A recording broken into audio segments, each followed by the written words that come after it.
Chapter 1. My name is Carlos Nimtara, and I'm a first-year student who has just enrolled at Hogwarts. I come from an ordinary Muggle family, and prior to receiving my acceptance letter delivered by an owl from Hogwarts, I was utterly oblivious to the existence of the magical world. I am an orphan, having never known my parents since the moment of my birth. Until the age of 3, I resided in an orphanage known as the Fully Jia Welfare Institute. The nurse there informed me that I had been left on the steps of the orphanage on a snowy morning.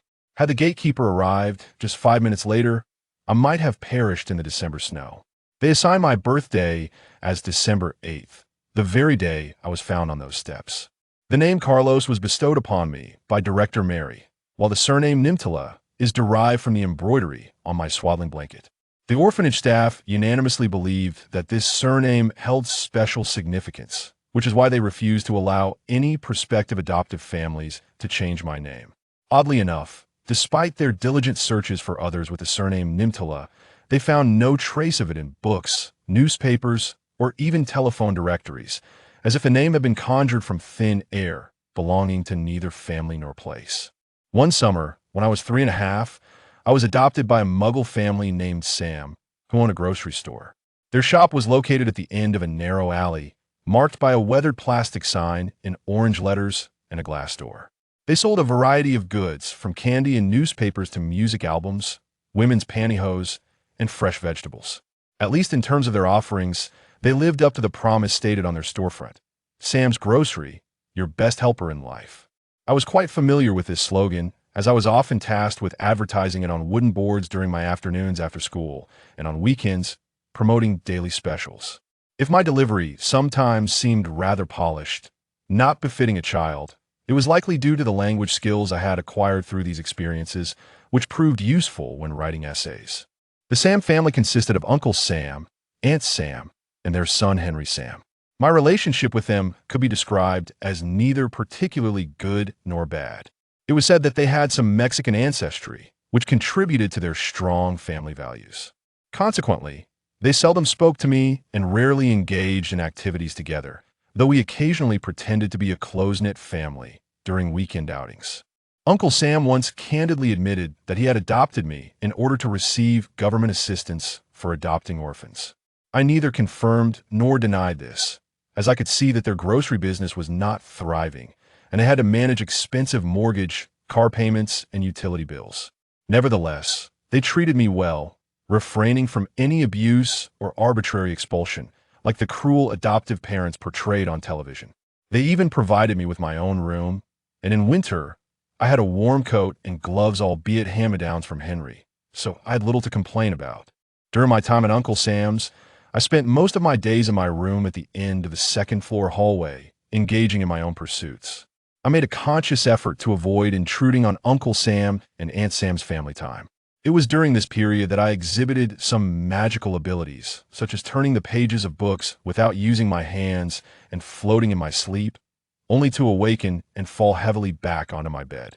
These occurrences were not something I dared to mention to the Sam family. I did not wish for them to perceive me as a monster or an outcast, prompting them to return me to the orphanage. On the day I left the orphanage, Ms. Mary had advised me to behave well in my new home and to be a good child, and I was determined not to disappoint her expectations. Now, allow me to speak of my adoptive parents. Uncle Sam is a rather robust individual who could be described as somewhat overweight. He always dons a brown leather jacket, purchased with his first paycheck during his youth, and he still believes it makes him look stylish, despite his increasing girth from indulgent snacks over the years. However, his strength has not diminished even now. He can effortlessly lift 2 cases of beer. In addition, his round face is perpetually flushed, and his sparse, greasy brown hair is a result of excessive beer consumption in his younger days. Like many stereotypical portly grocery store owners, Uncle Sam is an avid sports fan, enjoying both basketball and soccer. During televised matches, he can be found munching on popcorn late into the night, often falling asleep on the living room couch, snoring loudly. In contrast to Uncle Sam, Aunt Sam is quite delicate, perhaps overly so. She spends all 365 days of the year on a diet. Although she prepares delicious meals for Uncle Sam, her culinary skills are truly remarkable, She herself only consumed small portions of fruit and vegetable salads, occasionally indulging in boiled chicken breast. Sometimes, she would call me over to inquire if she had gained weight, but regardless of my response of it that she had gained, lost, or remained unchanged, she would pinch me with her sharply manicured nails and dismiss me like an unwanted suitcase, returning to her own pursuits. Aunt Sam, like Uncle Sam, has her own hobbies. She is passionate about collecting embellishments from clothing, and whenever the household is tidying up old garments, she meticulously removes ribbons, buttons, embroidered lace, and zippers, storing them in a large plastic box beneath her wardrobe. In my view, Uncle Sam and Aunt Sam are complete opposites. Uncle Sam prefers to decorate their home with a cool aesthetic, often plastering the walls with posters of sports stars, while Aunt Sam favors candy colors. Consequently, one might find a table adorned with a redanned white checkered tablecloth trimmed with lace, sitting atop a basketball-patterned rug. It is indeed curious how they have coexisted harmoniously for so many years. Next, I must mention my nominal brother, Henry Sam. According to their descriptions, Henry is 13 years my senior, having already graduated from university and being quite talented. He frequently travels abroad for work, and I rarely see him more than once a month. During his busiest periods, he may not return home for several months. The longest I recall him staying was 3 days, while the shortest was a mere 5 minutes, just long enough to ask me to bring in his belongings. Uncle Sam and Aunt Sam dote on Henry, forbidding me from touching any of his possessions. I'm not permitted to set foot in his room, which they clean at least once a day, ensuring it remains immaculate and orderly. I once stealthily peeked through the doorway, and I saw a typical teenage boy's room, featuring a navy blue duvet with star patterns, walls adorned with posters of athletes and bands, and a decorative painting of a border collie. His bookshelf was filled with numerous books and decorative models, and his desk hosted a handcrafted wooden pen holder brimming with ballpoint pens, alongside a red alarm clock adorned with cartoon character stickers. Henry is a remarkably mature individual. Although he sometimes appears uncertain when interacting with Uncle Sam and Aunt Sam, he seems to genuinely like me as his younger brother. Many of my personal belongings, those items that are entirely mine and not subject to being reclaimed by Uncle Sam or Aunt Sam, were gifts from him. For instance, he has gifted me a toy car, a leather notebook bearing foreign trademarks, an old record by an unknown artist, and a pair of very comfortable secondhand leather boots, which I still wear. Occasionally, he would slip me some irresistibly sweet candies, which I had never seen in Uncle Sam's grocery store. When I inquired about them, Henry would merely wave his hand, indicating that they were foreign confections he hoped I would enjoy. In summary, I am grateful for Henry's kindness towards me. Although our encounters are fleeting, I regard him as a wonderful brother, and he even permits and encourages him to secretly borrow books from his shelf, as long as I take good care of them and return them afterward. Now that I have mentioned Henry, I must inevitably discuss the reason behind my arrival at Hogwarts. Upon receiving the admission letter delivered by the owl, both Uncle Sam and Auntie Sam were in unanimous agreement that it was merely a prank. They insisted that I should not attend this so-called Hogwarts, but rather enroll in the public school they had already arranged for me. However, deep within my heart, I sensed that this was an opportunity regardless of the reasons. I was willing to believe in the existence of Hogwarts, and I felt compelled to attend. That was the first time in my life that I had a heated argument with Uncle Sam and the others, a dispute that escalated until, in a fit of frustration, Uncle Sam kicked me into the garage and shut the rolling door, ordering me to reflect on my actions. The following day, quite fortuitously, Henry returned home. He learned about the situation from Uncle Sam and proceeded to spend the entire afternoon persuading him. Henry promised Uncle Sam that he would send more money home each month and offered to cover my expenses for books, uniforms, and pocket money while at Hogwarts. Upon hearing that attending Hogwarts would not incur tuition, board, or meal costs, Uncle Sam reluctantly agreed to my request to study at Hogwarts. However, since Hogwarts has a 7-year curriculum, Henry could not continuously support me financially. Therefore, he advised me to strive for a scholarship to sustain my studies. His words were delivered with such sincerity that I felt a swell of pride and comfort for having such a brother. I acquiesced to his suggestion and eagerly anticipated my journey to Hogwarts during the summer of my 11th year. Even though Henry told me to seek him out if I encountered any difficulties, He had already covered my book fees and other necessary expenses for the semester. I was too embarrassed to ask for more, silently praying that the scholarship from Hogwarts would be sufficient to support my tuition and living expenses. If not, I would have to find a job. However, given my scant knowledge of the wizarding world, I harbored doubts about my chances of securing a scholarship. Nevertheless, with Henry's support, I finally grasped the opportunity to attend Hogwarts. Throughout my summer, I endeavored to gather the necessary items for my impending school year, yet the supply list outlined in the admission letter left me utterly perplexed. I spent countless hours wandering through nearly every shop in the community, failing to locate the items and books on the list. Some shopkeepers even regarded me with disdain when I inquired, suggesting that my parents should take me to a hospital to check for delusions. To be honest, such remarks were quite hurtful, and the repeated frustrations I faced while shopping led me to genuinely question my sanity, wondering if Hogwarts was merely a figment of my imagination. Yet, the admission letter I carried with me felt undeniably real. With a month remaining before Hogwarts commenced, I walked despondently along the street, contemplating which stationery shop or bookstore in the city I had yet to explore. Suddenly, I heard the sound of an owl's wings flapping. Strictly speaking, it was the distinctive sound of large birds in the area, which are quite rare thus. I recognized it immediately. I looked up to locate the source, and there, perched upon a street lamp, was the very gray owl that had previously delivered my admission letter. It gazed at me with an air of confidence, prompting me to hasten towards it. As I approached, it fluttered away to another spot, patiently waiting for my arrival. Previously, I had never believed that animals possessed intelligence comparable to humans, but the owl's gaze imparted a peculiar sensation within me. Thus, driven by an inexplicable instinct, I chose to follow the direction indicated by the owl. I navigated through the dimming corners of the streets and past unlit lampposts. Just as I was nearing the outskirts of the city, I noticed the surroundings had grown exceedingly dark, and not a single passerby was in sight, as if I had stumbled into a desolate town. Forgive me, for I was still a child, and fear gripped me as I halted in my tracks, desperately searching for the gray owl, only to find it had vanished without a trace. Then, from the vicinity of a trash bin, I heard an unusual rustling. A small, dark figure darted out, a petite yet graceful tabby cat, its green eyes gleaming like enchanted gemstones in the shadows of the night. What transpired next was beyond my wildest imagination.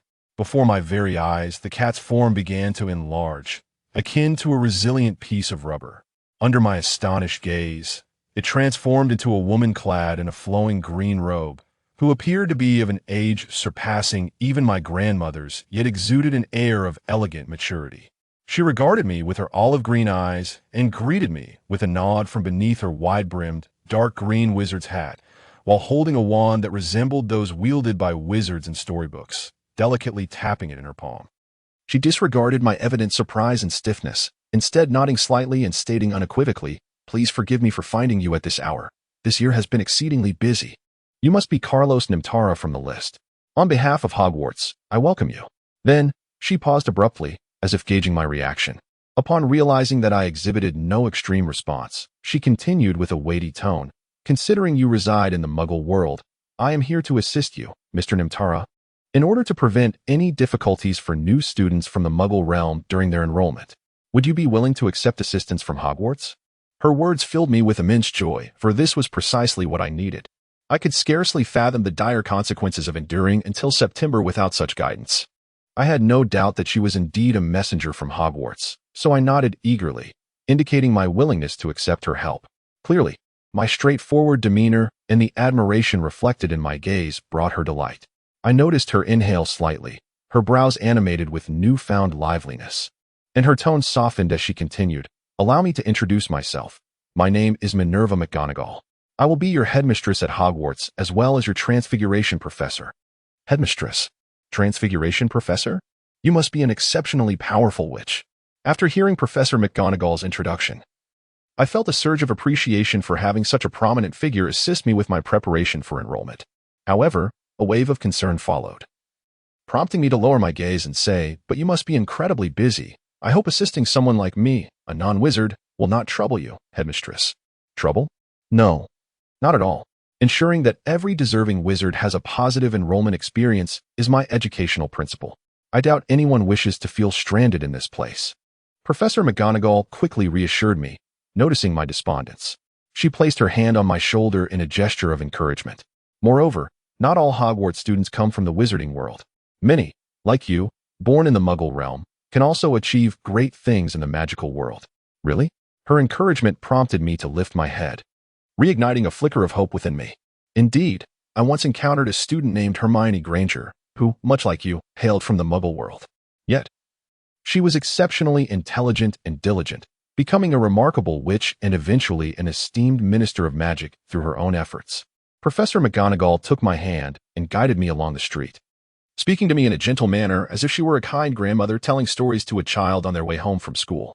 After sharing those words, she looked down at me, noticing my lingering confusion, and added, "Oh, we typically use the term Muggle to refer to those without magical abilities or knowledge. And the Muggle world is where they reside, just like the world you currently inhabit." However, her explanation left me with further questions about the magical realm, prompting me to inquire. "Then, where do you usually live? I've never seen a wizard on the streets or anywhere else." As soon as the words left my mouth, I regretted them.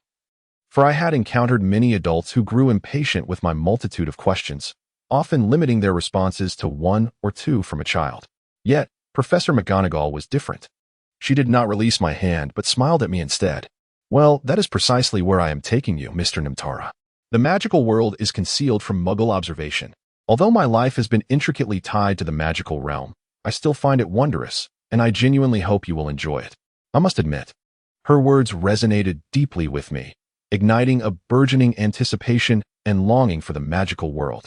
Until that moment, I had felt somewhat detached from the idea of becoming a wizard and entering a world filled with magic, as my thoughts had primarily revolved around leaving the Sam family and the city I currently inhabited, with little contemplation of where I might go.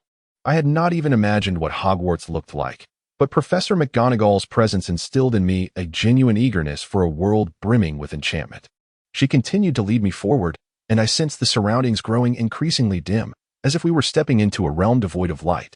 Everything around us became indistinct. Shrouded in obscurity, even the sounds seemed to be swallowed by the silence. Suddenly, a copper key with wings flitted into view amidst the darkness. Professor McGonagall explained. "To prevent discovery by Muggles, I crafted the door key to move on its own, and I have cast a knock spell in the vicinity. You merely need to touch it, and it will guide you to our destination." Her words calmed my initial anxiety sparked by this peculiar sight. I nodded and reached out to touch the key, its metallic surface cool to the touch, indistinguishable from an ordinary key. Yet, before long, a powerful force emanated from it, and I felt as if I were a speck of dust being drawn into a vacuum cleaner, followed by an overwhelming sensation of vertigo and weightlessness, akin to sliding down a high-speed slide through a pitch-black tunnel. This state persisted for about 5 seconds before I landed heavily in someone's embrace. I caught a whiff of a unique aroma, a blend of sugary syrup and explosive substances, and then the surroundings erupted into a cacophony of sound. The voices of many people filled my ears, accompanied by the clamor of vendors and the clatter of boots striking cobblestones. The vibrant chatter enveloped me, as if I were amidst a bustling street, alongside unidentifiable sounds reminiscent of rustling or swishing, akin to the noise produced by Professor McGonagall's wand. The person who caught me steadied me on the uneven ground, and I heard a friendly voice with a rising inflection say, "Welcome to Diagon Alley, young wizard." The man who had received me was red-haired, sporting a neatly cropped hairstyle, dressed in a light brown suit adorned with a peacock green tie. He appeared to be in his 20s or 30s, the kind of person whose exact age was difficult to discern yet exuded warmth. Notably, he had only one ear. The left side bore a prominent scar in place of the ear. I surmised he might have endured some painful experiences, yet he seemed unfazed, even smiling and scratching his head as I gazed at the scar, saying, "Just a little souvenir from the past." His remark reminded me of my impolite curiosity, prompting me to quickly avert my gaze and apologize. "I'm sorry, sir. I didn't mean to stare." No, it's perfectly fine." Many newcomers express curiosity about the scar. It's only natural for children to be inquisitive. The red-haired man waved his hand and smiled at me, yet he refrained from elaborating on the matter of the scar. Instead, he shifted the conversation, inquiring if I was indeed Carlos Nimtara, as mentioned in Professor McGonagall's list. "Yes, sir," I replied, his amiable and casual demeanor leaving a favorable impression on me, thus emboldening my spirit. As I observed him, I suddenly noticed his gentle brown eyes, exuding warmth. Professor McGonagall had sent me here with the key. Are you a friend of Professor McGonagall? Friend? My words seemed to elicit a significant reaction from the red-haired man, who exaggeratedly bent backward like a comedic actor on television. Then he emitted a hasty laugh that sounded remarkably like a duck's quack. He then chuckled to himself, bending over in laughter. Just then, Professor McGonagall emerged from the corner and lightly tapped him on the head. As a temporary staff member at Hogwarts this year, you should maintain some decorum in front of the new students, Mr. Weasley. With a flick of her wand, she pointed it playfully toward Mr. Weasley, maintaining a light-hearted tone. You wouldn't want to be transformed into a goblet with a mouse's tail, would you? Of course not, Professor McGonagall. It is an honor to be a friend of my former teacher. The red-haired man, referred to as Mr. Weasley, bowed dramatically to Professor McGonagall, playfully winking at her. And if I were to become a goblet, who would escort our dear Nimtara to explore Diagon Alley and procure his school supplies? I hope you can fulfill your duty well. He is the last student today, and if we delay until tomorrow, we may run out of time. Today has been filled with unexpected circumstances. It is already quite late, and I fear it may be too strenuous to send you home tonight, Mr. Nimtara.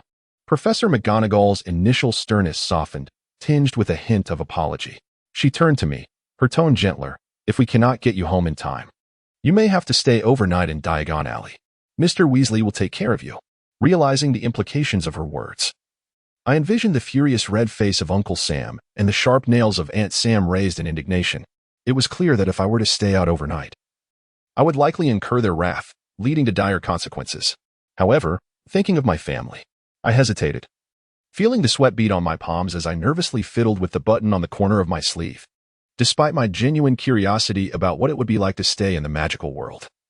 The harsh reality compelled me to voice different sentiments. If I don't return home tonight, they will be very upset, so I think it would be better for me to go home. Oh. My response elicited simultaneous sighs of exasperation from the two others, who exchanged glances. Ultimately, Mr. Weasley let out a laugh, playfully tapping my head with his index finger. He grinned at me, saying, "No worries, I'll give you 2 forgetfulness firecrackers, specially designed for those who struggle with the forgetfulness charm. As soon as you get home and they open the door, you can set them off, and they will immediately forget about your absence. This way, you can enjoy a bit more time in Diagon Alley. So, don't be so reserved, my friend. I know you must be brimming with curiosity about Diagon Alley. Every first-time visitor feels the same. Once Hogwarts begins, you may not have another opportunity to explore Diagon Alley thoroughly. Each visit will be purpose-driven, for stationery or to replace a broken cauldron, for instance. Ahem. In any case, you need not worry, my child." As Mr. Weasley spoke, he seemed to drift into nostalgic memories of his student days, becoming even more animated until Professor McGonagall gently patted his back, prompting him to clear his throat. He then pointed a fingertip at my nose, awaiting my response. His words truly resonated with me. To be candid, since my arrival, I had been captivated by this alley, the plant with a large mouth that moved, the tiny fairies flitting through the air, and the peculiar figures passing by. Just as Mr. Weasley had said, if I merely rushed through this magical alley for the purpose of buying stationery, I would be left with a profound sense of regret. Thus, I ultimately nodded, choosing to trust my instincts, as well as Professor McGonagall and Mr. Weasley. My agreement evidently relieved them, as Professor McGonagall smiled at me once more, advising me to stay close to Mr. Weasley and heed his guidance, assuring me that I could fully trust him. Shortly thereafter, she departed. I expected her to suddenly grasp something and vanish as she had upon my arrival, but instead, she simply distorted and disappeared, akin to a teleportation move in a video game, far swifter than when she had used the key. Apparition. This is a high-level magic that allows instantaneous travel, but one must wait until the age of 17 to learn it. Noticing my astonishment at Professor McGonagall's sudden disappearance, Mr. Weasley patiently explained it to me. He then shifted the topic. So for now, focus on preparing for your enrollment, young wizard. If you cannot pass the first few years, you will miss out on learning apparition. I nodded, acknowledging Mr. Weasley's wisdom, and lifted my gaze to him, signaling that we could begin. He smiled back, and together we departed from the quaint little courtyard where the key to Diagon Alley had been kept. Upon stepping outside the ancient courtyard, enclosed by gray stone walls, I realized that the lively sounds I had heard within were merely the tip of the iceberg of Diagon Alley's charm. As I walked along the cobbled path, the sensation of truly traversing the magical world surged through my mind. immersing me in a realm entirely different from my own. Although it was already evening when I arrived in Diagon Alley, the street lamps emitting a warm glow and the soft light spilling from the shops created a perfectly balanced ambience, not blinding like the glaring lights of a Muggle marketplace, yet not so dim that one could not see the path ahead. Strolling through Diagon Alley was immensely comfortable. The atmosphere was just right. The shop signs were evidently handcrafted by the proprietors, the scent of paint, wood, and dust mingling, each infused with the unique aroma of their respective establishments. The ice cream shop sign bore the delightful scent of vanilla and cream, while the entrance to the owl shop was always accompanied by the distinctive scent of bird feathers. Beyond the enchanting scenery, what captivated me most were the pedestrians in the alley, clad in antiquated garments that have long since fallen out of fashion in the Muggle world. Their appearances echoed the peculiar descriptions found in ancient tales. There were giants towering nearly half a head above Mr. Weasley and dwarfs whose heights barely reached my waist, witches with pointed black claws, wizards sporting elongated noses, and burly men with bushy beards indulging heartily in the tavern. Mr. Weasley guided me through the thrumming currents of magic as we strolled along the cobblestone path, weaving through the bustling crowd and the floating luminescent magic lamps. In the distance, I beheld a uniquely styled white structure, seemingly constructed of pristine marble, standing out prominently among the predominantly wooden edifices surrounding it. Its gleaming white columns and shimmering bronze doors caught my eye at first glance. Beside the entrance stood a rather diminutive figure clad in a scarlet uniform trimmed with gold. Unlike the dwarfs I had previously encountered, this one had a sharply pointed nose and ears, sparse hair, and a face lined with an abundance of wrinkles. Yet his expression remained stern. His physique resembled that of a round ball with limbs and a head rather than a shorter human.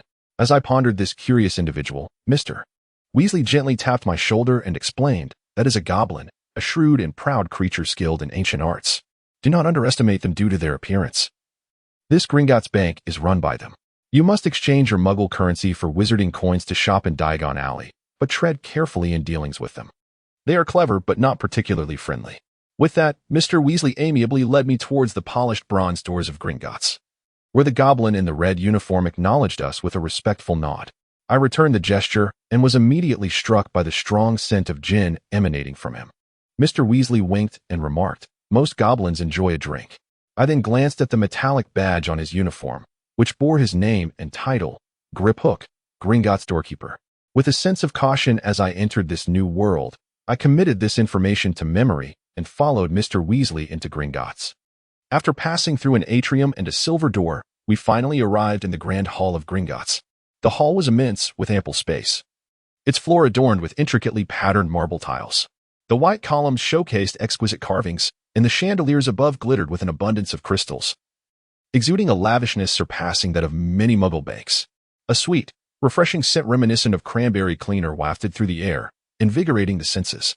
The walls of the hall were lined with numerous doors, all intricately engraved with elaborate designs, yet regrettably, they were all tightly closed, and there were no signs to indicate where they led. Piles of items accumulated beside the doors, which I initially assumed were merely stacks of documents, but upon closer inspection, I discovered they were heaps of gold coins and gemstones. Given that this was a bank, I had every reason to believe that the vast quantities of valuables were indeed genuine. Upon entering, I noticed many goblins busily attending to tasks at the tall counters lining both sides of the hall, either counting coins or examining gems, hardly glancing at Mr. Weasley and me. Clearly accustomed to such scenes, Mr. Weasley led me directly to the central counter where a goblin with a managerial air was engrossed in a thick ledger. He addressed the goblin, "This is young Carlos Nimtara, who wishes to open an account here at Gringotts and exchange his Muggle currency for, well, you know, our currency." "Carlos Nimtara?" The goblin set down the magnifying glass and scrutinized me, his brow furrowing deeply. His face appeared extremely aged, and as he looked up, I noticed his eyes were nearly devoid of pupils, the scare presenting an unsettling white glare. However, more disconcerting than his appearance was his stern demeanor and somewhat aggressive presence. Leaning closer, almost intimidatingly, his knobby nose nearly brushed against my forehead, he demanded, "You are Carlos Nimtara?" "Yes, that's me," I stammered. "I am about to attend Hogwarts, so I need to open an bank account." Until this moment, I had never interacted with a goblin before, and his somewhat unfriendly demeanor made me uneasy. I could feel the warmth of his breath wafting over my face, compelling me to avert my gaze and clasp my hands behind my back, summoning the courage to respond. I certainly understand what a bank account is. My words seemed to provoke the goblin manager, who abruptly set down his quill with a sharp clack. I sensed his brow furrow even deeper, but he quickly regained his composure, flipping through the pages of the hefty ledger with his slender, pointed fingers skimming over the entries. He took an extended amount of time to peruse the entries, so prolonged that even Mr. Weasley appeared puzzled. I feared I might have encountered an obstacle. If he asked for identification, I would indeed be at a loss, as all my papers were secured at the Dursleys. And I had not brought them for this excursion to Diagon Alley. Thus, to clarify the situation, I stepped forward and inquired, "Is there a problem?" Interesting. The manager goblin emitted a dismissive snort and finally looked up from the ledger, removing his monocle to regard me more closely. Gringotts Bank already has an account under the name Carlos Nimtara. That surname is quite distinctive. I would not mistake it. My heart raced upon hearing this. An instinctive reaction sent shivers coursing through me. I had never encountered anyone sharing my surname in the Muggle world, and now, here it was at Gringotts. Did this imply I might find my family in the wizarding realm? This realization dawned upon me if my relatives resided in the wizarding world. It would indeed be reasonable that I had been unable to locate them among Muggles. However, just as I was about to inquire further, Mr. Weasley placed a reassuring hand on my shoulder and addressed the manager goblin first. Was this account created by Hogwarts for him? Certainly not. The goblin manager scoffed at Mr. Weasley's question, glancing between us. First at me, then at Mr. Weasley, whose previously relaxed expression had now turned serious. This account was established over 300 years ago. So, are you this Carlos Nimtara? How could that be? I am only 11 years old. If this account dates back over 300 years, I would surely have perished long ago. As I responded, I felt a tremor in my hands, and my voice took on a piercing quality. In truth, I felt utterly affronted. Merely mentioning my bank account had provoked the goblin manager to assail me with the account of a deceased individual. It was no wonder Mr. Weasley had cautioned me that goblins were far from congenial. The goblin manager fixed me with his unblinking gaze, devoid of white in his eyes, and this time, his tone was no longer languid but rather imbued with an aggressive edge. Gringotts conducts annual reviews of every account. We shall not allow an account from over 3 centuries ago to persist without justification. Perhaps you ought to apologize to Mr. Carlos Nimtara, for he is still living, and his name remains golden. I shall inquire once more, young sir, are you indeed Mr. Carlos Nimtara? A wave of apprehension washed over me, compelling me to lower my gaze as I replied, "No, I am not." "Very well, I shall create a new account for you. The 21st century Carlos Nimtara. Please sign this document." I accepted the form, adorned with ornate calligraphy, at the bottom of which was a line in golden ink. "If you agree to the terms set forth by Gringotts, please sign here. Gringotts pledges to protect all rights associated with your name." This line aroused my suspicion, and just as I raised my head to inquire, the goblin manager began to elucidate. The name inscribed with Gringotts golden ink possesses a unique magical quality. It will not fade, nor can it be erased. You cannot pin a falsehood with this ink. Upon the author's demise, it shall turn black, thereby allowing us to ascertain the status of our account holders. Wizards are peculiar creatures. We must employ certain methods to facilitate our work. As he spoke, he handed me a quill, and while listening to his explanation, I nodded in compliance, dutifully signing my name at the bottom of the document. I contemplated seizing the opportunity to inquire about the other Carlos Nimtara. When I submitted the signed document to the goblin manager, he offered a polite smile, though it vanished as swiftly as it had appeared, replaced by his previous stern demeanor. He did not afford me the chance to question him further. "Gold, silver, or bronze? Which color do you prefer?"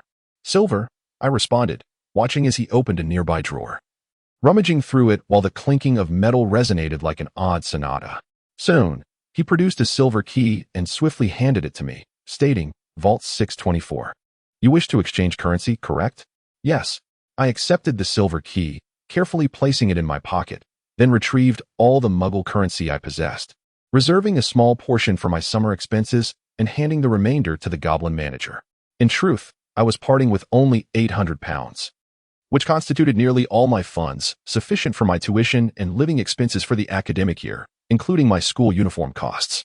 Seizing the moment as he took the money, I asked, "May I pose a few questions? About another Mr. Nimtara?" He did not lift his gaze, beginning to count a pile of gleaming coins. "Is it because we share the same surname?" I ventured. "Yes, he is likely my relative." "I am not at liberty to disclose client privacy, Mr. Nimtara, unless you can prove your genuine connection to him." But you mentioned this surname is quite special. I am an orphan seeking my family. I interjected, my demeanor reflecting urgency, hoping my expression would soften him enough to reveal the contact information of the Nimtara who had lived for over 3 centuries. Yet, my desperation seemed to have the opposite effect. The stern goblin manager completed counting the coins and looked at me. I empathize with your plight, Mr. Nimtara.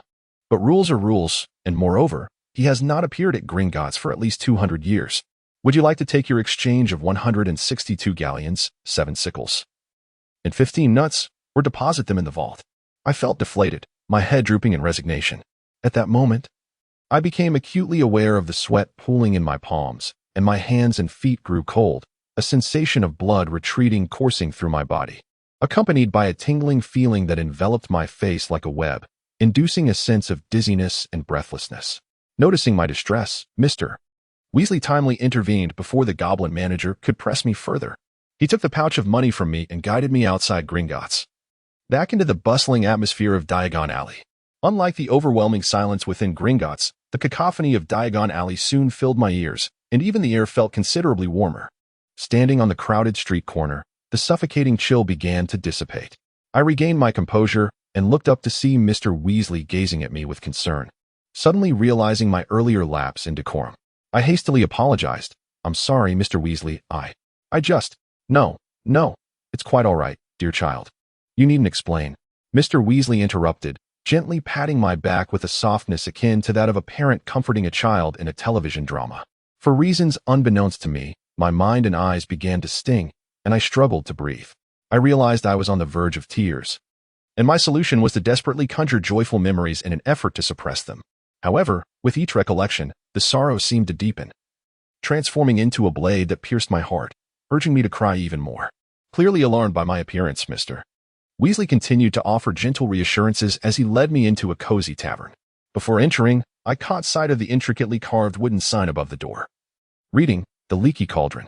Once inside, Mr. Weasley directed me to a seat by the fireplace and conversed with the landlady.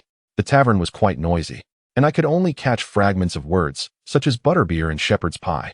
Shortly thereafter, Mr. Weasley returned and sat across from me, placing a pouch emblazoned with the Gringotts emblem on the table. To avoid revealing my reddened eyes, I kept my gaze fixed on the tavern's surface. Yet I could hear Mr. Weasley say, rest assured, this meal is on me. I haven't touched the money in your pouch.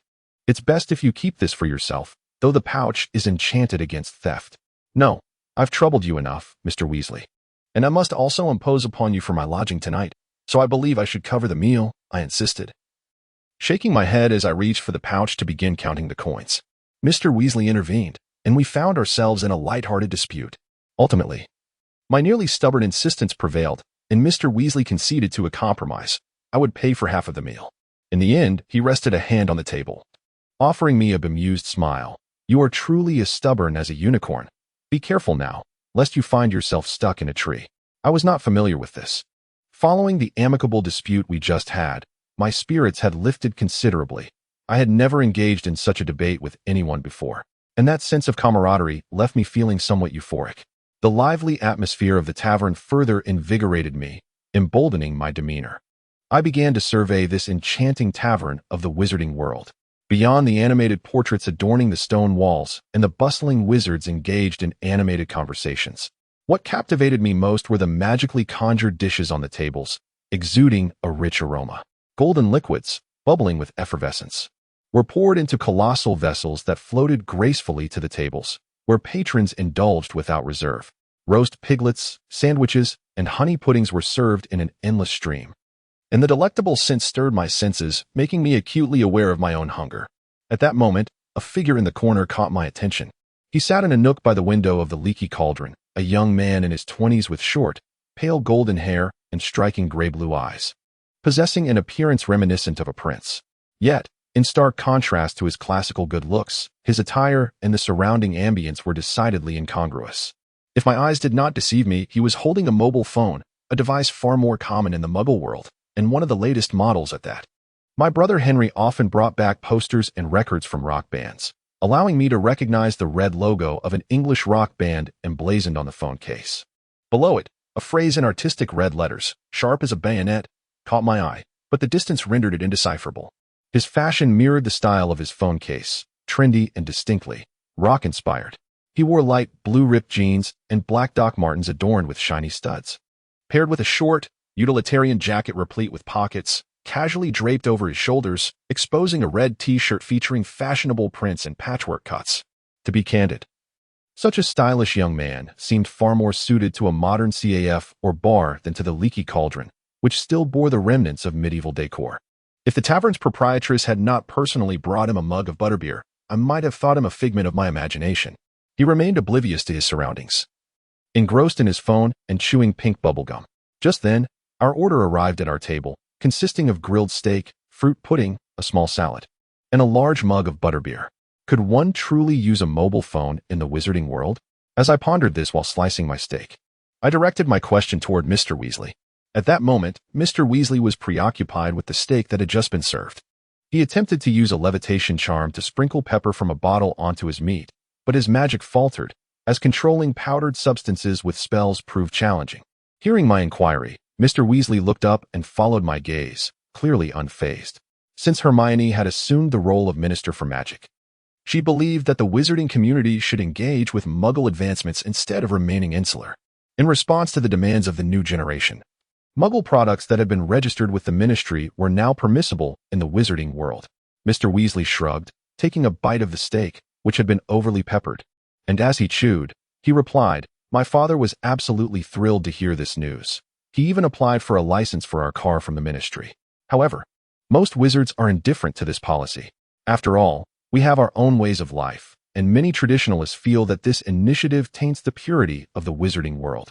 As he spoke, he choked on the pepper, quickly gulping down a mouthful of butterbeer before wiping his mouth and continuing, "In my opinion, Hermione is the best minister for magic I've ever seen. Her policy allows wizarding children to explore something beyond spells, potions, herbology, Quidditch, and magical pranks. Children need novelty in their lives, don't they? Blindly pursuing the so-called purity of wizardry is no different from the Dark Lord's ideology." Thus, it seemed that the young man was indeed using a phone sanctioned by the Ministry, though I had heard that obtaining approval for electronic devices was quite a task. Yet, it appeared this was not entirely impossible. Furthermore, his Muggle attire was rather fashionable. I wished I could have had something similar during my school days, although I imagined my mother would have been horrified to see us in such clothing. Clearly, Mr. Weasley had noticed my lingering gaze upon the figure in the corner, for he casually added a remedy to my unspoken curiosity. With my question answered, I felt a wave of relief wash over me, and the remainder of our dinner was thoroughly enjoyable. Perhaps the stylish young man had departed the Leaky Cauldron while I was distracted, for when Mr. Weasley and I eventually left, the corner was vacant. After our departure from the Leaky Cauldron, Mr. Weasley escorted me to his Weasley-s Wizard Wheezes. By this time, it was quite late, and as I stepped into the warmly lit shop, suffused with the sweet scent of candy, I noticed that foot traffic along Diagon Alley had dwindled. Only a few figures in black robes hurried by, and several shops I had seen earlier in the day had already closed. Mr. Weasley explained that he had initially intended to show me around the shop, but given the hour, it was best for me to rest. He prepared a small room for me on the second floor, explaining that it had once been a storage area, but had since been transformed into a laboratory for developing new products and a temporary resting place. Occasionally, he would nap or spend the night there, relishing some personal time. Now, he generously offered it to me. "To prevent you from going hungry tonight, feel free to indulge in the candies within this box. Of course, I wouldn't recommend too much consumption right before bed, as it could affect your health and sleep quality. But cravings aren't such a grave fault, are they?" Mr. Weasley opened the door to the second-floor lounge, and I had anticipated a fantastical space akin to that described in Charlie and the Chocolate Factory. Instead, it appeared quite ordinary yet cozy. In one corner lay a colorful array of miscellaneous items befitting the shop's whimsical nature. Against the walls stood a workbench laden with various tools and objects, accompanied by a sturdy cot draped with simple bedding. The deep green blanket was carelessly arranged, with one corner nearly slipping to the floor. Before the cot was a wooden table serving as a bedside stand, though I noticed that one of its legs was broken, replaced by a syrup jar adorned with garish patterns. In the center of the exterior wall was a medium-sized window through which the moonlight streamed into the room. The ambience of this room evokes memories of the corner room on the second floor of Uncle Sam's house. The familiar environment allows me to relax involuntarily. Simultaneously, a wave of drowsiness sweeps over me, and before I am even aware, my body betrays me by yawning widely. "Ha ha, It seems you are indeed tired. I needn't worry about your dental issues tonight. No worries. You can save those sweets for tomorrow morning. I shall arrive here by 7. If I manage to be punctual, Mr. Weasley remarks with a smile. After kindly directing me to the restroom, he bids me farewell, but I insist on accompanying him to the door. Just as his hand makes contact with the doorknob, he suddenly turns back, his expression shifting from joviality to a weighty seriousness. His furrowed brow and slightly evasive gaze seem to imply uncertainty about whether he should share his thoughts with me. About your family. The one bearing the same surname as you from Gringotts. Mr. Weasley scratches his neck. I shall endeavor to assist you. After all, family is crucial in one's life. A peculiar pang of sorrow arises in my heart as his words linger, and I bow deeply to him. Thank you, Mr. Weasley. I am at a loss for words. But I truly appreciate your help in searching for my family. My voice falters, aware of the significance of Mr. Weasley's support. Not at all. The first lesson my mother taught me was to cherish one's family. So, good night, child. Mr. Weasley smiles again, gracefully waves a hand, and departs through the shop's entrance. After watching his figure vanish into the depths of the night through the glass window of the magical tricks shop, I turn and ascend the stairs. Following a brief wash-up in the restroom, I retire to bed. The bed is modestly sized, yet I find it incredibly comfortable. This must be the best sleep I have ever had. In my dreams, I arrive at Hogwarts, diligently study, and forge numerous friendships. I bond closely with several classmates, become friends with Professor McGonagall and Mr. Weasley, and even encounter the charming rockstar I met at the Leaky Cauldron. Ultimately, I become a great wizard of whom I can be proud and successfully reunite with my family, leading a blissful life thereafter, as Mr. Weasley promised. He opens the door to the magical trick shop promptly at 7 in the morning. When he pushes the door open, he appears somewhat weary, his red hair disheveled. Worse still, his tie is askew, and one of the buttons on his jacket sleeve is mismatched. Clearly, he rushed over. Upon entering, he lets out a great yawn and calls to me, who is tidying up on the second floor. Hey, child, good morning. Have you risen? I'm folding the blankets. I respond immediately, struggling to fold the green blanket into a perfect square, but its softness renders it merely neat rather than square. Disheartened, I abandon my TOEFL-like ambitions and turn to descend the stairs. I'll be right down, I shout as I reach the staircase, glancing down to see Mr. Weasley already seated at a dining table that seems to have appeared from nowhere, eagerly devouring a delicious-looking sandwich, almost wolfing down his breakfast. Upon hearing my descent, he turns to me, raising the sandwich in his right hand while gesturing toward the empty chair across from him with his left. Oh, no need to rush. We still have breakfast to enjoy in the shop. Please, take a seat. My mother prepared plenty. I dare say we might not need lunch after this, Mr. Weasley says, shoving the last corner of his sandwich into his mouth.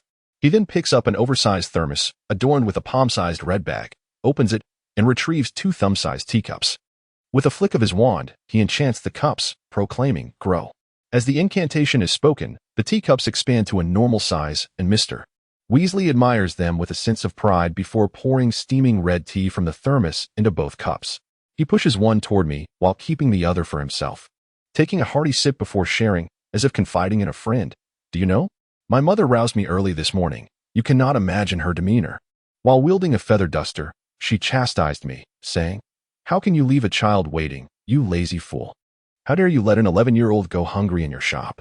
Her strength made me feel as though I had returned to my childhood when she would haul me and fret out of bed each day. She is more concerned about your breakfast than I am. Had I not said I couldn't eat so much in the morning, she would have gladly roasted a whole cow for me to bring along. But I suppose she's just overly excited. I haven't stayed at home much since marrying Angelina. Mr. Weasley mimics his mother's tone exaggeratedly, and his antics are utterly comical, his playful spirit endearing me to him, causing me to laugh uncontrollably. A whole cow? That's quite the exaggeration. I chuckle, settling into the chair across from him. I take a sandwich from the bamboo basket lined with a red and white checkered napkin and take a delicate bite. The soft bread harmonizes perfectly with the flavorful fried egg and bacon within. Even the crust is delectable, though I do not typically have breakfast. This sandwich's exquisite taste and care captivate me, prompting me to take another generous bite. Observing my sudden enthusiasm for the meal, Mr. Weasley grins. So, what do you think? My mother is quite the cook, isn't she? Delicious. This is undoubtedly the best sandwich I have ever tasted, I exclaim, albeit a bit muffled with my mouth full. Then indulge yourself. There are 4 in total, 2 for each of us. I've already eaten 2. So go ahead and finish the last one, Mr. Weasley nudges the basket towards me, then leans forward, resting his arms on the table as he begins planning our day. This morning marks the start of your shopping adventure. I intend to take you to Ollivander's wand shop first, where you will select a wand, or rather, allow a wand to select you. A wizard cannot be without a wand, can he? I suggest you purchase a cauldron before acquiring your books, so you can carry the books inside the cauldron as you go. Mr. Weasley remarked, his expression reflecting a moment of contemplation, as if he were mentally mapping out our forthcoming journey. However, I suddenly felt a warmth spreading across my cheeks, and my pace of eating the sandwich slowed. I timidly spoke up. I apologize, Mr. Weasley. What is it? I continued, my voice dwindling. I fear I cannot afford a complete set of brand new school supplies. Could you perhaps recommend some places like thrift shops? My voice grew softer with each word, and I lowered my gaze, resting my hands on my knees. Before me lay a cup of red tea that Mr. Weasley had poured, and I noticed my reflection in the tea's surface, appearing devoid of expression. I worried that Mr. Weasley might alter his opinion of me, yet he responded with his characteristic kindness.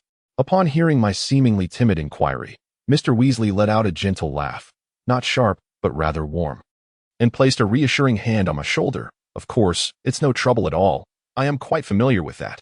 I lifted my head, instinctively studying Mr. Weasley's face, observing the warmth in his eyes, clearly devoid of mockery. Well, my family was once quite poor, so purchasing second-hand books and robes was common for us. My mother took us all over Diagon Alley to seek out the most economical options. He continued, so, don't worry, my dear. I will introduce you to the best place, ensuring that even the second-hand goods are nearly as good as new. As I scrutinized him, Mr. Weasley seemed a bit bashful, averting his gaze and scratching his head before adding, however, a wand cannot be second-hand. You understand? After all, it is a possession uniquely yours, and your wand will accompany you for many years. I understand, Mr. Weasley, and I sincerely appreciate your assistance. I nodded, conveying my comprehension. Good child, Mr. Weasley said, patting my shoulder with a look of satisfaction, before glancing at the clock, painted in a blush pink hue. He placed the last sandwich from the basket into my hands. All right, we must depart. Let us first visit Ollivander's wand shop, and then we shall head to the thrift store. With that, we rose from the table. Mr. Weasley performed a spell, shrinking the table and chairs to the size of a thumb and stowing them in a cloth bag attached to the thermos. He tidied up and placed the items into a cupboard beside the cash register before leading me out of the shop. The weather today was splendid. Last night's rain left the ground and air slightly damp, yet overall refreshing, invigorating the spirit. As it was morning, the foot traffic in Diagon Alley was still sparse, though a few early-rising wizards were already strolling along the street. While chewing on my sandwich, I followed Mr. Weasley, observing the pedestrians. A few children, roughly my age, were entering and exiting a storefront named Flourish and Blots. One child was clamoring to purchase a new owl, while another, clad in an obviously expensive long coat, expressionless, placed a newly bought book into his small cart as a plump shopkeeper attempted to sell him a volume titled Born Noble, The Wizarding Genealogy. Clearly, these children were also newcomers to Hogwarts. As we passed by, a freckled boy with orange hair whispered to the plump girl beside him, "Gray hair? How peculiar." The girl promptly retorted, "There are bubblegum pink hairs in this world. What's so strange about it? We just saw someone with completely white hair." Ollivander's wand shop was not far from Flourish and Blots. After passing by Florian Fortescue's ice cream parlor and the Quidditch shop, we moved forward, crossing past the stationery store to reach our destination. Ollivander's wand shop appeared to be the oldest establishment in Diagon Alley, oddly juxtaposed against the pristine white marble of Gringotts, which I had nearly overlooked when exiting the latter the previous day. The shop featured a half-cylindrical wooden window, adorned with dusty glass, and walls constructed from gray pebbles that seemed somewhat weathered under the sunlight. Above the narrow wooden door squeezed between the two half-cylindrical windows hung a brass wand sign. Its original golden sheen nearly vanished, tarnished to a copper hue interspersed with dark impurities, as I pushed open the door to Ollivander's. A mingling aroma of dust and wood shavings enveloped me. In stark contrast to the bustling Diagon Alley outside, the interior of Ollivander's could be described as almost silent, interrupted only by the occasional creaks of aging furniture. Here, even the sound of one's breath seemed amplified. The walls were almost entirely lined with doorless cabinets filled with long boxes, making it nearly impossible to see the ceiling, which was obscured by the overwhelming presence of these boxes. "How may I assist you?" An aged voice called from a room behind the cluttered counter, where a narrow path remained, accompanied by a slow shuffling, an elderly gentleman with thinning, graying hair and piercing eyes emerged before us. I surmised this must be the renowned Mr. Ollivander. Despite his advanced age and somewhat sluggish movements, he exuded an air of solemnity and sharpness, compelling one to choose words carefully in his presence, lest one utter something inappropriate. I felt a wave of apprehension under his scrutinizing gaze. I had never encountered such a keen-eyed elder before, and I had to muster my courage to speak. "Sir, I wish to purchase a wand." I enunciated each word clearly and offered a slight bow to Mr. Ollivander. "A new Hogwarts student, are you?" Mr. Ollivander narrowed his eyes, assessing me from head to toe, taking in my unruly hair and the mud-stained laces of my old leather boots. Had I not known better, I would have suspected he might wish to inspect my very insides. Thankfully, this piercing examination did not last long. After about 2 minutes, he turned and walked toward a shelf on the right side of the counter, skillfully climbing a ladder to rummage through the second tier of boxes, concerned he might fall. I took a few steps closer, positioning myself beneath the wooden ladder, ready to steady it or catch Mr. Ollivander should anything go awry. Noticing my proximity, Mr. Ollivander glanced down at me, emitting an ambiguous grunt that could have signified satisfaction or something else entirely. He then began to speak in a narrative tone while continuing his search. "Every wand we sell is unique. We never allow 2 wizards to possess identical wands. Do you know why that is? Because each wizard has different requirements for their wand." I pondered, straining my mind for a reasonable answer. Mr. Ollivander let out a thoughtful hum before continuing. "You are half right, young wizard. Each wand's wood, core, and length possesses unique characteristics and personalities akin to those of humans, resonating with different wizards. It is not merely a tool for casting spells. It is your magical companion, your friend, your classmate, throughout your wizarding journey.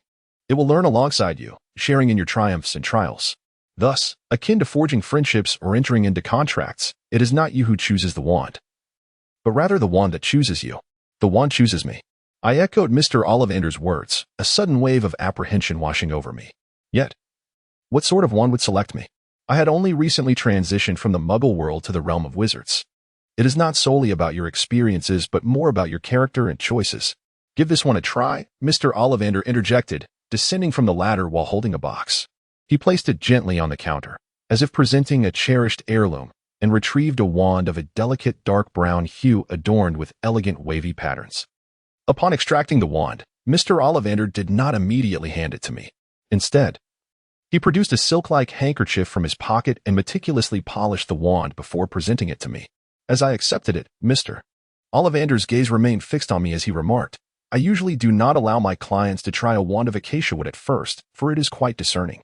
It demands a master of meticulous attention and innate talent. However, perhaps you possess some latent gifts of which you are unaware.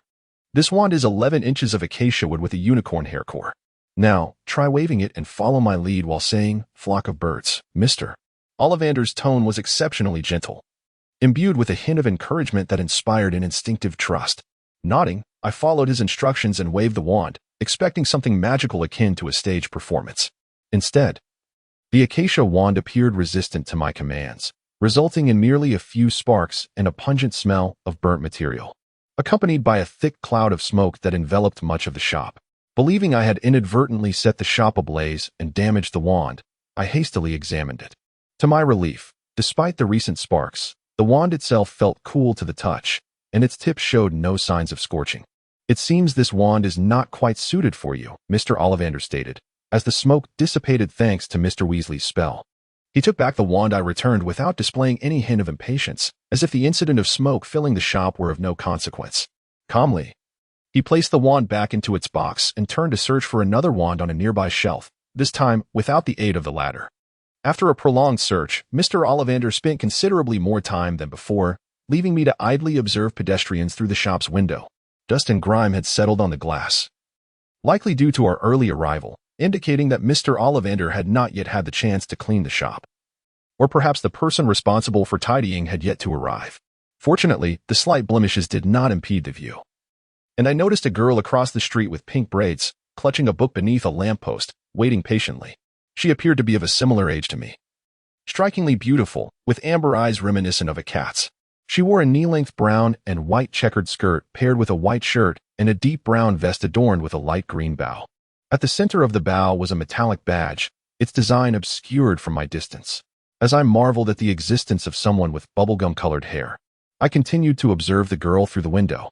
Throughout my scrutiny, she remained focused on her shoes, as if something captivating lay upon them. After approximately 5 minutes, a young man approached and tapped her shoulder. It was the rock-clad blonde youth I had seen the day before.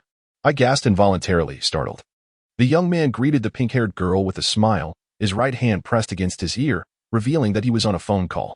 While conversing, he gestured toward a street corner in the distance, and together they turned to wave at it before heading in that direction. Ahem.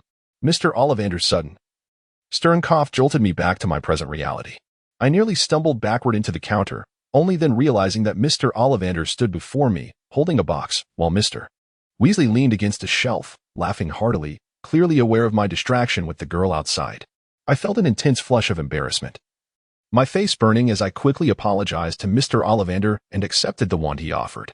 This one was nearly pitch black, its surface polished to a gleaming sheen, revealing a deep chocolate hue only visible under the light. The handle boasted intricate carvings resembling the branches of a tree, adorned with snake-like etchings at the base, all meticulously designed to ensure a secure and comfortable grip. A silver ring adorned the junction between the handle and shaft, engraved with unfamiliar yet exquisite runes that enhanced rather than detracted from the wand's beauty. As I inspected the wand, weighing it in my hand, I noted it was slightly heavier than the previous acacia wand. Though longer and less pliable, it was not inflexible. Upon grasping it, the cool wooden texture inexplicably instilled a sense of calm within me, as if it were guiding me to confront my innermost self. The sensation was extraordinarily peculiar, akin to the wand being a part of my very being. I looked up in astonishment at Mr. Ollivander, who returned my gaze with a reassuring smile, if it could be deemed a smile. Summoning my courage, I pointed the wand toward an unoccupied space, recalling Mr. Ollivander's demonstration of the flock of birds incantation. With great caution, I mimicked his tone and, driven by an instinctive belief that casting spells required a measure of courage and conviction, I pronounced with determination, "Flock of birds." Magic unfolded before me as a vibrant flock of birds, woven from strands of colored light, gradually materialized in the air. Accompanied by cheerful chirps, they transformed into creatures indistinguishable from real birds, circling around me affectionately, reminiscent of children dancing around a cherished object. I am exceedingly delighted, and Mr. Weasley applauded, remarking to me, "Wow, it is quite rare for someone to conjure a flock of birds on their very first attempt with their own wand. It seems you possess remarkable talent.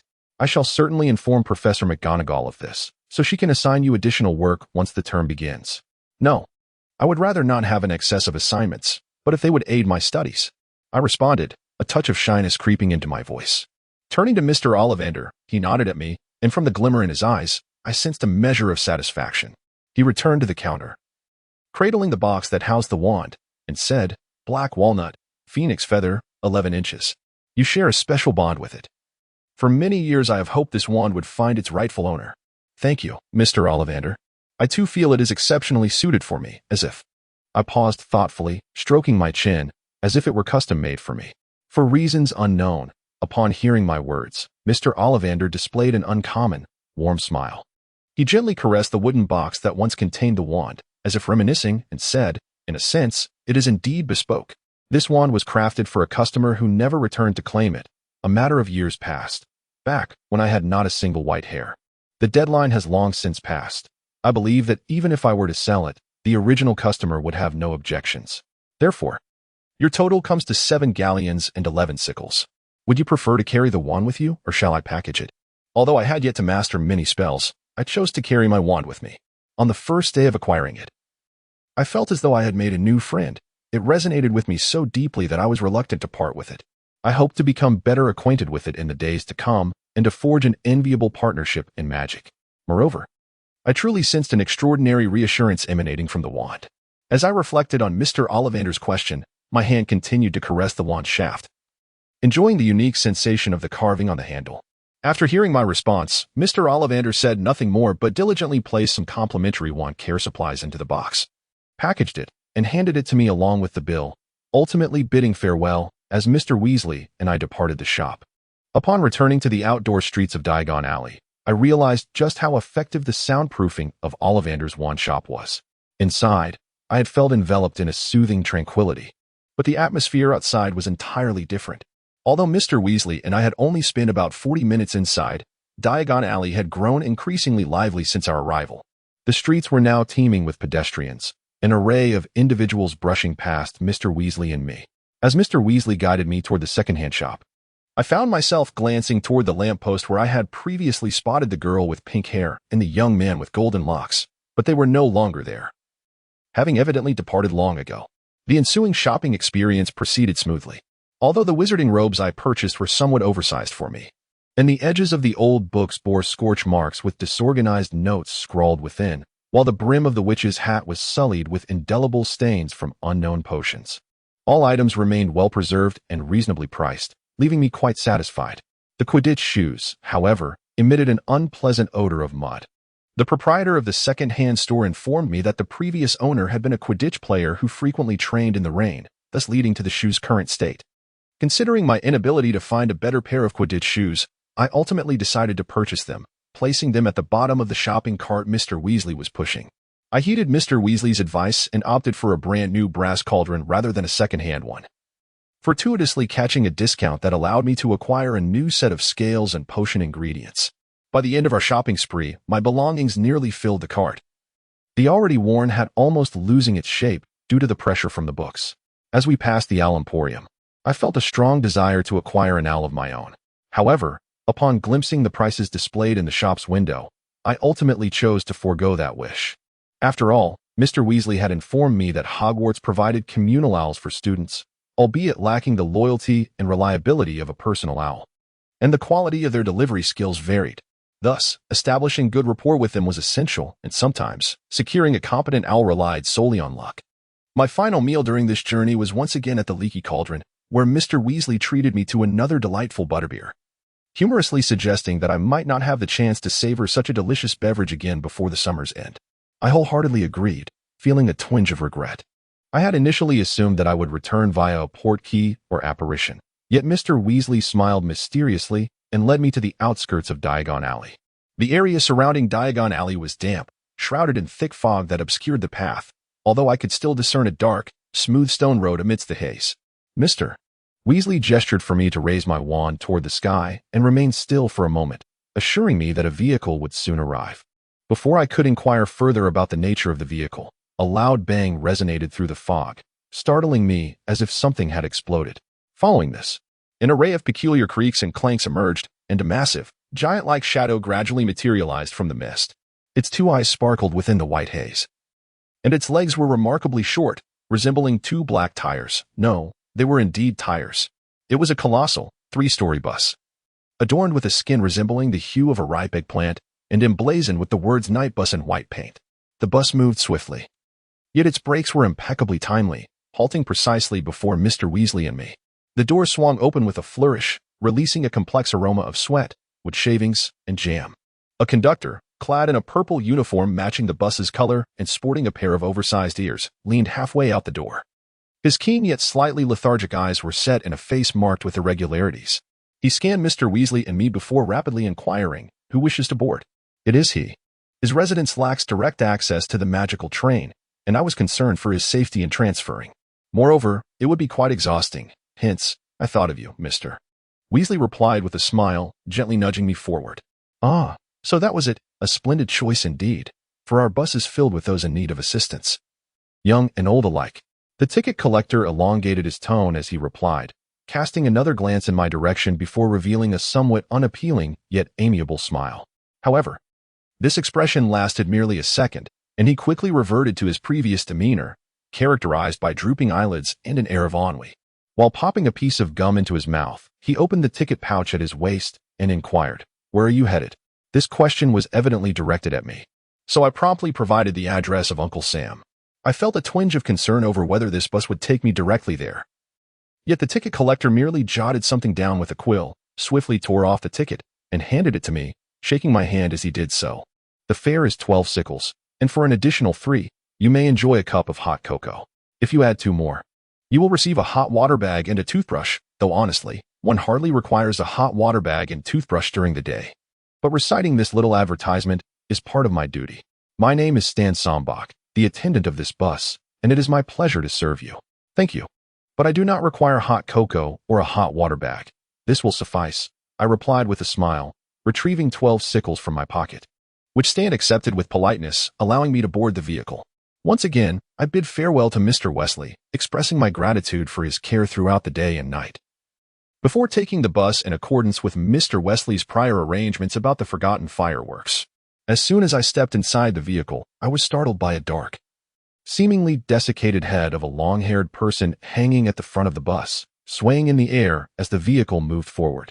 If that were all, it might have been tolerable. However, the head suddenly opened its eyes just as I entered, springing to life and exclaiming in a thick Scottish accent, "Another underage wizard.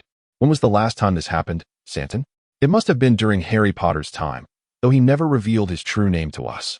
What a pity. I should have asked him for an autograph then. At that moment, Santon was reclining in a seat designated for ticket collectors next to the driver's cabin, leisurely chewing gum while reading a newspaper. Clearly unfazed by the talking head, he didn't even glance in its direction when he replied. After a brief moment, Santon seemed to recall something and turned towards me, saying, "The wizarding community hangs enchanted heads for blessings, you know, much like Muggle drivers hang talismans. Ours is simply a bit larger. I'm not merely an enchanted head. The operation of this bus relies entirely on me. Even the entertainment of passengers is my responsibility. I know more Scottish ballads than you've had cornbread. Little passenger, would you care for a song?" The head, sounding increasingly disgruntled, had developed many wrinkles upon hearing Santon's words.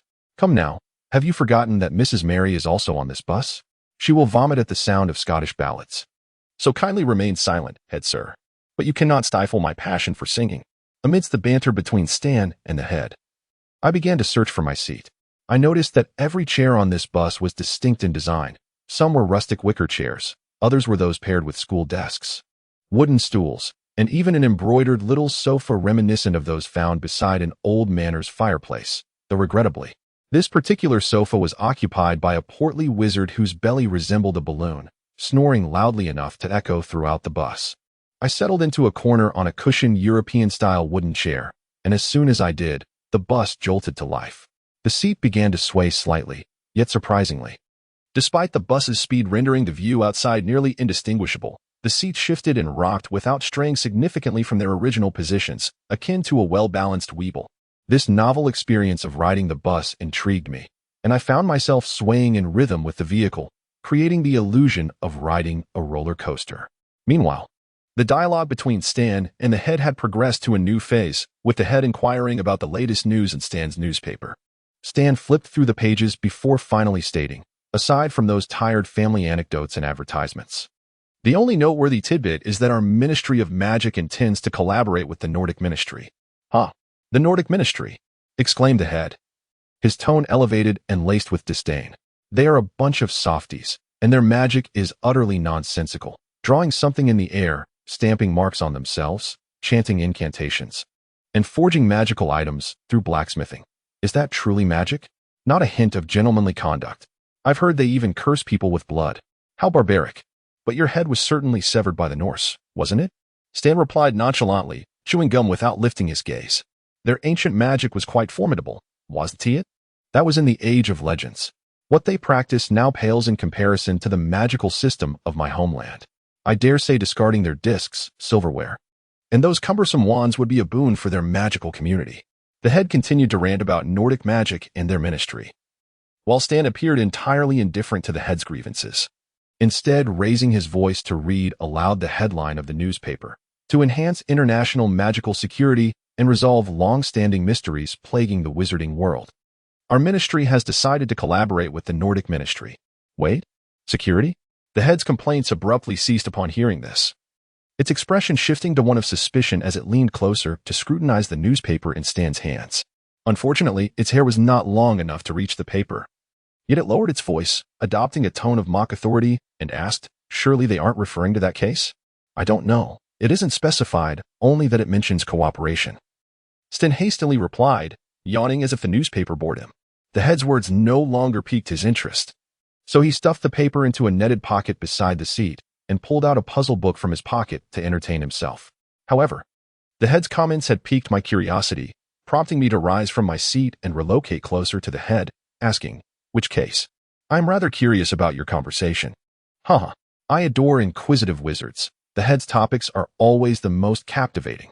The head clearly delighted in my response, casting a boastful glance at Stan before clearing its throat, if one could consider it having a throat, and adopting a storytelling tone, began. That was about 200 years ago. Even I was just a child then. In those days, my greatest fear each night was the tales of wandering monsters that roamed the dark. Legend has it that a monstrous being traversed the ocean to arrive in England. Driven by an insatiable quest for an obscure truth. To unearth this truth, he would stop at nothing. Conducting midnight interrogations of those he suspected might possess the knowledge he sought. Each victim would be discovered the following day at their doorstep, their bodies grotesquely twisted, as if they had been thrust into a blender during their last moments. It must be said that the terrifying visage of Mr. Head, combined with his ominous tone as he recounted this chilling tale, could send shivers down the spine of even the most steadfast individual. I could feel the hair on my arms standing on end, and what had once felt like a comfortably warm carriage now enveloped me in an inexplicable chill. Yet, driven by curiosity about the story and the case, I rubbed my goosebump-tinged neck with my hands to dispel the inner cold, and then I inquired. But this is merely a legend. Could it truly be a case? Indeed, it is a case. Mr. Head bellowed, as if suddenly struck by a revelation, startling the plump wizard seated on the sofa by the fireplace, who awoke with a start, his eyes wide with alarm. Initially, people dismissed this as the work of a deranged Muggle or mere hearsay. But it was not until the 150th year following the legend's emergence that a renowned wizard was murdered, leaving behind a declaration of guilt from the perpetrator. Only then did the public begin to connect all previous incidents with this one. But this only proves the existence of a serial killer. What does that have to do with the Nordic Ministry of Magic? I pressed. Because the killer's declaration was inscribed in ancient Nordic runes. Not any of the contemporary variants of the language, but rather the archaic script that the magical community is now fervently studying. Ancient Runic. The previously disturbed plump wizard had now straightened up on the sofa, his demeanor shifting to one of grave seriousness. Upon noticing our astonished gazes, he suddenly appeared somewhat bashful. Retreating his neck into his broad shoulders, his voice considerably softened. My grandfather was an expert in ancient Runic. He was once called upon to assist in an investigation. I had just opened my mouth to delve further into my inquiries when the bus's tires emitted a sharp screech, followed by a jolt that nearly threw me from my seat. Gripping the armrests tightly, I managed to steady myself as I realized the bus had come to a sudden halt. I quickly lifted my gaze to the window, where I spotted the familiar sign of Sam's grocery store. It seems we've reached your destination. The continuation of this tale will have to wait until your next ride with us. Mr. Head cackled sharply, addressing me with mirth. Upon disembarking, the night bus vanished from sight within mere seconds, while I stood before the familiar entrance of Sam's grocery store, my heart racing with trepidation. Inside, I could see Uncle Sam dozing beside the counter, appearing much the same as when I had departed, save for a different colored shirt beneath his jacket. Evidently, he had indulged in some drink before succumbing to slumber, for his round face was flushed a deep crimson, reminiscent of a ripe tomato. It's all right, Nimtara. You can do this. Just pull the forget-me-not cannon as soon as you enter and face Uncle Sam, and it will be fine, I reassured myself, my hand reaching into my satchel to grasp the cannon's end. Yet, at the same moment, my fingers brushed against a cold object, my wand. Suddenly, I felt a wave of hesitation wash over me. Was I truly prepared to use this magic cannon against Uncle Sam? While it might spare me from rebuke and allow me to avoid consequences, I pondered whether using it would imply that I had committed a wrong that needed to be concealed. Perhaps, I merely needed to explain myself to Uncle Sam. Resolving this within my mind, I released my grip on the cannon and took a deep breath, steeling myself as I pushed open the grocery store's door.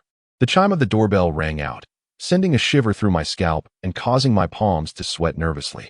Uncle Sam awoke with a start at the sound, his initially dazed expression transforming into one of furious indignation upon recognizing me. He leaped from his seat, his chair clattering to the floor, and advanced toward me like an enraged gorilla. You actually thought to return. Uncle Sam's voice rose in pitch, sharp and piercing, reminiscent of a kettle boiling over. He approached me swiftly, gripping my shoulder tightly and yanking me toward the exit, all the while shouting at a young clerk organizing the shelves, "You watch the store. Don't leave until I return." Thus, I was forcibly led out of the grocery store by Uncle Sam, who, finding it inconvenient to hold my shoulder, switched to grasping my wrist, dragging me homeward. Throughout the journey, he seethed with anger, prompting me to speak first to quell his ire. I went to purchase supplies for Hogwarts. I wasn't up to any mischief. This declaration caused Uncle Sam to halt abruptly, turning to glare at me with eyes like glowing red bulbs. He stepped closer, pointing a finger as thick as a sausage at my nose, demanding, "I don't care what you were up to. As long as you live under my roof and consume my provisions, your actions, good or bad, are entirely subject to my authority. Do you understand? Don't think that just because you attend some magic school, you are above me. You're just a little orphan, got it? It's Hogwarts School of Witchcraft and Wizardry, and the morality of actions cannot be so simplistically defined. Furthermore, I am not necessarily an orphan. There exists someone in this world who shares my surname, perhaps a true relative." I thought to myself, clenching my fists, stepping back, and inhaling deeply to maintain my composure as I replied, "I understand you adopted me for the government subsidies. Rest assured, I've inquired. And the Ministry of Magic collaborates with the Muggle government. Even if I attend Hogwarts, the aid will not diminish. You." Uncle Sam was evidently incensed by my words, raising a hand as if to strike me, but perhaps due to our public surroundings, he refrained. Instead, he yanked my collar, causing me to stumble as he compelled me homeward. "You ungrateful little brat, you won't eat tonight. No food tomorrow either, and for a week. You are confined to your room, strictly grounded. But the supplies I ordered will arrive soon." I responded, expressing no surprise at Uncle Sam's words. Rather than being confined, what concerned me more were other matters. Am I not even allowed to step outside to retrieve what I purchased? It's not your money. I shall dispose of that rubbish as I see fit. Uncle Sam shot me a glare. That's unfair. Moreover, it isn't your money. It's Henry's. Such words utterly infuriated me, and I struggled to suppress the urge to extract my wand and jab it right into his oversized nostril. Upon hearing Henry's name, Uncle Sam's demeanor softened noticeably. He angrily struck a nearby fence, causing the poor structure to lean precariously. The slender man residing behind the fence, who had been basking in the sun on his lawn, emitted a sharp sound of discontent upon witnessing Uncle Sam's violent act, only to be met with a fierce glare from him. Consequently, he retreated into his home, closing the door behind him. Uncle Sam spat at the closed door and then turned to me, gripping my collar with malice. "I will toss all that rubbish into your room, and you are forbidden from stepping outside." Given the outcome before Uncle Sam, I felt immensely satisfied. Thus refraining from further argument, I followed him back home, and upon entering, he quickly dragged me up the stairs and flung me into the furthest corner of my room. I could clearly hear him locking the door outside, and in what seemed like a fit of frustration, he delivered a heavy kick to the doorframe. I had grown indifferent to Uncle Sam's actions. Clutching my satchel, I ascended onto my bed, which was merely an old mattress devoid of a frame and sheets, with only a thin quilt and a pillow to my name. The small bookshelf in the corner was crammed with assorted items, old books, collected stones, and records from the rock band Henry gifted me. I had adorned the walls with all the rock posters Henry had given me, seeking to infuse my room with personal flair, making it entirely my own. Lying on the mattress, I gazed up at the ceiling, which was uncomfortably low, or rather non-existent, revealing exposed beams and cobwebs at the intersections. A solitary yellow bulb hung from the beams, illuminating the space, albeit dimly due to years of neglect. Soon, my gaze shifted to the vibrant rock band posters plastered on the wall opposite me, creating a rebellious tapestry when pieced together. I fixated on one poster for an extended period, suddenly realizing that the design mirrored the pattern on the phone case of the rock youth I had encountered at the Broken Cauldron. Even in the wizarding world, there are those who appreciate rock music. I mused internally, and an impulse surged within me. I swiftly retrieved my wand from my satchel, attempting to recall the incantation I had used at Ollivander's wand shop. Fly birds. I tentatively waved my wand while softly uttering the spell, praying fervently for its efficacy. Thank heavens, it worked. A flock of small birds materialized from the air, circling above my mattress just as before. I reached out to catch one, and it obligingly perched upon my finger, its bright black eyes regarding me with curiosity. It nuzzled my finger with its fluffy little head, and the warm, soft sensation filled my heart with warmth, causing my eyes to inexplicably well with tears. Thank you, I whispered to the little birds. However, their cheerful chirping evidently caught the attention of Mrs. Sam downstairs. I could hear her hurried footsteps and high heels as she ascended the stairs, her familiar shrill voice echoing. Nimtara, what mischief are you up to in there? Soon, she reached the door, and I heard the sound of her key turning in the lock. I quickly sat up from the mattress and dashed to the window to open it, urging the birds to escape. Leave this place. Do not linger here, I instructed them. As the window swung open, the birds poured out, yet the one on my hand seemed reluctant to depart. I gently placed it on the windowsill, encouraging it to fly away. It continued to gaze at me with its innocent, curious eyes, stirring a twinge of sadness within me. Nevertheless, I waved my hand twice, and at last it seemed to grasp my intent, issuing a melodious call before flapping its wings and soaring into the sky. Just as I bid farewell to the departing birds, Mrs. Sam finally opened the door, regarding me with an astonished expression, as though I were a creature of the night. "What are you doing?" she inquired. "Oh, nothing much, just watching the little birds outside," I replied, rubbing my eyes and turning back to face her. Uncle Sam's claim that he would receive my packages was evidently futile, as nearly all deliveries arrived via owls, which would fly directly to my bedroom window on the second floor, delivering items straight to me. Some owls even arrogantly circled around Uncle Sam's yard, leaving splatters of droppings on the meticulously cleaned glass before soaring away. If Uncle Sam or Mrs. Sam attempted to shoo them away or shouted at them, the owls would reciprocate with a foul-smelling gift aimed at their foreheads. While this behavior might further sour their disposition towards me, I found little concern. Even without the owls, their attitudes would hardly improve. Thus, when I observed their frustration and anger over the owl deliveries, a not-so-kind satisfaction welled up within me. Henry returned home once over the course of the summer, albeit briefly, and he clearly held great concern for my Hogwarts journey. Upon arriving home, he wasted no time in making his way to my door. At the moment, I was engrossed in reading my spellbook for the upcoming semester, but I recalled Mr. Weasley's warning against using magic outside school. Therefore, my practice consisted of either reciting spells without waving my wand or vice versa. Although I was uncertain of the effectiveness of such methods, they at least enabled me to familiarize myself with the textbook. When Henry knocked on my door, I was engrossed in the page detailing the color change charm. Initially, I assumed it was Uncle Sam seeking to chastise me for some trivial matter, prompting me to hesitate in responding. Yet, the next moment, I heard Henry's voice from outside. "May I come in, Carlos?" Among everyone I knew, only Henry called me Carlos, and his deep, distinctive voice made it immediately recognizable. I never wished to miss a chance to see Henry, so I promptly set my textbook aside and rushed to open the door. Henry first peered in, his coffee-brown hair slightly tousled, surveying the room. He undoubtedly noticed the assortment of magical items cluttering my space, such as my cauldron and ropes. Upon seeing these, Henry broke into a satisfied smile and stepped into the room. "It appears that you have successfully procured all the items you needed. I was initially concerned that you might struggle to acquire those peculiar items on your list." Henry chuckled shyly, then reached up to touch his nose. "I found them in a rather extraordinary place, akin to something out of a fantastical tale." My heart raced with excitement as I recalled my journey from Diagon Alley. Since my return, I had been longing for someone to share the wonders of my magical adventure. The children in the neighborhood were reluctant to engage with someone like me, a peculiar outcast, while Uncle Sam and Auntie Sam dismissed my vivid descriptions as mere figments of a deluded mind. Yet, I was confident that if they were granted a glimpse of a place like Diagon Alley, they too would be entranced and would echo my sentiments. That place is called Diagon Alley, and I was taken there by my headmaster. Did you know she can transform into a cat and perform apparition?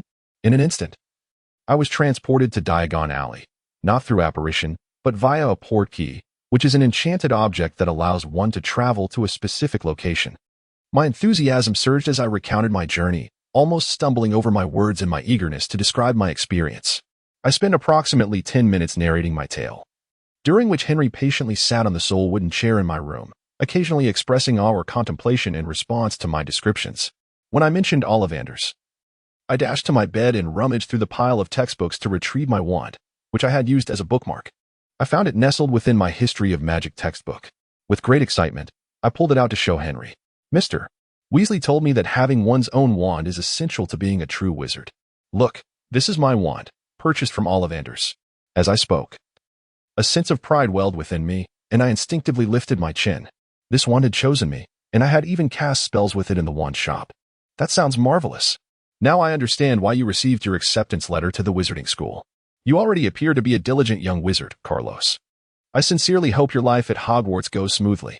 Throughout my animated recounting of my adventure in Diagon Alley, Henry regarded me with a warm smile. Upon seeing my wand, his deep gray eyes brightened as he remarked, "I have always believed in your strength, Carlos." His words made me feel somewhat bashful, and I scratched my head, feeling my cheeks flush and my fingers tremble. However, I did my best to temper my excitement and replied, "No, I still have much to learn. I appreciate your support, Henry. I will work hard at Hogwarts. Moreover, if the opportunity arises, I promise to take you to Diagon Alley." As I made that promise, I felt Henry's hand rest on my shoulder. He gave it a reassuring squeeze before patting me gently. This gesture conveyed his trust in me, prompting me to look up at him. I noticed his lips moved as if he wished to say something further, yet he ultimately chose silence. He ruffled my hair and turned to leave the room, glancing back at me just before reaching the door. I have always believed in your resilience, Carlos. By the way, the care package I brought for you is over there. He gestured towards a small corner beside the door. Following his indication, I discovered several colorful boxes of sweets and a brand new brown coat resting on the shelf, exquisitely tailored and undoubtedly costly. As I approached and touched the coat's sleeve, I noticed the gray lining embroidered with my name in brown thread. Feeling warmth in my heart as I caressed the embroidered name, I turned to express my gratitude to Henry, only to find that he had already closed the door behind him. The summer days passed swiftly, and soon it was the day of my departure for Hogwarts. Early in the morning, Uncle Sam reluctantly drove me and my luggage to the station. When I unloaded the last piece of luggage from the car, he left without a word, departing swiftly and leaving me standing alone at the bustling station entrance. I had anticipated such a scenario, so I felt neither embarrassed nor particularly saddened. Instead, I pushed the cart laden with my belongings into the station. Since Uncle Sam's home was not in London, and the Hogwarts Express departed from Platform 9 at King's Cross Station, I needed to travel to King's Cross first before boarding the train to Hogwarts. Time was of the essence. I had a mere 20 minutes to transfer, and any delay in the train I was about to board could lead to dire consequences.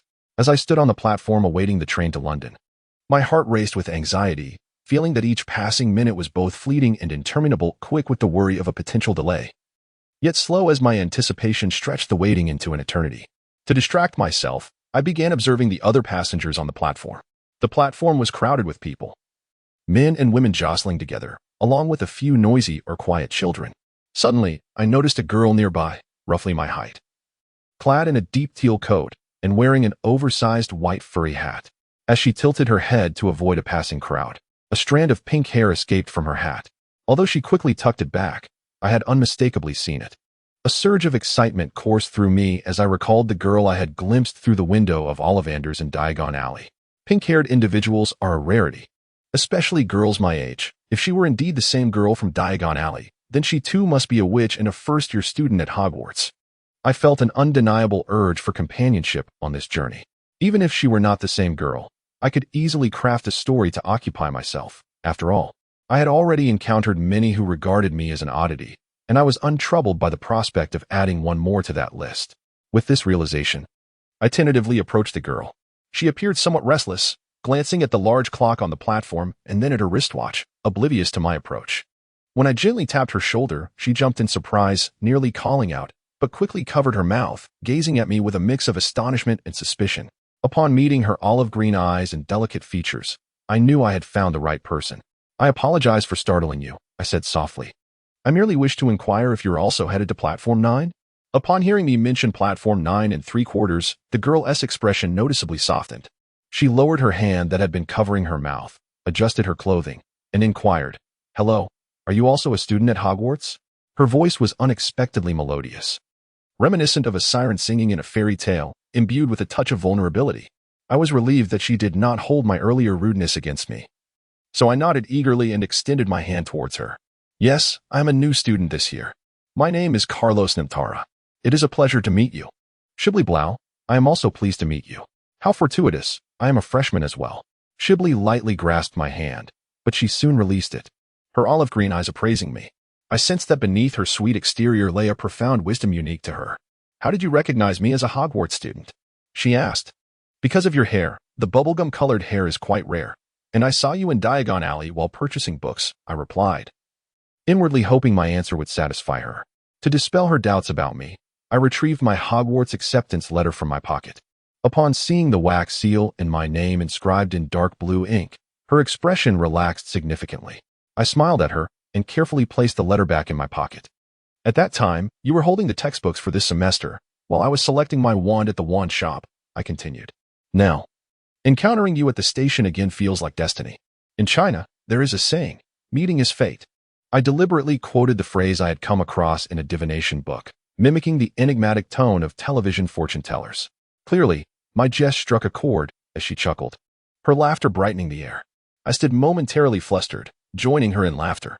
Finally, Shibli dabbed a tear from the corner of her eye, which had escaped during her laughter. and said, "You are quite amusing, Nimtara. I was feeling a bit anxious today. My brother was supposed to accompany me to school, but he became too busy." As she spoke, her demeanor shifted to one of melancholy. She grasped her left wrist with her right hand and lowered her gaze to her toes. Then, as if recalling something, she looked up at me and asked, "Are you alone too, Nimtara?" "Yes, my guardian dropped me off at the station and left," I replied, feeling a bit shy as I scratched my head, hesitant to meet her eager yet warm gaze. In truth, I sought her company on the journey. When I posed the question, I did not expect her to agree, given that we were merely strangers meeting for the first time. Yet, after a moment of contemplation, Shibli nodded in affirmation. "All right. I was worried this journey would be too quiet. I rarely have friends my age, or rather, I have none at all. My brother often frets that I want to make friends. You see, last night he even prepared a bag of candies for me to share with my future friends." As she spoke, Shibli retrieved a transparent candy bag adorned with a pink ribbon from her coat pocket. The candies inside were vibrantly colored and appeared almost like glistening marbles. Shibli opened the candy bag and offered it to me. I casually picked a green candy from the assortment, and upon tasting it, I was greeted with a rich tartness of green apple, accompanied by a hint of honeyed sweetness that instantly lifted my spirits. Observing my joy as I savored the candy, Shibli smiled and took a red candy for herself. "This is called rainbow honey candy. It hails from America. The colors and flavors are not artificially concocted. There are indeed magical bees in America that produce honey in various colors and flavors. My brother sometimes travels abroad for work and brings back many such treats." As she carefully returned the candy bag to her pocket, her brow furrowed suddenly. "Oh, this one is pomegranate flavored, which is a bit too sweet for me. I have the green apple flavor." I chuckled, suddenly realizing that Shibli seemed to be the type of person who became quite talkative once her guard was lowered. Moreover, she held her brother in high regard, frequently mentioning him. "Your brother cares for you deeply," I remarked. "Yes, we grew up together. In my memories, he has always been there to protect me. He is intelligent, kind, and approaches everything with grace and ease. Because of this, our family holds him in high esteem. While I often feel quite shy and insignificant." However, since Shibli trailed off, lowering her head, her fingers anxiously entwined, I sensed there was something she found difficult to articulate. And just as I pondered how to comfort her, the station's loudspeaker announced the imminent arrival of the train to London. We both looked up abruptly and, after exchanging a knowing glance, walked together toward the designated boarding point. Fortunately, the city we were in was not too far from London, so our train journey would not be excessively long. Inside the carriage, the atmosphere was markedly quieter than the bustling station. The compartments were relatively small, making it easy to overhear conversations. Wary of discussing matters pertaining to the wizarding world in the presence of Muggles, Shibli and I tacitly agreed to converse solely about topics related to the Muggle realm.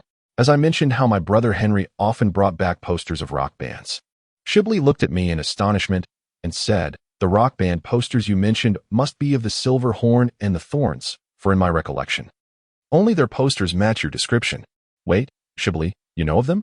I replied, equally surprised, for I had assumed that someone like her, who appeared to be an elegant young lady from a noble family, would not be familiar with Muggle rock bands. In truth, even I, who had lived in the Muggle world, had only a cursory understanding of rock music. My room did not possess a record player, and Mrs. Sam was quite neurotic. If I sneaked into Henry's room to play rock records, she would surely go mad and toss me into the yard, leaving me to spend the night outside. "I know because my brother likes them. Look, this fuzzy hat is a souvenir from a band he brought back," Shibli said, leaning closer to me and pointing out a silver embroidery on the hat, roughly the size of a pinky finger. I immediately recognized it as the logo of the Silver Horn. "Your brother certainly has a flair for fashion," I remarked, my mind beginning to conjure an image of Shibli standing alongside a stylish young man. Wait, a stylish young man. On that day in Diagon Alley, I encountered a rock and roll youth. "Wait, Hibari, your brother." Suddenly, a realization struck me, and I hurriedly leaned closer to Hibari, asking, "Your brother? He wouldn't happen to have golden hair, blue eyes, and often wear a rather rock-inspired outfit, would he?" "You know my brother?" This time, it was Hibari's turn to display the astonishment I had seen earlier when she accurately named the rock band. "No, it's just that your brother was rather conspicuous in Diagon Alley," I explained, only to find it challenging to reconcile the rebellious young man I had encountered with the elegant and considerate brother Hibari had just described, one who prepared candies for her classmates out of concern that she might struggle to make friends. Perhaps this was why, when Hibari spoke of her brother, I couldn't immediately connect the youth I had seen in Diagon Alley with the brother she described. I'm sorry. My brother wasn't always like this, but I don't dislike the brother he is now, Hibari weakly explained. And I sensed a hint of unspoken worry hidden beneath her feigned calmness. Although I wanted to continue our conversation, there was no time for it now. The train had already arrived at King's Cross Station, and we had roughly 20 minutes to transfer.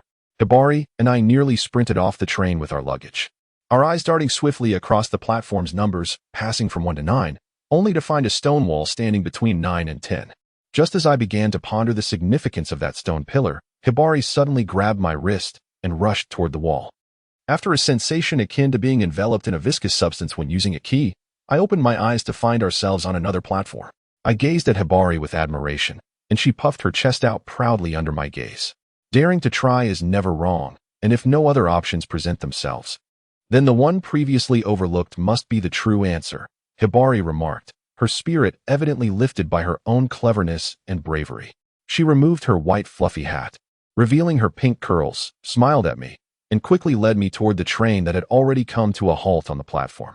As I followed Hibari, I carefully observed my surroundings. This platform 9 3/4 appeared almost indistinguishable from the Muggle platforms outside, yet it seemed considerably more pristine, with a crowd that felt bustling but not overwhelming, perhaps due to the fact that it was the first day of school. Most of the wizards passing by appeared to be our peers, all bearing the expressions of newcomers exploring the station and the steam train that seemed to have traversed from the previous century. Among them were older students who navigated the space with ease, exuding pride as they passed by the newcomers, some already dressed in their school robes, while others eagerly answered the questions of bewildered first-year students. After handing our luggage to the appropriate staff, Hibari and I finally boarded the train. Unfortunately, since we arrived late, there were few seats remaining, and we had to ask in each compartment if we could join. Despite it being the beginning of the term, small groups had already formed among the little wizards, each with their distinct personalities and eager spirits. In the first compartment we approached, the occupants were hosting a folk music concert, and when we knocked, they even asked if we wanted to sing along. No, thank you. Hibari and I replied almost in unison. The second compartment was filled with excited students devouring a chocolate cake they had somehow acquired, while their cat left paw prints of chocolate on the train window. How could they treat dessert like this? Hibari nearly dashed into the compartment, but I managed to stop her just in time.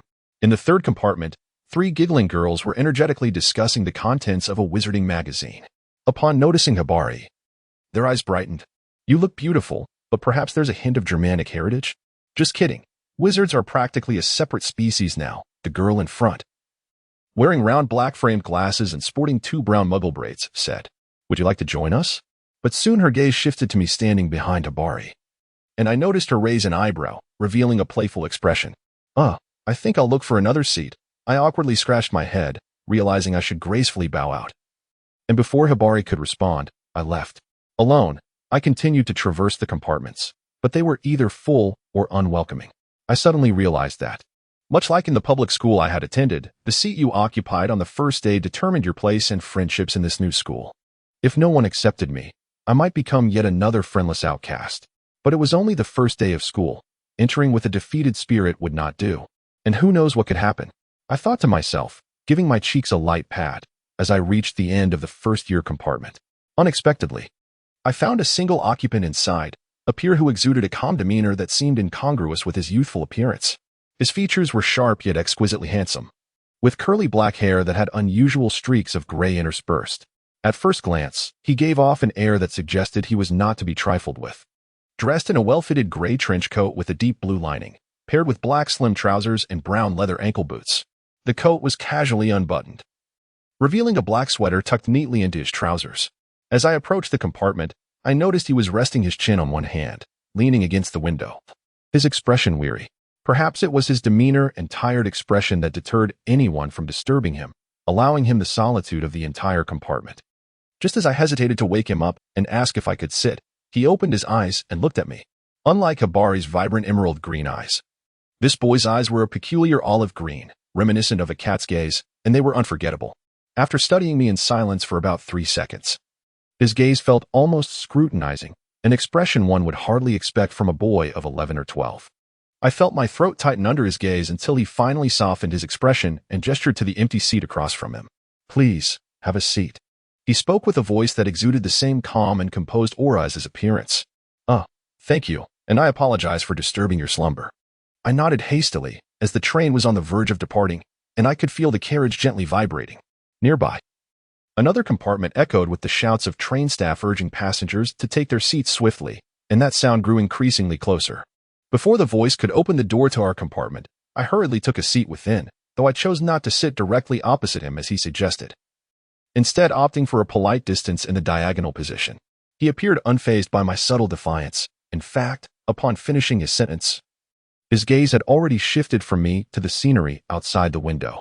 He offered no response to my apology, clearly indicating he was a rather reticent travel companion. I dismissed my earlier intention of breaking the ice with my fellow compartment occupant and retrieved my textbook on the history of magic from my bag, intending to occupy the silence of the train ride to Hogwarts. As the train set in motion, a resounding whistle erupted from the locomotive, causing the entire carriage to gasp in surprise, which soon erupted into laughter as everyone began chattering excitedly about the landscape outside.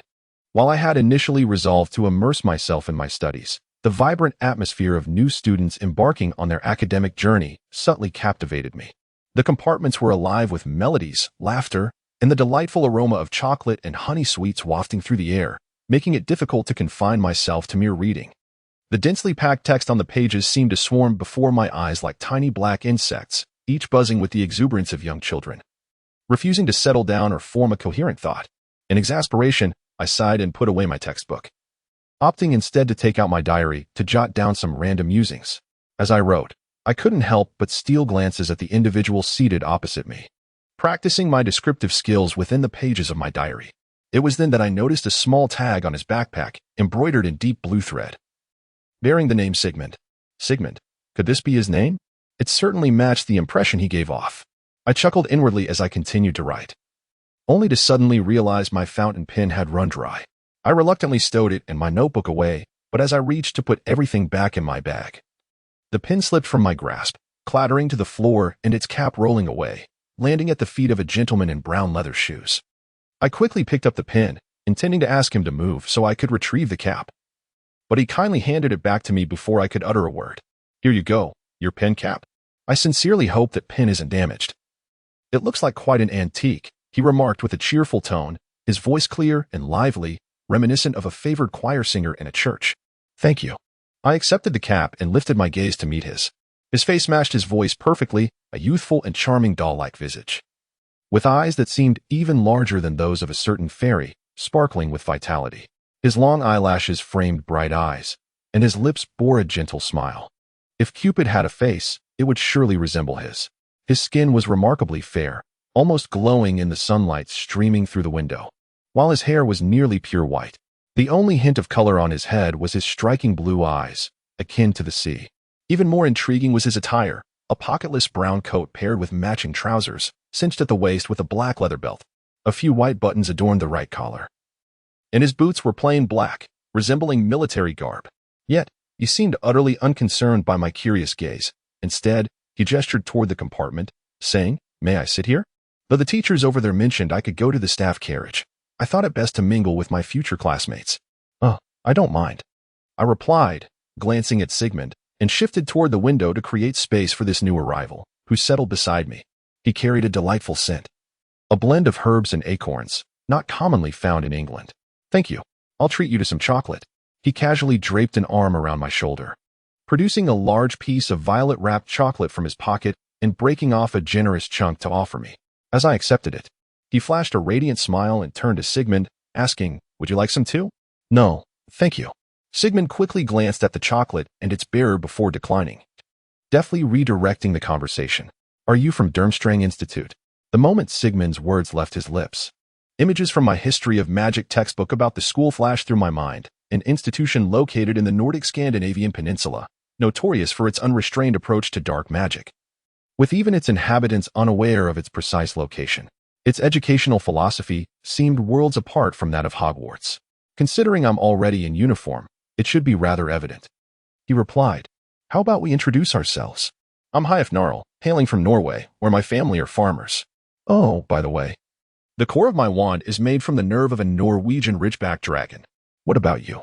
Hyaf, unperturbed by Sigmund's direct inquiry, continued munching on his chocolate, laughing as he spoke.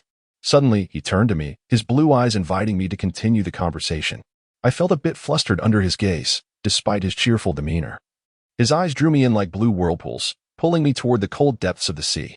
Under high scrutiny, I sensed a drop in my temperature and instinctively wrapped my coat tighter around me. I then noticed Sigmund was also staring at me, suggesting that both were awaiting my response. A sense of being caught between two conversants washed over me, and part of me wished I could simply say, "You two chat. I'll take my leave and make a swift exit." However, given the crowded carriage, finding another seat would be unlikely. Thus, I cleared my throat and softly introduced myself. "I am Carlos Nimtara, also a new student this year." "Nothing else to share? How unfair," Hyaf exclaimed, his mouth still full of chocolate, rendering his speech somewhat unclear. To speak frankly, Seaf's manner of eating is hardly commendable. His lips were nearly smeared with chocolate. I helplessly pointed to the corner of his mouth, indicating he had chocolate on it, and remarked, "I don't have much to share. I come from a Muggle family, and my wand is made from phoenix feather. It is said that wands made from phoenix feathers are quite rare." As Seaf spoke, he stuffed the last bit of chocolate into his mouth, then retrieved a handkerchief adorned with a grapevine pattern from his pocket to wipe his lips. He turned to Sigmund, saying, "Now that we've all introduced ourselves, how about you?" Following Seaf's gaze towards Sigmund, I noticed a slight furrow in Sigmund's brow. When he replied, his tone seemed tinged with exasperation, yet for some reason, he averted his gaze from Seaf, shifting from a slouched position against the window to a more upright posture. He looked at me and stated, "Sigmund Russell, my wand is made from dragon heartstring, though I am unaware of the specific dragon. Mr. Ollivander did not disclose that. I also purchased my wand from Ollivander's shop, where I learned a spell." Upon hearing Sigmund mention Mr. Ollivander, I interjected, nearly cutting him off. And my sudden enthusiasm seemed to startle him. His eyes widened slightly. It dawned on me that I was conversing not with a solemn adult, but with a peer on a train heading to school. Seaf, clearly amused by Sigmund's startled expression, leaned closer to me and gently nudged my side with his elbow, whispering, "Well done." Observing our reactions, it was apparent that Sigmund recognized his brief lapse in composure. His cheeks flushed slightly. However, he cleared his throat to alleviate the awkwardness and maintained a composed demeanor as he continued, "Ahem. You referred to the wand testing spell? Typically, these are simpler spells, like the flock of birds or the blooming orchids. When I was there, Mr. Ollivander had me perform the blooming orchids. Mine was the flock of birds. It was the first spell I ever cast. It felt truly extraordinary," I replied excitedly, promptly retrieving my wand from my satchel. "Could you teach me that blooming orchid spell? Although I've practiced spells from my textbook during the holidays, having someone demonstrate is far more effective." Seeing me suddenly brandish my wand, Sigmund instinctively recoiled, regarding me with a peculiar expression as if to convey he had never encountered such eccentricity. At that moment, Seaf could no longer contain his laughter, clutching his stomach and even pounding his thigh with one hand. At that juncture, both Sigmund and I fell silent, the compartment reverberating solely with Seaf's unabashed laughter, which gradually subsided after a couple of minutes, though he still held his belly, with a few tears escaping the corners of his eyes. He placed a heavy hand on my shoulder, almost leaning his entire weight upon me.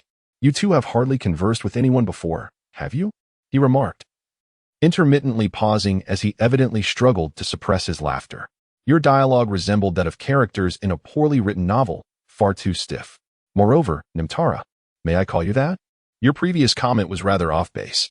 What were you thinking? Attempting to learn spells on the train to school on the first day. You will have plenty of opportunities to study ahead. There's no need to rush." As Seaf spoke, he affectionately rubbed my back as if petting a dog, nearly pressing himself against me. By the end, I found myself nearly pinned to the seat, as Seaf possessed considerable strength. If there were an arm wrestling competition at school, I imagined Seaf would likely triumph in every contest until he graduated from Hogwarts. Sigmund, seemingly oblivious to my predicament under Seaf's weight, had no inclination to rescue me. Instead, he inquired of Seaf, "So, you transferred from Durmstrang, Mr. Nalter?" Upon hearing Sigmund's question, Seaf finally ceased his playful torment, released me, and sat upright again, stating, "To be more precise, I am an exchange student. According to the plan, I am to study here for a year or two, after which I must return to my previous school." Once Seaf let go, I was finally able to straighten up and catch my breath. Curiously, I lifted my gaze to observe their conversation. "But generally, don't exchange students usually transfer after having studied at their own school for some time? Seaf, you haven't even attended Durmstrang. What is the significance of your exchange?" I glanced between Seaf and Sigmund, presenting the question that had arisen in my mind. Back in my days at the Muggle school, we had exchange students, but they were seldom first-year students, as the school preferred to facilitate exchanges between those more familiar with their respective institutions. This way, students could assess the differences between both schools, aiding in potential reforms. "I'm different from you both," Seaf chuckled, squinting at my inquiry. He draped an arm over my shoulder and said, "Don't be deceived by my appearance. I have actually attended Durmstrang for a year. Due to certain special circumstances, I began my studies there a year earlier than the typical students." "I see." I nodded, suddenly at a loss for words to respond to Seaf. As he mentioned, I was not adept at conversation and was unaccustomed to inquiring into others' affairs. At that moment, a rumble of thunder echoed from outside the window. I looked up to find the train had ascended to a vast plateau, surrounded by pristine natural scenery, with endless stretches of fir trees blanketing the ground. In the distance, various mountain ranges loomed, and above this picturesque landscape, the once clear blue sky had transformed into a canvas of ominous clouds, with flashes of lightning flickering between them. "Ah, we are almost there. Look over there." Seaf suddenly lunged forward, pressing against the window and pointing in a direction. "That must be Hogwarts." Upon hearing this, both Sigmund and I turned to follow Seaf's gesture. And there, nestled between the lush forests and mountains, a castle with an air of profound history gradually emerged upon the high ground, drawing ever closer and becoming increasingly distinct. Against the backdrop of dark clouds and lightning, the lights within the castle shone brightly through the gloom, in the surrounding corridors, spires, and even the very stones of the grand castle seemed to resonate within us, sending ripples through our hearts, compelling even the typically composed Sigmund to widen his eyes in astonishment. Although I had previously glimpsed images of Hogwarts in books, I never anticipated the grandeur of witnessing it in person. It was an enormous castle. Sigmund gazed out of the window and remarked, but midway through his statement, his delicate brow furrowed, for the weather indicated that rain was imminent. Indeed, no sooner had Sigmund's words fallen than a raindrop, seemingly summoned by his pronouncement, tapped against the glass of the car window, followed by another, then a third. The sky opened up, and the rain began to fall, intensifying with each passing moment. The castle of Hogwarts became increasingly obscured by the thickening curtain of rain, yet the warm glow of lights within the castle shone like a beacon, providing a modicum of comfort. "I didn't bring an umbrella," Xiaofi stated nonchalantly, his expression and demeanor betraying no concern for the downpour. He appeared accustomed to such unforeseen circumstances, stretching languidly back into his previous position.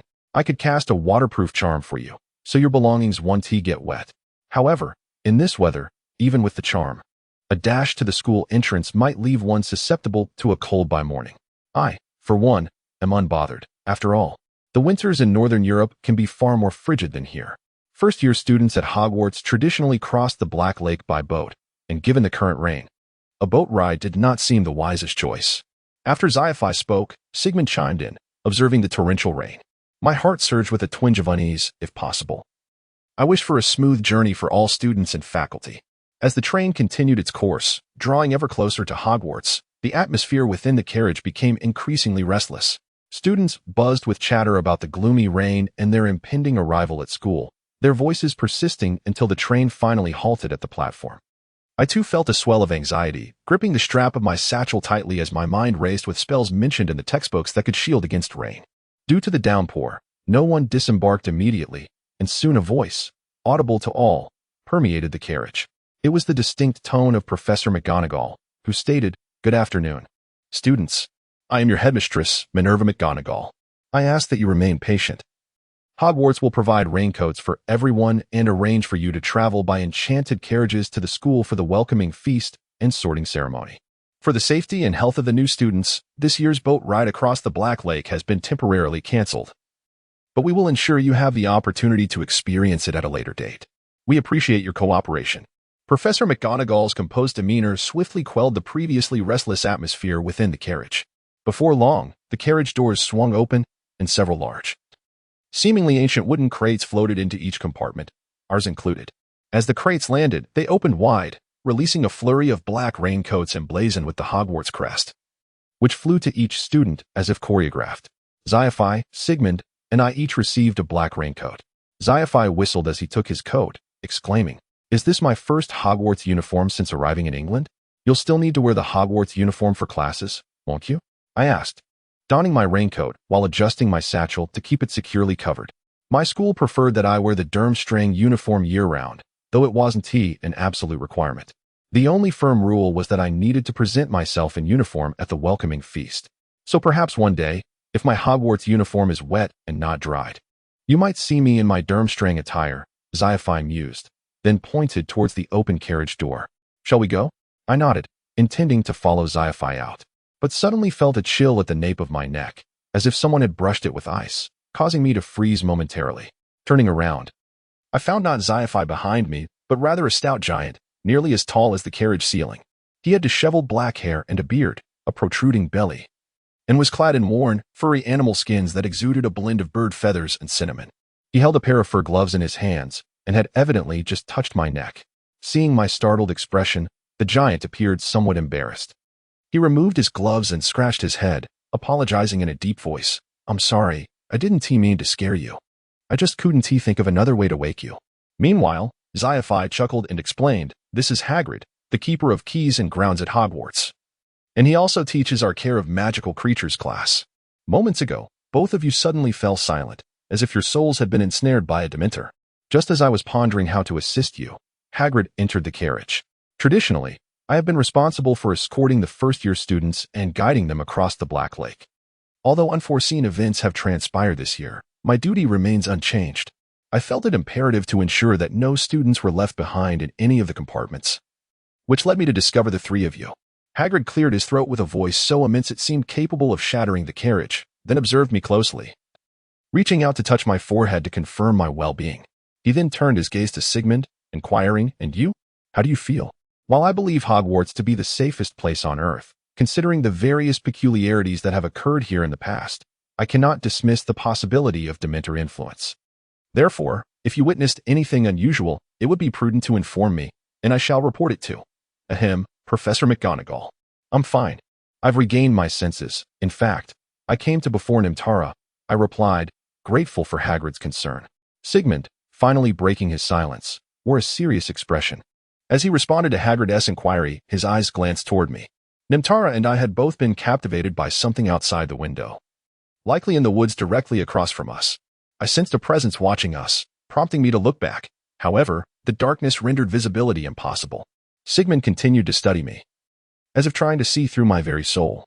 Initially, I felt a twinge of apprehension under his scrutiny, but his intense gaze only intensified my shivers. I could tell he was not lying. Like me, he was filled with uncertainty about the earlier incident. Yet, our points of confusion had diverged slightly. From his description, it seemed he had not experienced the blurring of vision, nor had he discerned the outline of whatever it was. His gaze undoubtedly urged me to share everything I had seen. Clearing my throat, I followed Sigmund's lead, striving to articulate my thoughts. What I perceived was somewhat different. At first, it felt as though something icy brushed against my neck, prompting me to look back. After fixating on the object outside for a moment, my vision began to whiten, not in a fainting sense, but as everything gradually turned white, leaving only that thing outside the window in stark blackness. What did it look like? Sigmund inquired. It was entirely black. I couldn't see it clearly, yet the contrast with the surrounding whiteness allowed me to discern its shape. Perhaps a person? As I stared, it suddenly raised a hand, as if beckoning, and then vanished. The more I recounted, the colder I felt, nearly trembling. At that moment, Hagrid placed his large hand on my shoulder, its warmth seeping through my clothing, providing me with some comfort. That sounds rather unusual. Perhaps you both need to rest now. There will be delightful chocolate at the feast for the first years. Oh, I have a bit in my pocket, though it's a tad melted. Take some for now. I will report this matter to Professor McGonagall. Now, let's disembark. You still need to ride the Thestral carriage to the castle. I've trained those Thestrals for quite some time. They are charming creatures, and you will surely enjoy them. As he spoke, Hagrid produced a piece of soft chocolate that felt almost like Play-Doh, its golden wrapper easily indented with a squeeze. He nudged me and Sigmund toward the exit, while Xyophi followed, beaming.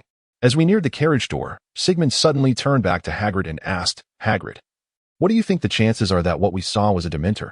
I've never truly seen a Dementor, so. Hagrid paused, considering. It could also be a wandering ghost or a werewolf lurking in the woods. You know, this is Hogwarts, where magical creatures abound. He paused again, stroking his rosy nose, his tone shifting to one of melancholy. And even if Dementors are present, it matters not. The ministry has dispatched several oars to ensure the safety of new students this year. Hermione. Oh, the current Minister of Magic is quite concerned about the welfare of first years. How many times have I changed the subject today? Time flies, you know. And many identities have evolved. Perhaps I need time to adjust. Now, step into the carriage. I intended to say something further, but Hagrid had already ushered us to a black carriage that appeared quite aged, constructed of an unidentifiable dark wood.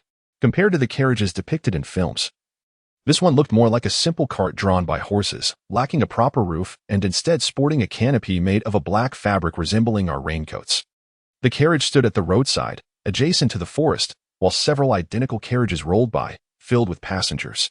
Yet, all of these carriages were devoid of horses. I could only see an expanse of empty air at the front. Well, a horseless carriage. I am becoming accustomed to the magical world. I mused aloud, but Hagrid interrupted me. Horseless? No, of course there are horses, but thestrals are no ordinary steeds. They are winged horses with dragon-like heads. Unfortunately, only those who have witnessed death and comprehended significance can see them, Hagrid explained, his voice somewhat elevated, after confirming we were all aboard. He slammed the carriage door shut. But you are still children. Perhaps you will only see thestrals when you are older. However, I personally hope that one never sees a thestral, for that would mean one's companions have never departed. After expressing this sentiment, Hagrid waved at an unseen creature at the front and whistled, calling gently, "Come on, run swiftly, and take them to Hogwarts." As soon as Hagrid finished speaking, I felt the carriage shudder beneath me, then it began to glide swiftly along the forest path, flanked by towering trees. This being my first experience in a carriage, especially one drawn by invisible horses, my nerves began to fray. Seaf sat beside me, and in my anxiety, I clutched his left arm tightly, while he remained relaxed, even encouraging the unseen thestrals as the carriage set off. Careful around the right turn, don't crash into a tree. Now, straight for 200 meters. Come on, speed up. We must overtake that carriage ahead. If it were up to me, I would prefer a smoother ride. I addressed the clearly excited Shibli, glancing towards the silent Sigman seated opposite me, hoping he might interject to quell Shibli's exuberance. However, he remained with arms crossed, leaning back against the carriage seat, eyes closed, choosing to remain oblivious to the unfolding circumstances. Thus, I turned my attention to the other occupants of the carriage. When we arrived, a freshman was already seated inside. Yet she had not uttered a word until the carriage began its journey. It was only then that she suddenly lifted her head, her striking pink hair peeking out from beneath her black raincoat hood. With her emerald eyes fixed upon me, she broke into a delighted smile. "Hi, Nimtara. Shibli." Upon seeing her face, I exclaimed her name, reciprocating her smile. "I didn't realize you were on this carriage. I apologize for not noticing you earlier." "No worries. I saw you speaking with Hagrid, so I hesitated to greet you." Her gaze shifted to Sigmund beside her, her demeanor suddenly becoming somewhat reserved. As if intimidated by him, Sigmund finally emerged from his contemplative silence, reopening his eyes and directing his gaze at Shibli, his demeanor transforming into that of a formal spokesperson. Courteous, yet stiff. "Long time no see, Miss Brawl. I have heard about your family matters. How have you been?" "I'm managing. Though the move has been a bit challenging. But thus far, nothing too terrible has occurred," Shibli replied softly, adjusting her black raincoat as she nervously fiddled with her fingers. After a brief pause, she seemed to recall something urgent, raising her head and asking with a hint of desperation, "What about Ima? Is she well? Did she come to Hogwarts?" Shibli's inquiry caught Sigmund off guard, his expression shifting to one of complexity. He did not answer her question directly, but instead shook his head silently and, after a moment's hesitation, added, "I did my best. She couldn't come." "Ah, I see." Upon hearing Sigmund's response, Shibli's countenance fell, and a silence enveloped the carriage, creating an atmosphere that turned subtly awkward. Even Shibli falling unusually silent. I sensed an unspoken story between the two that neither I nor Shibli nor the others could comprehend. A narrative that bound them in tangled emotions, rendering them incapable of engaging in casual conversation. Yet, if this silence persisted, it seemed it would cast a pall over everyone's spirits by the time we reached Hogwarts. I cleared my throat and feigned curiosity. "So, Shibli, it appears you know Sigmund." "Ah, yes, Russell and I are acquainted due to our families. Both our families are quite old wizarding lineages, so there are occasional interactions." Upon hearing my voice, Shibli quickly straightened her posture, glancing at Sigmund as if seeking his approval to discuss this topic. Sigmund, however, did not meet her gaze. Perhaps it was his characteristic taciturnity permitting her to proceed. After confirming his silent consent, Shibli added, Russell's family is renowned in our region for their prophetic abilities, having been seers for over 2 centuries. His grandmother, Agnete, is widely recognized as a seer. Not just locals, but many wizards travel great distances seeking her prophecies. By the way, Russell himself is regarded as a rare genius in their family. What genius? In matters of prophecy. I believe people ought to forge their own paths rather than rely on foretold destinies. Almost as soon as Shibli finished her sentence, Sigmund interjected. His brow furrowed under the dim glow of an old oil lamp hanging from the carriage ceiling, his eyes betraying a hint of frustration towards something unspoken. That may be true. Shibli lowered her head again. Nevertheless, akin to examinations, isn't it advantageous to know the answers beforehand? Shiafii, seemingly having produced a bag of butter biscuits from nowhere, munched on one while babbling innocently, casting an earnest gaze at Sigmund. Besides, if you possess prophetic abilities, why not attempt to verify what you and Nimtara observed in the carriage? Eh? Did something happen to you? Shiafii's comment piqued Shibli's curiosity, prompting her to shift the topic. I turned to Shiafii, only to find him gazing back at me, a piece of biscuit in his mouth, gesturing towards Shibli with his thumb. His face animatedly imploring me to explain the earlier incident to her. Yet, I hesitated. I did not wish to alarm Shibli. Presenting someone with an unanswered question could be rather disconcerting, especially on a day meant for new beginnings. Shibli seemed to sense my unease, regarding me with concern before softly saying, While I am indeed curious, it's perfectly all right if you prefer not to share. I hope you two Haven T encountered any danger in the carriage, and you reported it to the professors, right? Her concern alleviated some of the tension within me. I smiled and replied, Yes, Hagrid is aware of the situation. He said he would inform Professor McGonagall. The school will handle it. That is good to hear. Shibli nodded in understanding, refraining from pursuing the matter further.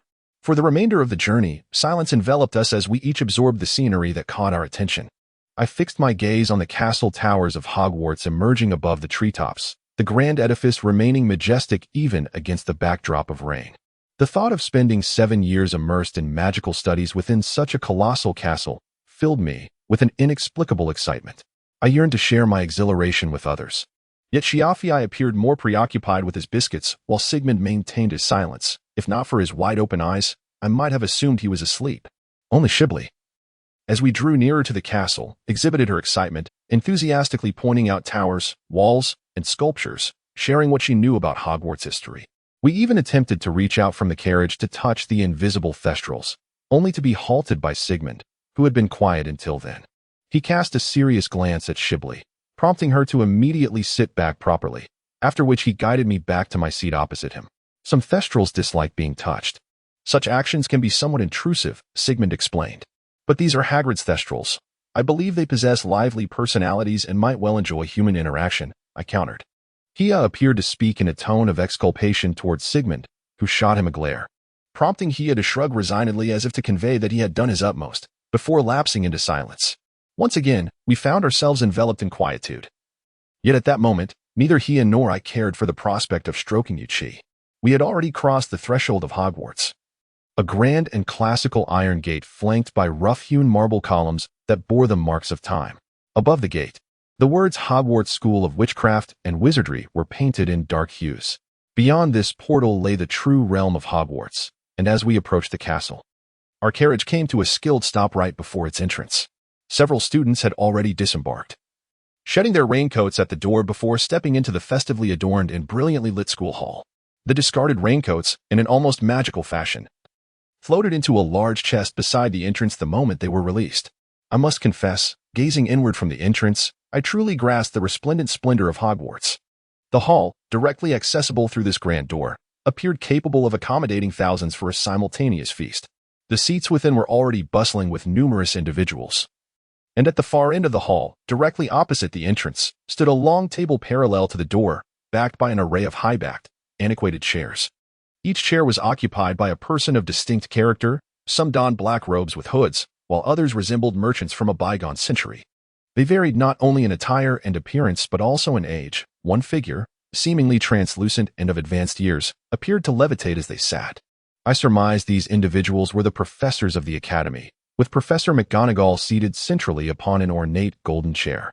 Before her, at a podium-like space, sat an empty chair adorned with a pointed brown wizard's hat. Its fabric wrinkled and shadowed in such a way that it evoked the abstract features of a human face under the flickering light of countless floating candles. The texture of the hat led me to ponder whether its age rivaled that of the castle itself. Upon spotting Professor McGonagall, a wave of reassurance washed over me, and I followed Hia and the others as we descended from the carriage, shedding our raincoats to enter the hall. Inside, I was astonished to see hundreds of white candles suspended from the ceiling, which had evidently been enchanted, as it showcased a clear and beautiful depiction of the starry sky, almost indistinguishable from reality. Had it not been for the rain outside, I might have been convinced the ceiling was transparent.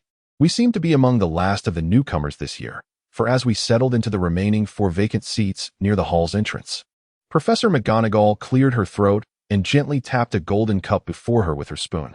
The sound rang out like a bell, silencing the hall and drawing the attention of all present towards her. Professor McGonagall appeared particularly solemn today, evidently having dressed with care for this occasion. She wore a long black robe adorned with dark floral patterns, the sleeves nearly brushing the ground, and her ears were adorned with pearl earrings. Her pointed wizard's hat, embellished with a golden rose, had a brim so wide it seemed to eclipse her shoulders. As we sat in silence, she swept her bright eyes over us, revealing a hint of nervous excitement as she rubbed her hands together. Yet, she maintained her composure, standing at the center of the hall's podium. She addressed us, saying today, "I understand that many of you have encountered unexpected challenges due to the inclement weather on your journey to Hogwarts. However, fret not, regardless of the weather. Hogwarts will always extend a warm welcome to its students. Now, I believe you are all eager to avoid lengthy proceedings, so we shall commence the sorting ceremony. When your name is called, please step forward and take a seat in this chair. Once the sorting hat announces your house, you shall join your respective table. The red table is for Gryffindor." Professor McGonagall continued to elucidate the details of the sorting ceremony. Despite the absence of any amplification devices, her voice resonated clearly throughout the hall, ensuring that every individual, regardless of their location, could hear her distinctly. Hia's eyes sparkled as she turned to us and asked, "What house do you hope to be sorted into?" "I would love to be in Gryffindor, even though my brother is in Ravenclaw." Gryffindor symbolizes courage, right? Perhaps if you boldly declare your desire to join Gryffindor to the sorting hat, it will grant your wish, Hia added cheerfully. "You will undoubtedly be sorted into the house of your choice," I whispered, mimicking their hushed tones. Noticing our whispered exchanges, Sigman cast us a disapproving glance, and indeed, the hall was exceptionally quiet, making our murmurs inappropriate. Thus, we ceased our brief conversation and sat upright, ready for the commencement of the sorting ceremony. Among the 4 houses of Hogwarts, Gryffindor represents courage, Slytherin stands for ambition and cunning, Ravenclaw embodies wisdom, and Hufflepuff signifies integrity and kindness. As the sorting ceremony commenced, the hat that had been placed at the center of the hall began to stir, seemingly of its own volition, akin to a child squirming in a seat. The mouth formed by the shadows of its fabric opened and closed as it sang a loud yet peculiar song, despite the trials this year. Wizards have arrived at the right place to learn of magic, wisdom, virtues, and fate. Hogwarts is your finest choice. Perhaps you are brave and unyielding. Then Gryffindor is where you belong. Or maybe you're clever with ambition lurking beneath. Slytherin will surely take you in. I hope students possess wisdom, in harmony with the thoughtful Ravenclaw. Never fear if talent seems lacking. Integrity and kindness are what Hufflepuff will teach. La la la la la la. Do not scorn this brief little song. The wisdom of the sorting hat is profound. Rushing through rain, hunger pangs abound. I shall merely add a few small lines. Sit patiently and heed the sorting hat's words, for your future may rest in today's choice. Though fate may sometimes seem indifferent, never forget to be responsible for yourself and others. The song of the sorting hat resonated with a richness and peculiarity that mirrored its appearance. Yet I must admit its vocal prowess was remarkable. As its melody echoed through the hall, it conjured the illusion of being within the grandest opera house in England. Certainly, considering the ambience currently emanating from Hogwarts Castle, I find myself questioning whether the Royal Theatre of England could ever rival it in opulence. After all, we are graced with an entire castle.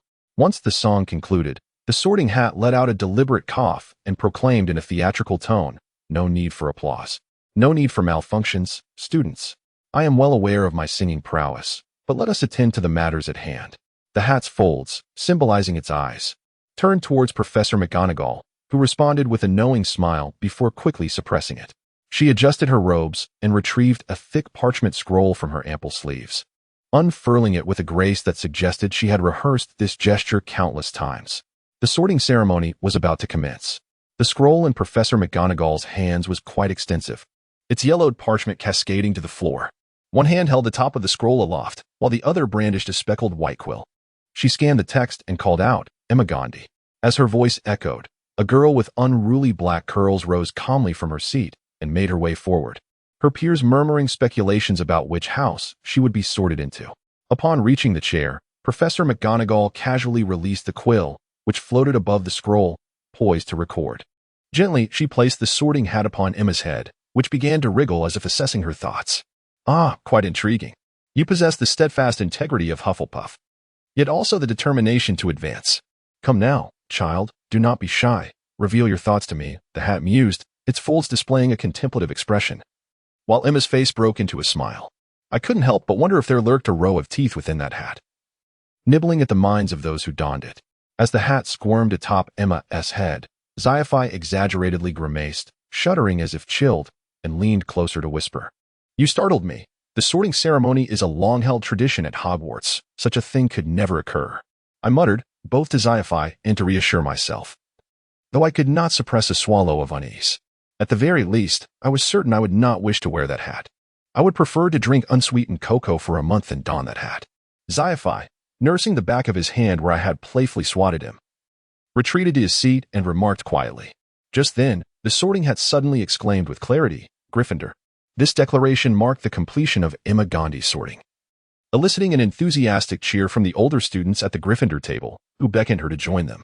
Emma's cheeks flushed crimson as she shyly approached her new peers after Professor McGonagall lifted the hat from her head, having only just sorted one student. The scroll's length suggested the ceremony would be lengthy. Professor McGonagall continued to call out names, sorting students into their respective houses. Some were assigned almost instantaneously, while others took several minutes of deliberation, such as a chubby boy named Yas Spana, who took 3 minutes before being sorted into Ravenclaw. Debbie Gruber, Hufflepuff, Daniel Gust, Slytherin. The hall reverberated with names, and I discerned that the list was arranged alphabetically, placing me, Sigmund, Xyophi, and Hibri towards the latter end of the roster, leaving us to wait a while longer. During this interval, Hibri and I began with eager anticipation as each new student was called forth. But as we finally reached the names beginning with G, our enthusiasm waned, and the hunger pangs in my stomach became increasingly pronounced. I turned to see Xyophi and Sigmund. Xyophi had produced a plethora of golden and orange lemon candies, engaging in a whimsical game of candy chess, causing a bespectacled boy across from him to gaze longingly at the sweets. Meanwhile, Sigmund was engrossed in a palm-sized poetry book with a silver cover, observing their antics. Hibri suggested a candy duel with Xyophi, who had evidently been awaiting such a proposal, readily agreeing with a broad smile. Thus, they began their playful contest upon the Hogwarts dining table. Finding their enjoyment, I sighed inwardly and retrieved my long-desired history of magic textbook from my satchel, settling it upon my lap for a discreet read. Despite having perused it during the summer, the content now seemed far more captivating, perhaps due to my actual presence at Hogwarts. Gradually, my thoughts became ensconced in the vividly depicted magical tales, rendering the sorting hat's voice a mere whisper in the background. My reverie was abruptly interrupted by Professor McGonagall's resonant call, "Carlos Nimtara." Upon hearing my full name, I instinctively shuddered, for my 8 years in foster care had taught me that such formal address often signaled impending misfortune. Habitually, I set down my belongings and nervously glanced towards the source of the sound, the chair beneath me creaking as I shifted. It was then that I realized I was not at Sam's house, but within the hallowed halls of Hogwarts, my long-cherished dream. A few first years chuckled softly at my comical reaction, while the Slytherin students regarded me with the bemused expressions one might reserve for a circus clown. I felt an overwhelming sense of embarrassment, and as I lowered my gaze to my companions, I noticed Xyophi making a playful face at me, while Hibli beside him wore an apologetic smile for not having warned me. Sigmund shot me a mildly reproachful glance but ultimately gestured towards Professor McGonagall, indicating that I should hasten to don the sorting hat. I sighed, feeling a wave of cold sweat trickle from my palms. Turning to Professor McGonagall, I found that when our eyes met, her calm demeanor soothed my racing heart. Taking a deep breath to project an air of composure, I addressed her. "I apologize, Professor." "No matter. Please step forward, Mr. Nimtara," She replied with a slight nod, then lifted the sorting hat from the chair. As I walked along the path towards the chair, locking eyes with the brown hat, its oppressive aura seemed to intensify. Its dark, eye-shaped wrinkles appeared to scrutinize me, contorting into various expressions as I approached. Though it did not burst into laughter at my expense, I felt an acute sense of nervousness, compounded by the attention of nearly the entire hall drawn to me after my earlier blunder. Passing a few students donned in green scarves, I could overhear their hushed whispers. P.S. Definitely a Hufflepuff. Who else would embarrass themselves on their first day? At these words, my hands instinctively clenched. For while I harbored no disdain for Hufflepuffs, such remarks stung nonetheless. Before long, I found myself before the chair, and following Professor McGonagall's directive, I sat down. Resting my arms on the chair's armrests, I endeavored to maintain an upright posture, as I sensed the shadow of the sorting hat growing larger atop my head. I closed my eyes in trepidation, feeling a soft fabric settle over me. The sensation was oddly enchanting. I could perceive the hat's movements upon my head, the aged brown fabric tickling my scalp, surprisingly gentle rather than aggressive or uncomfortable. Then came a truly remarkable occurrence. I heard the voice of the sorting hat in my mind, not spoken aloud in the hall, but resonating directly within my thoughts, creating a dialogue exclusive to us. You seem to be quite an unusual child. You remind me of some long-ago wizards, those who thrived in ancient times. However, it is not my duty to delve into your lineage. I shan't pry. The sorting hat mused, initially perplexed but then convincing itself. Thus, if I am to sort you, I must proceed with caution. Perhaps you are not an extraordinary genius, yet your adventures are undoubtedly unparalleled in the eyes of others. Now, let me explore your mind. What do you think of what I just said, child? With this statement, a chill coursed through my brain, akin to the sensation of consuming a peppermint before sipping an icy lemonade, sending a shiver down my spine and making my teeth tingle. Nevertheless, I knew it was my turn to respond. I do not understand what you mean, but regardless of my lineage, I aspire to become a wizard through my own strength. Ah, aspiring to become a wizard through your own strength is indeed a rare choice among those who share your plight. Yet I sense your response is not born of courage, but rather a philosophical principle. The sorting hat chuckled heartily, startling me and making me feel as if my mind were being enveloped by its booming voice. I silently wished for the sorting to conclude swiftly. Just then, the sorting hat proclaimed loudly for all to hear, Ravenclaw. Unlike the applause or cheers that accompanied others being sorted into different houses, the declaration of Ravenclaw was met with neither clapping nor cheers. The table adorned with deep blue banners merely saw its occupants lift their heads. Some offered smiles. Others nodded in acknowledgement, while a peculiar senior with auburn hair muttered to herself, engrossed in the ink scrawled on her palm, her gaze never straying from her hands. It appeared that my future colleagues were predominantly composed and introspective individuals, perhaps even some mavericks. This might suit me well, as I am not one to excel in social interactions. Free from unnecessary socializing, I could immerse myself in my studies of magic and, as I envisioned, secure a scholarship, ultimately becoming a competent wizard. Perhaps I was indulging in flights of fancy. Professor McGonagall lifted the sorting hat from my head, and I immediately felt a sense of relief wash over me. As I approached the Ravenclaw table, my steps felt lighter.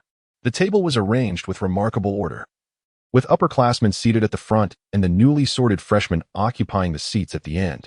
The senior I had observed earlier sat at the very end, her eccentric aura accompanied by a strong, sulfurous scent that deterred most newcomers from sitting beside her, causing them to opt for chairs directly opposite her. Reluctantly, I settled beside her. Having adapted well to peculiar odors from my time in Sam's family home, I soon became accustomed to her unique scent. I was eager to scrutinize this senior, but the sorting ceremony was still underway. Though I had found my place, Sigmund and the others had not. I wished fervently to be in the same house as them, for I longed for companionship and conversation. Sigmund, with his profound demeanor, might have a strong chance of joining Ravenclaw, but what of Xiphi? As an exchange student, perhaps he could choose his house, or attend classes across all houses. As for Shibli, my intuition suggested that despite her delicate appearance, she might very well be sorted into Gryffindor, the House of Courage. As I contemplated this, I glanced back at Sigmund and the others still awaiting their sorting, and they seemed to notice my gaze.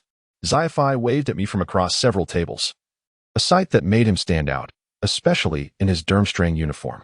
After a quarter of an hour, Professor McGonagall had made significant progress through the parchment in her hands, clearing her throat before announcing clearly, Sigmund Russell. At long last, it was Sigmund's turn. I observed him rise leisurely from his chair and proceed with calm assurance towards the central seat of the hall. Several students around him began to murmur, likely due to the notable surname Russell, while a few female students blushed and stole glances at Sigmund's handsome visage. However, he seemed entirely unmoved by their attention. Soon, he reached the chair and took a seat, and the sorting hat was promptly placed upon his head. Almost instantaneously, the hat widened its eyes and exclaimed, "Slytherin." In that moment, I noticed Sigmund frown slightly and glance up at the sorting hat perched atop his head.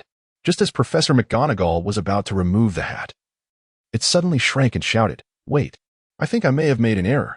This unexpected proclamation left Professor McGonagall momentarily stunned, her round eyes wide with astonishment. While whispers erupted throughout the hall, for the sorting hat was known never to retract its decisions. "Are you certain you wish to alter your decision, Mr. Sorting Hat?" Professor McGonagall inquired, gathering her scroll. The sorting hat, in a resolute tone, replied, "Indeed, it is my duty to place each student where they belong. And only I can accomplish this. This student rightfully belongs to Ravenclaw." The hat's declaration of Ravenclaw was drawn out, even louder than its previous announcements for other students. Professor McGonagall appeared hesitant until the hat turned its face, if one could call it a face, towards her, and said, "What are you waiting for? The sorting hat is never wrong." "Very well, I shall record it as Ravenclaw." Professor McGonagall seemed to regain her composure, exhaling a sigh, before she plucked her floating quill from the air and began inscribing the name on the scroll. Once she finished, the quill floated back up, and as she removed the sorting hat from Sigmund's head, she informed him, "Now you may proceed to your rightful seat in your new house." It appears that the sorting hat was merely a bit confused today. "Hey, I wasn't confused," the sorting hat retorted in a quirky voice, its movements becoming more animated and exaggerated, resembling a mischievous goblin flailing its arms and legs, provoking laughter from the entire hall, even eliciting faint smiles from the professors who had previously maintained stern expressions. Sigmund, though not laughing, stood up with a relaxed demeanor, bowed slightly to Professor McGonagall, and made his way towards the seat beside me. As Sigmund settled next to me, curiosity compelled me to lean closer and whisper, "What just happened? Wasn't it supposed to place you in Slytherin? Why the sudden change?" "Because I told it I didn't want to go to Slytherin," Sigmund shrugged, his tone casual as if discussing the weather with a stranger. He rested his elbows on the table, supporting his chin with his hands, his gaze fixed on the deep brown wooden surface before him. "Perhaps it considered placing me in Slytherin simply because the Russell family has been Slytherins for generations, but I didn't wish to go there, that's all." I nodded in agreement, understanding that choosing a house one could embrace rather than one deemed fated was preferable. Just as I was about to engage Sigmund further, a senior girl with auburn hair suddenly exclaimed, "I've deciphered it. It's a snake." "A snake?"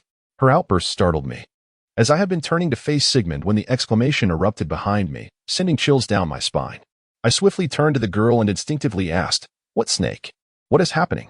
The girl, however, showed no inclination to apologize for startling me. Instead, she produced a palm-sized notebook from seemingly nowhere and began scribbling in it. A classmate seated in front of her, with a black ponytail, smiled kindly and said, "Don't mind her. She is always like this. This is Martha Swint, our house's infamous divination enthusiast. Unfortunately, I share a room with her, so if she frightened you, I apologize on her behalf." With that, the senior casually tossed her hair and extended her hand, adding, "By the way, I'm Lana Lawn. Nice to meet you, freshman." It seemed that Ravenclaw also had its share of spirited individuals. I mentally noted the name Martha Swint while shaking Lana's hand. "Hello, Lana. I'm also delighted to meet you." After our handshake, Lana attempted to reach out to Sigmund, but he merely inclined his head toward her and politely declined, "I shall pass." I initially feared that Sigmund's demeanor might displease Lana, but she merely smiled, withdrew her hand, and returned to her seat. As she settled back, a timid-looking boy with thick glasses seated across from her stuttered, "Perhaps you shouldn't be so protective of Martha. I can help whomever I choose." "You should mind your own business, Landon." Lana shot him a sharp glare before turning away, silencing the conversation. At that moment, Sigmund tapped my arm, prompting me to look up and meet his olive green eyes. He gestured for me to glance toward the central chair, where Shibli had seated herself, the sorting hat comically oversized on her pink-haired head. The hat's wide brim nearly obscured most of her face, while its central, wrinkled visage wore an expression of confusion and hesitation. A nearby Hufflepuff student whispered, "Is this the umpteenth hat debacle today? She has been wearing it for 2 minutes. Hasn't she? Who knows? There was just one that had already been sorted and then reversed their decision," another replied.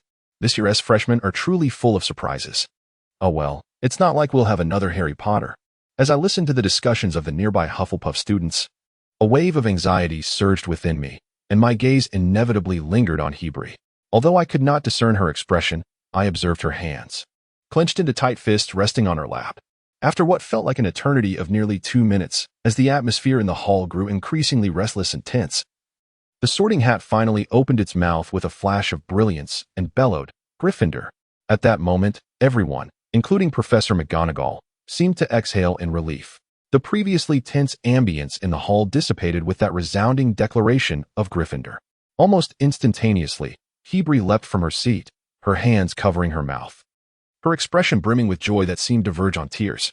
Professor McGonagall gently patted her back, and Shibli bowed in gratitude before dashing towards the Gryffindor table, which erupted in cheers and whistles, swiftly taking her seat amidst the warm welcome of her new companions.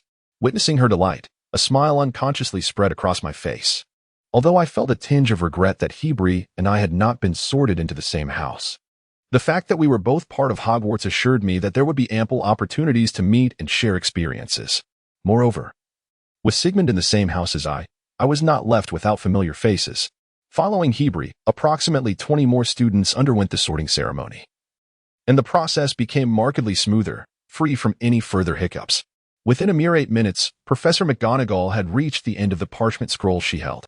After meticulously reviewing the inscriptions, she nodded in satisfaction and carefully rolled the scroll, tucking it away in her robes. She then adjusted her robes and placed her hands neatly at her waist, clearing her throat to signal us to direct our attention towards her. This year, all new students have been sorted with the assistance of the Sorting Hat, Professor McGonagall announced, her gaze sweeping across us with a calm demeanor. Ultimately, her eyes settled on a student still seated in the corner, Seaf. However, this year we welcome a particularly special student from Durmstrang School as part of our exchange program. To foster connections between Hogwarts and other magical institutions, we have initiated this exchange program, which Gryffindor students may be more familiar with, given that your sister, Alice Mern, has been the one to participate, correct, Miss Lily Mern? As she spoke, Professor McGonagall's tone softened, her gaze resting on a girl with shoulder-length reddish-brown hair seated at the Gryffindor table, who smiled and nodded in acknowledgement. I am delighted that your family has embraced this exchange program, Professor McGonagall continued, slightly bowing to the girl before straightening up and addressing the assembly with renewed vigor. Now, may I introduce to you Mr. Seaf, an exchange student from Durmstrang Institute. For the next 6 semesters, he will become a part of Hogwarts, learning and living alongside us. I hope that through this exchange, we can deepen our bonds and learn from each other's unique knowledge and virtues.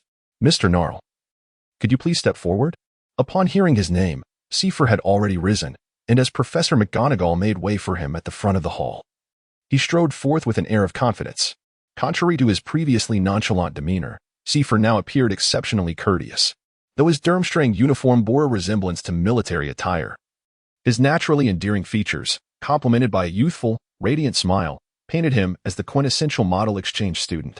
He quickly approached Professor McGonagall, bowing respectfully before producing a vividly colored wand from his sleeve and waving it gently through the air. To everyone's astonishment, a basket larger than his head materialized from nowhere, floating gracefully before Professor McGonagall. The basket, woven from sturdy greenish vines, was adorned with a lavish red and gold ribbon typically reserved for Christmas.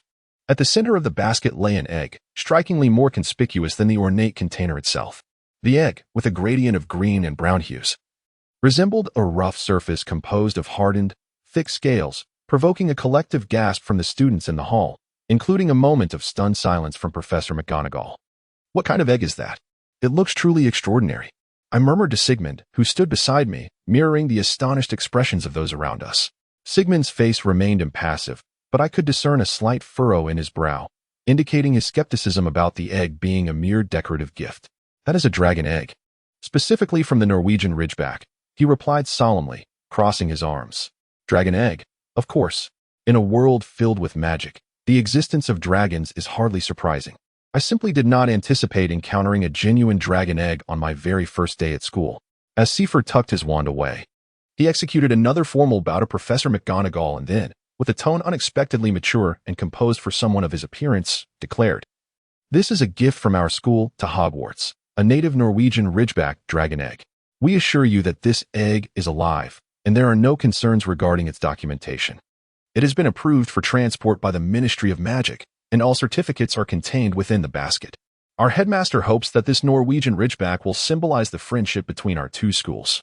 Seaf's eloquence was striking, and after delivering his speech, he squinted and chuckled, scratching his head like a playful 11-year-old, instantly shedding the mature demeanor he had just displayed. Professor McGonagall, regaining her composure from the surprise, bowed to Seaf in return and replied somewhat hurriedly, "I truly did not expect such a gift from your esteemed school. I believe we—" Her voice trailed off, as if she were contemplating how to handle this unexpected and rather tempestuous dragon egg. At that moment, Hagrid, who had been seated quietly, stepped forward, his hands nearly as large as a human face, gently cradling the Norwegian Ridgeback egg from the basket into his embrace. He quickly glanced between Professor McGonagall and Seaf, stammering, "We will take excellent care of this dragon egg. Trust me, I will raise it to be a healthy and lively little dragon."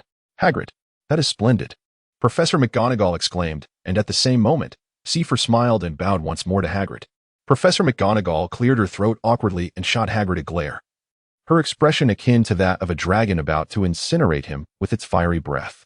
However, she swiftly regained her composure, gesturing for Hagrid to retreat with the dragon egg before lowering her gaze to Seaf and saying, "Very well, Hogwarts graciously accepts this token.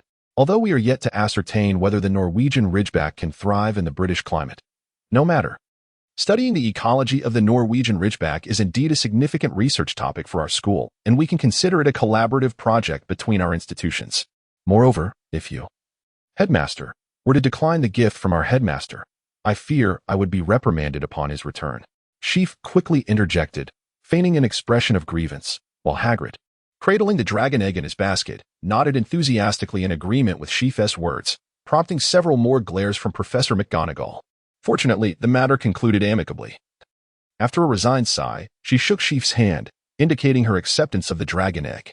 Professor McGonagall then picked up the sorting hat and inquired, "Will Mr. Gnarl be sorted?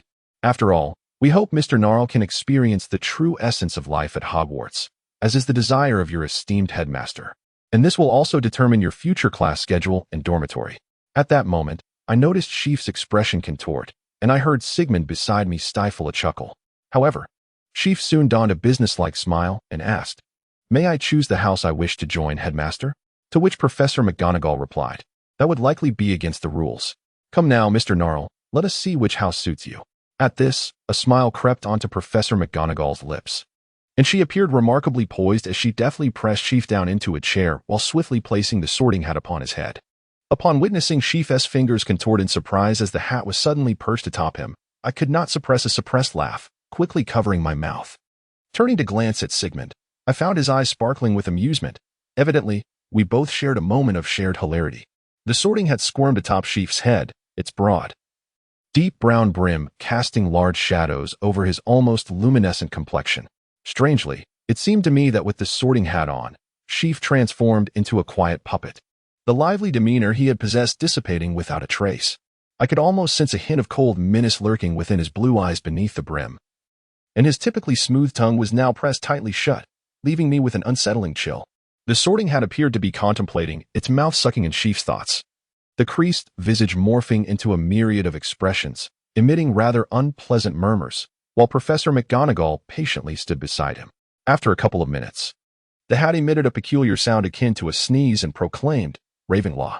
Seaf immediately blurted out, his tone urgent, as though the hat upon his head was something he deeply feared. Once Professor McGonagall removed the hat, Seaf sprang to his feet, staring at her with an expression that bore traces of indignation. I was curious to see how Professor McGonagall would respond to his demeanor, but she merely inclined her head slightly and gestured, "You may now proceed to your house's table, and I hope you enjoy your time at Hogwarts, Mr. Gnarl." "Thank you, Professor McGonagall," Seaf replied stiffly, turning on his heel to stride toward the table where Sigmund and I sat.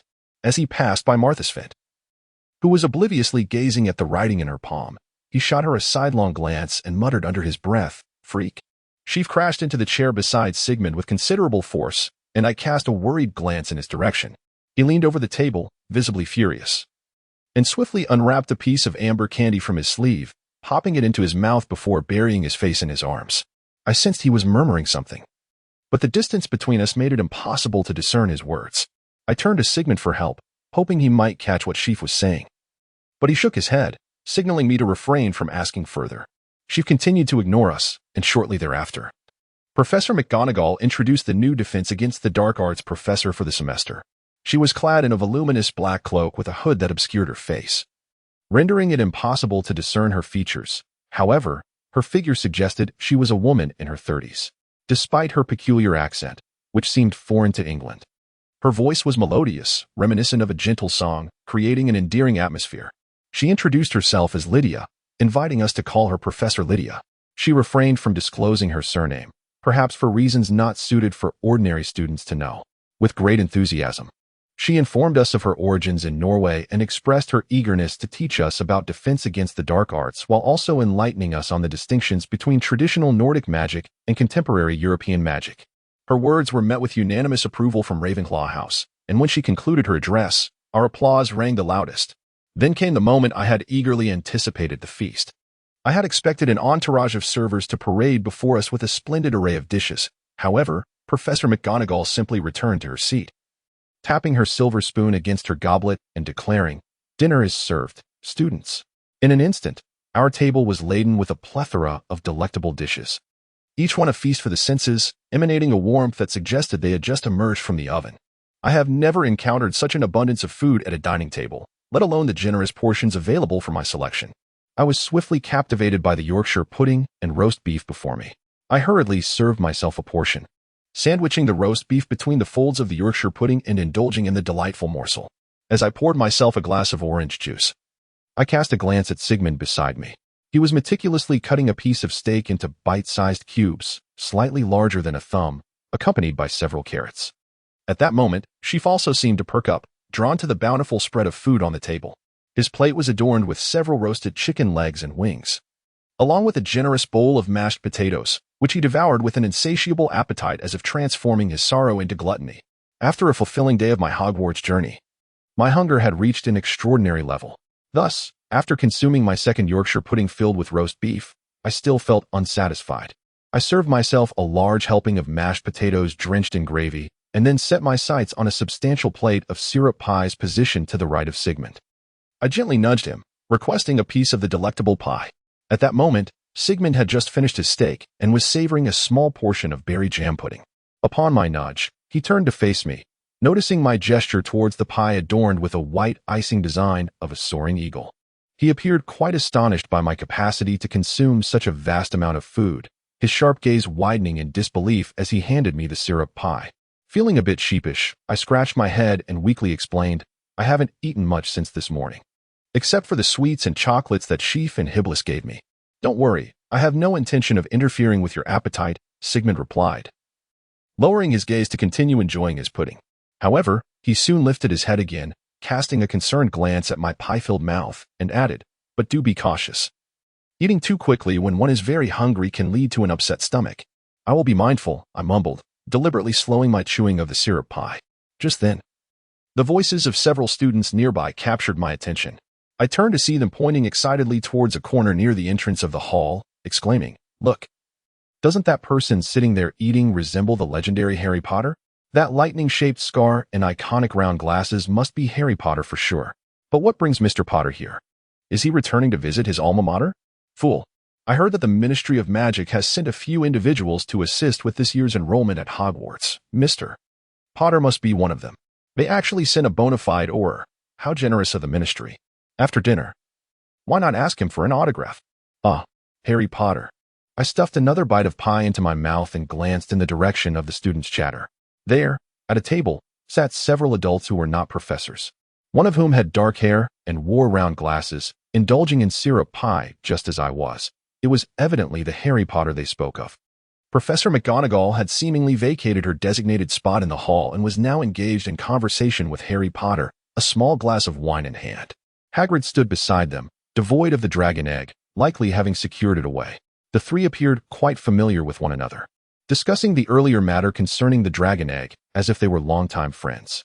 When Professor McGonagall pointed at Hagrid, who stood with a downcast demeanor as if being reprimanded like a 3-year-old, Harry Potter broke into laughter, with both Professor McGonagall and Hagrid sharing knowing smiles.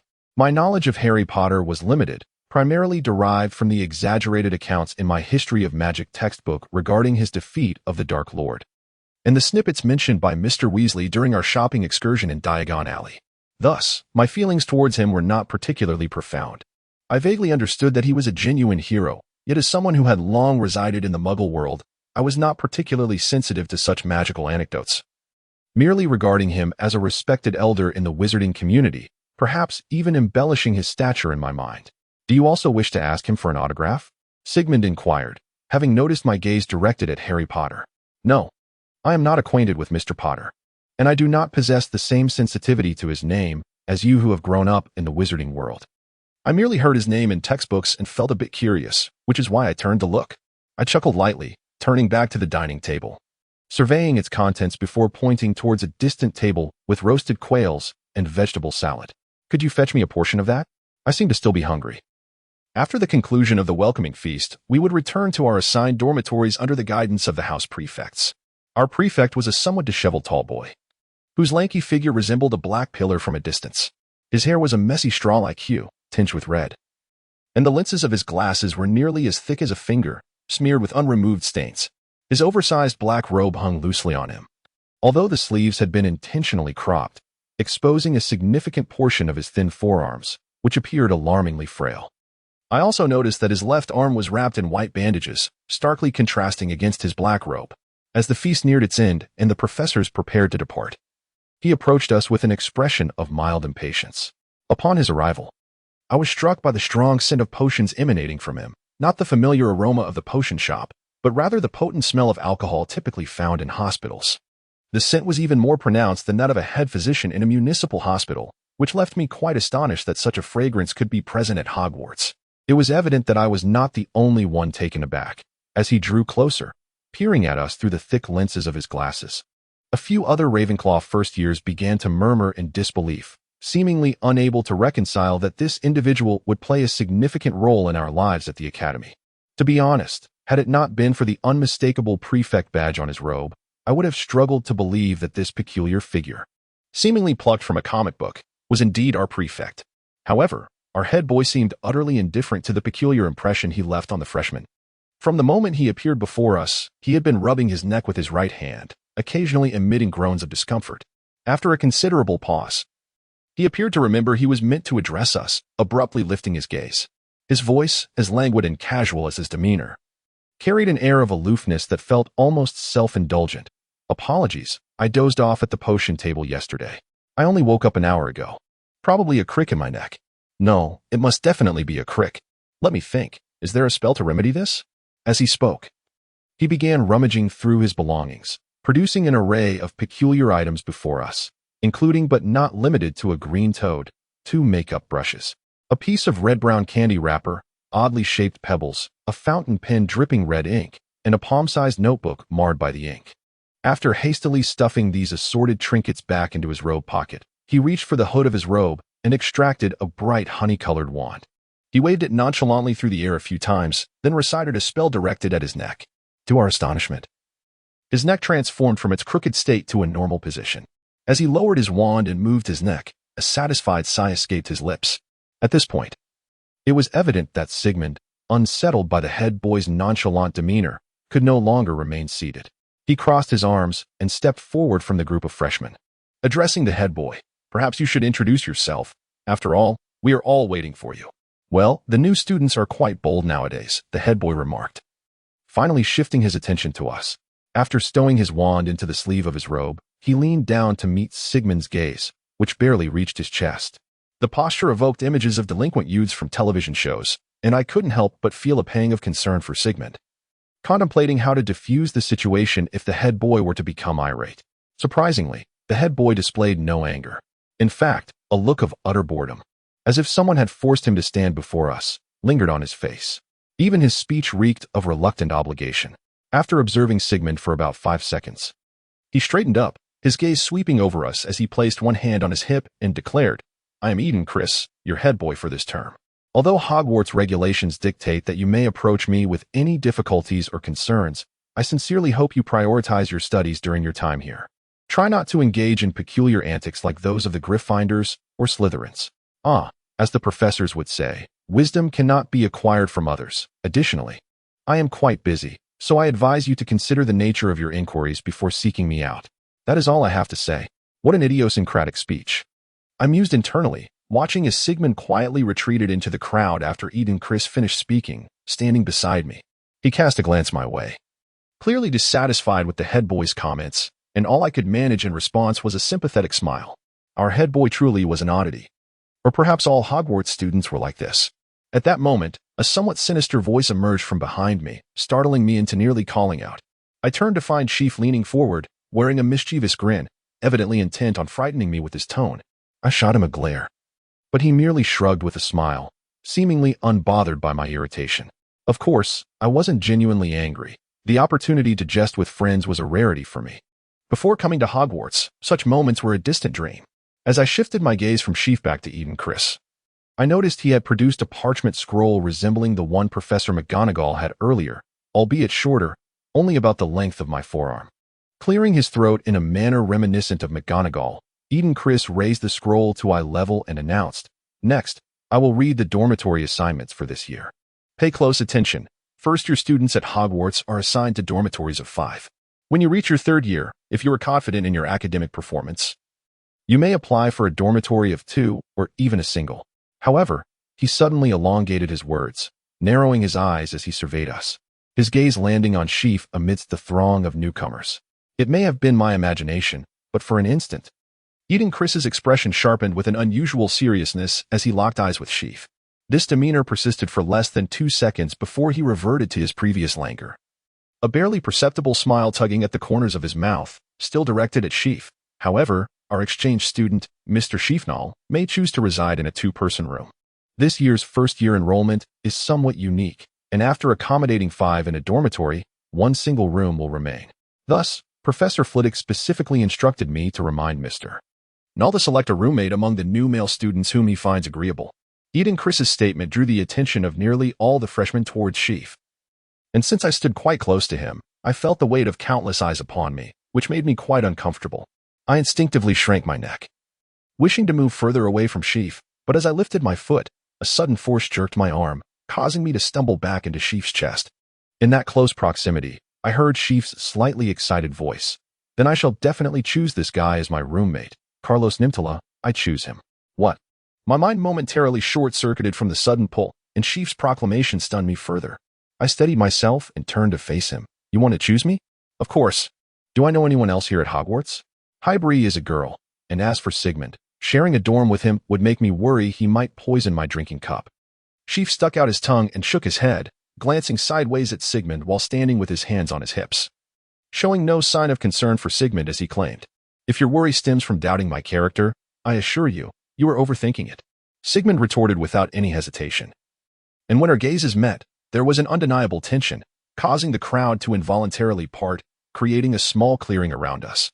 This only intensified my awkwardness, as I was firmly held by the arm by Shiafii. Had there been a fissure in the ground at that moment, I would have eagerly burrowed into it and never emerged. It appeared that Mr. Null possessed quite the social grace. After Iden, the head of our class, glanced between the 3 of us several times, he let out a whistle and said, "Here are your dormitory keys," tossing 2 slightly heavy copper keys toward Shiafii and me. "These are your keys. Take care of them, as replacements are quite troublesome." He then proceeded to announce names in groups of 5, instructing those called to come forward for their keys. Clearly, Iden was adept in this regard. The keys he tossed flew through the air in a graceful arc before landing precisely in Shiafii's hand. Meanwhile, I was still reeling from the moment. And as I turned nervously, I remarked, "Wait, but you haven't asked for my opinion." Iden, who had already begun counting names on the scroll, paused to look at me as if I had spoken of something utterly astonishing, and replied, "Becoming a roommate for the exchange program is part of the school-less arrangement. Resist as you might, child, even I cannot choose my roommate at this point." Perhaps it was my imagination, but I detected a hint of melancholy in Iden's tone as he spoke. However, when I looked up to observe him further, he had already resumed reading the next dormitory assignments. Regrettably, Sigmund was not assigned to our dormitory. When his name was called, he glanced at Shiafii and me. At that moment, I was being teased by Shiafii, who had levitated the key, making it just out of my reach. I could only jump in vain to grasp my dormitory key. Noticing Sigmund's gaze, Shiafii waved cheerfully at him, while I awkwardly scratched my head and managed to utter, "I hope you get along well with your new roommate."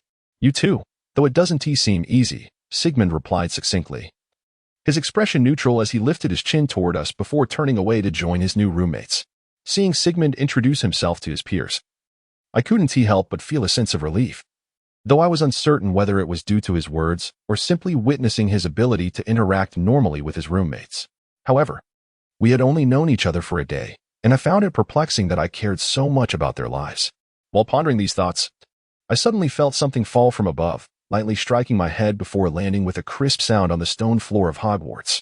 I looked down to find the copper key quietly resting at my feet. I bent down to retrieve it, and Shiafii came over, patting my shoulder. "Let us go.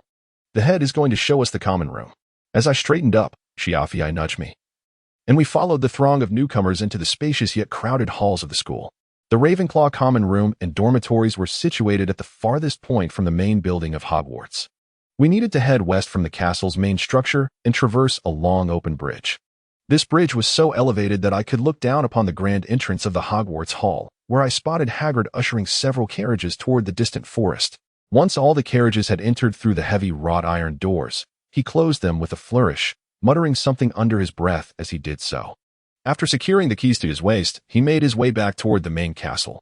I attempted to wave at Hagrid, hoping he might see me, but it was evident he was oblivious to my gesture, prompting me to abandon the notion and continue following the crowd.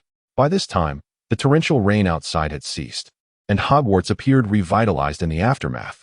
The resplendent moon had emerged from behind the clouds, casting a gentle light upon the bridge, soothing my spirit and instilling a sense of tranquility within me. I also noticed that even Aiden had deliberately slowed his pace upon stepping onto the external bridge, seemingly savoring the experience. The entrance to the tower was quite unremarkable from the outside. The wooden door blended seamlessly with the castle's brick walls, almost imperceptible in the night. Its dimensions were such that it could only accommodate 2 individuals at a time, creating a striking contrast with the towering structure itself. On this humble wooden door was a bronze circular knocker, fashioned in the shape of an eagle in flight. Aiden approached, gently grasped the knocker, and rapped 3 times. Then, a calm and steady female voice, devoid of emotion, resonated from within. "There exists a person in this world, born of your parents, yet not among your siblings. Who is he?" The very fact that the knocker could speak was astonishing, and its riddle ignited a flurry of discussions among the newcomers, who began to speculate about the answer. I too began to ponder, and after eliminating all other options, one answer remained. Upon considering it, I found it hard to believe. I looked up at Aiden, seeking some confirmation. Surely, the answer couldn't be that simple. After all, with all other answers dismissed, it could only refer to myself. Yet, this level of difficulty seemed less a test and more a mere brain teaser, which left me feeling incredulous. Aiden did not glance my way. Instead, he stroked his chin, one hand on his hip, murmuring, "Perhaps it's simpler today since it's the new student's orientation," before turning to face us and proclaiming loudly, "Is there anyone who has arrived at the answer?" Step forward to respond. No sooner had Aiden finished speaking than a confident, resonant female voice rang out from the crowd. "I know the answer." Instantly, all eyes turned toward the source of the voice, revealing a girl with long, straight black hair.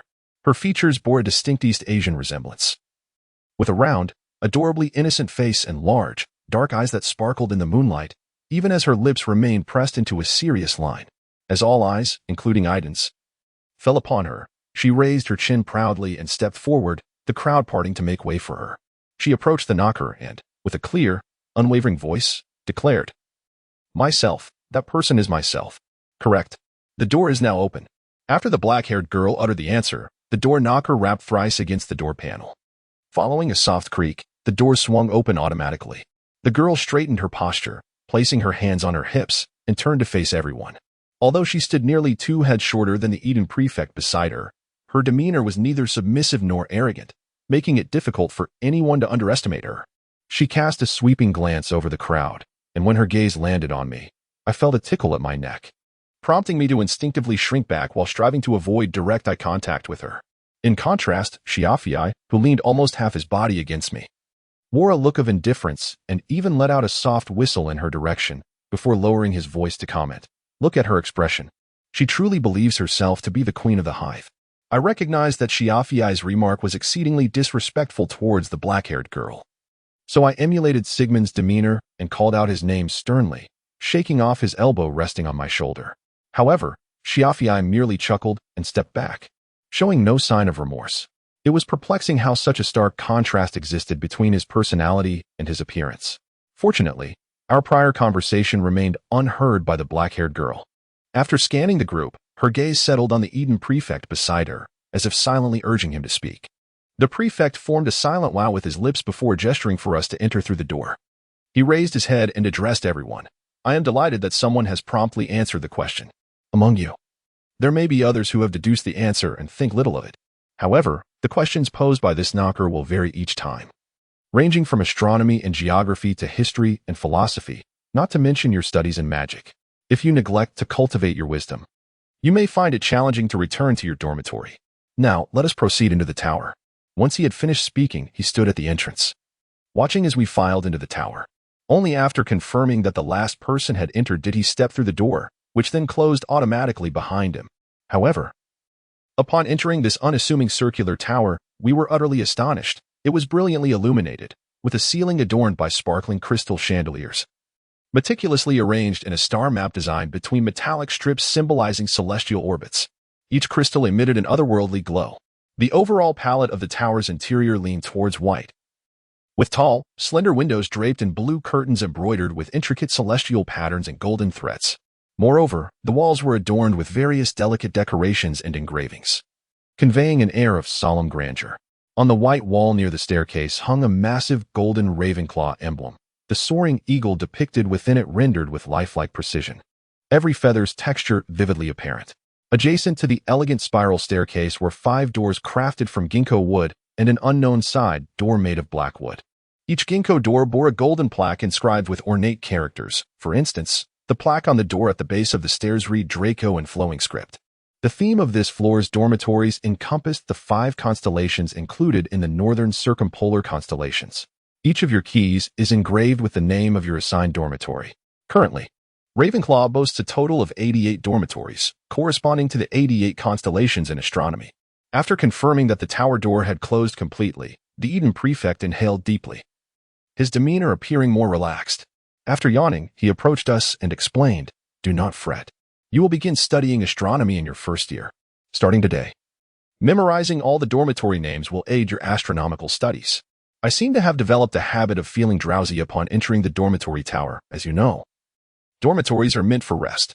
Unfortunately, it is not yet time to return to your rooms. The Ravenclaw common room is at the very top of this tower, and I must guide you there." With that, the Eden prefect pointed nonchalantly behind him at the white staircase covered in a deep blue and gold-patterned carpet. Then, a boy with glasses stepped forward, exclaiming, "You can't mean we have to hike all the way to the top of the tower to reach our common room, right?" "Uh-huh. What else did you expect?" The Eden prefect shrugged, a mischievous smile gracing his face, as if he relished the shock in the new students' voices when they posed such questions. The common room is filled with countless books and a vast selection of potion ingredients, as well as tables and chairs for study and a fireplace. You will soon find it essential to visit the common room. Reading all the books there before graduation is a necessary accomplishment for every Ravenclaw student, unless, of course, you possess wisdom that does not rely on extensive reading.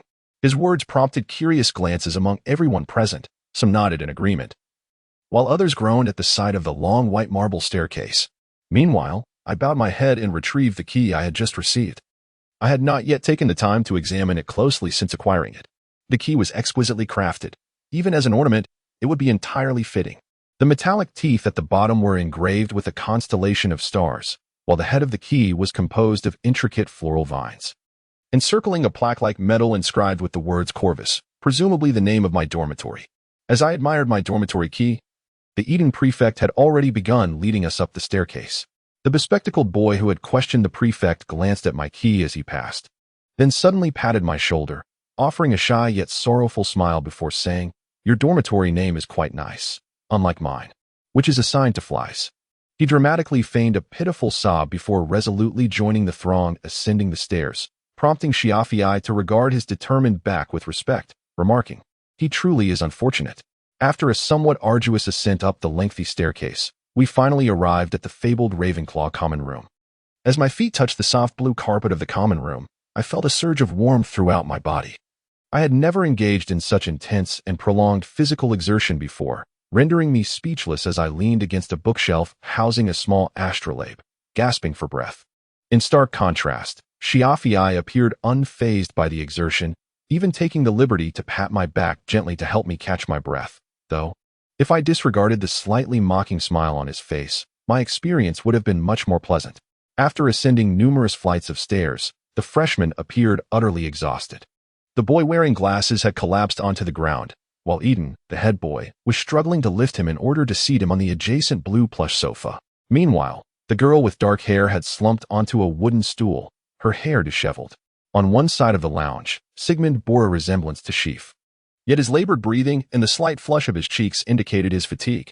The sight of a throng of collapsed freshmen evidently startled the upperclassmen who were either resting or studying in the lounge. Some of them set aside their books and kindly poured restorative potions into teacups, distributing them to the newcomers. A senior girl with reddish-brown hair adorned with a blue bow, while handing a teacup to a freshman, looked up at Eden, who was scratching his head in confusion, and remarked, "Eden, you wouldn't have forgotten to inform them that the eagle emblem on the first floor is actually a key that can teleport one to the lounge, would you?" Upon her words, a collective groan escaped the freshmen, resonating throughout the azure ceiling of the Ravenclaw lounge. They then turned their ire towards Eden, who responded with the most radiant smile he had displayed since our acquaintance, saying, "I merely wished for the Ravenclaw freshmen to experience this feature. After all, engaging in physical activity is hardly detrimental, is it? You simply wish to exact revenge on this year's freshmen for what Head Chudith did back in your day, Eden." A cheerful male voice suddenly chimed from beside the crackling white fireplace, startling everyone. At this moment, I began to feel somewhat better, gaining the strength to lift my gaze and observe my surroundings. Following the source of the sound, I noticed a young man with exquisitely styled darkwood-colored short hair, the ends delicately curled into small waves. It was evident that he had applied a generous amount of hair oil, as reflected in the luster of his hair. Although he donned the standard black Hogwarts robe, his shoes, resting on the footstool, gleamed with a shine that suggested a hefty price tag. In essence, he exuded an air of fashion and refinement, resembling a figure straight from a glossy magazine. His confident and assertive smile starkly contrasted with the disheveled and languid demeanor of Headmaster Eden, presenting a striking juxtaposition akin to the heavens versus the earth. When I glanced at him, he held a newspaper in his hand, its contents printed in black ink as the day's news. However, I only caught sight of the words Ministry of Magic before he rolled the paper up and set it aside on the coffee table. He then lowered his feet from the footstool, leaning forward with his elbows resting on his knees, his palms clasped before his chest, with his middle finger poised at the tip of his nose. Despite the smile on his face, his gaze directed at Headmaster Eden was piercing and analytical. The atmosphere in the lounge shifted as everyone instinctively quieted their breaths in response to the silent standoff between the two. Even the previously wailing first-year students ceased their sounds, staring wide-eyed at Headmaster Eden, eagerly anticipating his response. However, Headmaster Eden merely rubbed his neck, took a deep breath, and suddenly shouted towards the ceiling, "Ah, my stiff neck is still not better. I must return to the dormitory for a hot compress." He then addressed the first-year students, instructing them to continue their tour, assuring them that they could rest in their dormitory after. "The remaining matters are in your hands, Gloria," he concluded with a booming voice that seemed to reverberate through the lounge, causing the crystal chandelier to tremble slightly. Those older students who had been engrossed in their books prior to our arrival now raised their heads, frowning at the young man with the russet hair. The senior with darkwood-colored hair appeared equally taken aback by Headmaster Eden's unexpected response, his eyes widening in shock, rendering him speechless. As the room filled with astonishment and uncertainty about how to react, Headmaster Eden delivered his final remark and swiftly turned to exit, darting out of the lounge with such speed that he nearly vanished around the corner of the staircase. If Ravenclaw had an athletic competition, I fancied that our headmaster would likely secure first place in the sprint. The senior referred to as Gloria, the one who had expertly poured water for us while wearing a blue bow, offered us an apologetic smile after witnessing Headmaster Eden's hasty departure. "He is always like this. I hope you don't mind. Next time you visit the lounge, you needn't climb the stairs, simply touch the gold eagle emblem key on the first floor," she explained. "What is wrong with him? A split personality? Just moments ago he appeared utterly lifeless, and now he can shout so loudly?" Xiafai stood at the door, arms crossed, peering toward the direction Headmaster Eden had just taken, leaning out slightly to confirm his departure. He then mercilessly inquired of Gloria, "What is his problem?" His remarks were sharp and biting, eliciting a chuckle from the senior with dark wood-colored hair, who slapped his thigh in amusement while repeating, "Split personality." "Ha!"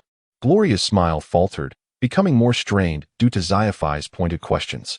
She let out a few awkward laughs, attempting to redirect the conversation by gesturing toward the white marble statue placed in the center of the lounge. At that moment, Sigman stepped forward again, probing. "So who is this Judas headmaster you mentioned? Do we have 2 headmasters in our year?" Upon hearing the name Judas, Gloria paused, her expression softening as she met our curious and concerned gazes. After a moment of hesitation, she replied, "No, currently Ravenclaw only has Eden as the headmaster." As for the Judas headmaster Edward mentioned, he was actually the previous headmaster of Ravenclaw before Eden took over. That Judas pal headmaster was known to be quite strict. Our year was once tricked into climbing an entire tower by him. Furthermore, there were numerous daily drills. Can you imagine that besides regular coursework, your headmaster would assign you additional tasks? After Gloria finished speaking, Edward, seated by the fireplace, immediately chimed in, adjusting his previously more proper posture. He stretched lazily, resting his feet on the footstool, and placed his hands behind his head. With a satisfied grin, he gestured for us to look toward the other side of the lounge. "Do you see that? That is a relic from the Judas headmaster. This message board was supposedly purchased by him out of his own pocket, specifically to assign tasks tailored to the needs of Ravenclaw students of different years. Some students even received special attention from the Judas headmaster. If a student's name was listed separately on the board, we usually referred to them as the unfortunate one, as it was truly a stroke of bad luck." Upon hearing Edward's words, I followed his gesture and looked in the indicated direction. In a corner of the lounge near the window stood a message board approximately 1 meter long and 0.8 meters wide, adorned with a silver metal frame. In the upper right corner was a 3-dimensional emblem of Ravenclaw, its eagle's eyes lavishly set with a blue gem. The surface of the board was densely covered with various papers, nearly obscuring the original color of the board, yet the papers were meticulously affixed, suggesting a meticulous and serious individual behind their placement. And our esteemed Eden Cress was one of the students under the special care of the Judas headmaster. You can surely see what kind of character he is now, but don't be fooled by his current demeanor. He has improved significantly since his first year. During his first year, he wouldn't speak to anyone and didn't even return to the dormitory, sleeping in the potions classroom instead.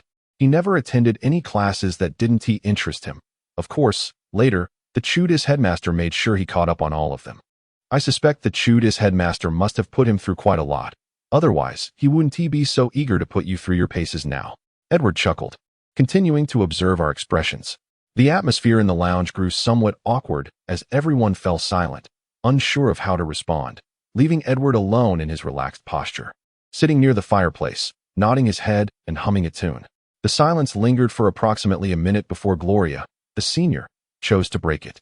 Initially, she had turned to gaze at the message board left by the former class leader, but at that moment, she opted to face us instead, her expression softening into a gentle smile as she spoke. Though Eden may seem peculiar, he is undoubtedly a serious and kind-hearted individual. A person capable of becoming a class leader cannot be a villain. Regarding the message board, while it no longer displayed tasks that were frequently updated as it did during the tenure of class leader Judas, he had still left behind numerous pieces of advice related to academics and daily life before his graduation. I am confident that those who take the time to peruse it will find it immensely beneficial. As for the rest, I am not particularly adept at guiding tours, and you all likely feel weary, so feel free to explore on your own. If you have any questions, do not hesitate to ask me. To return to your dormitory, simply approach the painting outside the lounge and state your dormitory name while touching the artwork. Gloria's tender and thoughtful words instantly alleviated the atmosphere among the newcomers, prompting them to meander about the lounge. Sigmund accompanied his roommates to verify the books on the shelves, while a girl with dark hair and a bespectacled boy approached the prominently displayed white marble statue in the center of the lounge, where Gloria was explaining its historical significance. Naturally, some newcomers attempted to engage with Senior Edward, but I had no such intention. Driven by curiosity regarding the previous class leader, I wandered over to the message board left in a corner of the lounge. The board was visually captivating from a distance, and upon closer inspection, I found that everything affixed to it was penned in a refined and meticulous script. This included, but was not limited to, precautions for brewing rare potions, a reading list for first-year students to complete before the final exams, special library hours, and a list of obscure yet practical books. It even contained guidance on which painting in the castle one could converse with for rapid subject revision, along with memoranda detailing each professor's preferences and when and where to find them. The notes were comprehensive and eloquently expressed. As I slowly perused each note, I felt an overwhelming sense that the author of these words genuinely wished to assist their juniors. Each piece of paper concluded with a beautifully scripted phrase of encouragement or contemplation, making it difficult to reconcile the writer with the autocratic figure Edward had described, and implausible to imagine that Eden would seek vengeance upon newcomers because of such a person. With this thought in mind, my gaze inadvertently shifted towards Senior Edward, only to discover that he had departed the lounge without my notice. The single chair by the fireplace, where he had been seated, was now occupied by a newcomer who animatedly conversed with their companion. Our lounge appears so exquisite. I feel as though I could reside here for a lifetime. Oh, let us not get ahead of ourselves. Eden mentioned that we must read all the books in this lounge, and who knows? We might feel quite pressured when we see those shelves. Please, don't say that now you've made me want to return to the dormitory immediately. Let us stay a bit longer.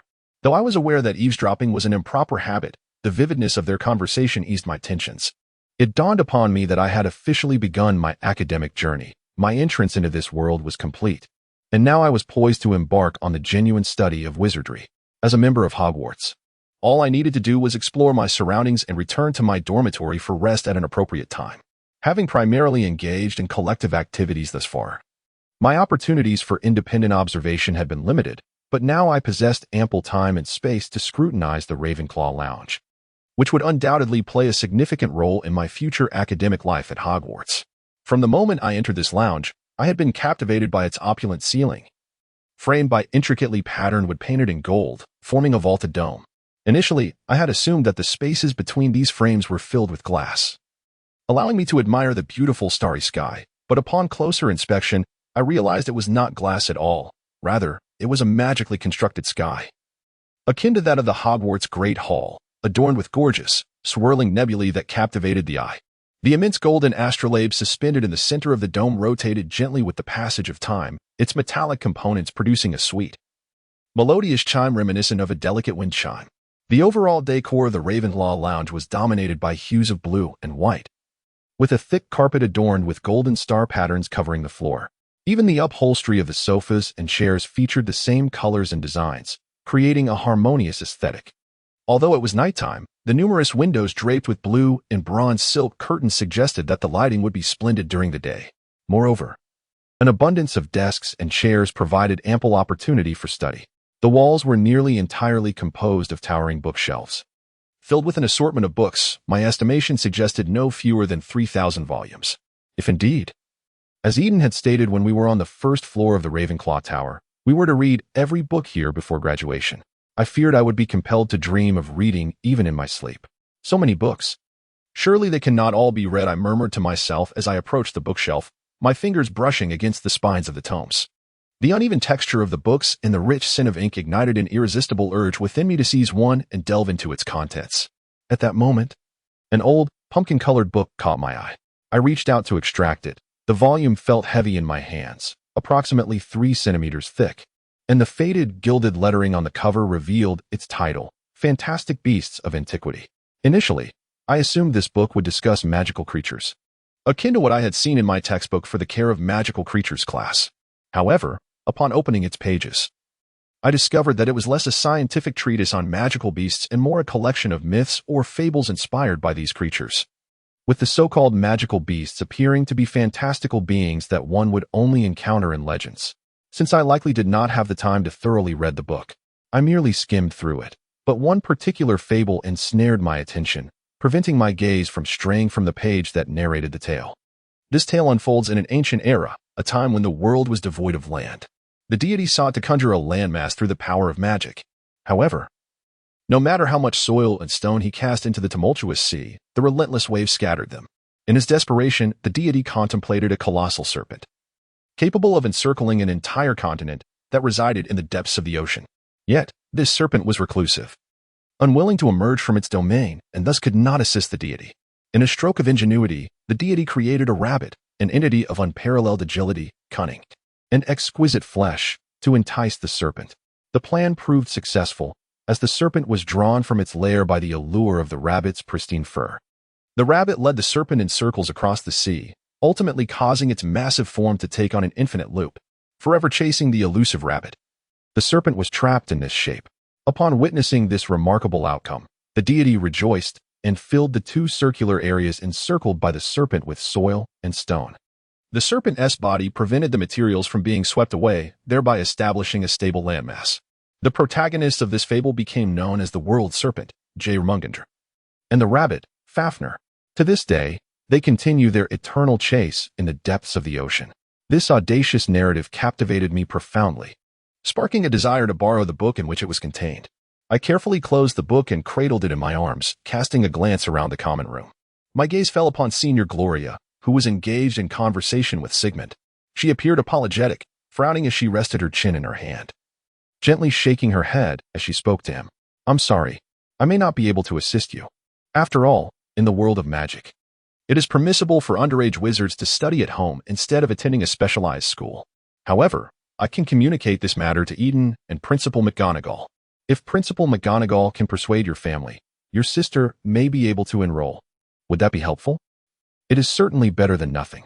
Sigmund's expression mirrored his distress, his brow furrowed more than usual, revealing his inner turmoil. He suppressed his agitation and calmly addressed Senior Gloria. As he finished speaking, his gaze shifted to me, and he stepped aside, granting sufficient space for Gloria and me. He nodded politely to her before taking his leave. Upon noticing my presence, Senior Gloria greeted me with a warm smile, seemingly welcoming my arrival. I returned her smile and displayed the book I had borrowed, cautiously inquiring, "I wish to borrow this book. What procedure should I follow? Or is it that the books in the common room can only be read here?" "Not at all," Gloria replied, bending slightly and pointing to a bulletin board adjacent to the common room's entrance. This board, evidently the school's own, was adorned with advertisements for the Quidditch team, vibrant and eye-catching. Among its many notices, there was a borrowing registry where one could inscribe their name, the book title, and the borrowing date. However, it was imperative to cross out the entry upon return. "Thank you very much, Senior. I shall proceed to borrow the book and write my name on the list." I smiled at Gloria and bowed, then approached the bulletin board. Retrieving my trusty pen from my satchel, I found the list filled with names and book titles. Due to a mishap on the train to Hogwarts, my pen's ink flow was erratic, causing me great difficulty as I attempted to write my name. Nevertheless, I managed to complete the task. As I surveyed my scrawled name, I sighed, only to lift my head and find Seaf standing beside me. He leaned down, peering at my face from beneath my lowered gaze. The dim light near the entrance combined with his pale complexion and dark attire gave him an ethereal appearance.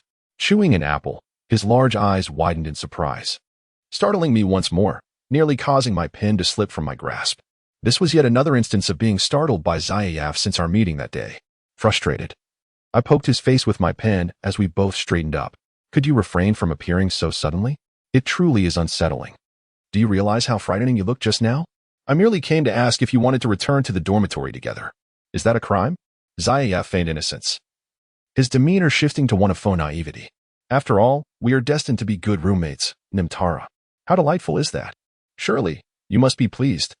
If you could amend your careless demeanor even by a fraction, I would be immensely grateful."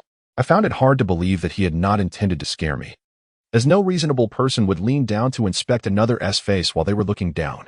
With my hands on my hips, I sighed in exasperation. "Are you planning to stay in the common room tonight? Is that even a possibility?" "Of course not. I never answered that question." "Then will you return or not?" "If not, I shall take my leave." "I will return." In retrospect, I ought to be thankful for following Seaf back to the dormitory early. Upon reaching our door and finally unlocking it, I was greeted by the sight of our luggage strewn across the floor, a stark reminder that we still needed to organize our belongings. Fortunately, the house elves of Hogwarts had proven to be remarkably efficient, ensuring our room was spotless and meticulously arranged. The fireplace opposite our door crackled with a warm flame as we entered. Evidently, they were aware that this dormitory was to be occupied by just 2 individuals, for only 2 elegantly vintage 4-poster beds adorned the room. The bedding harmonized beautifully with Ravenclaw's aesthetic, featuring deep blue covers emblazoned with the house crest, while the bed curtains were embroidered with a celestial design in white thread. The room, with its newly hung blue curtains, exuded a fresh charm, illuminated by the silvery moonlight filtering through the glass. A round blue carpet, perfectly complementing the dormitory's layout, adorned the floor, upon which rested 2 inviting single sofas. adorned with soft white square cushions. Between these sofas sat a delightful little coffee table, featuring a charming miniature astrolabe as a decorative piece. Additionally, 2 desks, each equipped with a small bookshelf, were positioned to the left of the beds, serving also as nightstands. At present, these desks stood barren, awaiting the influx of our academic supplies and personal items. To the right of the beds, a tall coat rack and a spacious wooden wardrobe, elegantly embossed at its corners, completed the room's furnishings. Our luggage was neatly arranged at the foot of the beds. Mine occupied the left side, while Shiafiai's was on the right. We felt no inclination to switch beds, thus accepting the arrangement and commencing the organization of our belongings. I placed my messenger bag upon the desk and opened my suitcase. My possessions were minimal, besides the separately packaged books and study materials. I had only one suitcase filled with clothes. In packing, I had resolved to spend the entire latter half of the year at Hogwarts, inadvertently filling the suitcase with garments, including 3 shirts, 2 sweatshirts, 2 sweaters, 2 coats, 3 pairs of trousers, a pair of joggers, 6 socks, a pair of sneakers, a winter beanie, and 2 pairs of knitted gloves, each with a broken finger. My Hogwarts robes were included with my study materials, thus absent from the suitcase. I neatly folded the clothes and placed them in the wardrobe, hanging those unsuitable for folding on the built-in hangers. However, organizing the clothes was not the most daunting task. That challenge lay with the books and miscellaneous items.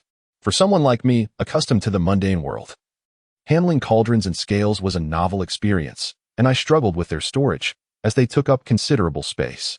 Ultimately, I discovered that some of my potion ingredients had spilled due to improper storage. Thankfully, none were liquids, but returning each to its rightful place proved to be quite a task. Then there were my textbooks. In contrast, Shiafiai's process of organizing was remarkably smooth.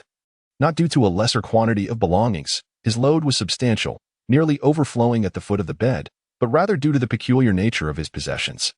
I even witnessed him extracting an entire owl specimen from his suitcase. Yes, an owl specimen, not a living owl, adorned with white spotted feathers and golden eyes, appearing almost lifelike. I could hardly fathom how he managed to transport such an item. Alongside this, he produced a Christmas snow globe, numerous framed pictures, a distinctive white flute that suggested an extraordinary material, and even a soccer ball that seemed to bear a human face. Despite the bizarre nature of these items, Shiafiai's magical prowess far surpassed mine. With a mere flick of his wand and a few incantations, the objects began to levitate around him, obediently flying to their designated spots as if responding to a command. Within mere minutes, his side of the dormitory had transformed into a reflection of his character. Shiafiai then plopped onto his bed, perusing a comic book inscribed in a language I couldn't comprehend, yawning intermittently. He later ventured out with a toothbrush and towel, presumably to freshen up, for upon his return, he donned pajamas that starkly contrasted his usual nonchalant demeanor. The pajamas, crafted from soft blue fabric with white trim and adorned with animal motifs, rendered him a quintessential model student. Alas, this impression faded within moments, as he sprawled on his bed, legs crossed, resuming his comic reading. By the time I concluded organizing my belongings, Shiafiai lay sprawled on his bed, fast asleep, his comic having fallen unnoticed to the floor, landing softly on the carpet.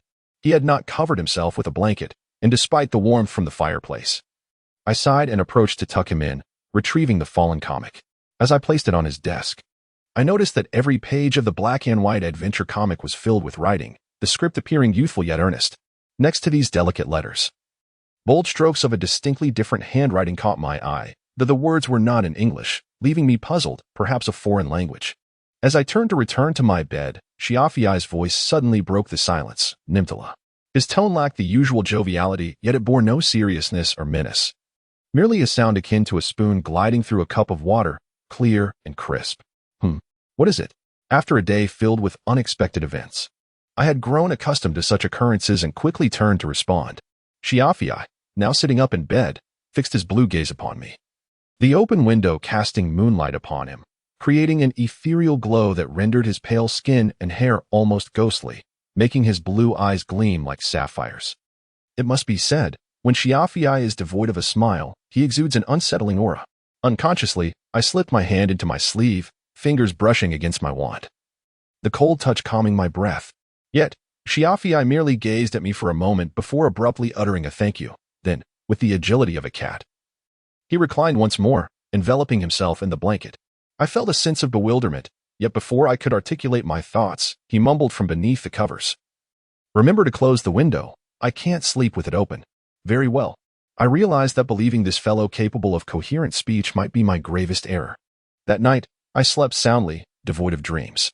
Though the whispers of the night breeze outside Ravenclaw Tower often reached my ears, it seemed a storm had brewed outside, with rain falling heavily until the early hours. When morning arrived, I awoke to a chill in the damp air that sent shivers down my spine, dispelling any lingering drowsiness. I lifted my head to call for Xyophi to get up, only to discover that he was already awake, dressed in his Hogwarts robe, with a blue Ravenclaw scarf elegantly tied around his neck. As I looked at him, he was just fastening the laces of his boots.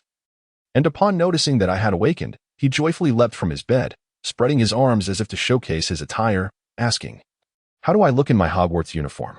Truly, one cannot help but admire Xyophi's boundless energy in the early morning. I scrutinized Xyophi and realized that although he often exuded a casual demeanor, he was quite meticulous in his appearance. Even the top button of his shirt was fastened properly, and his tie was impeccably arranged. Considering the semi-military uniform of Durmstrang, it was likely that his neatness was a reflection of his past education. I candidly shared my thoughts with Xyophi, who, upon hearing my observations, chuckled and confirmed my accuracy. He proposed that we head to the Great Hall for breakfast once I was dressed and ready. To honor Xyophi's patience, I hastily changed my clothes and proceeded to the washroom. As we finally made our way to the first floor of the Ravenclaw Tower, we encountered several fellow Ravenclaw students hurrying to the main building as well. I searched through the crowd but was disappointed to find that Sigmund was not among them. I had hoped that the three of us could go to the hall together, but it seemed that would not be possible. To my surprise, while Xyophi and I were deciding who would take the last piece of pumpkin pie on our plate through a game of rock, paper, scissors, Sigmund suddenly appeared and took a seat directly across from us, promptly snatching the pie and placing it on his own plate. "Ah, my pumpkin pie!" Xyophi exclaimed in a loud wail, his voice echoing through the already boisterous hall, drawing curious glances from several tables nearby. I quickly covered Xyophi's mouth and whispered, "Don't be so loud. It's just a piece of pumpkin pie." Yet, as I spoke, I too found myself swallowing hard, a pang of unfulfilled desire swelling within me. But it was pumpkin pie. Xyophi thumped the table in frustration. I can only imagine the expressions on our faces at that moment. Sigmund's countenance froze upon hearing the wail and looking at us, his cheeks flushing crimson as if we had somehow infected him with our distress. He abruptly stood up, slamming his hand on the table, and offered the half-eaten pie back to Xyophi, saying, "It's just a piece of pumpkin pie. Here, take it back." Unfortunately, perhaps due to the suddenness of Sigmund's actions, the pie slipped from his grip, tumbling onto the plate and then rolling off the edge to the floor, where it clattered like a coin before rolling away from us. Our eyes trailed after the pumpkin pie until it came to a stop at the corner of the adjacent table, only to be accidentally crushed by a passing upperclassman, who then let out a loud lament upon realizing his shoe was now smeared with pumpkin remnants. We simultaneously averted our gazes. "Let us simply enjoy our breakfast," I suggested, still in a daze. Xyophi's tone was unexpectedly subdued. What on earth were we doing? Had I been slipped a confusion potion? Sigmund rubbed his forehead, covering his eyes with his palm, and from his gloomy expression, I could surmise he had just undergone a profound reflection on his life, resulting in a touch of humorous despair. Nevertheless, the fact that the three of us were gathered on the first day of school felt like a promising omen for the day ahead. After an eventful breakfast, we made our way to the charms classroom. The classroom was located on the 4th floor of the castle, filled with numerous books, with an open space in the center and 3 rows of desks parallel to the walls, dominated by a large blackboard at the front. Upon our arrival, a few pairs of eyes suddenly turned towards us, followed by a few stifled chuckles. Evidently, the morning's commotion in the Great Hall had made us quite the spectacle. Sigmund declared his intention to distance himself from us, but ultimately, we managed to sandwich him between us, compelling him to sit down. "There's no escape." Xyophi grinned mischievously at Sigmund, his expression light, yet his grip on Sigmund's shoulder revealed his determination. "Well, it seems resistance is futile, after all. We have already become quite the oddity in everyone's eyes," I remarked, seating myself to Sigmund's right and giving his shoulder a playful pat. "Have you been corrupted by Xyophi, Nimtara?" Sigmund protested, feeling the pressure from both sides. However, it was too late for him to change seats, as Professor Flitwick had already entered the classroom with his steady gait. He skillfully climbed atop a stack of books to elevate himself and tapped his wand against the blackboard. Clearing his throat, the classroom fell silent, Every student focused intently on Professor Flitwick. He surveyed us with his aged, droopy eyes, letting out a satisfied hum before announcing, "Class is in session." I am truly fortunate to have pre-read all the textbooks I could during the summer vacation. Otherwise, I would likely struggle to keep pace with the courses required at Hogwarts. I had initially believed that after witnessing the wonders of Diagon Alley and the magic of Professor McGonagall, my openness to new experiences, particularly within the wizarding realm, would increase. However, it became evident during today's lesson that my performance did not reflect this anticipation. The first segment of our lesson on the use of magic posed quite a challenge for me. Today's charms class, which happened to be my inaugural session, centered around the study of the levitation charm. Professor Flitwick distributed a white feather to each of us, explaining that this would serve as our teaching tool for the lesson, with our primary objective being to make the feather levitate. Once he confirmed that everyone had received a feather, Professor Flitwick commenced his explanation of the levitation charm. He raised his wand high, instructing us to focus our attention on it and observe his wand movements intently. He made a swift, precise motion in the air with his wand, then concentrated on a point and gave it a gentle shake, intoning, "Wingardium Leviosa." The instant his words left his lips, I watched in awe as the feather gradually lifted from the desk, suspending itself in midair. Despite having witnessed numerous magical feats since my arrival at Hogwarts, such as Professor McGonagall handling scrolls inscribed with the names of new students and Sharafa organizing his belongings, I still felt a sense of wonder. My mouth fell open in astonishment at the sight of the levitating feather, and internally, I began to doubt my ability to successfully cast the spell. After all, apart from the summoning charm I had learned at Ollivander's wand shop, I had yet to successfully perform any other spell. Professor Flitwick demonstrated the wand movements and the necessary pauses while reciting the incantation several more times. During the second reiteration of the wand's required swish and flick, I noticed Sharafa stifling a considerable yawn, his face buried in his arms atop the desk, his eyes wandering lazily towards Professor Flitwick. His demeanor suggested that merely remaining awake was a considerable display of respect for the class. I glanced over at Sigmund, assuming he had mastered such a basic charm. To my expectation, I discovered him engrossed in doodling in a book. Upon leaning closer, I realized he was already previewing material from History of Magic, and he had reached the latter half of the textbook. His notebook was densely filled with notes. A shiver coursed through me, and I began to feel that earning a scholarship this semester might be a far-fetched dream. Yet, apart from hard work, I seemed to have no other choice. With that thought, I tightened my grip around my wand and practiced the motions Professor Flitwick had demonstrated. Next came the free practice session. The classroom resonated with an array of voices attempting the incantation Wingardium Leviosa, some voices exaggeratedly stretched, producing a comical effect, while others faltered, their attempts occasionally breaking into a sort of melodic chaos. One student even mispronounced the charm as Yogadim Leviosa, resulting in his feather spinning wildly in the air before transforming into a spider that scurried away, eliciting laughter from his classmates. He stared dejectedly at the ground where the spider had vanished, his wand clenched in frustration. As I surveyed the room, I noted that, apart from Sigmund and Sharafa, nearly everyone else struggled to cast the charm successfully. Most feathers remained perfectly still, with few instances of unusual occurrences like the earlier student's mishap. Though it felt somewhat unkind, I couldn't help but feel a sense of relief, and my wand movements grew lighter. Throughout this time, Professor Flitwick wandered around the classroom, occasionally offering individual guidance. When he approached a girl with braided hair adorned with a Hufflepuff yellow scarf, he reprimanded her for chatting incessantly with her peers since the free practice began, all while jotting down notes in her notebook. When he drew near, she seemed to be amused by her friend's antics, laughing heartily and leaning on her desk, oblivious to Professor Flitwick's presence until she noticed the sudden shift in her classmates' expressions. Her face stiffened as she turned to meet his gaze. "Still caught off guard," she exclaimed.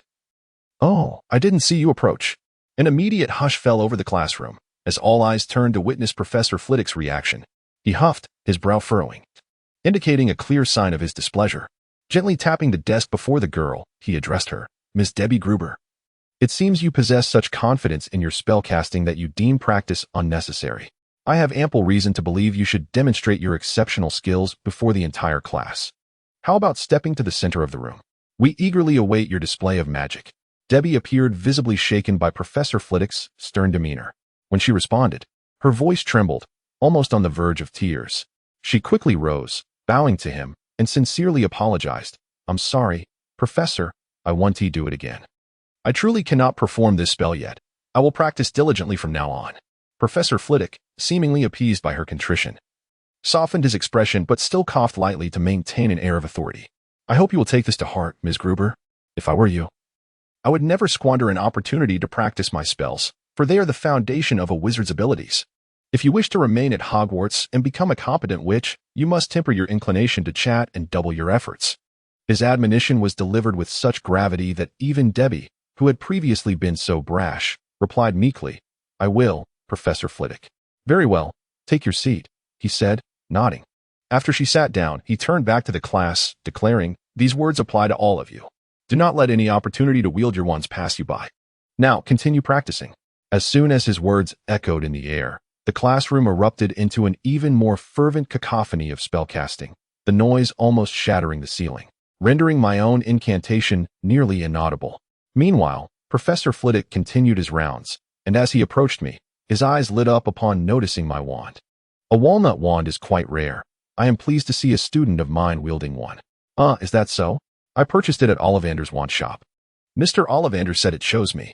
I was somewhat taken aback when my professor and the head of the department suddenly engaged me in conversation. As I responded, I could feel the stiffness and awkwardness in my tone. I worried that I might come across as impolite, but Professor Flitwick merely smiled warmly at me and continued. Wands crafted from this particular wood are favored by those with keen intuition and exceptional observational skills. Their rarity is not solely due to the difficulty in finding such masters. Many wizards simply do not opt for wands made from this wood. Is it rooted in a lack of confidence in their own abilities? Professor Flitwick's words piqued my interest, prompting me to glance at the wand in my hand and speculate. One might say that. But a more accurate description would be that wands made of black walnut struggle to reconcile their internal conflicts autonomously. Therefore, their masters must confront their inner selves and current realities with utmost honesty. In other words, they do not permit self-deception. As he spoke, Professor Flitwick extended his hand toward me. Upon handing him my wand, he examined it, letting out a series of impressed tuts. Reluctantly returning the wand to me, he added, You should cherish your wand. It is a significant achievement that it has chosen you. Moreover, fostering mutual understanding with your wand will aid you in your magical endeavors. When casting spells, remember to face your inner self honestly and refrain from casting spells you do not wish to. Everyone may encounter moments of self-deception, but remember that acceptance and struggle are far more beneficial than deceit and evasion, regardless of the challenges you face. Professor Flitwick's gentle yet profound words greatly inspired me. As I took back my wand and grasped it firmly, I felt an overwhelming surge of confidence. Under Professor Flitwick's encouraging gaze, I inhaled deeply, mentally affirming my commitment to face my true self and embrace my identity as a wizard eager to wield magic. Mimicking Professor Flitwick's motion, I waved my wand through the air and boldly recited, Wingardium Leviosa. I did it. I succeeded. The white feather that had previously rested on my textbook trembled violently after I completed the incantation and, just as Professor Flitwick had demonstrated, began to levitate. It rose higher and higher, eventually hovering just a mere centimeter from the ceiling. A few classmates gasped in awe as the feather floated, and Professor Flitwick led the applause, exclaiming, It seems we have a successful caster of the levitation charm in our classroom. Let us congratulate Mr. Nimtara, and I encourage the other students to practice diligently. Remember, if you aspire to be an exceptional wizard, do not forfeit any opportunity to wield your wand. The classroom erupted in applause, with some even whistling in delight. Though I understood that the levitation charm was merely a beginner spell, the support from everyone made me blush, prompting me to lower my gaze and feign concentration on my textbook. Subsequently, to retrieve the feather that was floating beneath the ceiling, Professor Flitwick taught me the summoning charm. He explained that the essence of this spell lies in focusing one's mind on the object one wishes to summon, and its difficulty varies depending on the nature of the item and its distance from the caster. He deemed it sufficient for a first-year student like me to summon a feather from the floor to the ceiling, armed with the experience of casting the levitation charm. My confidence soared, and I learned the summoning charm with remarkable speed. By the end of the lesson, I had managed to draw the feather within approximately half a meter of myself, though I had yet to bring it directly into my hand.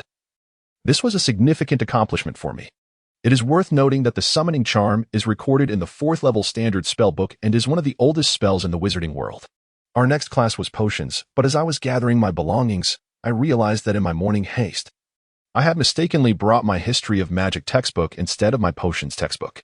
Consequently, I had to ask Sigmund and Shia to proceed to the potions classroom without me while I returned to the Ravenclaw dormitory to retrieve my potions book. Fortunately, guided by a kind ghost, I discovered a passage concealed behind a tapestry on the wall of the charms classroom corridor, leading me to the armory corridor, which allowed me to reach the Ravenclaw tower more swiftly.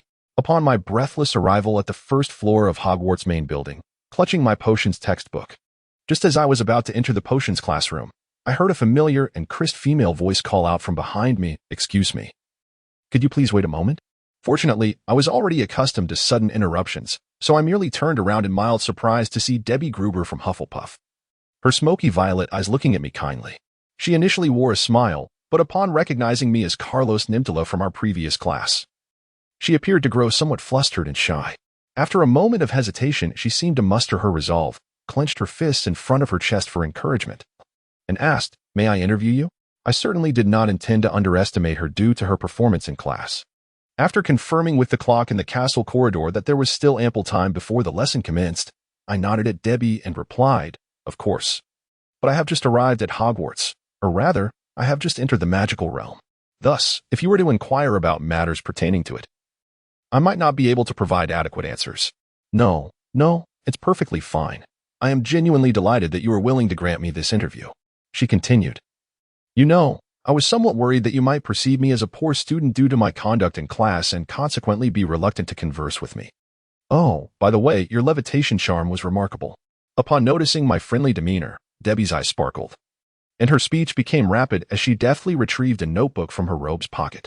It was the same notebook I had seen during charms class, albeit slightly altered. When I first glimpsed it, it appeared to be meticulously cared for, yet now it seemed crumpled and bore conspicuous stains as if red ink had been diluted, soaked, and then dried upon its pages. Realizing I was staring at her notebook, Debbie awkwardly tucked it closer to her chest, offering me a melancholic smile as she explained. "A few Slytherin students played a prank on me. They splashed red ink on me as I passed by. My robe was enchanted with a waterproof charm, but the ink that seeped into my pocket was unavoidable." "I am sorry to hear that. Have you reported this to a professor?" I inquired, furrowing my brow. Her account reminded me of my days in Muggle school, stirring a twinge of sadness within me. I lifted my gaze to Debbie, but she merely shook her head. Evidently resilient at heart, she twirled a pencil in her hand and said, "Let us discuss that later. Right now, it's interview time." I aspire to join the Hogwarts newspaper club, but their entry requirements have become quite stringent this year. I must compose a legitimate report to demonstrate my eligibility. Actually, I was just doing that during class, but I may have gotten a bit carried away. Debbie's tone grew somber, clearly impacted by Professor Flitwick's sternness and the Slytherin students' antics. Sensing this, I endeavored to comfort her, saying, "It's all right. Everyone drifts off during class at times. I once dozed off in math class and mistakenly read aloud from a literature textbook when called upon. Since then, the teacher has always checked what book I had out during math lessons." "That sounds terribly embarrassing. You probably endured quite a year." "Nonetheless, thank you for comforting me, Nimtara." My words succeeded in drawing a genuine smile from Debbie. After expressing her gratitude, she commenced her interview. With Halloween fast approaching, the newspaper club was involved in preparations for the festivities at Hogwarts. I wish to write an article about Halloween customs from the recollections of new students in their expectations for the Halloween feast. "Nimtara, you mentioned you hail from the Muggle world. I imagine Muggle Halloween traditions would be of great interest. Please, do share." Debbie's enthusiasm surged upon learning of my Muggle background, and she stepped closer to me, clearly believing this would yield excellent material. Taken aback by her sudden fervor, I discreetly took a step back and replied, "In truth, Halloween in the Muggle world isn't as captivating as in the magical realm. Each year, shops offer discounts, and my guardian, Mrs. Sam, begins crafting a shopping list for Halloween early in the morning, eagerly awaiting the evening when stores open. However, they rarely purchase genuine Halloween decorations. Rather, they take advantage of sales on everyday items like beer and chocolate, indulging in a grand shopping spree. Yet, they do always prepare a cinnamon chocolate ice cream cake for the occasion, claiming it has been a tradition since childhood. Discounts, a grand shopping spree, cinnamon chocolate ice cream cake. I shall note that down."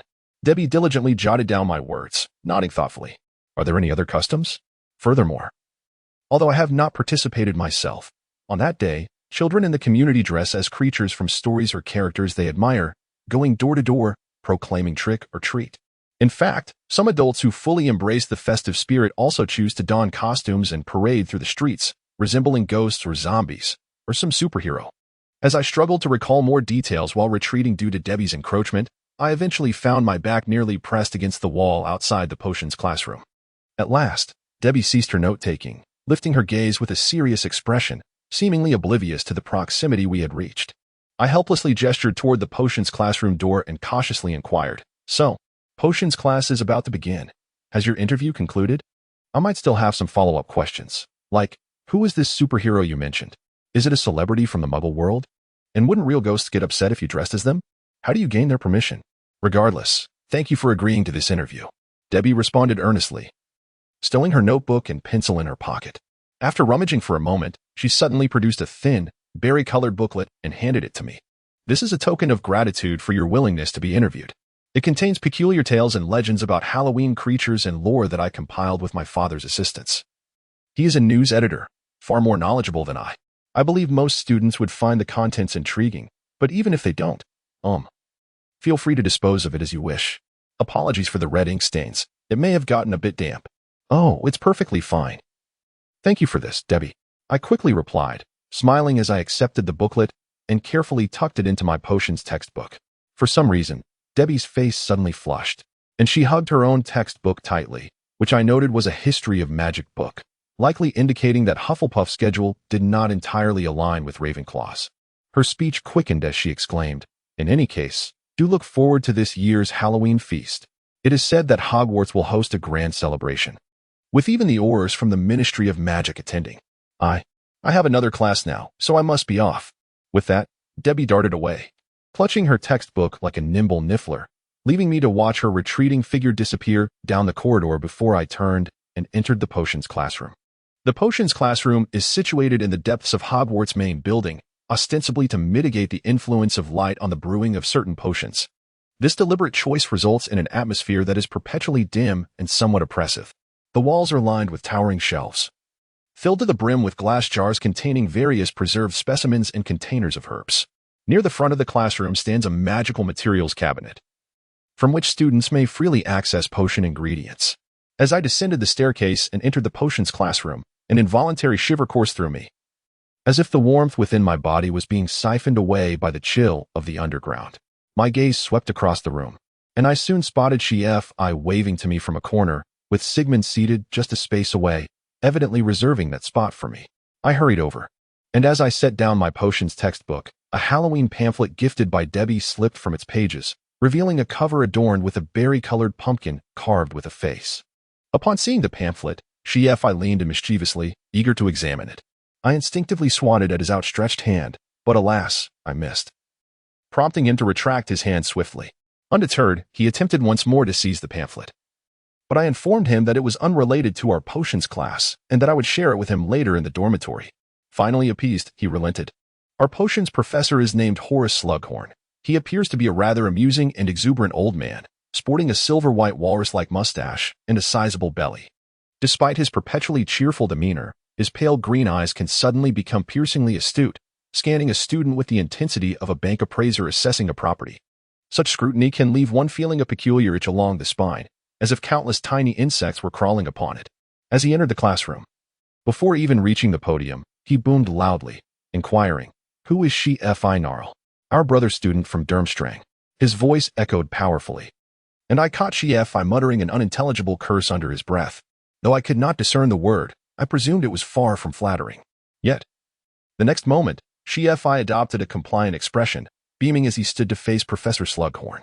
The professor squinted back at him, and the two stood there, eyes narrowed in a comical exchange reminiscent of a humorous comic strip.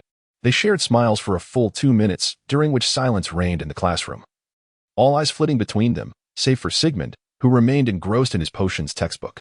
The scratching of his quill against the pages was particularly pronounced in the stillness. Finally, Professor Slughorn broke the silence, addressing Shefi with a strangely soft tone. "I would like to ask you to be my class representative for potions, assisting with assignments and teaching duties. Would that be agreeable, Mr. Gnarl?" "Of course, Professor, and it seems I have little right to refuse." Shefi replied with a grin, his tone suggesting that perhaps they had exchanged some silent understanding during their prior gaze.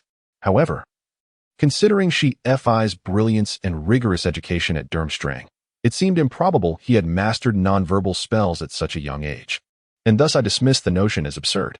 It was far more plausible that their personalities simply resonated with one another. As I pondered this, Professor Slughorn nodded for Shifi to take his seat, just as we assumed he would finally commence the lesson. He merely squinted at a piece of paper nestled within the pages of his textbook before calling out, "Sigman Russell, which one are you?" I heard the cool tip catch on the paper, and turning my head, I witnessed Sigmund nearly tearing through the page with his sudden force. He stiffly raised his head, his expression almost accusing, as if questioning why he had been called. Yet, Professor Slughorn maintained his characteristic genial smile, engaging in a rather typical exchange. "You must be the young gentleman from the Russell family. When I married, I consulted your grandmother for a prophecy regarding my union, which she predicted would be most harmonious. Thank you for supporting my grandmother's work. Let us not be so formal. Her prophecies are remarkably accurate, and I hold your family in high regard. If you find yourself free, I would be delighted to have you over for tea in my office. Should I have the time, and if it would not trouble you, I would be glad to. However, I assure you, I shall not go easy on you in potions class. I suspect you would prefer me to write home to commend your exceptional performance rather than to report any shortcomings. I shall endeavor to excel, but my family does not appreciate being disturbed, so kindly refrain from sending letters." After this exchange, Professor Slughorn seemed quite satisfied, his smile deepening as he waved Sigmund to sit down. He then called out a few more names, engaging in polite banter until I grew weary of the pleasantries and began perusing my potions textbook. As I turned to the page detailing the recipe for a sleeping potion, Professor Slughorn suddenly announced, "Carlos Nimtara. My journey at Hogwarts is perhaps best described as one filled with constant surprises from various peculiar individuals and incidents." When Professor Horace called my name, I was startled, almost akin to Sigmund, who nearly punctured the page of his book with the quill. I lifted my gaze to the plump Professor Horace at the podium, responding briefly before hastily rising to my feet, similar to the way he observed others. Professor Horace squinted at me, but for some reason, he wore no smile this time. His expression was notably grave, and his thick, sharply shaped lips were pressed tightly together. It felt as though he was scrutinizing every aspect of my being, from my hair down to the buckles of my shoes, as if he were trying to recall something or unearth some hidden truth within me.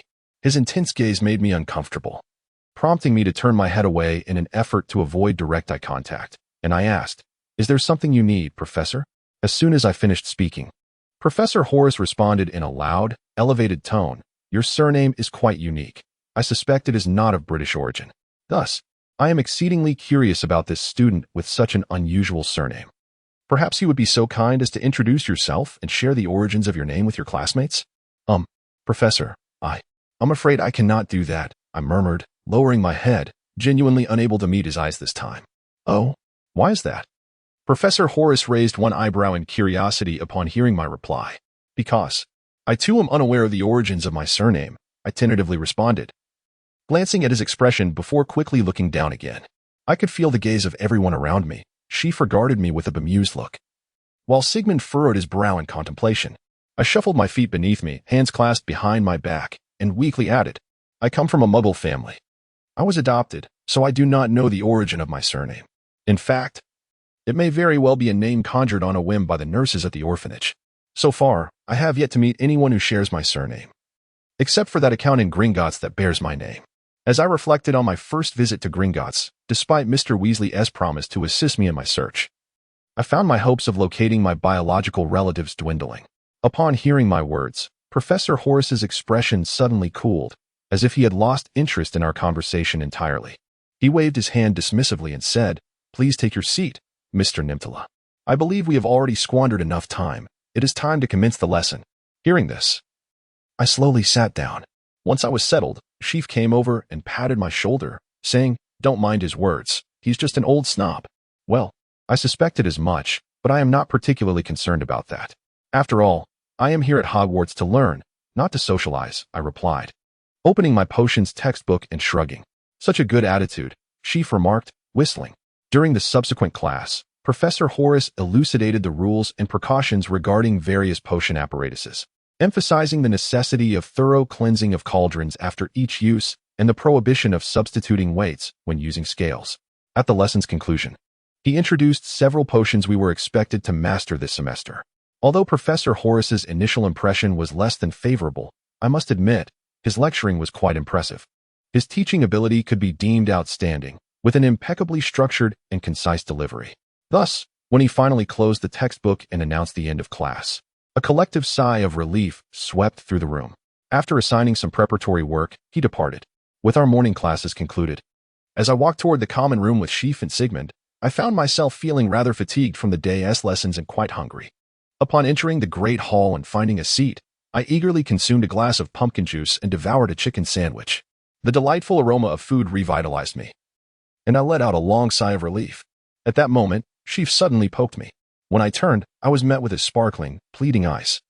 His hands rested on my shoulders, and with his cherubic face, he resembled a pitiful little white kitten at first glance. A shiver ran down my spine. As I knew the reason for his sudden poke, I resignedly opened my potions textbook, retrieving the berry-colored booklet and handing it to him. Upon receiving the booklet, he let out a cheer and immediately began flipping through its pages. Meanwhile, Sigmund and I focused on our food. It was indeed curious, despite Seaf's constant snacking. He could hardly concentrate on a proper meal, and it was a feat to see him finish a croissant without distraction. As Seaf excitedly perused the booklet, a brown, long-legged owl swooped in through the ornate window above the hall, gliding swiftly past startled students below, before landing precisely in front of Sigmund. Clutched in its beak was a notably smooth letter, clearly pressed with care. The envelope bore elegant calligraphy in deep blue-black ink, sealed with a rare deep blue wax, glimmering with a golden sheen that resembled a polished sapphire affixed to the surface.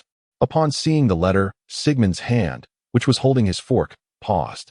His olive-green eyes widened in surprise as they met the owl's gaze, which tilted its head in return, cooing as if urging him to retrieve the letter. After a few moments of mutual contemplation, Sigmund finally regained his composure and took the letter. In that instant, the owl's expression mirrored that of a mother witnessing her child finally willing to perform household chores. It did not regard the breadcrumbs I offered, flapping its wings and departing. Sigmund opened the letter, revealing exquisite calligraphy that was truly pleasing to the eye. However, as he read, his brow furrowed, and upon reaching the last line, he rubbed his forehead and sighed deeply. My father recommended me for the Quidditch team. This is an invitation for an interview from them. I had told them before leaving the estate that it was unnecessary, Sigmund lamented, his expression turning weary. He folded the letter neatly and returned it to its envelope, rising from the table with the letter and his course books in hand. In fact, you could easily stay after the flying class this afternoon. I believe it would certainly coincide with your interview time.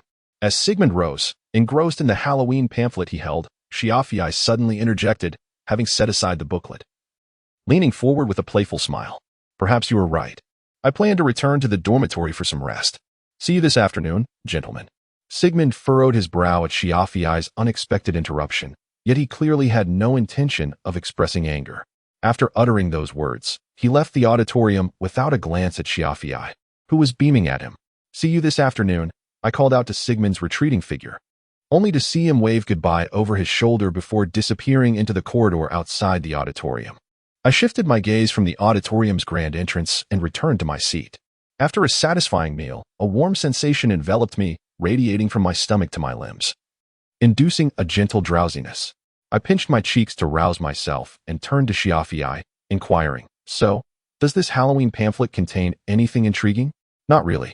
Most of it consists of things I've already seen, like tales of Halloween monsters and ghouls.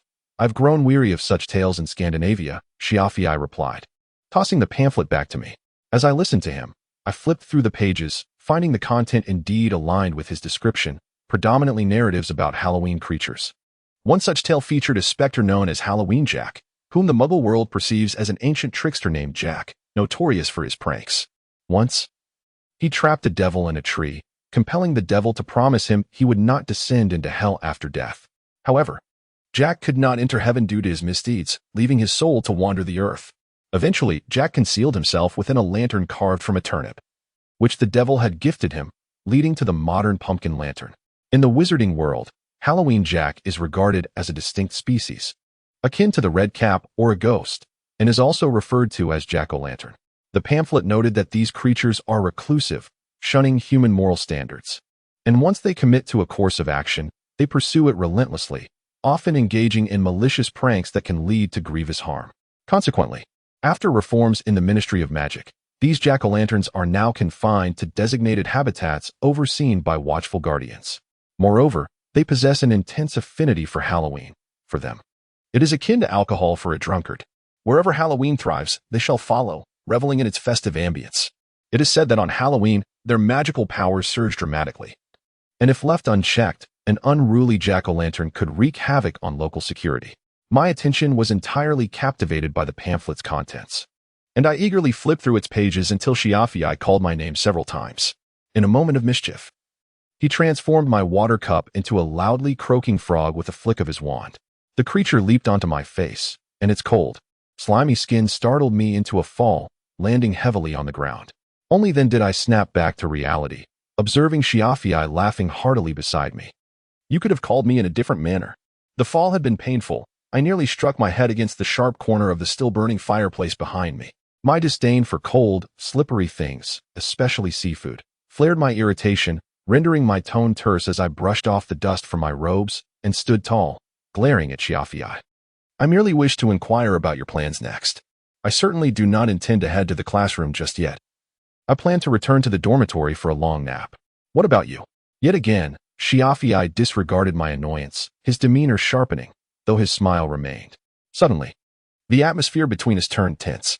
He clapped my shoulder, pulling me close while poking my cheek with his finger, feigning a bite at his teasing hand. He swiftly evaded my grasp.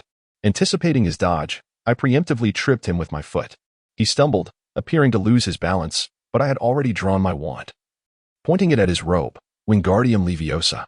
A soft golden light emitted from my wand, enveloping his black robe and lifting him gently into the air. I stood tall, hands on my hips, looking down at Shiafii, and proclaimed, "Occasionally, one must learn some respect, Shiafii. Furthermore, I intend to proceed directly to the history of magic classroom. You may return to the dormitory alone." With that, I emulated Sigman's earlier departure, leaving Shiafii suspended in midair, resembling the Leaning Tower of Pisa. As I turned away without a backward glance, the firewood in the hearth was nearly burnt out. Noticing this, Ima carefully closed the well-worn storybook she held.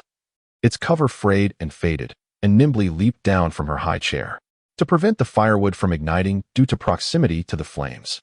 It had been placed about a meter away from the fireplace beneath a side window, neatly arranged within a black iron rack. Ima approached the firewood stack, which reached just above her knees, and could not resist peering out the window. Outside, a torrential downpour fell. Thanks to the dense forest, this towering, ancient structure appeared as a gray island amidst the storm. The window displayed a blurred impressionistic view, akin to a Monet painting, where dark tree shadows twisted beneath the heavy clouds, resembling a peculiar dark flame, while raindrops relentlessly pounded against the glass, their ripples rendering the scene even more indistinct, almost indistinguishable from black phantoms.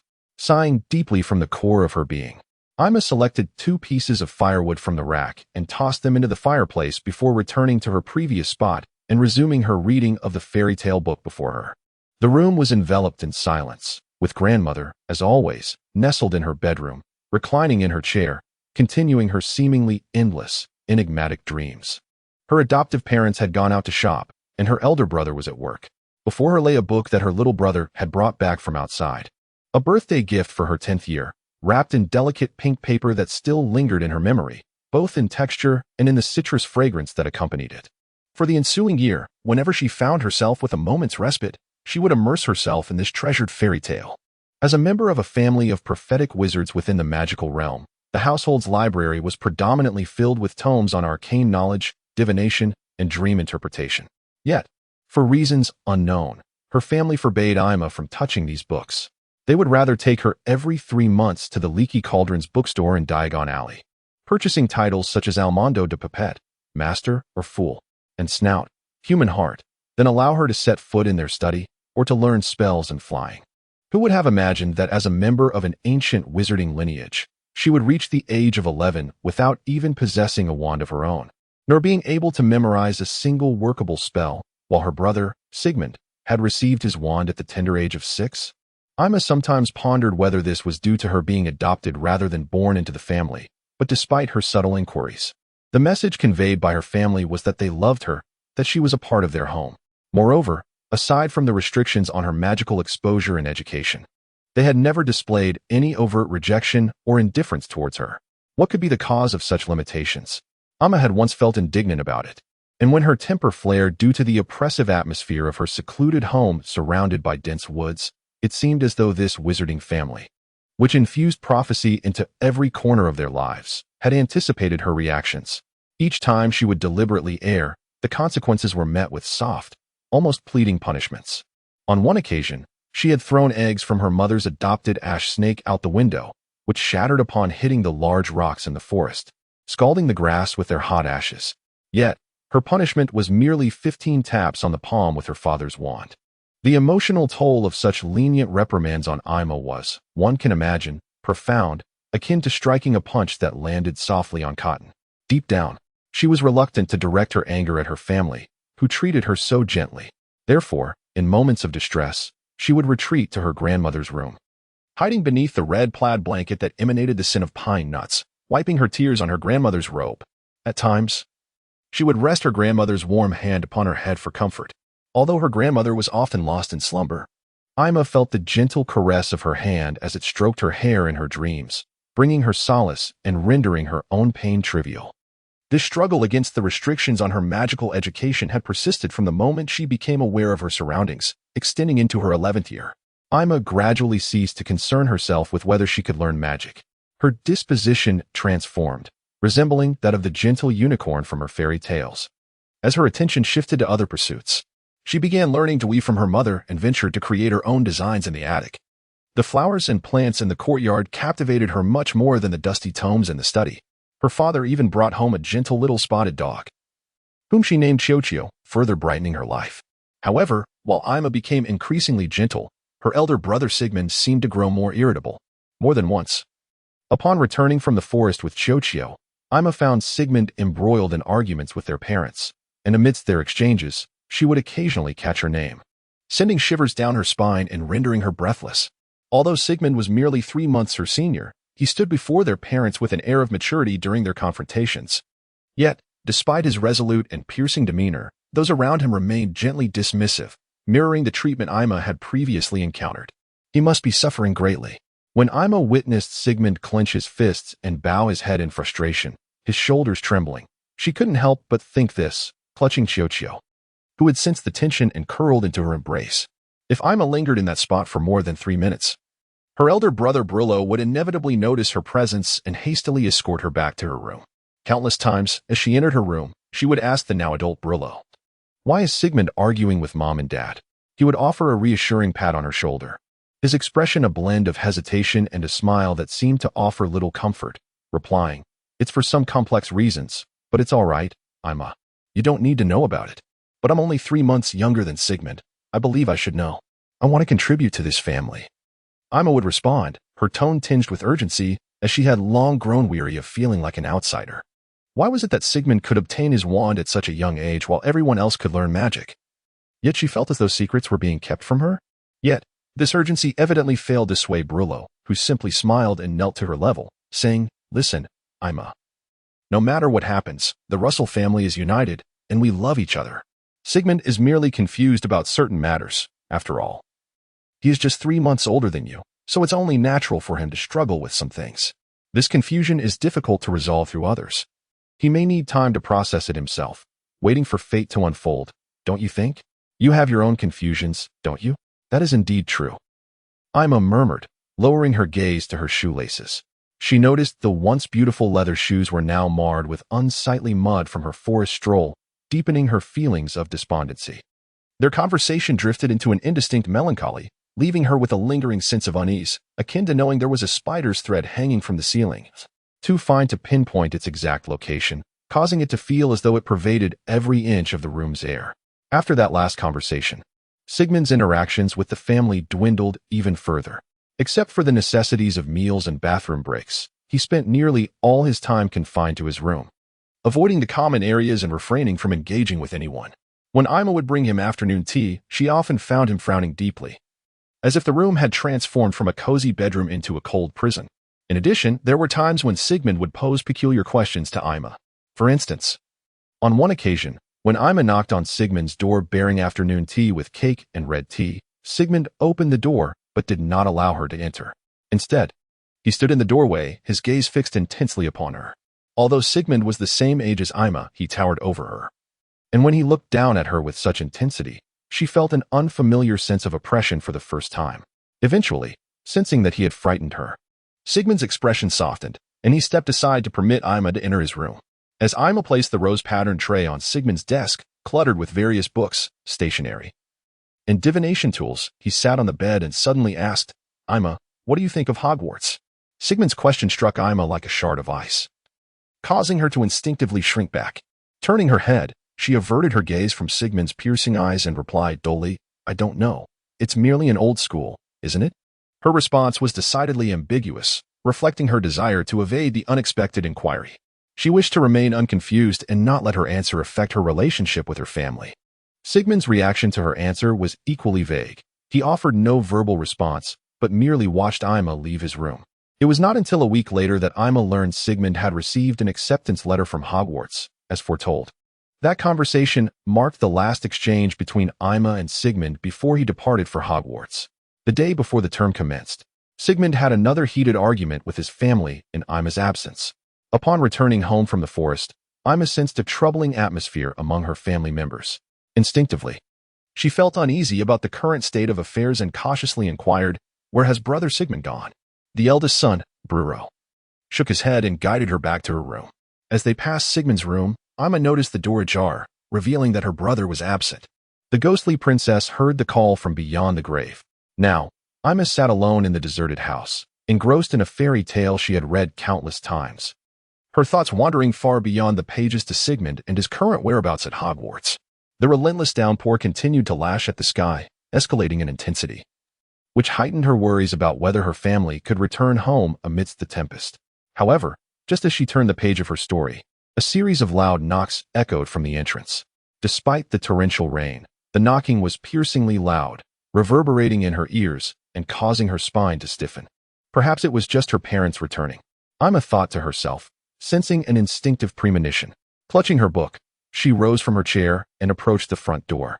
Outside, the rain battered the oil lamp hanging by the entrance, casting a wavering glow through the stained glass window that resembled shimmering ripples. The knocking persisted, thud, thud, thud. Ima swallowed hard and slowly opened the door, expecting to see the familiar faces of her family or perhaps a wizard from Hogwarts come to fetch her. Instead, she found only a shadow, followed by an unfamiliar voice that resonated through the rain, announcing, "Hello, dear Ima Russell. On this stormy night, I was awakened by the chilling nightmare and a sudden thirst. In my dreams, a dark shadow relentlessly pursued me, lurking in the corners of my vision, casting sinister glances in my direction. The sensation sent shivers down my spine, and I found myself holding my breath, fearing that even the slightest sound would alert it to my presence. I spent the day in a frantic chase with this specter, but just as I thought it had vanished, it lunged at me from the headboard, jolting me awake from this nightmare. Upon waking, I remained shaken, descending from my bed to pour myself a glass of cold water, which helped clear my mind. Scanning the dormitory, I noticed the large clock's hands pointed to 1:23 in the morning. I could discern the clock's needle in the dark because it was supposed to be Ziafiai's turn to close the curtains. I had reminded him of this before sleeping. Yet it was evident he had forgotten, as both windows in our dormitory were wide open, allowing the mottled night light to seep through the heavy, damp rain, casting a patchy atmosphere within the room. "Ziafiai, why did you forget to close the curtains?" "I reminded you before bed," I said, a hint of reproach in my voice as I glanced at Ziafiai's bed. However, my tone faltered upon realizing the bed was empty. The covers were tossed aside, revealing the white lining beneath, and Ziafiai's slippers were nowhere to be found. Ziafiai? At that moment, I could only surmise one possibility. Whether Ziafiai left voluntarily or under duress, he had indeed exited the dormitory. It was clear that it was now Hogwarts' designated lights-out time, and students were strictly prohibited from leaving their dormitories during this hour. I could not fathom a reason for him to leave at such an hour. Venturing out would undoubtedly be unwise, especially considering the vastness of Hogwarts and the potential consequences if I were discovered by a patrolling administrator before finding Ziafiai. I couldn't involve the dormitory supervisor either. Despite Ziafiai's eccentricities, I considered him a friend and did not want him to face disciplinary action because of this. As I pondered this predicament, I paced back and forth in the dormitory, the damp, cool air of the stormy night seeping into my skin, causing me to shiver involuntarily. I quickly donned the coat I had worn during the day over my pajamas. Habitually, my cold hands delved into the pockets of the coat, where I stumbled upon a chilling object, my wand. Upon touching my wand, a sudden flash of inspiration struck me. I recalled a spell I had encountered while previewing the charm course during summer break, a spell called Trace Reveal, which could assist in locating missing individuals. If cast at locations they might have traversed, it would briefly reveal their previous movements in the air. Although I lack experience with this spell, the textbook indicates that students typically begin learning it only after advancing to the third year. Nevertheless, if Shiafii were truly in peril at Hogwarts, or if he posed any form of threat to it, I could not remain idle. Contemplating this, I promptly illuminated the oil lamp in my dormitory, retrieved my charms textbook from the bookcase, and quickly flipped to the page detailing the incantation for the trace revealing charm from memory. I raised my wand high-end, aiming at Shiafii's bed, traced a triangle in the air with the tip of my wand, murmuring softly, "Trace revealing," perhaps due to my sluggish intonation. Nothing happened. I licked my lips and resolutely recited, "Trace revealing." Yet still, nothing occurred. I merely observed the blanket on Shiafii's bed shift slightly, which was far from the desired effect. I could only surmise that my voice had been too soft. Casting a furtive glance towards the dormitory door, I silently prayed that the dormitory warden would not happen to pass by at that moment, and then I raised my voice, proclaiming, "Trace revealing." This time it bore fruit. A silver mist, reminiscent of silver dust suspended in the air, erupted from my wand, swirling toward Shiafii's bed and forming the outline of a semi-transparent silver figure lying there, evidently resembling Shiafii. Elated, I clenched my fist and internally whispered a triumphant yes, then leaned closer to scrutinize the apparition. The figure appeared peculiar, indicating that Shiafii had indeed been resting soundly at first. I extended my hand to touch the figure, but as it was composed of mist, my hand merely brushed through it as if grasping at air. I continued to observe the figure, and after approximately half a minute, Shiafii seemed to sense something. I noticed his eyelids flutter, and the hand hidden beneath the covers gradually reached towards his pillow. Moments later, he abruptly awoke, springing from his bed with such swiftness that I could scarcely see his movements. He retrieved his wand from beneath the pillow and aimed it towards the dormitory door, his expression grave and alert, resembling a cat poised for defense. Shiafii's mouth moved as if uttering something, but the trace-revealing charm does not replicate sound, so I could only watch as he spoke and then waved his wand, casting another spell. However, his incantation was abruptly interrupted. I saw his wand fly from his grasp, landing at the opposite end of the dormitory while Shiafii sat on the bed, cradling his hand. I followed the trajectory of his wand and approached the corner cupboard where it had landed. Reaching beneath the cupboard, I finally grasped a cold, hard object, Shiafii's wand. I extracted it from the cupboard. The thick carpet covering the Ravenclaw dormitory floor muffled its fall, likely one reason I had remained undisturbed by the noise. Holding the reddish-brown hawthorn wand, an unsettling sensation washed over me. The chill of the night seeped into my bones, and the surrounding darkness made me feel as though countless menacing eyes were fixated upon me from unseen corners. "No, Nimtara, you must remain calm and find Shiafii," I urged myself inwardly. After my breathing steadied, I stood up, tucked Shiafii's wand into my coat pocket, and focused on the figure conjured by the spell. It was likely my sole lead in locating Shiafii. Clearly, in that moment, there existed a third person in the dormitory aside from Shiafii and me, and a confrontation had evidently taken place. I could scarcely believe that I had not been roused by the commotion. Was it truly the exhaustion from a demanding day of study and activities that rendered my sleep so profound? I questioned this. Yet now was not the time for such reflections. The effects of the trace-revealing charm persisted. Shiafii, still clutching the hand that had lost its wand, appeared to be engaged in conversation with the other party. Suddenly, he halted mid-sentence, his face betraying a mixture of surprise and fear, and he lifted his gaze towards the figure. Then, as if surrendering his resolve to resist, Shiafii rose from his bed and walked towards the dormitory door. At that point, the effect of the trace-revealing charm dissipated, marking the conclusion of Shiafii's departure from the dormitory. The realization that Shiafii had been taken in the dead of night astonished me. After all, during the day's Quidditch lesson, Madam Pants had assured us that Hogwarts was the safest place in all of England, a sentiment echoed by Hagrid.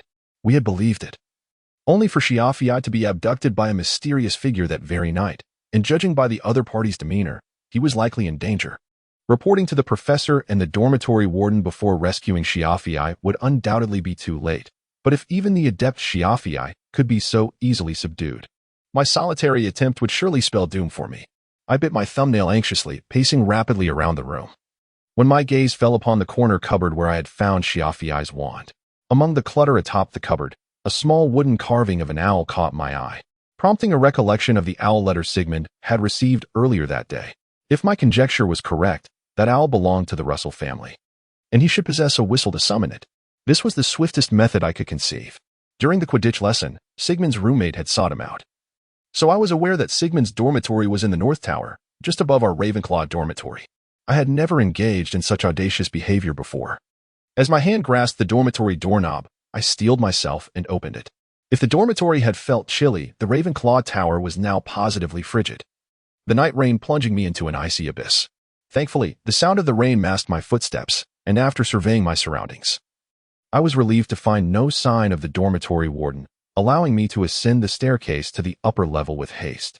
Soon, I arrived at the door of the North Tower dormitory, and just as I was about to knock, the door swung open automatically, revealing Sigmund. He was not clad in sleepwear, appearing quite presentable. Upon seeing me, his expression remained unchanged, as if he had anticipated my arrival at this hour. Did you foresee this? Gazing into Sigmund's olive green eyes, my astonishment spilled forth. Upon hearing my words, Sigmund furrowed his brow, yet ultimately nodded in agreement. He then gestured for silence with a finger, closing the dormitory door behind us and leading me to a secluded corner at the staircase's bend. What transpired? He inquired in a hushed tone once we had confirmed our concealment in that hidden nook. I cast a grateful glance at his calm demeanor and unwavering support, then succinctly recounted the events I had just encountered along with my intentions. He listened attentively, nodding along, but his expression turned skeptical when I expressed my plan to have him notify the professor via owl while I ventured alone to find Seaf. That is far too perilous. It is decidedly unwise, Sigmund asserted, shaking his head resolutely. Nevertheless, I felt it imperative to ascertain Seaf's whereabouts before the professor arrived, lest we squander precious time. Trust me, I will not recklessly confront him. I merely need to verify the situation. After all, I have no idea how long he has been absent from the dormitory. If he has not yet encountered danger, I do not wish to waste a single moment. Noticing Sigmund's reluctance, I became increasingly anxious. I met his gaze, speaking earnestly. I do not wish to lose a friend I have fought so hard to gain, Sigmund. Were the roles reversed, I would come to your rescue too. Evidently swayed by my earnest expression and tone, Sigmund's resolve softened, yet he remained uncertain. But even if you find Seaf, how will we locate you? That is precisely why I need your owl, Sigmund. Once I locate Seaf, I will immediately release the owl, and it will guide you to me, I replied, stepping closer and placing my hands upon his shoulders. Time was of the essence, and we needed to act swiftly. Despite his lingering hesitance, after I gently shook his shoulders, he finally relented, saying, "All right, I understand. But you must prioritize your safety, and I cannot guarantee that Pierre will fly swiftly on such a stormy night. No matter, your willingness to assist me is already a great comfort." I retrieved a smooth, bone whistle from my jacket pocket, and we approached a window in the stairwell. As I opened it, the cold wind, mingled with icy raindrops, rushed in. Sigmund blew into the whistle with a peculiar rhythm. As I peered outside at the deluge and raging winds, my heart raced, for I knew no bird would willingly navigate such treacherous weather by night. Yet, merely 3 minutes later, amidst the relentless rain, I spotted a steady white. The dot grew larger, eventually landing gracefully on the windowsill. Its golden eyes proudly fixated on us, its chest puffed, as if seeking our admiration for its flight prowess. "Well done, Pierre," Sigmund praised, drawing his wand to cast drying and waterproof charms upon the owl. Having fortified Pierre, he solemnly placed it upon my shoulder, advising, "You must follow this person. And once they allow you to fly away, find us and lead the way." The sensation of having an owl, larger than my own head, perched upon my shoulder was peculiar, and Pierre's sharp talons gripped me firmly. Even through my coat, I felt the intensity of its grasp, and without the coat, I might have risked injury. Yet, as Pierre's soft feathers, imbued with the warm scent of bird dust, brushed against my cheek, I felt a measure of relaxation despite my awareness of the perilous actions that lay ahead. "I will first notify the prefect in the Virgo dormitory. Do not overexert yourself." After confirming that Pierre had received its instructions, Sigmund exchanged a knowing glance with me before descending the stairs without waiting for my response. In the stairwell, it was only Pierre and I, with Sigmund's figure disappearing down the corridor. Pierre emitted 2 encouraging hoots from my shoulder, seemingly urging me to proceed. I nodded, donned the hood of my coat, and promptly descended to my dormitory entrance, ready to embark on my perilous venture. Reveal the trail. I cast the spell at my dormitory door, my tone resolute. The image of Seaf crystallized in my mind, and the incantation succeeded on the first attempt. Silver mist once again materialized, coalescing into Seaf's form, which was moving toward an unknown destination. I needed to hurry. Taking a deep breath, I followed the figure. Whether it was my imagination or not, the air surrounding Seaf seemed to grow colder, an unrelenting chill seeping into his muscles, prompting him to regret not donning a coat before following the enigmatic figure. Reflecting on the imposing demeanor of that individual, it was evident they would not grant him the luxury of time to don outerwear. The purpose of studying magic was initially to enhance one's quality of life. Yet at merely 12 years of age, why was he entangled in such a predicament? As Seaf inwardly lamented, he raised his gaze to the mysterious figure, who seemed intent on concealing their identity and shrouding themselves in a thick mist spell. To outside observers, it appeared as though Seaf was trailing a vast cloud of white fog. However, upon closer inspection of the mist enveloping the figure, one could discern the black, hooded robes and the notably taller, slender frame. The two had traversed far through the rain-soaked halls of Hogwarts, as the figure led Seaf through twisting corridors and past darkened classrooms. Navigating with unwavering confidence even in the pitch-black night, Seaf had initially hoped to memorize the route for a swift escape, but ultimately succumbed to his unfamiliarity with Hogwarts' layout. Compounded by the binding curse that shackled his arms with iron chains, one end held firmly by the mysterious figure, leaving him with no option but to follow. If only my wand were with me, perhaps I would stand a chance. Seaf clenched his jaw, a burgeoning sense of frustration at his own inadequacy momentarily dispelling the chill enveloping him. Just then, the figure in front of him abruptly halted and murmured in a voice distorted by magic, "We have arrived." Seaf was initially lost in his own emotions, entirely unprepared for the sudden halt of the mysterious figure. The abrupt stop caught him off guard, and he stumbled directly into the fog that enveloped the stranger. As he drew near, he momentarily glimpsed peculiar yet familiar symbols etched onto the figure's belt. However, before he could commit the design of those symbols to memory, a chilling wind, akin to the coldest winter in Norway, rushed towards him. The force of the wind thrust him back several meters from the enigmatic figure's shrouded presence, causing him to stagger and crash onto the empty stone floor of the corridor, clad only in his pajamas. The rough, frigid surface scraped against his skin, and the abrupt loss of balance sent a wave of dizziness through him. Although he might have sustained an injury from his fall, the very wind that should have been the harbinger of his downfall seemed to cushion his landing, allowing him to merely tumble to the ground without harm. This was clearly a deliberate action on the part of the mysterious figure, who had no qualms about casting a weapon against him yet seemed intent on preventing any injury when he was pushed away by the very fog that had been conjured. What a convoluted character. Or perhaps, self-preservation is merely an instinctive response. Seaf pondered this as he lifted his gaze towards the figure, ready to speak, only to discover that the stranger was advancing upon him through the darkness, their black wand poised for battle. Wrapped in an eerie fog, the figure appeared like a grim reaper amidst the heavy downpour, and it would not be surprising if they unleashed an unforgivable curse upon him in the next moment. The figure's demeanor was one of outright refusal to engage in any semblance of testing. What do you truly desire? This is Hogwarts. They will soon notice a student has gone missing. Maintaining a calm expression that belied his intentions, Seaf subtly sought a potential cover while silently calculating his next move. It is all right. You will not vanish, for this place is far removed from the teacher's quarters. By the time they arrive, my inquiries will have concluded. Yet, this simple ruse did not sway the mysterious figure, who responded with a measured tone, each word enunciated with heavy significance, as though they were suppressing a tumult of emotions. As the figure approached, wand directed at him, the rainwater on the ground began to crystallize into frost-laden ice, extending into sharp icicles. But what if I choose to remain silent? Seaf countered. At that moment, the figure had drawn close, squatting before him. Seaf could distinctly sense the cold emanating from the fog, flowing through the air towards him, while the tip of the black wand was mere centimeters from his face. Even through the dense mist, he could feel the seething hatred radiating from the figure's gaze. The mysterious figure, undeterred by Seaf's defiance, pressed the wand closer, its tip now poking at Seaf's soft cheek.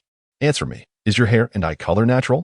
What a nonsensical question, Seaf exclaimed, yet as he spoke, the wand jabbed sharply against his face, the icy tip causing a sting that made him instinctively recoil. In his retreat, he found himself pressed against an unforgiving wall. He had nowhere left to flee.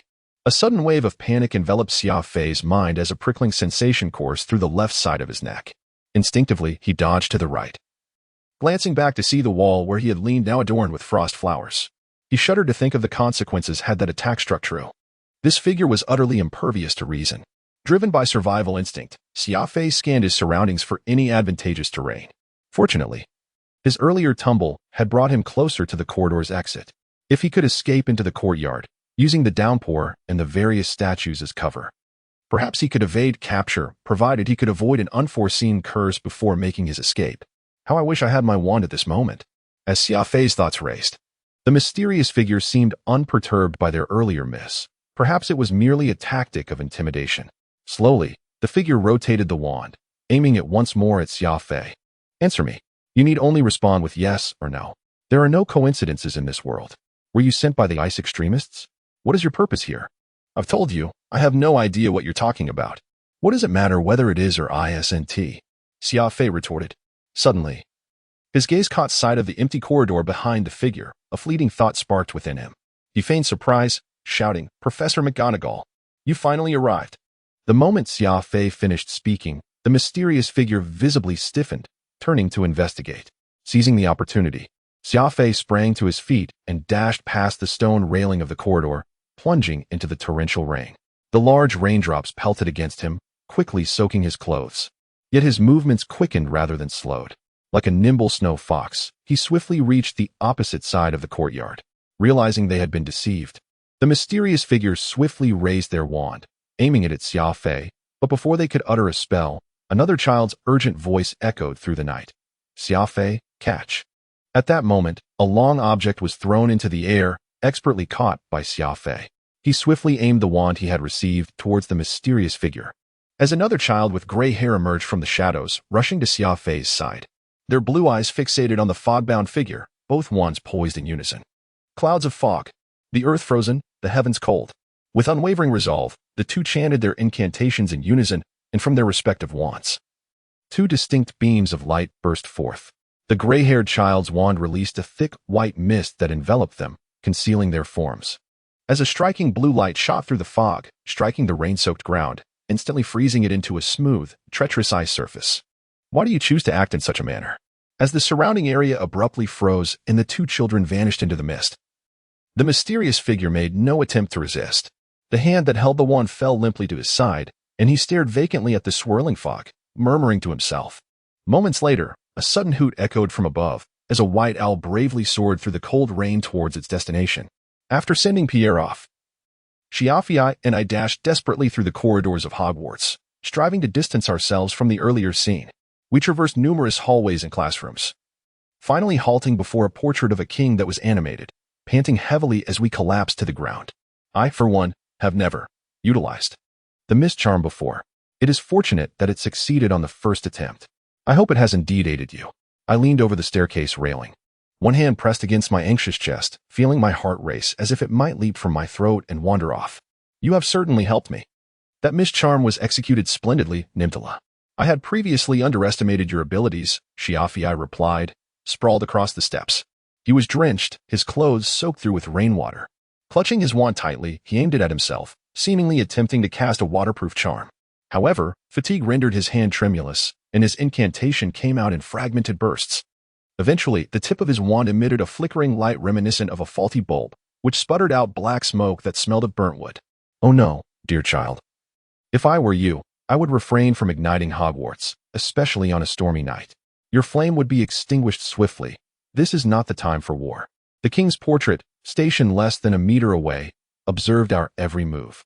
Upon witnessing the smoke from Seaf's wand, he donned an astonished yet somewhat theatrical expression, twirling the emerald ring on his left hand while addressing us. No, he does not wish to set Hogwarts ablaze. He merely seeks to dry his garments. My strength had somewhat returned, allowing me to speak normally. Glancing at the towering portrait, I spoke as I removed my coat and offered it to Seaf. I yearned to advise him to shed his soaked night clothes, knowing full well that wearing wet garments could lead to illness, but I hesitated, deeming such a suggestion impolite. Instead, I diverted the conversation. I have dispatched Pierre to summon assistance. The professors should arrive shortly. Pierre? Ah, the owl that delivered a message to Sigman during the day. That explains his familiar appearance. And thank you for the coat. I truly feel as though I might freeze to death.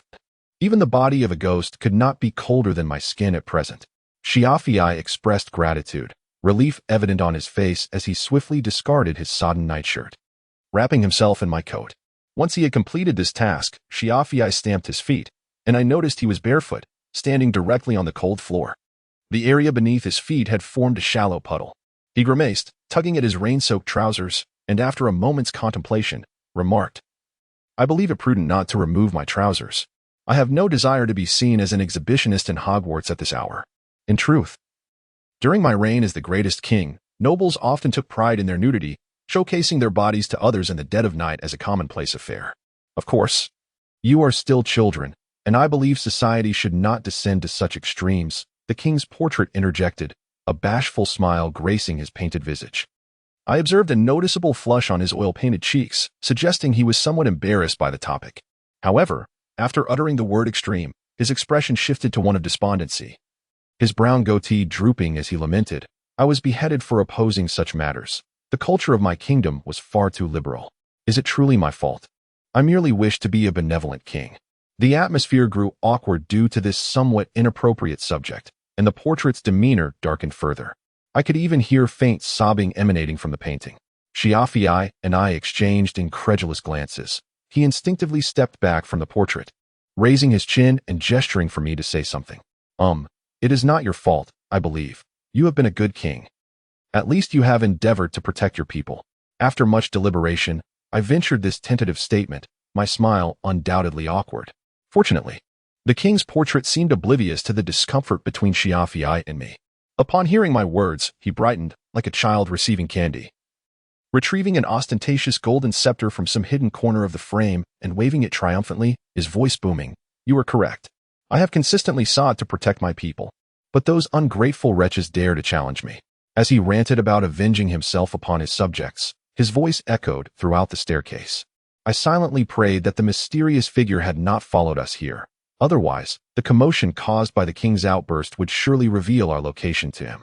"Wow, he seems to have become even more agitated," Shiafii commented with a deadpan expression, brandishing his wand at the still flailing portrait. "Perhaps we should make him quiet forever." No. It is best not to do that. This portrait may be a communal asset of Hogwarts, and we could hardly afford to repay any damages, so let us simply leave it be." As Shiafii opened his mouth to cast a spell, I quickly reached out to restrain his wand, preventing him from unleashing magic upon the innocent portrait. I urged him to step back as he attempted to raise his wand again.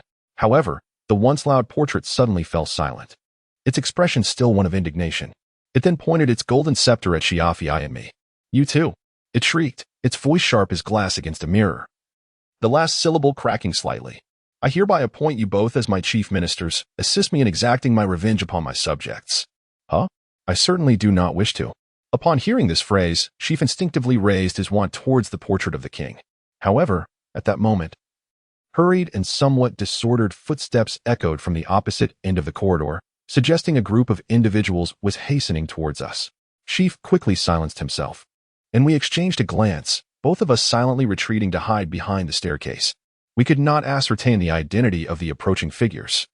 They could potentially be our professors and prefects, alerted by Pierre's message to aid us, or they could be the enigmatic stranger and his accomplices. In the shadows behind the staircase, Seaf and I concealed ourselves, the footsteps growing ever closer. Clutching my wand tightly, I cautiously peered around the corner to catch a glimpse of the approaching figures. The staircase obscured my view, revealing only the lower half of a figure clad in a flowing black robe, which startled me. The figure halted before the king's portrait, seemingly scrutinizing the imposing animated image. "Do not reveal our presence. Do not reveal our presence." My palms were clammy with sweat, my wand gripped tightly in preparation to cast a misty escape. Just then, a familiar voice emerged from the side of the cloaked figure. "Lydia, have you found them?" How alarming. The owl clearly directed us to this location. I hope we are not mistaken. Hogwarts cannot afford to lose 2 new students so soon after the term has begun. Professor McGonagall's anxious voice resonated in the corridor, and I felt the tension that had coiled around my neck dissipate like a wisp of smoke. I quickly emerged from my hiding spot behind the staircase and called out towards Professor McGonagall. "Professor McGonagall, we are here." My sudden appearance startled her. She flinched, but Upon recognizing me, her expression transformed into one of relief. She placed a hand over her heart and exclaimed, "Thank goodness, you are safe." The figure in the black robe standing beside Professor McGonagall was then revealed to be Professor Lydia, our defense against the dark arts teacher. Previously introduced to us during the Hogwarts entrance ceremony. Due to her heavy hood, I could not see her face clearly. But I noticed a fleeting smile as I emerged from the shadows, quickly replaced by a serious demeanor. She appraised me and inquired, "Where's the other Mr. Sheaf and AR?" "I am here," I began to respond, just as Sheaf also stepped out from behind the staircase, positioning himself beside me, his gaze fixed intently on Professor Lydia, as if seeking answers from her. Professor Lydia merely smiled and, with warmth, bowed towards us before turning to Professor McGonagall. Aside from the risk of catching a chill from being caught in the rain this evening, they seem to be quite well. We ought to focus our efforts on locating the individual who abducted them, Headmistress. Indeed, you are correct. I cannot fathom which audacious individual would dare threaten our students at Hogwarts. I will ensure he pays for his transgressions. No one can harm the students of Hogwarts. Professor McGonagall replied, her voice tinged with indignation. I observed her spit at the air and clench her fist before turning towards us, beckoning. "What are you waiting for? Come here, let me see if you are injured." Following her command, Sheaf and I obediently approached her. With swift and practiced movements, she examined us. As though accustomed to dealing with such situations, perhaps due to the frequent mishaps of students at Hogwarts.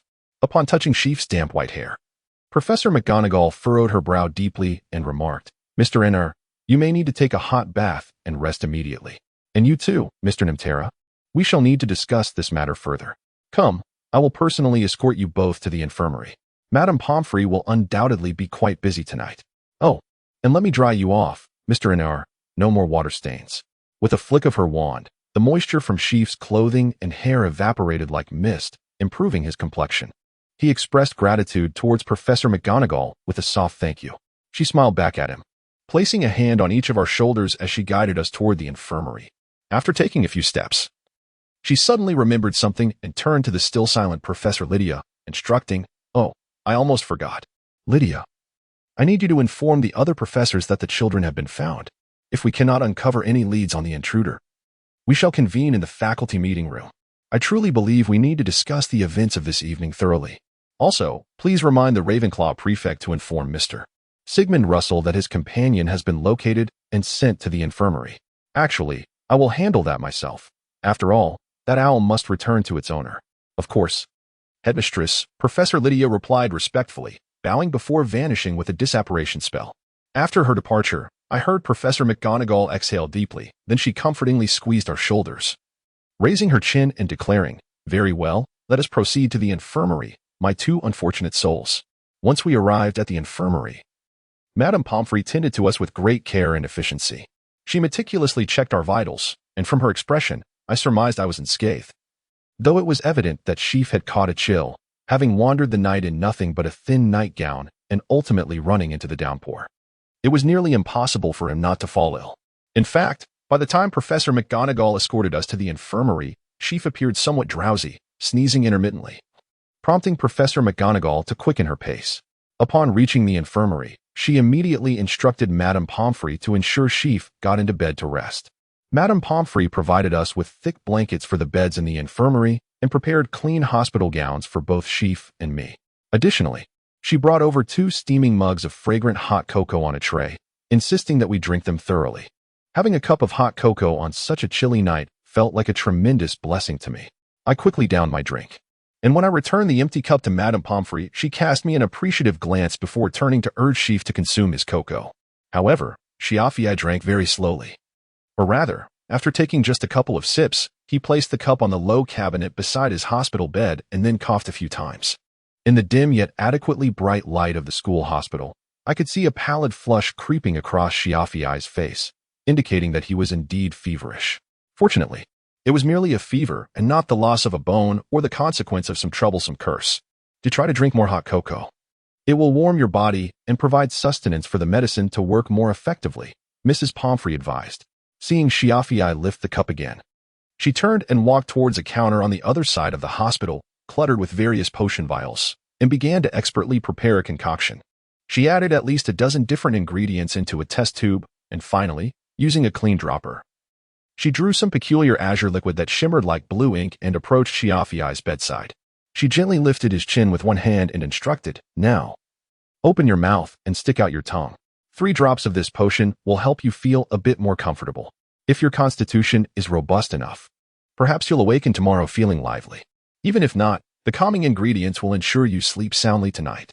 3 drops of the blue ink-like potion were placed upon Chiafiai's tongue. And soon he fell asleep, his breathing indicating he had quickly succumbed to slumber.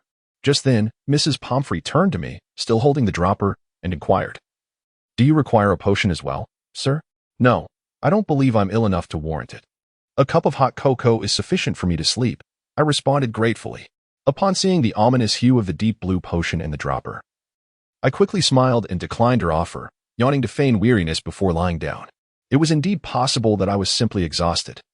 As my body sank into the plush mattress and my cheek met the soft feather pillow, I felt an overwhelming wave of drowsiness wash over me from the darkness, rendering me utterly powerless to resist. Thus, I soon drifted off to sleep, lulled by the relentless sound of rain outside Hogwarts. Having navigated through perilous events, my dreams were remarkably calm, devoid of any bizarre occurrences or characters. It felt as if I were cradled in gentle waters, merely swaying with the warm currents. With nothing to ponder or guard against, enveloped in a sense of security comparable to a mother's embrace, I awoke to find it was already the following morning. The torrential rain outside had ceased, replaced by a brilliant sunny day. The clear, golden sunlight streamed through the windows of the hospital, enveloping my body hidden beneath the covers in a gentle warmth. Feeling invigorated, I immediately sat up to survey my surroundings. Mrs. Pomfrey was then replacing the warm water in our bedside pitcher, and upon noticing my awakening, she scrutinized me for a moment before setting down the kettle. "I shall inform Professor McGonagall that you are awake," she stated. After uttering this, Mrs. Pomfrey hurriedly exited the room, leaving the space filled with at least 5 or 6 beds draped in white sheets eerily quiet. Outside, the sounds of students passing by filled the air, accentuating the profound stillness within the ward. I glanced over at Chiafiai's bed, discovering him still cocooned in blankets, his condition appearing rather dire. His face was somewhat swollen and flushed, his breathing uneven, occasionally punctuated by the sound of a blocked airway. A damp white towel lay across his forehead, though it had slipped to the side, leaving a thumb-sized damp spot on the pillowcase. I retrieved my sweater from the bedside, evidently brought by the Hogwarts staff from the dormitory, donned it, and approached Chiafiai. As I reached out to adjust the towel on his forehead, I heard the hurried sound of high heels clicking against the floor, and then Professor McGonagall, in her familiar deep green robes, appeared in the hospital room, closely followed by our Ravenclaw head, Professor Flitwick, clad in a mouse-gray suit. "Thank goodness you're awake, Mr. Nimtara. And you appear to be in good health," Professor McGonagall exclaimed, relief evident on her face. She smiled warmly at me and gestured for me to come closer. "We have much to discuss regarding last night's incident. Come, Mr. Nimtara, let us step into the corridor." "Very well, Professor," I replied obediently, following Professor McGonagall and Professor Flitwick into the corridor outside the hospital. As we exited the room, Mrs. Pomfrey returned, and now the corridor was devoid of anyone except for myself, Professor McGonagall, and Professor Flitwick. Although they had yet to pose any questions, the seriousness etched on their faces heightened my anxiety. To alleviate my nervousness, I rubbed my hands together and tentatively spoke. "So, should I now recount what transpired last night?" "Indeed, that is primarily why we are here. We hope for your account to be as detailed as possible," Professor Flitwick replied. However, he quickly shifted the subject, adding, "Before we proceed, we must inform you of our current findings. We searched the courtyard where you encountered the mysterious individual last night, but regrettably, we were unable to apprehend him. By the time we arrived, the area was deserted, and he had been exceedingly cautious, preventing us from tracing his whereabouts through other spells. We did, however, discover traces of the misty fog and freezing charms having been cast there, as well as remnants of the revealing charm." "That was me and Chiafiai," I interjected. "I cast the misty fog and Chiafiai performed the freezing charm. We used these spells to escape." I was eager to clarify, not wishing for any misunderstanding on this matter. Utilizing those spells on a rainy night was indeed a clever decision, Professor Flitwick acknowledged with a nod. "Currently, we are executing a search plan throughout the castle for any suspicious individuals or items, but it will take some time to yield results. We have also reported this matter to the Ministry of Magic, so you may expect inquiries from their representatives in due course. Just respond truthfully when approached." "I will, Professor." "Furthermore, last night, Professor Horace and I circled the castle's outer walls and, regrettably, discovered a hole caused by an exploding charm. We also found this beside the opening. Professor Flitwick extracted a small metallic item wrapped in a handkerchief from his pocket and presented it to me. Upon closer inspection, I recognized it as an antique bronze brooch shaped like a lark, charmingly quaint. Holding it delicately, he inquired earnestly, "Do you recognize this item?" We suspect it may have been inadvertently dropped by the mysterious individual while escaping or entering Hogwarts. Given that the mysterious person clearly targeted Mr. Gnarl, you, as his roommate, might have some recollection of it. Upon catching sight of that brooch, I endeavored to delve into the recesses of my mind, searching for any memories that might be linked to it.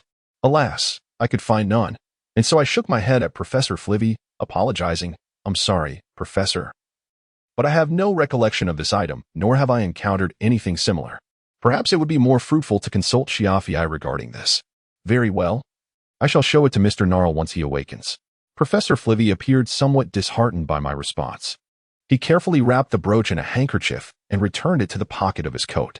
"Now, please recount the events of last night, Mr. Nimtara," he instructed.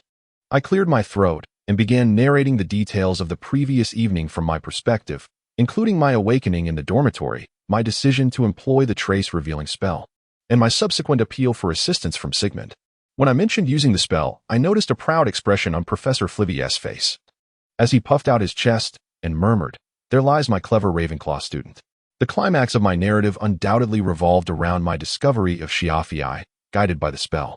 I strived to recall every pertinent detail, stating, "The trace-revealing spell faltered in a corridor prior to my finding Shiafii. But that corridor was in close proximity to where I eventually located him. After traversing approximately 2 classrooms, I spotted Shiafii indeed. I glimpsed him through the rain curtain as he lay on the ground, while the mysterious figure approached him step by step, uncertain of the stranger's intent and strength.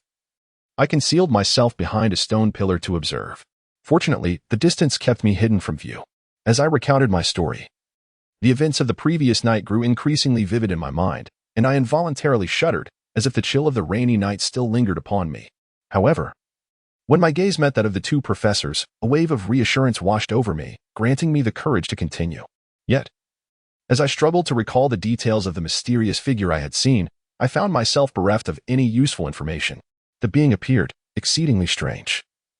I could not discern its visage nor the garments it wore, for it was enveloped in a thick mist, resembling a person formed entirely of fog. I responded, lowering my head in apology. "I regret to say that I could not clearly hear its voice either. Only a few indistinct words that may have been misheard, such as Isabis. That is not your fault. Clearly, the figure has developed a mischarm of which we are yet unaware, obscuring your vision, Mr. Nimtara. Please continue," Professor Flivy encouraged, patting my shoulder in a gesture of comfort, his gaze imbued with encouragement. I smiled gratefully at Professor Flivy and resumed my tale. As the mysterious figure advanced towards Shiafii, I observed strange frost flowers sprouting beneath its feet. It seemed to cast a spell at Shiafii, but the incantation missed, as Shiafii managed to evade it just in time. Following this, he shouted at the figure and made his escape while it was momentarily distracted.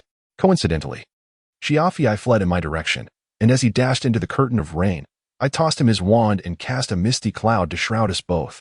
Shiafii employed a multiple freezing charm to encase the courtyard floor in ice, and then we simply fled? It was truly harrowing. Had the mysterious figure moved faster, I fear I would not be seeing you both today. Upon hearing of my bequeathing Shiafii his wand, Professor McGonagall clutched her chest, her emotions evidently stirred. Yet, she quickly nodded at me, speaking in a tone of commendation. "I must admit that while such actions were perilous, they significantly increased your chances of evading the mysterious figure. Your rescue efforts last night were meticulously executed. As a new student, you have demonstrated remarkable wisdom and bravery, and Mr. Shiafii has proven equally valiant and astute. I propose awarding each of them 150 points, while Mr. Russell shall receive 50. What say you, Professor Flivy?" "Certainly, Headmaster. Such rewards are most equitable." Professor Flivy replied solemnly, momentarily taken aback before clearing his throat. I noticed him surveying me with keen eyes before continuing. "However, your departure from the dormitory with Mr. Sigmund after lights out remains an ill-advised action. Should there be any accomplices of the mysterious figure roaming outside, your conduct was perilously reckless. Therefore, I must impose a deduction of 20 points for each of you." "Oh no, upon hearing of the 20-point deduction. I felt a wave of despondency wash over me, my head drooping. Yet, upon reflection, I realized that the points I had earned for the house would sufficiently offset the deduction. And my spirits lifted once more as I raised my gaze to the esteemed professors. Well, I accept the judgment, I conceded. Professor Flibby smiled approvingly at my demeanor, as if he wished to say more, but at that moment, both he and Professor McGonagall turned their attention to the far side of the corridor. It appears your friend has come to visit you. Should we have further inquiries, we shall return. Rest assured, we will investigate the termice abyss that you overheard. Even the smallest clue bears significance, Professor Flivy remarked before exchanging a knowing glance with Professor McGonagall, and together they departed. A sense of curiosity lingered within me, prompting me to glance in the direction the professors had focused on, where I beheld Sigmund standing with Pierre. Sigmund, evidently having rushed over after class, held a textbook on the care of magical creatures, while Pierre perched haughtily upon his shoulder. As I approached, Pierre greeted me with an exuberant coo. You came to see me, Sigmund. I am delighted by your visit, I exclaimed warmly, waving at Pierre as well. It is a pleasure to see you too, Pierre. Though regrettably, I have nothing to offer you at present. Not to worry, he feasted on plenty of breadcrumbs in the Great Hall this morning. I'd be concerned he might not be able to fly if he eats more, Sigmund replied, disregarding Pierre's display of indignation as he pressed down the flapping wings. He appraised me carefully before inquiring, How are you faring? Did you encounter any significant danger? Though it was quite perilous, we ultimately managed to escape unscathed. I smiled faintly and responded, then reiterated my earlier remarks made to the two esteemed professors to Sigmund, not wishing to convey any inaccuracies. I deliberately omitted the mention of the ice pole, which rendered my narration significantly more fluid. Regrettably, I could not recall any further pertinent details of the case. But I did incorporate the incident involving the king's portrait that Shiafii and I encountered. Initially, Sigmund listened with great interest, yet upon hearing the segment about the king's portrait, he suddenly raised an eyebrow, his expression shifting to one of astonishment. After I finished my account and Professors McGonagall and Lydia located us, McGonagall assigned Lydia to inform the other professors before leading Shiafii and me to the school hospital. At that moment, he interjected. Are you referring to the king's portrait at the staircase corner of the astronomical tower? Caught off guard by Sigmund's question, I hesitated. I had anticipated inquiries regarding the mysterious individual or the perilous encounter from the previous night, more serious in nature. However, witnessing Sigmund's expression made me somewhat insecure. During our escape last night, I had not paid much attention to our direction, leaving me uncertain about the exact location of the king's portrait. I am not quite sure. After all, we weren't exactly consulting a map while fleeing, were we? But the portrait depicted a king adorned with a ring of emeralds, and oh, he also held a golden scepter. This I mentioned to you earlier. I responded somewhat ambiguously, my gaze flitting about restlessly. Then, I heard Sigmund emit an enigmatic chuckle. When I looked up, our eyes met, and he stood with one hand on his hip, addressing me. That is not the king's portrait, Nimtara. It is, in fact, a depiction of a 17th century magical playwright, whom we affectionately refer to as Sir Molly Ree. The golden scepter you saw is actually his wand, which he used to conjure magical effects for his performances. Because he frequently portrayed kings, he is depicted in royal attire in the portrait. Thus, we were all deceived by his thespian prowess. In an instant, the image of a richly expressive face adorned with a goatee flashed through my mind. Recalling Sigmund's explanation, I felt a wave of chagrin wash over me. I had genuinely believed it to be a portrait of a king, for he bore an uncanny resemblance to one. It is not your fault. In fact, within the current realm of magical historical studies, it is widely accepted that Sir Molly Ree met his demise due to an obsession with his craft. While preparing for a new role, he left home alone in the early hours to immerse himself in the character's psyche, becoming lost in the wilderness, never to be seen again. Years have passed, and he has likely perished. The portrait of him in royal attire was later discovered in his bedroom. I suspect it was voluntarily donated to Hogwarts by his family, considering he was an alumnus of Hufflepuff House. Sigmund patted my shoulder and continued to explain, likely seeking to console me, and indeed, his words had a soothing effect, alleviating the shock and regret that had momentarily overwhelmed me. I offered Sigmund a grateful smile, and we unanimously decided to visit the hospital ward to check on the still slumbering Shiafii, to avoid disturbing the patients. Sigmund released Pierre from his perch by the window before entering the ward. Pierre soared gracefully through the sky outside the hospital before making his way toward the Ollivander. Watching Pierre glide freely in the air lifted my spirits considerably. As we entered the ward, Madame Pomfrey was administering a new potion to Shiafia. This time, she brought forth a purple elixir contained in a small cauldron, emitting aromas of foie gras, slug, mint, and vinegar, with what appeared to be the shells of some insects floating within. The liquid writhed grotesquely, almost as if it possessed a life of its own. Upon seeing us, Shiafia cast a pleading glance our way, but before either of us could react, Madame Pomfrey pinched his nose, forcing his mouth open, and began spooning the purple potion into him. Honestly, had I not known that Madame Pomfrey was a qualified healer at Hogwarts, and given her pristine nurse's attire, I might have assumed she was a witch administering poison to a child captured from the woods. Judging by the pained expression on Shiafiai's face, the concoction was undoubtedly unpalatable. After an arduous 8 minutes of this torment, Madame Pomfrey finally extracted the last remnants of the potion from the cauldron and released him, satisfied with her efforts.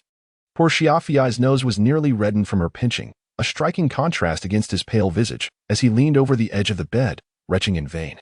Attempting to expel the contents of his stomach, yet without success.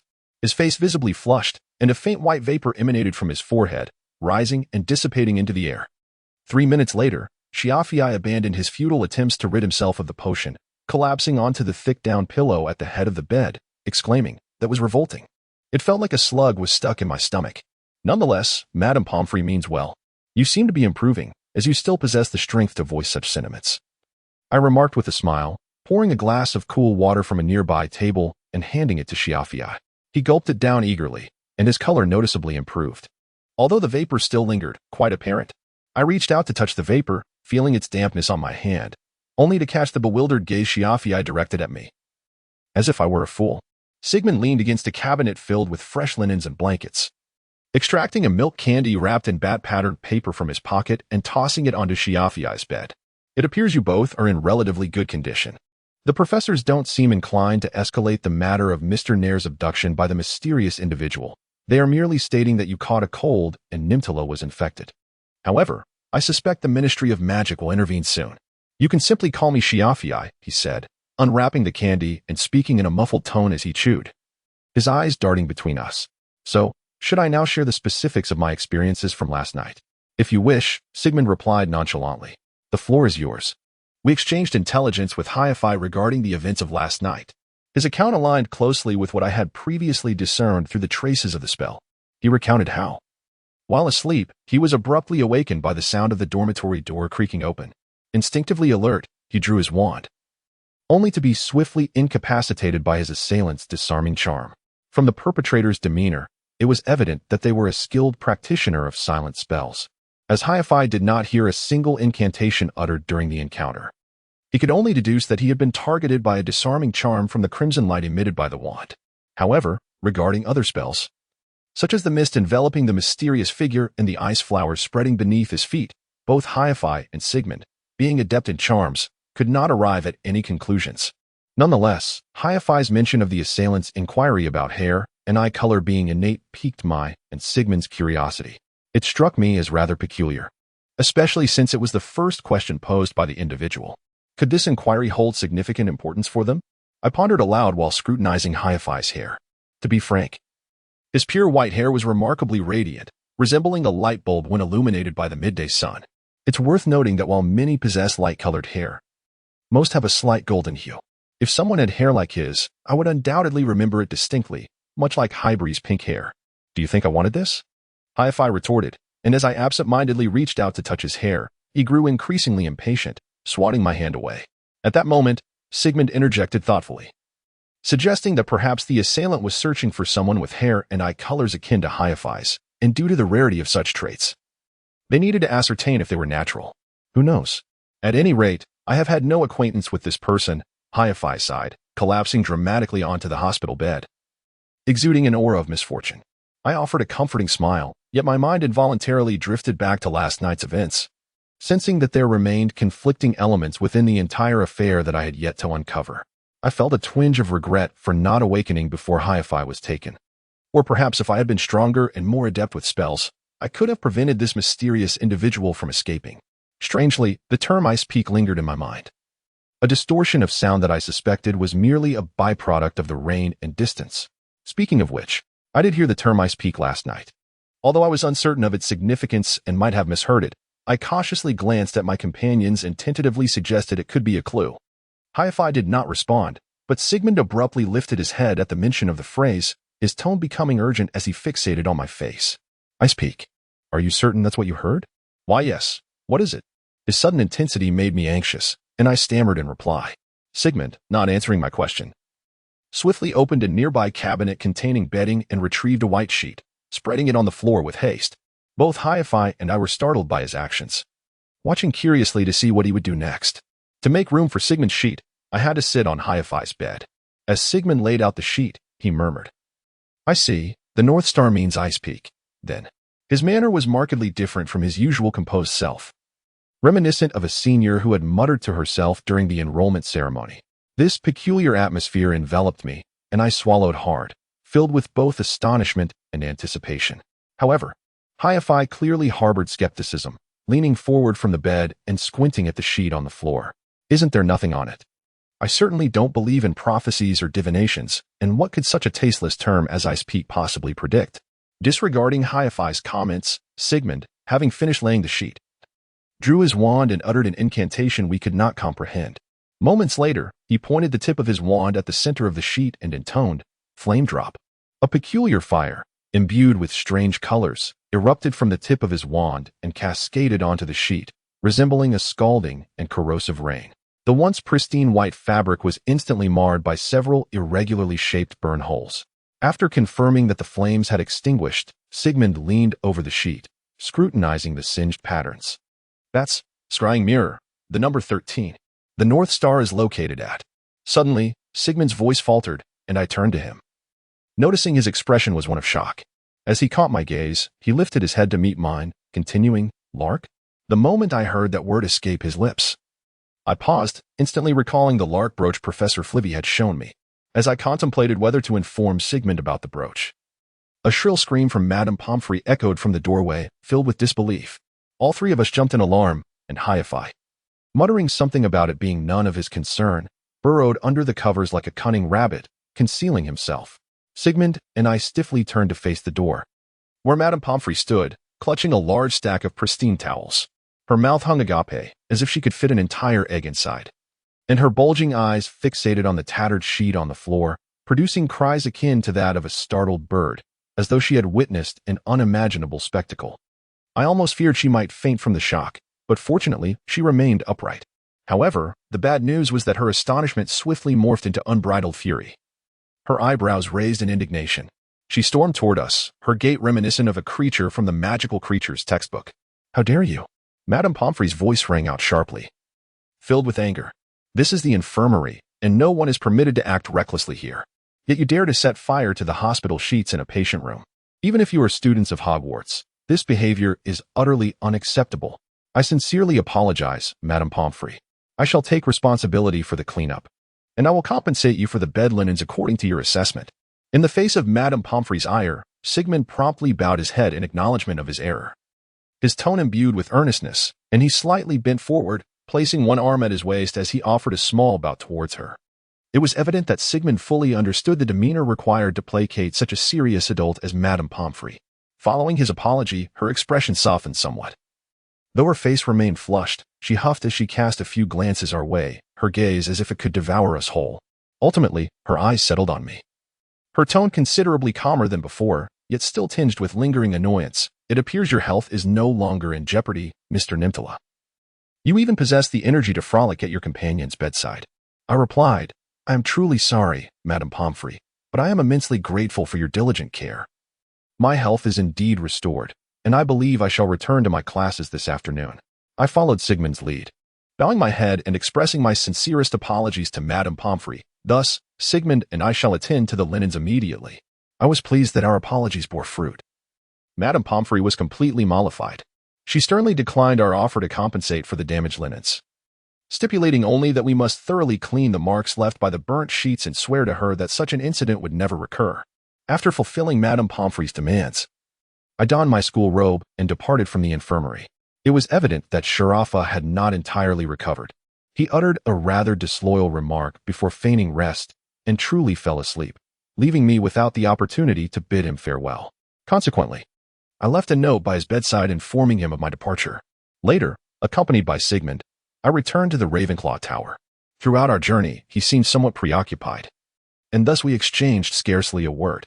Upon arriving at the dormitory, I rested briefly before attending my afternoon herbology class.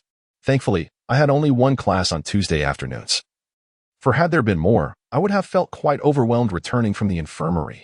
During herbology, a delightful occurrence transpired. My classmates warmly welcomed me back to class. I initially believed my misfortune of being assigned to the fly seat dormitory was considerable, only to discover that I was not the most unfortunate. One classmate, upon introducing himself as Son Evans, remarked that I was fortunate to return so quickly after catching a cold on the first day of school, suggesting that my luck was about to change. Simultaneously, I learned the name of the black-haired girl who had first solved the riddle at the Ravenclaw Tower entrance. She was named Elizabeth Steiner. It appeared she had been listening intently while I conversed with Thomas, and I surmised she was quite determined, likely having taken notice of my performance in Monday's charms class. After Son finished speaking, Elizabeth interjected, "At least the infirmary's willingness to release you indicates that you are not suffering from a serious infectious disease. Be grateful for your health. If you require the notes from the morning classes, I can lend them to you." While I appreciated the offer of assistance, I had already borrowed Sigmund's notes. Thus I graciously declined Elizabeth's offer. Upon my refusal, she frowned and huffed, while Son whispered to me, "Is she upset about that?" I replied, "I hope not." Throughout the afternoon, I found no opportunity to discuss the lark brooch with Sigmund. During herbology, we were not placed in the same group, and after class, he hurriedly departed without acknowledging me. I speculated that the divination results concerning the linens had affected him in some way.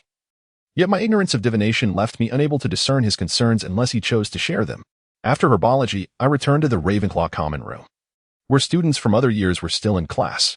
First-year students likely hesitated to succumb to the quietude of the common room, resulting in a sparsely populated space, with only a few upperclassmen immersed in their activities. I hoped to find Senior Martha Swinth, who was engrossed in divination, but regrettably, I did not spot her or even her roommate, Lydia. However, upon entering the common room, my attention was drawn to the strikingly disheveled, reddish straw-colored hair of the senior, Eden. He sat in a bizarrely hunched position on the footstool beside the fireplace, which was far too small for his tall frame, making him appear as though he were curled up atop it, quite an odd sight. In addition, he clutched a thick stack of papers, each inscribed with frantically scrawled notes and symbols I could not comprehend. He sat there, tossing the sheets into the fireplace, staring intently as they succumbed to the flames, reducing to ashes. Today, Eden was without his glasses, which resembled thick bricks. Upon removing them, I observed that his features were quite sharp. However, they were typically obscured by the thick lenses and his untidy hair, lending him a rather disheveled appearance. Even without his glasses, heavy dark circles adorned his eyes, and his gaze appeared somewhat vacant as he continued to yawn while discarding the papers into the fire. I recalled Sigmund mentioning he would inform the senior, and Professor McGonagall had asked Professor Lydia to seek out Eden, thus elucidating the reason behind his incessant yawning, though I doubted he truly adhered to a proper sleeping schedule. Feeling it necessary to express my gratitude for last night's events, I quietly approached the fireplace and cautiously seated myself on the small couch opposite Eden. He glanced at me but said nothing, quickly returning his attention to the flames and ashes. I pondered how to initiate conversation, when suddenly Eden's voice broke the silence. "Carlos Nimtara, is it?" His unexpected address startled me, prompting me to stare at him as he tossed the final sheet into the fire. After ensuring the paper was reduced to nothing but ashes, he turned his gaze toward me. His earlier judgment had proven accurate. Eden's sharp features and piercing gaze made one instinctively cautious when met with his keen amber eyes. I too felt the weight of his scrutiny and tentatively replied, "Yes, that is I. May I inquire if there is something you need?" "Oh, did I startle you? No need to be so tense, ha ha ha. I suppose my lack of sleep over the past few days has left me utterly exhausted. Surely you can relate to that sensation? It is that peculiar sensation when one is utterly fatigued, eyes heavy and unwilling to part, yet the mind remains vividly alert, as though the head and body exist in a disjointed state. How I wish I could concoct a potion or spell that would allow me to painlessly extract my thoughts when rest is needed. Alas, the calming draughts and dreamless sleep potions have lost their efficacy for me. Must I now resort to attempting an oblivion potion? The imposing presence of Headmaster Eden lasted a mere 3 seconds before returning to my previous impression of him. He spoke in a voice exaggeratedly reminiscent of a cartoonish zombie. delivering a lengthy monologue while donning his spectacles, which he retrieved from his pocket. In a rather alarming spectacle, he tumbled from his low stool and crawled toward me with a mix of hands and feet. Fortunately, as his eyes were once again obscured by the lenses, I found a flicker of courage within myself and promptly exclaimed, "I sincerely apologize for disturbing your rest last night due to my affair with Shiafii. I am here to express my heartfelt apologies and gratitude. Both Shiafii and I are currently in good condition, so please do not worry." This marked the first occasion I spoke such a lengthy string of words in rapid succession. While uttering this, I kept my gaze fixed upon my hands resting on my knees, compelling myself to speak. Upon finishing my last word, I heard Headmaster Eden chuckle softly and remark, "Who knew you could deliver such a speech with such fervor? You appear to be a timid little thing." "No, perhaps a silent tempest?" I was utterly baffled by his words. "Headmaster." Noticing he was about to embark on another of his usual monologues, I swiftly redirected the conversation. "So, Headmaster, what was the reason you called for me earlier?" "Oh, that." Headmaster Eden scratched his head, rummaging through the pockets of his robe, which reeked of potions. Clearly, he was unable to locate what he sought, and with a sigh of impatience, he extracted his wand from his trousers and intoned, "Documents and work permits, come forth." As soon as he uttered the incantation, a document and a work permit emblazoned with the Hogwarts crest soared from a neatly arranged black leather briefcase situated beneath a bulletin board in the lounge, landing directly in his hands. "Oh, it seems I left my bag over there," he realized, pointing toward the distant satchel. After confirming the inscriptions on the document and work permit, he handed them to me. "The Academy has noted your potential need for work-study opportunities, especially considering our modest inquiry into your current Muggle household. They are truly the epitome of Muggles. Thus, we have applied for this on your behalf. You may earn some tuition and pocket money by assisting Hogwarts with various tasks, such as helping Madame Pants organize that mountain of books in the library. I recommend this as it would grant you access to the restricted section. Never mind, forget I mentioned that. In any case, take these. All further instructions are contained within the document. You may commence work at your convenience, but do not overexert yourself." To me, this document felt like a lifeline. I had been concerned that my current financial situation might lead to a precarious existence at Hogwarts, and what if I failed to secure the scholarship? I did not wish to burden my brother, Henry. Therefore, as I accepted the document, I beamed with immense gratitude at Headmaster Eden and carefully tucked it into my robe's pocket. Once I had secured the document and work permit, curiosity regarding the papers Headmaster Eden had incinerated earlier surged within me. I turned to him and inquired, "So, Headmaster, what were you doing just now? Were you disposing of obsolete documents?" "Not quite," he replied with a shrug. "I was commissioned to assist in the research of a new potion, and what I burned was merely the remnants of drafts produced during this long ordeal. After all, I possess little interest in my failed experiments. Cluttering the workspace with them is quite a hassle." He seemed reluctant to delve deeper into that topic, and so I expressed my thanks once more before departing the lounge. The following days passed uneventfully. Shiafii remained in the school infirmary, and during my visits, I noted his recovery was progressing well. However, Madame Pomfrey insisted he stay for at least a week before resuming classes, stating it was also the directive from Durmstrang. I couldn't help but feel Madame Pomfrey enjoyed caring for Shiafii. Each time I visited, he would complain about her forcefully administering various unpalatable potions. I could only smile and remain noncommittal in response. As Professor McGonagall had foretold, they reported the incident involving the mysterious individual we encountered at Hogwarts to the Ministry of Magic. On Thursday, several Aurors arrived, and I was summoned to the broom closet for an interview, which mirrored the conversation I had previously had with Professors McGonagall and Flitwick outside the infirmary. I could not recall many details, and the Aurors did not divulge additional information regarding the case. Their expressions were grave, devoid of any emotion, and after scribbling on a plethora of forms, they released me, and I never saw them again. As for Sigmund, ever since the divination with the bed linens, he seemed perpetually occupied, and I scarcely had the opportunity to see him. He appeared to be engaged in matters unknown to me, and his expressionless demeanor offered little insight into his emotions. Despite my attempts to convey that I was available for discussions, he ultimately provided no response. On Friday afternoon, free from classes, I resolved to heed Headmaster Eden's advice and assist in the library, armed with my work permit. Madame Pants received me with a somewhat aloof yet courteous demeanor and assigned me the task of sorting an entire cart of books according to their categories and classifications, also known as shelving. Furthermore, I was to check for any emotional or physical issues among the older tomes as I returned them to their shelves. Indeed, due to their age and the mischievous spells once cast upon them, some of Hogwarts' ancient books possess a certain sentience. If their mood is poor, they may resist lending themselves to readers, akin to a living being. Consequently, the librarian also assumes the role of a psychological counselor for these volumes. Encountering talking books should have been a marvelous novelty for me. But given my previous experiences at Hogwarts, such as conversing portraits and people transforming into cats, the notion that ancient books could develop consciousness and even engage in dialogue with readers seemed rather natural. As I traversed the aisles with my cart brimming with books, I engaged in conversations with many of the older tomes. It must be said that conversing with a book is an intriguing endeavor, and soothing an old book in a melancholy state is even more delightful. I have discovered that each book, having developed its own consciousness, possesses a distinct personality. Some are quite shy. A mere touch on their spine will elicit a soft, joyous chuckle, while others are exceedingly vivacious, chattering away the moment they catch sight of me. For instance, in the section of practical books, I was engaged in conversation by a tome entitled Standard Cases of Magical Lectures.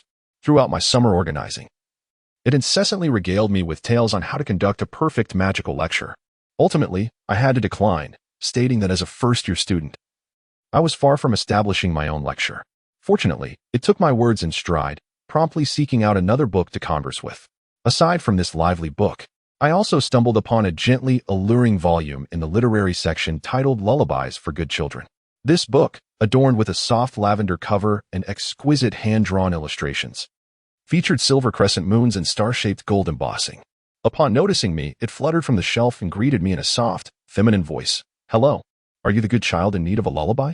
Drawing upon my previous experience with Standard Cases of Magical Lectures, I greeted this book calmly and replied, "While I can assure you that I am indeed a good child, I must apologize as it is currently my work hours, and not the time for lullabies."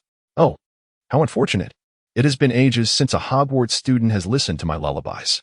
Today's children seem to have little interest in them," the lullaby lamented with a sigh. Before alighting on my shoulder, I could feel its lavender-scented pages brushing against my hair, tickling me slightly. I must say, its voice was perfectly in tune with its name. The cadence and timbre were reminiscent of a sweet lullaby, naturally instilling a sense of calm and enveloping me in its gentle aura. Thus, upon hearing its sigh, I felt a pang of sympathy and suggested, "How about this? While I organize the shelves, you sing your lullabies?" I promised to listen attentively. My proposition brought joy to the lullaby, causing its pages to flutter excitedly, sending a cool breeze towards my hair. It exclaimed in an animated tone, "Oh, really? You are truly wonderful. I must ponder what song to sing for you. Would you like to hear Mary Had a Little Lamb or Moonlit Lake? Or perhaps you prefer something more niche, like Deep Purple Roses? Feel free to sing whatever you wish." To be honest, I have never actually heard a lullaby. I confessed to the lullaby with a smile as I returned a novel to its rightful place on the shelf. "I shall ensure you experience the charm of lullabies," it promised before launching into song. Though no instruments accompanied its melody, the purity of the human voice rendered its lullaby even more soothing. As I listened to the gentle tunes, all other sounds seemed to fade away, leaving only the lullaby's tender and heartfelt serenade, as though it were a kind, maternal figure singing softly in my ear. When I finally became aware of my surroundings again, I was struck by a peculiar transformation. It felt as if my body were adrift on rippling waters, enveloped in a dense, moist fog. I found myself seated in a small brown wooden boat, with 2 rows of oars moving rhythmically on their own, guiding the vessel across a tranquil lake. It must be a lake. And I was cradled in the arms of someone who held me gently. I was utterly motionless, gazing upward at a dark sky shrouded in mist. Amidst the fog, a brilliant full moon accompanied our journey, gliding alongside us. Suddenly, the moon vanished from the heavens, seemingly swallowed by some dark creature, and the fog thickened. I noticed enormous, black, waterweed-like plants emerging from the lake's surface, extending their tentacle-like limbs towards the inky sky. Amidst the mist, the previously serene lake erupted with the low rumble of some colossal creature, its voice resonating through the air. Distant sounds of commotion reached my ears. A group of people seemed to be pursuing me. My body trembled involuntarily, and I wanted to scream, but my throat betrayed me, producing no sound. Then, a hand rested upon me, gently patting my shoulder. It was the person who had been cradling me in the boat. I noticed the figure was clad in dark robes, which struck a chord of familiarity within me. As the figure leaned closer, I recognized the hooded visage and the partially visible face. It was my defense against the dark arts professor, Lydia, soothing my frightened self. How utterly absurd, I mused internally. Yet I remained unable to vocalize my thoughts, instead lying back and gazing at the sky. Professor Lydia's touch was tender, quickly calming my frayed nerves. Gradually, the clamor and low rumblings subsided, leaving only the gentle sounds of oars lapping against the waves. Yet, I could not succumb to slumber. I continued to stare at the sky. Suddenly, the heavens brightened, and I initially thought the moon had returned. However, above me was a colossal golden eye. Unlike any human eye, occupying the space where the moon had once been. Meeting its gaze petrified me, compelling me to awaken from this nightmare. I could not remain trapped in this reverie.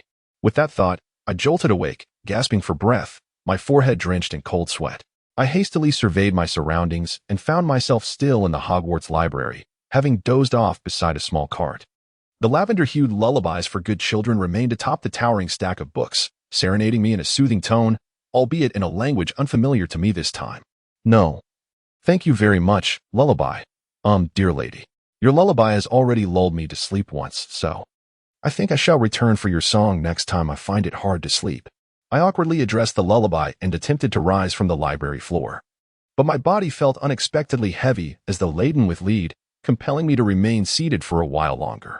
The lullaby, having received my gentle refusal, ceased its melancholic song, yet it tenderly brushed my head with its pages before retreating back to its shelf, leaving me alone to rest and reflect on the absurd dream I had just experienced. This dream was particularly surreal, in my recollection. I had never once set foot on a boat, let alone rowed across a moonlit lake. Furthermore, the image of Professor Lydia cradling me like a mother within the dream struck me as exceedingly peculiar. Perhaps it was merely a consequence of being lulled into slumber by the lullaby's soothing tones. As for the immense golden eye at the end, well, I could not fathom its origin. Yet, dreams are a realm where anything is possible, are they not? Lost in contemplation of the dream's narrative, my strength gradually returned. I rose from the floor and resumed the task I had been engaged in prior to my sudden slumber. After approximately an hour, I had finally returned all the books to the cart, and there were no further instances of old tomes exhibiting psychological anomalies along the shelves I passed.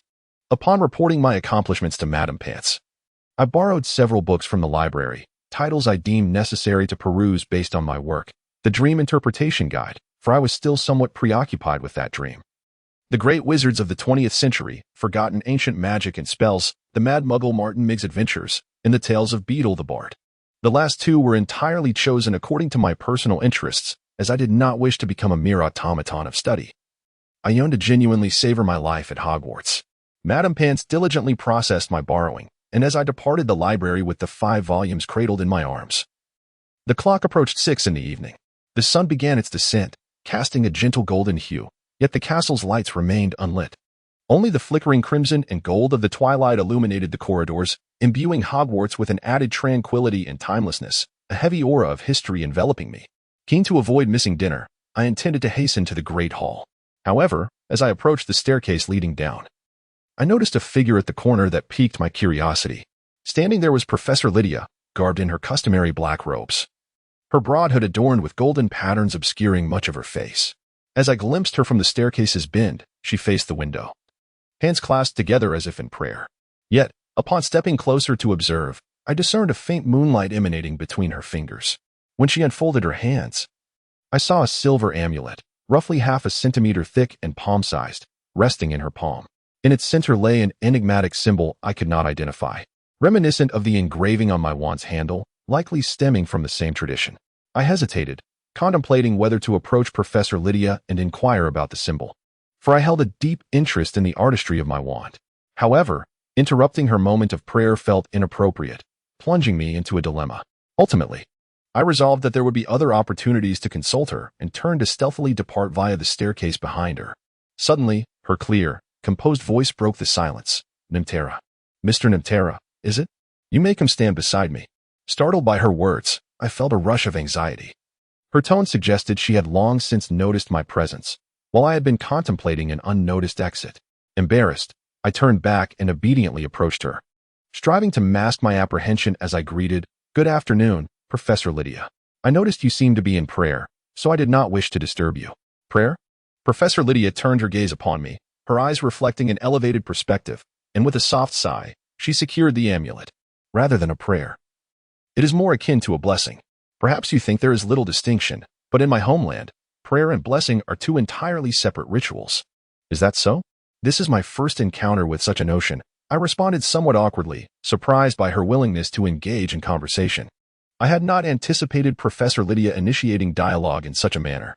Her calm demeanor astonished me, as her enigmatic exterior and stern attitude during lectures did not suggest a disposition of warmth. Indeed, a prayer is a request directed towards a deity or some entity, yet whether or not it is answered is left to fate. Conversely, a blessing is a ritual wherein one offers something tangible to compel the divine to act. She explained, but as she continued, she seemed to falter, lowering her gaze. I apologize. Even with this explanation, you may still find it perplexing. It is instinctive for me to grasp, yet you have not encountered such concepts. I found her careful demeanor astonishing for a second time, yet I nodded in agreement. It sounds fascinating. Although I am uncertain of the existence of such deities, if they can offer solace, then I believe that holds value. Your words convey a maturity uncommon for a first-year student at Hogwarts, she remarked with a hint of amusement. However, her smile faded within a mere 5 seconds, replaced by a shadow of melancholy as she resumed gazing at the golden-hued sky beyond the corridor. Perhaps it stems from your upbringing in a Muggle foster family, where they may not have treated you well, thereby shaping your character. Perhaps, I replied vaguely, sensing a twinge of wariness at her observation. While I did not suspect malice among Hogwarts professors, such discourse felt somewhat intrusive, after all. It was rather unexpected for a newly acquainted professor to delve into discussions about my family and character development. I suddenly understood why Sigman harbored such disdain for Professor Horace, as I too felt a growing discomfort towards him. Noticing my reluctance, Professor Lydia paused briefly before deftly redirecting the conversation. I gather you are intrigued by the runes on my amulet, am I correct? I can see it in your eyes. Ah, yes. My wand bears similar symbols. Mr. Ollivander at the wand shop informed me that it was originally custom-made for someone long ago, but that individual never returned to claim it after payment. Hence it was sold to me. I am curious about the symbols, I admitted, suddenly reminded of my initial intent. I hastily retrieved my walnut wand from my robe pocket, presenting the engraved symbols on its handle to Professor Lydia. Professor Lydia initially gasped in surprise upon seeing the wand. Then, as if struck by a sudden realization, took it from my hand. She uttered an incantation in a language I could not comprehend, reminiscent of ancient elven whispers. Immediately, I observed the symbols on the wand emanating a soft, shimmering blue light akin to the aurora borealis, much like the one I had witnessed in Professor Lydia's palm. She caressed the serpent-scale carvings at the wand's end, a glimmer of nostalgia in her eyes as she returned it to me. The engravings on your wand indeed correspond to the runes inscribed on my talisman. They represent a variant of rune magic, a unique branch. Before the establishment of modern magical systems, many regions of the world boasted their own distinct ancient magical traditions. Some elements of these ancient magics have endured into the present day, for instance. Students at Wagadu can cast spells without wands, excelling at transfiguration. At this point, Professor Lydia paused, her finger pointing at the faintly glowing runes on my wand. In Northern Europe, ancient magic has persisted through the ages, from the era of frost giants to the present day, embodied in rune magic. By arranging different runes, one can evoke various effects. Even without the requisite magical energy, if you inscribe feasible runes, you may still achieve some degree of effect. As she elucidated these concepts, her demeanor reverted to that familiar calm and serious disposition I was accustomed to in her classes. Listening to her felt akin to hearing a snow goddess recite a story. Her melodic voice imbued with a sense of unique reverence and solitude, perhaps a reflection of her homeland. So, my wand bears an inscription of an incantation from Nordic rune magic? What does it signify? Professor Lydia's words stirred within me an unusual yearning for the rune magic she described. I gazed down at the black wand in my hand, gently tracing the slightly recessed symbols, and then inquired of Professor Lydia. It is a maxim, meaning time always marches on. Perhaps it is also an incantation with magical potency. But regrettably, I cannot divulge its specific effects. Ancient rune magic is profoundly intricate, and no one today can fully comprehend its entirety. Professor Lydia replied, retracting her finger from my wand and placing her hands at her waist. If you are interested, I can teach you some aspects of rune magic that I am familiar with. Perhaps the wand's passage to you signifies a fateful connection, indicating your aptitude for learning it. Her invitation to teach filled me with delight, as I was eager not to miss any opportunity to expand my magical knowledge. I nodded in agreement, and she smiled warmly in response. At that moment, the last vestiges of the crimson sunset seemed to submerge into the encroaching darkness of night. a wall lamp beside us, adorned with a white candle, suddenly ignited with a soft pop, the vivid flames momentarily stinging my eyes. Then, from an unknown source, I heard a clock chime 6 times followed by a single toll, announcing it was 6:30. Upon hearing the clock's chime, Professor Lydia turned to me and said, "It appears today is not ideal for teaching you rune magic. I do not wish to intrude upon my students' evening rest. If you find time later, feel free to visit my office at the far right end of the 5th floor corridor in the North Tower." I deliberately requested Headmaster McGonagall to place it somewhat secluded, but I trust that should not pose an issue for you.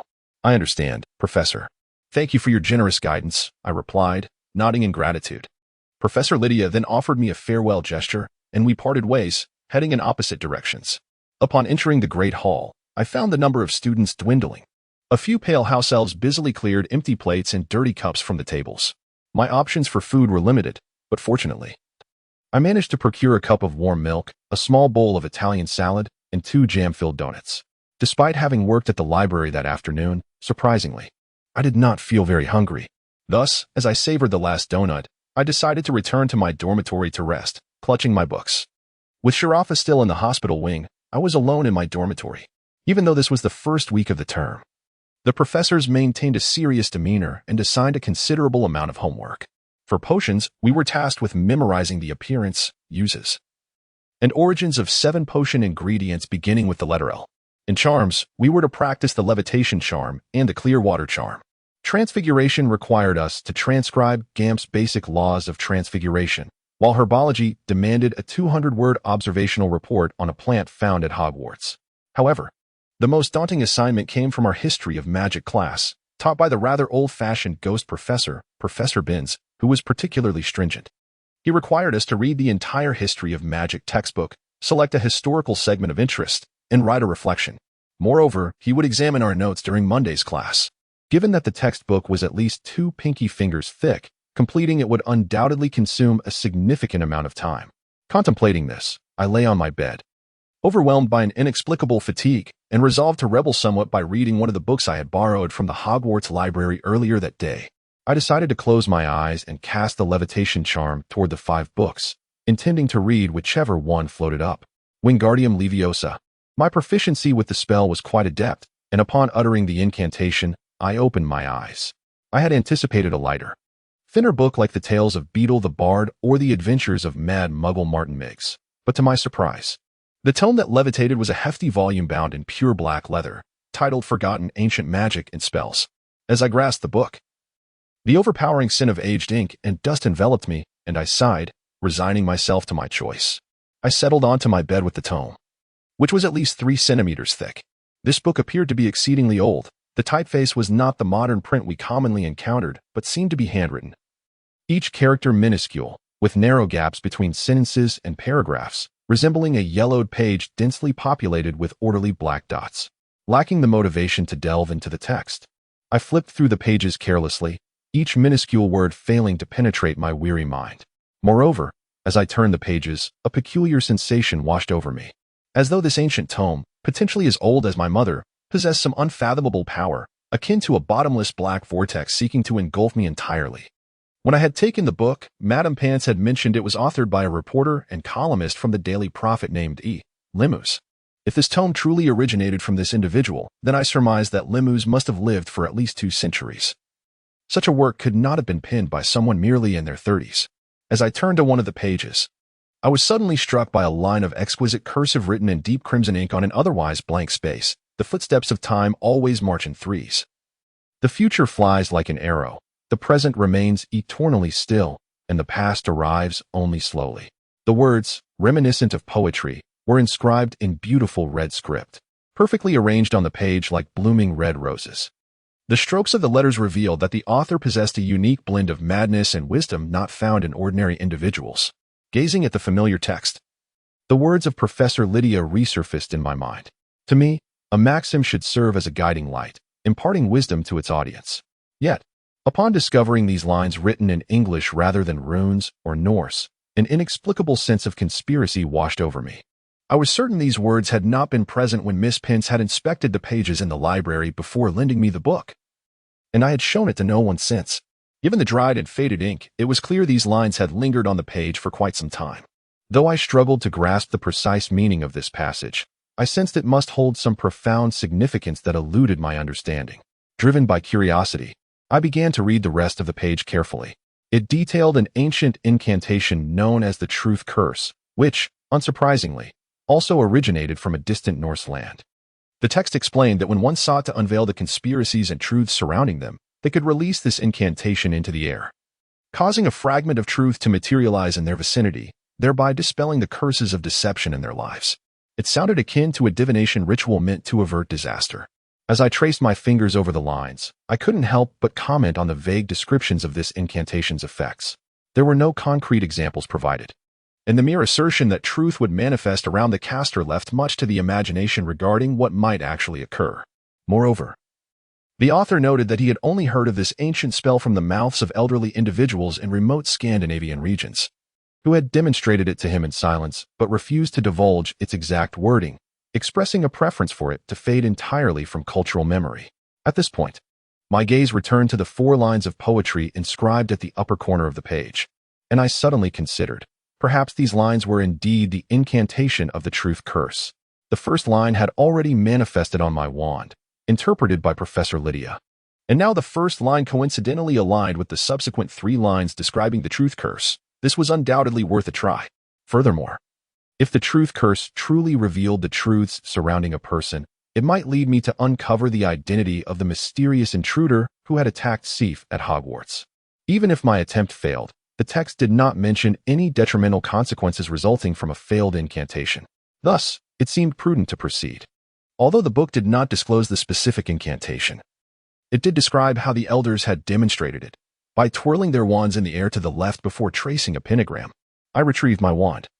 Standing upon the thick blue carpet of my dormitory, pointed its tip towards the surrounding air, inhaled deeply, and recited, "The footsteps of time always march in 3s. The future flies like an arrow, the present remains eternally still, and the past arrives only slowly." As I uttered the incantation, a thrill coursed through me.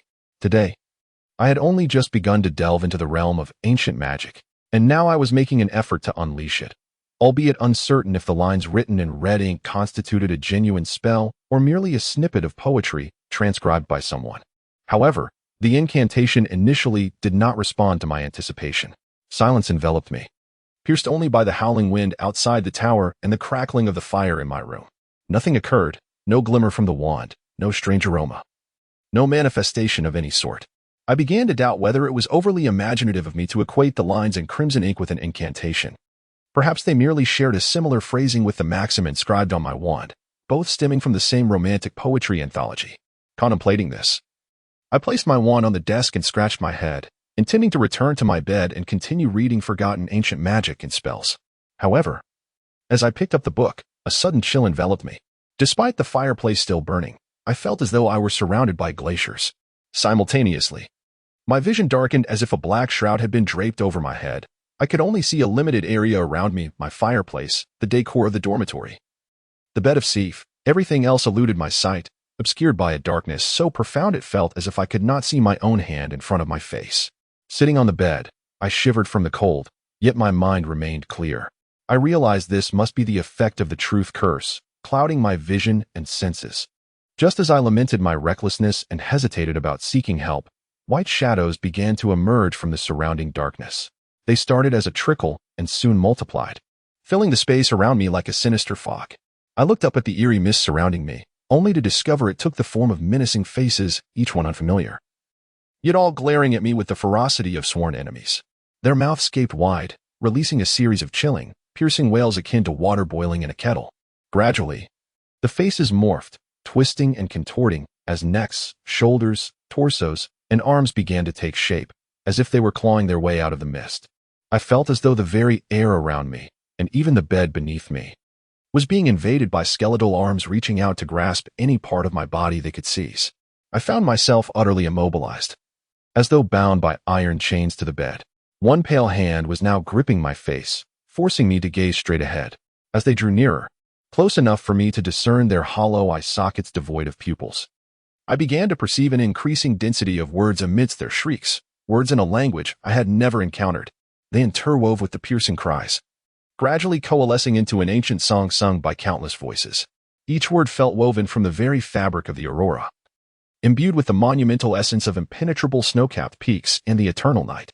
I recall the River of Giants, a memory of my birth intertwined with my past, where I remember 9 towering branches standing tall at home, slenderly growing from the peat-rich soil below.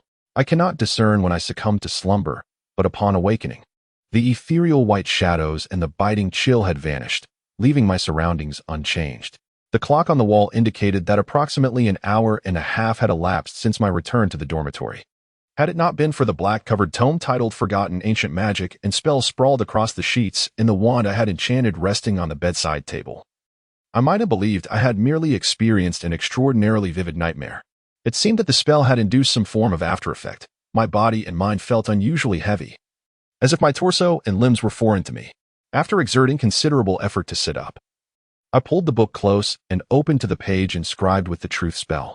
To my astonishment, the 4 lines of incantation, originally penned in deep crimson ink, had vanished as if they had never existed, leaving the page starkly blank. A disorienting sense of panic washed over me, compelling me to verify the text on that page. Fortunately, the introduction to the truth spell remained intact. Only the bizarre incantation had disappeared. However, this revelation did not alleviate my unease. Rather, it intensified the strangeness of the situation. I chastised myself internally for my earlier recklessness, vowing never to experiment with unknown spells again. I harbored doubts about the tome itself and resolved to seek Miss Pance's counsel the following day. She had spent years in the library, and I suspected she had perused every volume within its confines. Consulting her seemed the most prudent course of action. For today, I lacked the energy for further distractions and decided to rest. Fortunately, the peculiar truth spell did not disrupt my dreams. I enjoyed a restful night. Moreover, the next day was Saturday, allowing me the luxury of a leisurely morning devoid of hurried breakfasts or early classes. When I awoke at 9, the leaden heaviness I had felt the previous night had dissipated. As I sat up, warm sunlight streamed through the gaps in the curtains, and a few birds chirped merrily on my windowsill. This serene tableau lifted my spirits considerably. I hastily washed, dressed, and gathered the items I intended to take with me. As I slid the tome Forgotten Ancient Magic and Spells into my satchel, the ghastly visages formed from white mist resurfaced in my mind, momentarily instilling hesitation regarding my decision to touch the book. Yet, summoning my resolve, I clenched my teeth, closed my eyes, and shoved the book into my bag. Wand in hand, as I stepped through the dormitory door, eager to consult Ms. Pants about the book and the truth spell, I paid little heed to savoring breakfast in the hall, merely gulping down a glass of orange juice and grabbing a chicken sandwich to munch on while walking towards the library. The Hogwarts castle felt notably emptier on Saturday than during the week, likely due to the absence of classes, which meant no throngs of students rushing to designated locations. I had heard whispers of a nearby village named Hogsmeade, populated entirely by wizards, the only all-wizard magical village in England, boasting beloved establishments like Honeydukes and Butterbeer. My curiosity about that place was piqued, yet as a mere first-year student barely a week into my Hogwarts experience, I knew obtaining a pass to visit was out of the question. As I pondered the allure of Hogsmeade, I arrived at the library. Unlike other areas of the castle, the library on weekends buzzed with activity. Upon entering, I was greeted by the soft rustle of pages turning and the scratch of quills on parchment. The silence was punctuated only by the serious atmosphere of diligent study, compelling me to tread lightly. Stealthily, I approached Ms. Pants, who sat at a tall desk in the center of the library. I had to look up to catch a glimpse of her serious yet somewhat acerbic expression hidden beneath her wide-brimmed black hat. Upon noticing my approach, her eyebrows arched slightly, as if assessing my intentions. "How may I assist you?" she inquired. "Actually, it concerns a book I borrowed yesterday," I replied carefully, extracting the tome Forgotten Ancient Magic and Spells from my bag and placing it on the desk before her. I opened to the page marked with a bookmark, pointing to the area where the red incantation had been. "Yesterday, Wait," she interrupted. "You mean this book is titled Forgotten Ancient Magic and Spells?" She seized the book, confirming its cover before turning her gaze back to me. "No, this book is not Forgotten Ancient Magic and Spells at all." "What? Not Forgotten Ancient Magic and Spells?" Wait, was there a mix-up with the title? Her words left me astonished, my eyes widening as I leaned closer to the book I had placed on the table. Miss Pants furrowed her brows sharply, flipping the book back and forth, her expression growing increasingly grave. Finally, she snapped the book shut and cast me a peculiar look. "This is a prohibited book from the restricted section, marked with a golden seal that I placed there myself. It cannot be forged." The restricted section has been shielded since someone breached it at night. How did you obtain this book? How did I lend it to you yesterday? A book from the restricted section? Miss Pants's words rang like a clarion call in my mind. Cautiously, I recounted the events of the previous day, detailing how I had discovered the book on the nonfiction shelf and borrowed it, both of us distinctly recalling its title as Forgotten Ancient Magic and Spells. Miss Pants even provided a brief overview of the author, the journalist from the Daily Prophet. After hearing my account, she consulted the borrowing ledger, which confirmed that I had indeed borrowed Forgotten Ancient Magic and Spells. Perhaps the book's cover had been subjected to a transformation or confusion spell, obscuring our perception. If such an enchanter existed, capable of deceiving my eyes, then extracting this book from the restricted section would pose little challenge. I concluded that it was imperative to report this matter to the headmaster. After contemplating the book and her borrowing ledger for 2 minutes, Miss Pants finally reached a conclusion. She tucked the forbidden book into a drawer beneath the counter and carefully secured it with a spell. Then, her gaze shifted to me, and she resumed that scrutinizing expression.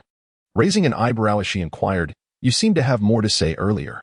And what exactly prompted you to return to the library with this forbidden book the day after borrowing it?" Miss Pants's probing stare sent a shiver down my spine. She seemed convinced that I was involved in the case of the book's misplacement. In her presence, I felt an unsettling sensation akin to being interrogated. Moreover, the very title of Forbidden Book instilled a certain dread within me, particularly since I had recklessly attempted one of its unknown spells the previous night. I shifted my gaze nervously, focusing instead on a crystal ball ornament on Ms. Pants's desk, which contained a small white owl sculpture. I explained, "While reading this book last night, I discovered a line that resembled a spell. I'm not entirely certain if it qualifies as such, but it was inscribed in red ink on a blank page. However, after some time, when I went to check, that line of ink had vanished." As I spoke, I felt my spirits dampen. I was acutely aware of how implausible my words sounded. If that red spell had indeed disappeared, how could I possibly prove its existence? "So you found this curious and decided to return to me with the book?"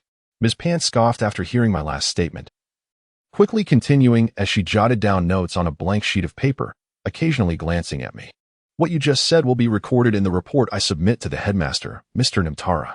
"So, what was the content of that spell?" "The specific content was, time steps always measure 3, the future arrives tardily, the present flies like an arrow, while the past lingers." "Oh, right. I had written that down for you." Although I had only used this spell once, for some inexplicable reason, the words resonated vividly in my mind, allowing me to recite them fluently before Miss Pants. Upon finishing, I remembered I had noted the phrase in my notepad, so I hastily retrieved it from my pocket, tore out the page with the spell, and handed it to Miss Pants. "I hope this is not a prank, Mr. Nimtara. If it is, I shall certainly request Headmaster McGonagall to issue you a reprimand," Miss Pants remarked, taking the page printed with candy and star designs from the Muggle stationery store with a pensive expression. As she scrutinized the content, her brow furrowed deeper, revealing her familiarity with the material. I stood anxiously awaiting her response. After about 15 minutes, Ms. Pants set the note down, tapping her fingers sharply on the table, producing a crisp sound. In a grave tone, she addressed me. "I have encountered this verse before. It is a poem, or rather, a proverb from the Muggle world, attributed to a poet named Schiller. Furthermore, you have maliciously altered the original wording. Time steps always measure 3, the future arrives tardily, the present flies like an arrow, while the past lingers eternally. You ventured into the forbidden section while working at the library yesterday and took this book. I have also heard of another incident involving your grade. You were similarly involved, Mr. Nimtara. Perhaps you possess some dark traits that you have concealed from everyone. At the very least, regarding this matter, I consider you a thief, driven by curiosity to borrow a forbidden book, only to return it the next day in an attempt to lie your way out of trouble. Those dark circles under your eyes are evidence of your late-night reading, are they not? I believe it is necessary for you to accompany me to the headmaster's office." Each of her words fell upon me like the blade of a guillotine, chilling my blood and sending it coursing through my veins like a glacial torrent. No, but I truly did not lie. I opened my mouth to defend myself, but it seemed that students studying in the library had begun to notice the unusual situation between Miss Pants and me. Some gazes pierced through the otherwise tranquil air of the library, and whispers began circulating among various students. Those scrutinizing looks and hushed conversations made me feel increasingly uncomfortable, and Ms. Pants evidently agreed that we should not disrupt the library's order any further. She glanced at me, retrieved the book from the drawer, and cradled her notebook in her arms. As she placed a temporary leave sign on the counter, she instructed, "Follow me, Mr. Nimtara." Without waiting for my response, Miss Pants led the way, her high heels echoing in the library corridor like the footsteps of a haughty dancer. Owing to her innate air of superiority, students would lower their heads and cease their commotion as she passed. I silently trailed behind Miss Pants out of the Hogwarts library, fervently hoping to encounter either Seaf, Sigmund, or any familiar face. Even the slightly disdainful and aloof Elizabeth or the bluntly vocal Son would suffice. I, Carlos Nimtara, had only been at Hogwarts for a week and was now on the verge of facing a significant reprimand due to a misunderstanding. Spotting my friends would have provided me with considerable solace. However, I encountered no one along the way. In fact, we scarcely crossed paths with any students, as it appeared that everyone preferred to avoid the school during the first weekend of the term. Ms. Pants guided me through a labyrinth of corridors, ultimately leading to a tower I had never visited before.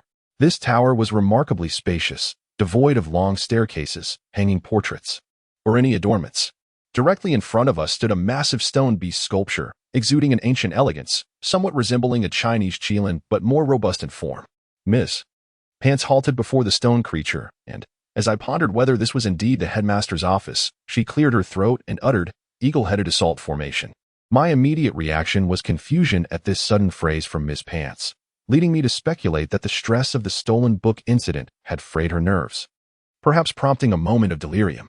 Yet it was I who seemed more bewildered, for as soon as she finished speaking, the stone beast emitted a thunderous sound of gears grinding and shifting. Simultaneously, the creature and the wall behind it began to rotate, and with a resounding thud, the stone figure vanished, revealing a narrow spiral staircase that could accommodate only one person at a time. Clearly, this was the passage leading to the headmaster's office. Miss Pants cast a fleeting glance at me, signaling with her eyes to follow her, and then led me up the somewhat steep spiral staircase. Fortunately, this tower was not as towering as Ravenclaw's, and we did not ascend for long before reaching an oak door at the top, which appeared to be well-maintained and gleamed under the glow of the surrounding oil lamps.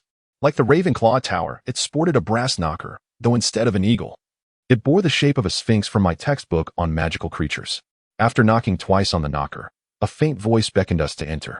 It did not resemble Professor McGonagall's voice, but rather that of an elderly gentleman. Nonetheless, Ms. Pants guided me into the headmaster's office. The headmaster's office was a beautifully antiquated circular chamber, filled with an array of items such as shelves and cabinets brimming with various collectibles, trophies, and books, alongside an elegantly archaic globe and an unusually large desk cluttered with papers and stationery.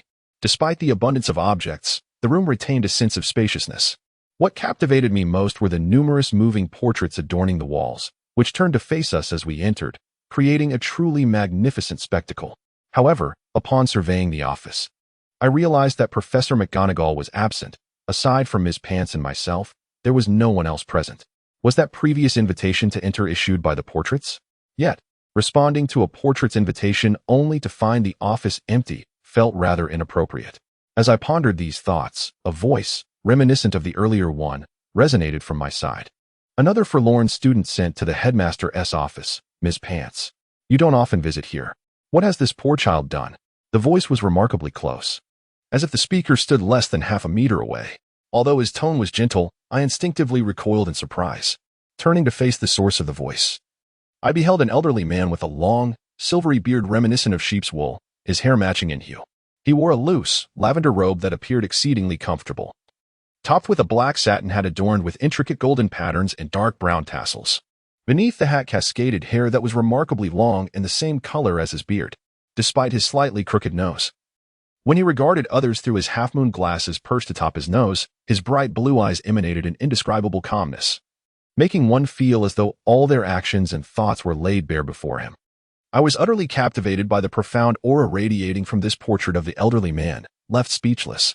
Simultaneously, an inexplicable sense of grievance surged from my heart to my eyes, instilling within me an impulse to share all the injustices I had faced since birth with this amiable and sagacious elder.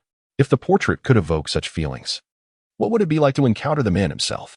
As I gazed at the portrait, I found myself yearning for his presence. Headmaster Dumbledore. This student has stolen a book from the restricted section, and he lied to me, claiming that the book contained handwritten spells in red ink, which were merely a mangled proverb from a Muggle poet. Miss Pants continued. Moreover, he cast a confundus or deception charm on the book to borrow it from me. And after reading it the next day, he deceitfully returned it. Clearly more acquainted with the portrait than I, Miss Pants displayed a degree of composure. Though her demeanor had turned respectful, she presented the book, which we had mistakenly identified as the forgotten ancient magic and spells, to the portrait. I had inspected it and found traces of enchantments. Moreover, there were no inscriptions of red ink as the student had claimed. This is utterly absurd, Headmaster Dumbledore. No student would dare to commit such an act in my library. Miss Pants's agitation intensified, her lips quivering, evidently perceiving my alleged transgression as a grave affront to her diligent work. My blood ran cold for the second time that day. My hands and feet felt icy, and my legs grew stiff, as if nailed to the ground, forcing me to stand there, head bowed. I knew I had not committed the actions Miss Pants accused me of, and I did not wish for the portrait's first impression of me to be that of a lying thief. Such slander was unbearably dreadful. However, without evidence, how could I defend myself? I mustered the courage to lift my gaze towards the portrait of Headmaster Dumbledore, expecting to find scrutiny in his eyes after viewing the book. Yet, I discovered that his expression remained unchanged, even exuding an air of trust. You are frightening him, Pants. Why can't we sit down and discuss this matter calmly? There is no urgency to resolve it, is there? Headmaster Dumbledore playfully winked at me before turning to Miss Pants. You are far too soft-hearted, Headmaster Dumbledore, she replied, her shoulders trembling with indignation. After many years of service at Hogwarts, I knew some students were simply incorrigible, prone to absurd antics for the most ridiculous reasons. In the presence of Dumbledore, Miss Pants seemed to transform into a petulant child, unleashing her pinned-up emotions. Dumbledore remained silent while she spoke, waiting for her to finish. Once her demeanor stabilized, he continued, there has only been one Harry Potter in this world. It is entirely possible that there will be a second. There remain many uncertainties regarding this matter, and without Minerva present, if you insist on pursuing accusations against this child, you must wait for her return to reach a verdict. So why not take this opportunity to discuss things thoroughly? It may help both of you clarify your thoughts. Now, please, find 2 chairs and let us converse. The calm and soothing words of the portrait of Headmaster Dumbledore seemed to have the desired effect. Miss Pants's demeanor finally softened. She conjured 2 chairs from the corner of the office with her wand and placed them before the portrait. However, upon sitting down, she shot me a pointed glare and declared, you had best reveal everything you know and refrain from lying, Mr. Nimatara, if you are willing to be completely forthright. Perhaps Hogwarts may show leniency regarding your misdeeds. No, I truly did not do it. I wasn't even aware that it was a restricted book. Ms. Pants's uncompromising words left me feeling both aggrieved and angry.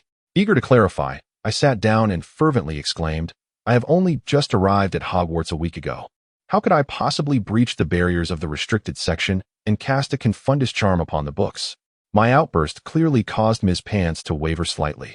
Her imposing demeanor softened, and she stammered, perhaps you learned some spell somewhere in your textbooks. The portrait of Professor Dumbledore smiled at me, seemingly impressed by my swift identification of the issue, and then added, see, Pants, you too have recognized the problem here. If this young gentleman were truly capable of breaching the magical barriers set by Minerva herself in his first year and casting a confundus charm undetectable to you, we might be looking at a future minister of magic or an exceptional auror. Who has to say he isn't the next Harry Potter or Hermione Granger? But if not him, then who? Miss Pants pinched the bridge of her nose, and from her expression, I could tell she was genuinely troubled by the matter. Well, we must inquire of this young wizard before us, Professor Dumbledore said with a smile, turning to me. His gentle gaze dissipated the agitation and urgency that had coursed through my veins moments ago. In a tone that was both encouraging and probing, he asked, you wouldn't lie to us, would you, Mr. Nimtara? No, never, Professor Dumbledore, I hastily replied, resolved to divulge the truth about the spell I had cast before them. Regardless of whether I was wronged, they had the right to know. Thus, under the scrutiny of one person and one portrait, I recounted in detail the events of the previous night.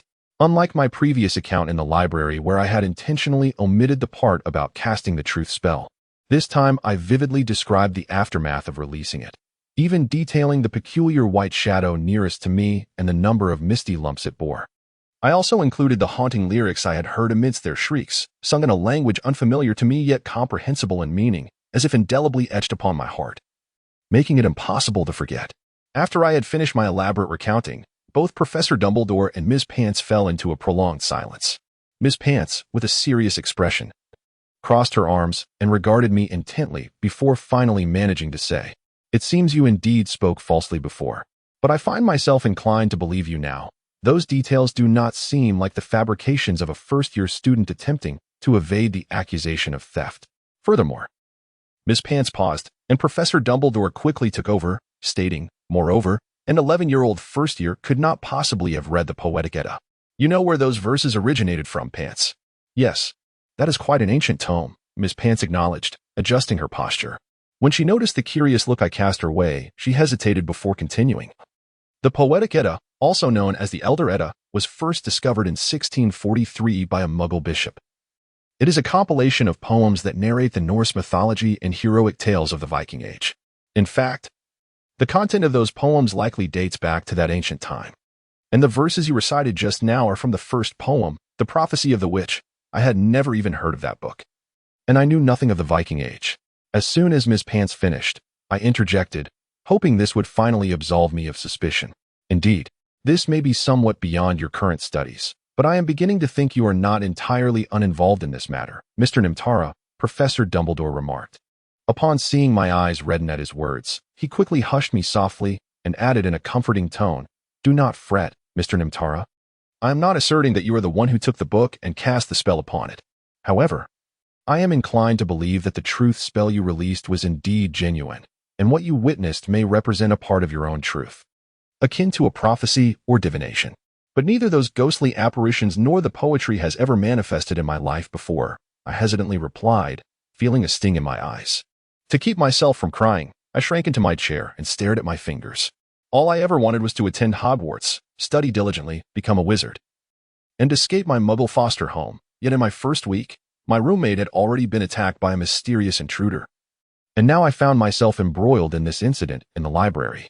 Sometimes, the adversities you face are the hints and trials your fate presents to you, urging you to become a stronger and more reliable individual, and I have faith that you will," Professor Dumbledore gently reassured me. "If you were not merely a portrait." I could have sworn he would reach out a warm hand to rest upon my shoulder, offering the strength necessary to overcome my challenges. He did not pressure me to respond or to perk up.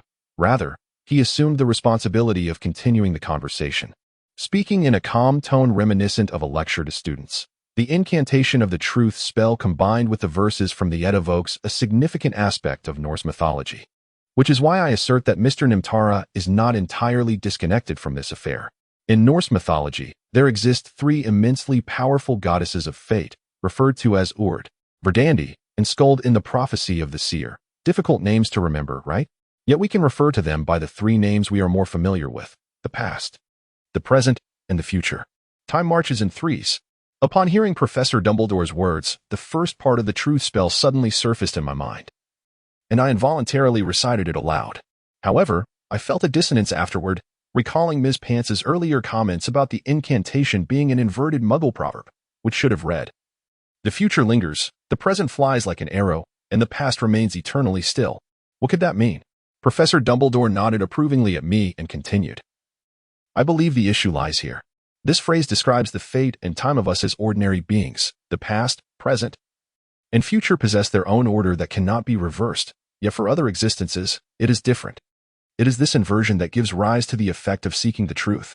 This sounds exceedingly difficult to comprehend, Professor Dumbledore. Could you please reveal the answer to us directly?" Miss Pants interjected, clearly intrigued by the air of mystery surrounding the content, her demeanor markedly softer than before. As I gazed at the portrait of Professor Dumbledore, I noticed him stroking his beard in deep contemplation.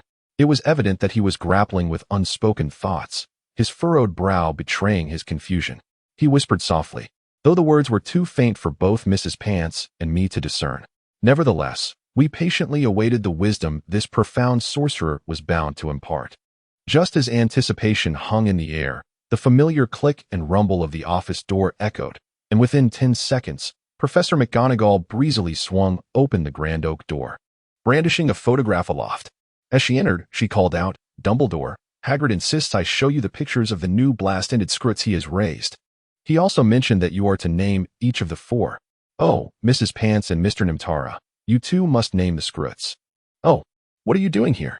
The atmosphere became rather awkward as Professor McGonagall froze upon spotting Mrs. Pants and me before Dumbledore's portrait. Her keen, tawny eyes darted around, seemingly searching for a way to alleviate the discomfort caused by her earlier intrusion. In that moment, both Mrs. Pants and I resolved to maintain silence, turning our gazes towards Professor McGonagall.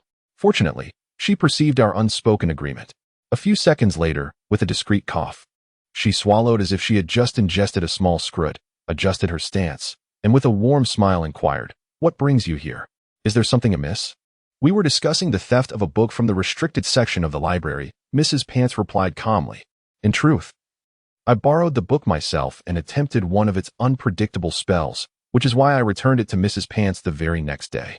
I ventured to speak, looking at Professor McGonagall. This unfortunate young wizard has been mistakenly accused of theft. However, it has been established that he is not the culprit. Hence, we are now deliberating the riddles associated with that spell and the entire affair. Concerning the past, present, and future, Dumbledore's portrait interjected in a composed tone. Professor McGonagall's mouth widened in astonishment as she absorbed our synchronized narrative, and upon Dumbledore's conclusion, she instinctively exclaimed, "It seems that during my absence, you three have developed quite the rapport." "That is not the crux of the matter, Minerva," Dumbledore replied slowly, enunciating each word. Very well, very well. I believe I grasp what transpired, but I require a more detailed account. This time, let one person speak," she said, somewhat resigned, as she handed the photograph to me and moved towards the chair behind the central desk in the office. "I shall take the lead," I declared, positioning the photograph towards Dumbledore's portrait as I stood from my seat. "I believe these four delightful creatures should be named Heckleman, Hot, Skirfin, and Hennekid." Dumbledore pondered over the photograph in my hand and mused, "These four names bear no distinction." "Indeed, Dumbledore," Professor McGonagall exclaimed from her seat. Just as Dumbledore had deduced, Professor McGonagall concluded that I was not the one who had taken the book from the restricted section. When she learned the content of the truth spell, she leaned forward, resting her chin in her hands, and gazed at me in astonishment. "A first-year daring enough to experiment with an unknown spell from the spellbook? I am quite surprised you were not sorted into Gryffindor, Mr. Nimtara. Perhaps the sorting had deemed Ravenclaw more suitable for me. So, you must believe me now. I merely borrowed that bookend." I glanced at Professor McGonagall and continued, "Of course, I believe you. However, considering the two peculiar incidents involving you this past week, it seems Hogwarts is facing a rather grave situation. We must bolster our vigilance," Professor McGonagall stated, her expression tightening as she glanced at Dumbledore's portrait, as if seeking his counsel. "Let the Aurors be stationed here. You have been preoccupied with this matter for days, Minerva. Times have changed. I trust that under Hermione's leadership, the Ministry's Aurors are no longer what they once were. Besides, it has been quite some time since we last saw Harry, has it not?" Dumbledore's portrait replied, exuding a more relaxed demeanor than Professor McGonagall. He stroked his beard while casting her an encouraging glance. "After all, I would not want them to frighten our students.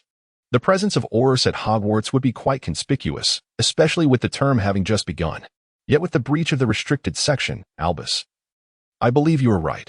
I should write to them." Professor McGonagall finally swallowed the invisible lump in her throat and immediately began rummaging through the drawer beneath her desk. She retrieved a blank sheet of parchment and began to write fervently with her quill.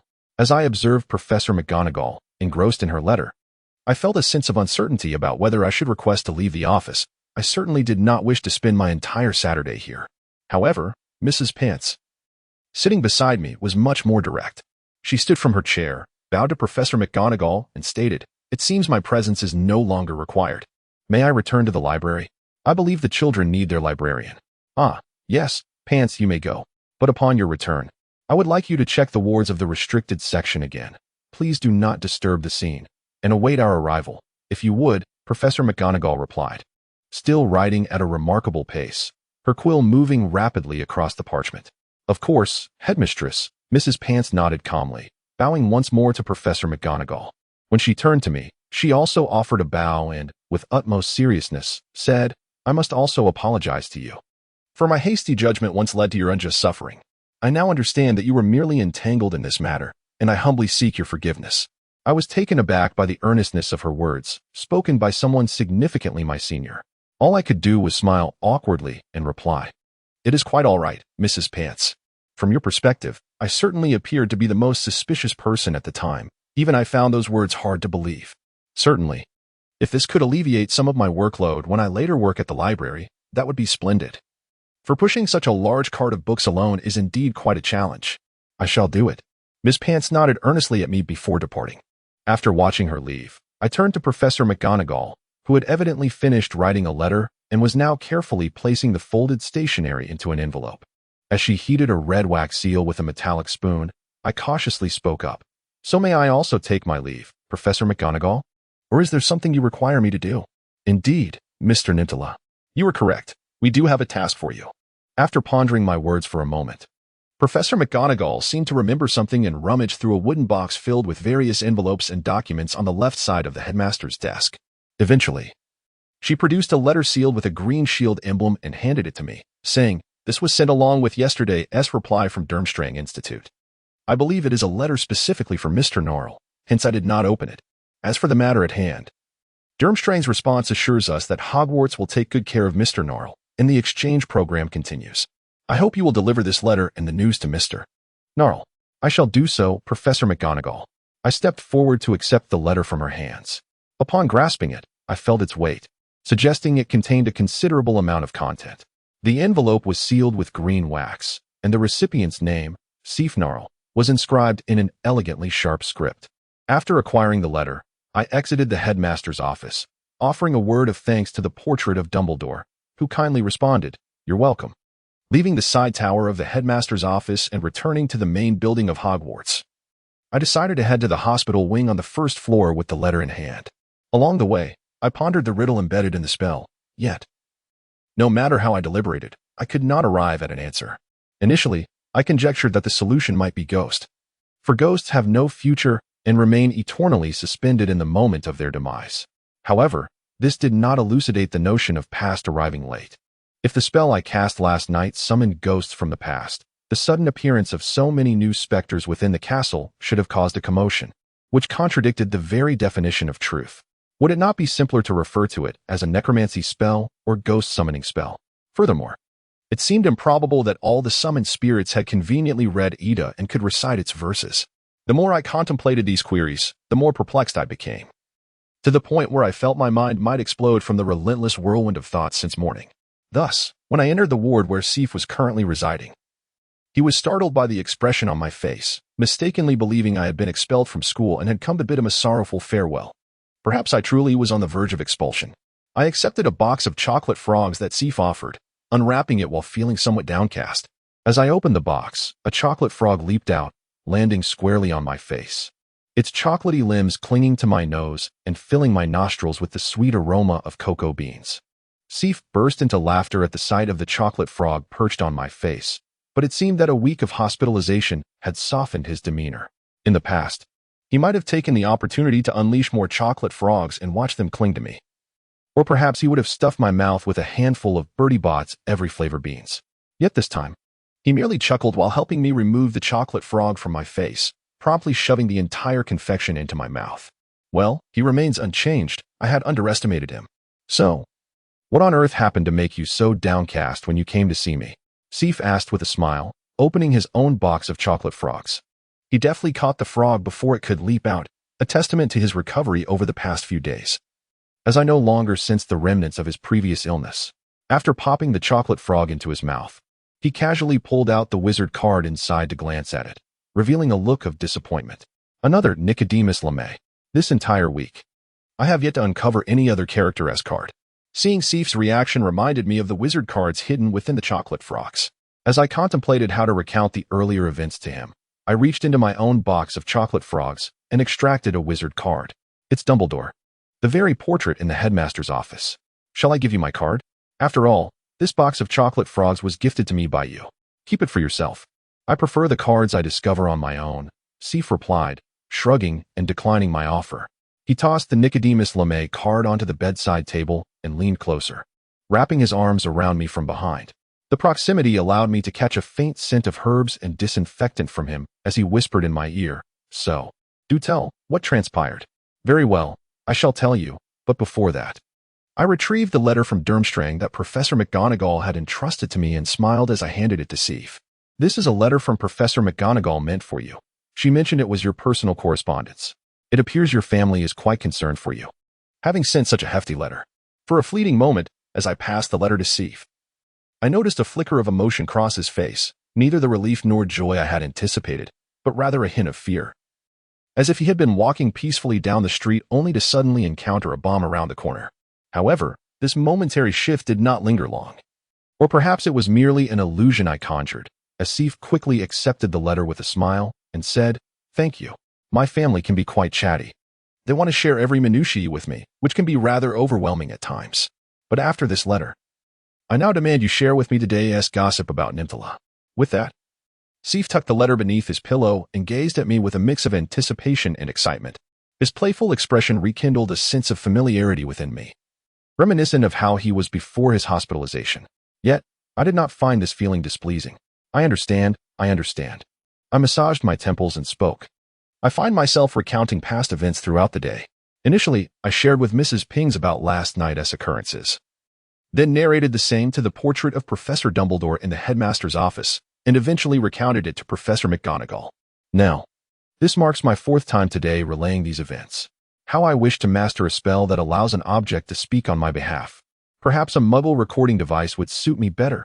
Simply speak once, record it, and press play when someone wishes to listen. As I finally articulated the entire sequence of events, a profound sense of exhaustion washed over me. I began to transform this feeling of complaint into a humorous self-deprecation, as outlined in a book titled How to Laugh at the Magical Life on My Brother Henry's Bookshelf. I consider myself quite adept at this emotional transmutation.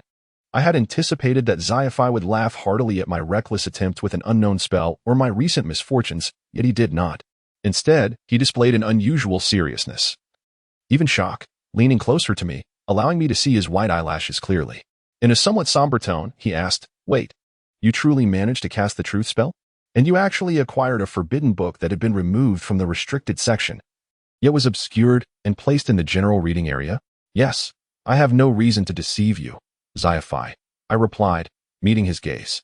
Then I voiced the perplexity that had lingered in my mind since arriving at the hospital wing. "I know it sounds strange, but I cannot fathom why the person who trespassed into the restricted section would do so.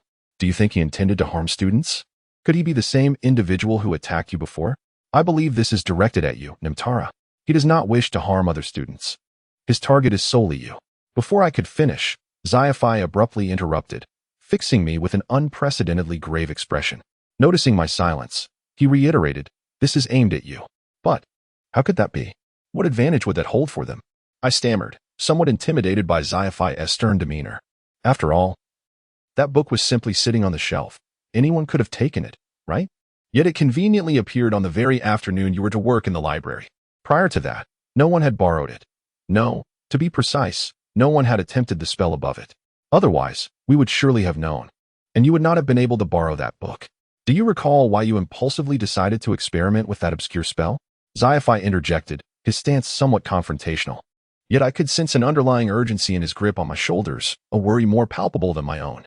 Looking into Xiaphai's earnest eyes, I endeavored to recall that moment and replied, "Because the first line of that spell bears the same meaning as the runes inscribed on my wand. When I saw those identical words in that book, I perceived it to be the truth spell." "Precisely," Xiaphai exclaimed, snapping his fingers and extending his hand towards me.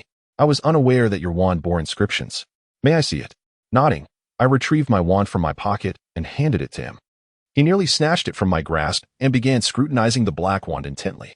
His gaze eventually settled on the silver band at the handle, engraved with ancient runes.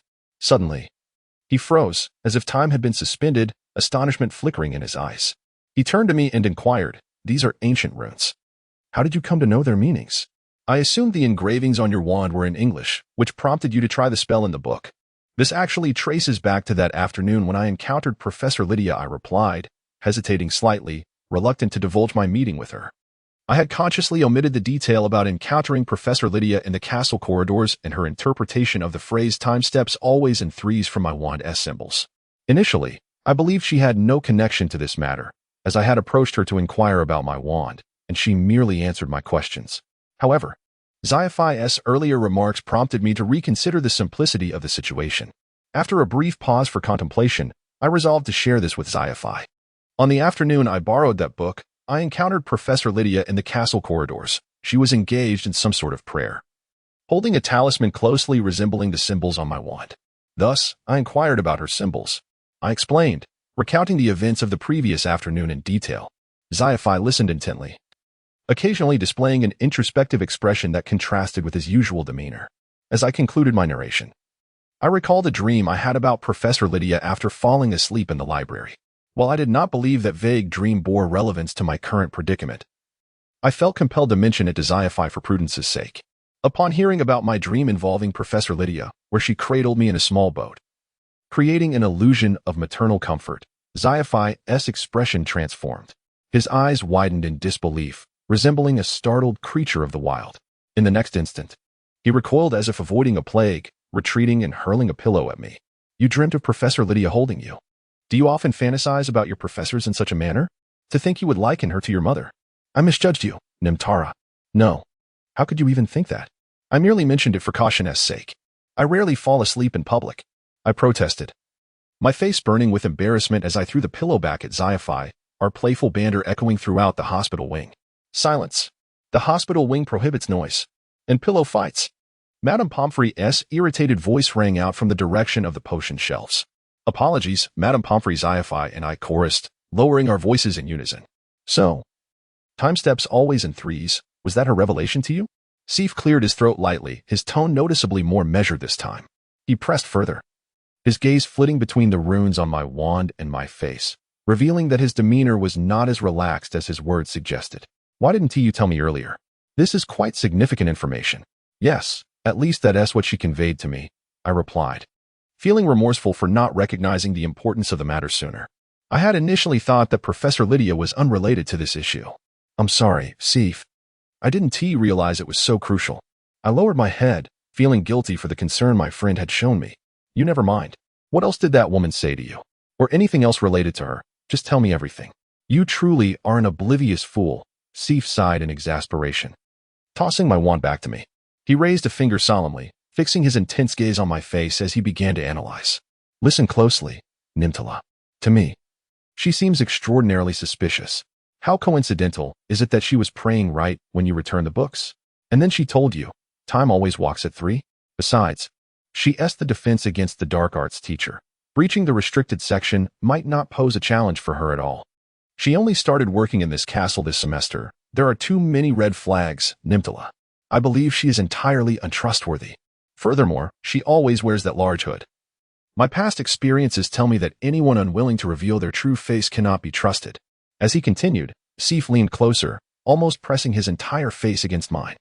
His earnest expression reminded me of Mrs. Sam's stern warnings to Uncle Sam about not storing leftovers in the freezer. All right, I understand. You make valid points, Seaf. I hadn't considered these aspects before, although, strictly speaking, I hardly had time to think about them. So much has transpired in just this week, I replied, gently pushing him back so he could rest properly against the headboard of the hospital bed. But we currently lack evidence to assert that she is indeed the culprit, right? What we've discussed so far is merely conjecture. Regardless, it's prudent to be cautious. If you encounter any trouble, it would create a significant predicament for me. My words seemed to deflate Seaf's spirits momentarily. He muttered softly while gazing up at the hospital ceiling, one hand stroking his chin while musing aloud. Clearly, he did not intend to continue discussing the thoughts swirling in his mind, and thus we maintained a comfortable silence. I sat before Seaf's hospital bed, utilizing his bedside table to complete this week's class assignments. While he copied notes from the week using the small table attached to the bed, if one could even consider reducing 3 lines of notes to a single riddle-like phrase to be actual note-taking. I had assumed that when he had a moment of free time, Seaf would choose to open the letter sent from Durmstrang. Yet he did not even touch the envelope beneath his pillow. Instead, he yawned continuously while transcribing the notes I had brought him. Perhaps he preferred not to read letters from family in front of others, I mused, as the clock in the hospital chimed 12 times to signify noon. I had just finished my transfiguration assignment. I tucked the paper into my textbook and stood up, addressing Seaf. I'm heading to the Great Hall for lunch. I'll return to find you in the afternoon? No, in fact, I plan to pack my belongings and return to the dormitory this afternoon. My health is completely restored. Yet Madame Pomfrey insists on administering at least 5 days' worth of potion. If you're thoughtful, prepare some pumpkin juice for me in the dormitory. I can finally enjoy something normal, Seaf replied, yawning from his position on the bed. I nodded in agreement. assuring him I would attempt to bring back some chilled pumpkin juice before turning to exit the hospital. Just as I stepped outside, I witnessed a peculiar sight. Debbie was racing down the corridor, hand in hand with Hibari. If memory served correctly, these two should be strangers to one another. Before I could greet them, Hibari halted abruptly upon spotting me, her face flushed from exertion. After catching her breath, she finally managed to say, "Good afternoon, Nimtara." Debbie nearly stumbled due to Hibari's sudden stop, but since she was still holding Hibari's hand, she merely rubbed her shoulder and grinned at me. "So, you two know each other, Nimtara?" "Yes, we traveled together at the start of the term. But I must ask, how do you both know one another? What event has prompted you to risk being discovered by Filch while racing down the corridor?" I queried in a light-hearted tone, internally praying it wasn't yet another unfortunate incident, as this week had already witnessed enough chaos. "It concerns my brother," Hibari began to explain, only to be interrupted by Debbie, who gazed at me with wide, starry eyes, holding up what appeared to be an old-fashioned camera equipped with a flash. A yellow sticker adorned the lower right corner of the camera, inscribed with red letters, "Hogwarts News Department." My senior in the news department informed me that an Auror is coming to Hogwarts today. An Auror. I never imagined I would encounter a real Auror during my first week at Hogwarts. Debbie's excitement was palpable, her words tumbling out in a rush. "Oh, I might have phrased that oddly, but it's of no consequence. The point is, it's an Auror. We might even have the chance to meet the legendary Harry Potter, whom I missed the opportunity to speak with at the welcoming feast." Debbie's pace of speech remained as rapid and animated as when I first met her, though now it was infused with even greater enthusiasm. I surmised that if we weren't standing at the hospital entrance, her exuberance might have drawn Madame Pomfrey's ire, resulting in a swift referral to Filch. Additionally, I met Hibari by the herbology classroom entrance, and she mentioned her brother is also an Auror. So now I can consider myself a well-connected reporter. This article about the Auror will be a perfect starting point since joining the news department. However, even if my brother is an Auror, it doesn't guarantee he'll come to Hogwarts. Moreover, I wouldn't want to disrupt his work, Debbie. Hibari appeared hesitant in response to Debbie's fervent remarks. In contrast to the lively and carefree Debbie, Hibari, who had previously struck me as strong and optimistic, now seemed to carry a shadow of melancholy. The presence of Aurors at Hogwarts might not bode well. It could indicate that Hogwarts faced some troubling issue prompting their arrival. Nevertheless, it is the duty of the news department to relay accurate information to the students of Hogwarts. Regardless, Hibari, you must be curious to see them, right? I heard the Aurors are currently gathered in the Great Hall. Debbie tugged at Hibari's hand, leaning in closer to her with excitement. "All right, let us go take a look. It would be splendid if I could encounter my brother." Hibari helplessly nodded, then turned to glance at me. "What about you, Nimtara? Will you join us?" This was undoubtedly an opportunity one could not afford to miss, especially since I had initially intended to have lunch in the hall. Thus, I nodded in agreement to Hibari and Debbie. As we walked into the hall, I indeed spotted several unfamiliar figures clad in trench coats and suits, standing solemnly in a corner, engaged in serious discussion. Regrettably, I did not see the legendary Harry Potter among them. It appeared that the renowned Auror would not be so easily found. For some inexplicable reason, it seemed there were particularly many students dining in the hall today, with most seats occupied by those eating or studying. However, a circle of empty seats had been instinctively left around the corner where the Aurors were, and those who were eating or conversing lowered their voices, resulting in a surprisingly quiet atmosphere despite the crowd. Countless pairs of eyes watched the Aurors with a mix of curiosity and suspicion. It seemed the news of the Aurors' presence at the school had spread like wildfire, leading to an unexpectedly large turnout for a day of rest. Upon noticing the Aurors, Debbie first snapped a photo in their direction before asking Hibari, "So, is your brother among them?" "No, I don't recognize any of them," Hibari replied, her tone a mix of relief and disappointment, indicating that matters at Hogwarts were not within her brother's purview. What a pity. I thought I might get introduced to the Aurors, especially since they've earned at least 5 N.E.W.T. certificates. Debbie sighed, a hint of disappointment in her voice, but she quickly regained her composure, tightening her grip on her camera and declaring, "Nevertheless, I shall interview them." Debbie Gruber never backs down. "Come on, Hibari and Nimtara, you should join me. Perhaps someone among those Aurors knows your brother." As she spoke, Debbie grasped Hibari's hand, attempting to pull her forward. Just then, a clear and pleasant male voice rang out from very close behind us. "I'm not familiar with those people." "Wow, a ghost." It was the voice of Hibari's brother. Both Debbie and Hibari exclaimed in unison, and I instinctively turned around. Debbie's reaction was particularly intense. She clutched her camera tightly, almost dropping it, and scurried behind me like a startled hamster, while Aburi, equally surprised, turned to face the source of the voice. Standing behind us was the blond young man I had previously encountered in Diagon Alley, Aburi's brother. He was dressed less flamboyantly than when I first saw him, although his lower half still sported gray work trousers and black leather boots. His upper attire had transformed into a pale yellow t-shirt adorned with a vintage doodle warning against putting ducks in water, layered with a denim jacket embellished with shiny silver buttons. A silver horn brooch on his jacket signified his identity as a rocker. Noticing our astonished expressions, especially Debbie's startled demeanor, he wore an innocent look, as if he hadn't been the one to startle us.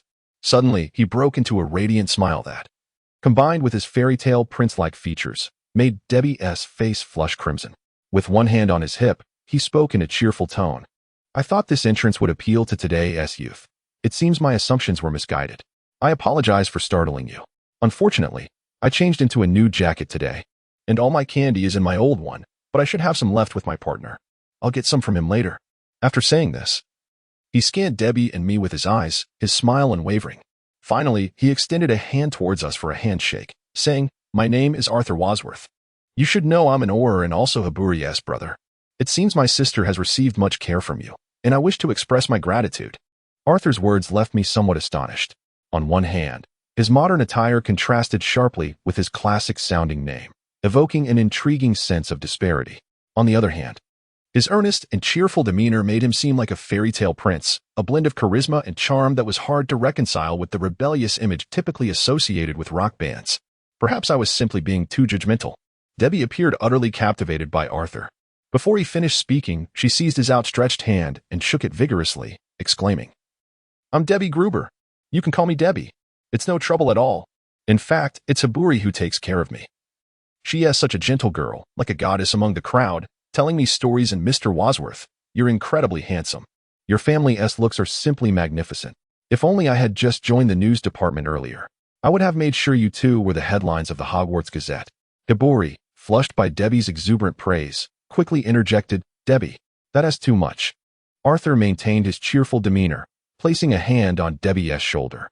She straightened up, ceasing her vigorous shaking of his hand, and Arthur discreetly withdrew his hand while saying, "It seems I've made a good impression on Miss Debbie. That's wonderful. I've never met such an enthusiastic young lady before." Then, Arthur turned his attention to me. Like Professor Dumbledore, he possessed blue eyes, but unlike Dumbledore's deep, starry gaze, his were bright and refreshing. Looking into his eyes felt like gazing at a clear sky reflected on the ocean's surface, soft and warm, shining like sapphires in the sunlight. Such eyes seemed more suited to an artist or a prince rather than an Auror from the Ministry of Magic. Yet, was there not a striking contrast in Arthur's presence? As I pondered this, I realized it was my first encounter with an Auror, and I felt a bit shy. I composed myself and introduced myself, Carlos Nimtara. "A pleasure to meet you, Mr. Wasworth. Just call me Arthur, of course. Miss Debbie may do the same," he replied with a friendly smile. Then, leaning closer, he inspected me thoughtfully, as if assessing my demeanor. "You seem like a well-behaved child. If only you could be a bit more clever. Sometimes, being overly honest isn't necessary, is it?" Arthur's words momentarily left me in a daze.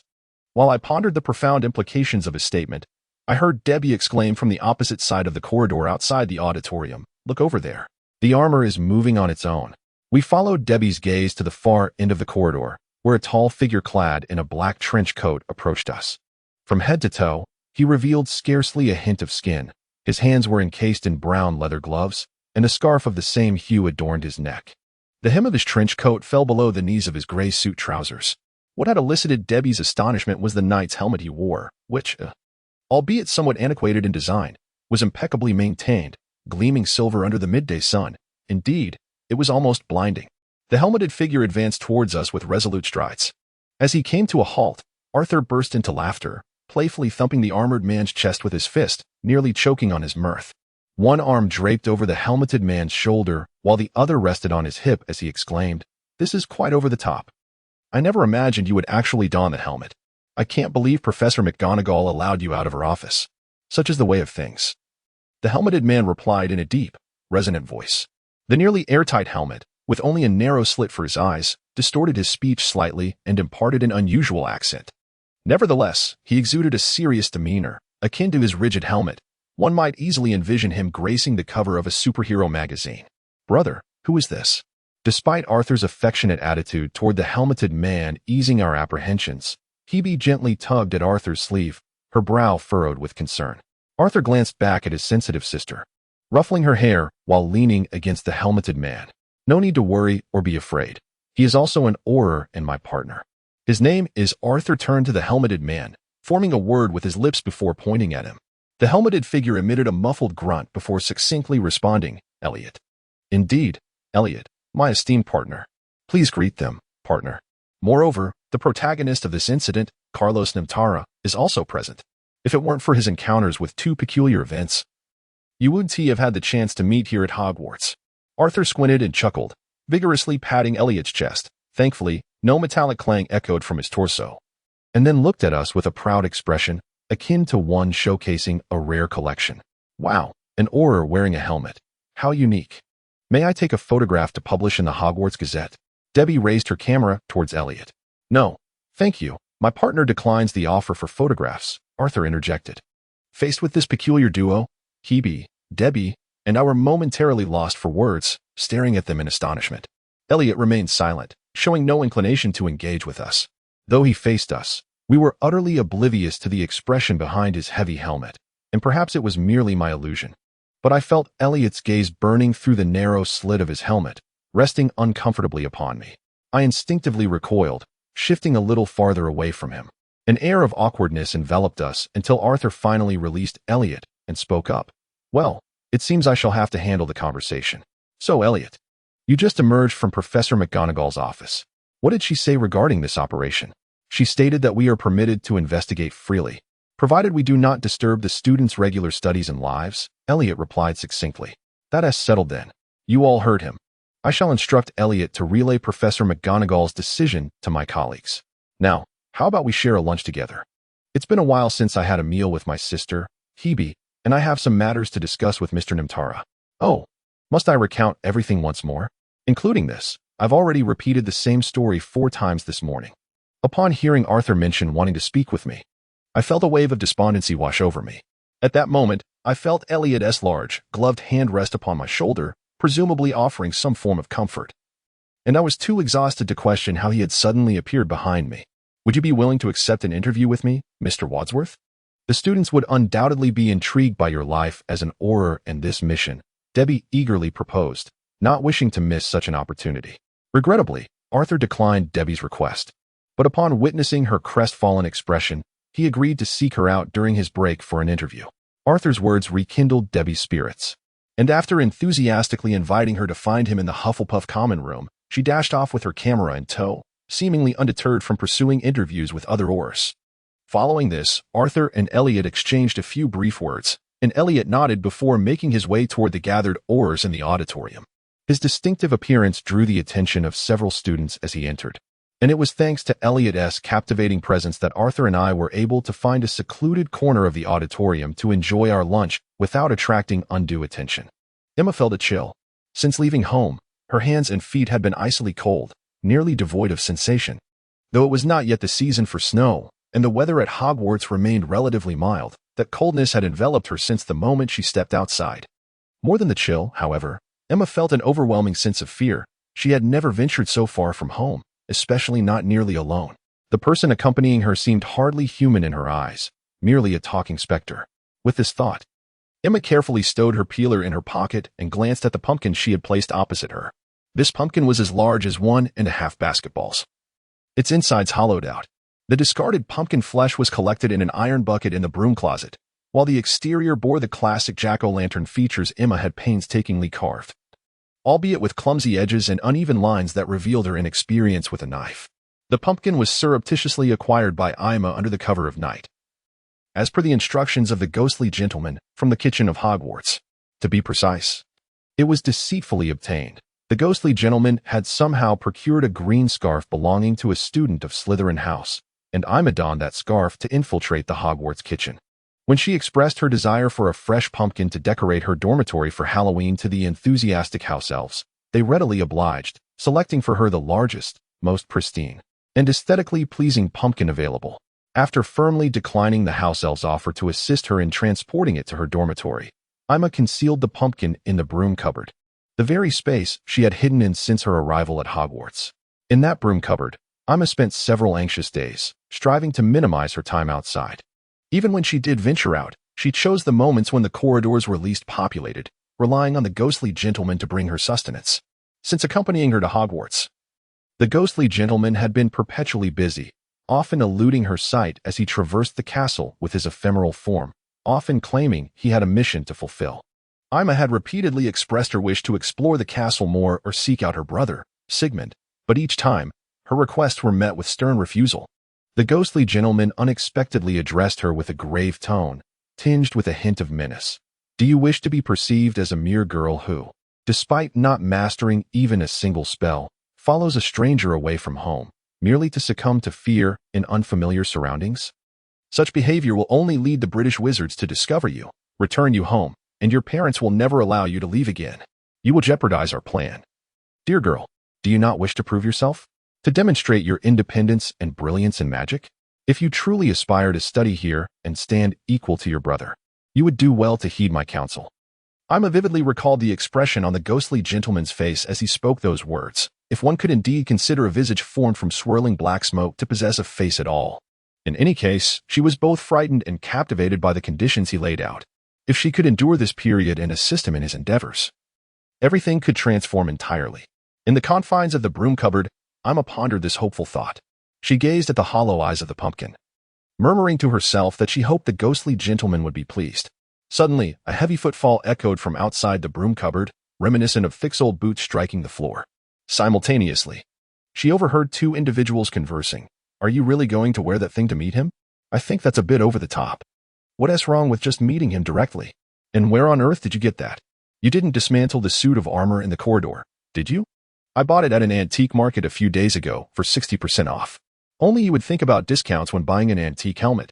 You purchased it for such a reason? Initially, I just wanted to collect it.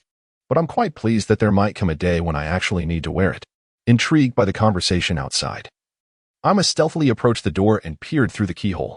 She saw a blonde youth clad in a denim jacket conversing with another individual who was bundled up tightly, a metal helmet tucked under their arm. Their expressions suggested a deep camaraderie and mutual trust. After the helmeted person donned the helmet and nodded to the blonde youth, they departed, stumbling awkwardly as they adjusted to the helmet, almost colliding with a pillar in the hallway. The blonde youth, concerned, called out, "If you can't get used to it, don't force yourself. I can always explain it to him if need be." Unfortunately, the blonde youth's words seemed to have no effect on his companion, as a moment later, a loud crash echoed from the other side of the hallway. Clearly the helmet had struck the pillar, resounding like a bell throughout Hogwarts. Ima could not suppress a laugh, nearly toppling a broom nearby. Though she swiftly caught it, the cluttered broom cupboard still made a noise, which the blonde youth immediately detected. He turned towards the cupboard, startling Ima. Despite her quick reflexes to cover her mouth and nose and retreat into a shadowy corner of the broom cupboard, footsteps approached, coupled with the rattling of the doorknob, yet the door was locked from the inside. How curious. Let us see through the keyhole, the blonde youth murmured. Bending down to peer through, Ima immediately recalled the pumpkin positioned directly opposite her. If he looked inside, he would undoubtedly spot it. Sure enough, the blonde youth exclaimed, "There's a pumpkin in the broom cupboard. How peculiar. Could it be that a student is hiding in here? Perhaps I should open it and take a look." Absolutely not. Upon hearing his words, Ima felt her heart race, cold sweat beating on her forehead. Just as the blonde youth prepared to cast a spell to unlock the door, another voice, older and distinctly British, interrupted. Arthur, is that you? It has been ages. I see you are among the Aurors from the Ministry of Magic. I must say, this eases my mind considerably. You have always been a clever and composed lad, but what are you wearing? To put it in youthful terms, quite rock and roll? I was unaware you had such tastes. Though the boy you used to hang out with seemed quite fond of it. Were you about to enchant the door of the broom cupboard? I would advise against it. Since your graduation, Filch has become even more irritable than before. He has nearly locked every broom cupboard he could access. I suspect he has some peculiarities hidden inside, and it is best we do not invade his privacy. Professor Flitwick, it has indeed been a long time. I have finally decided to try some new hobbies.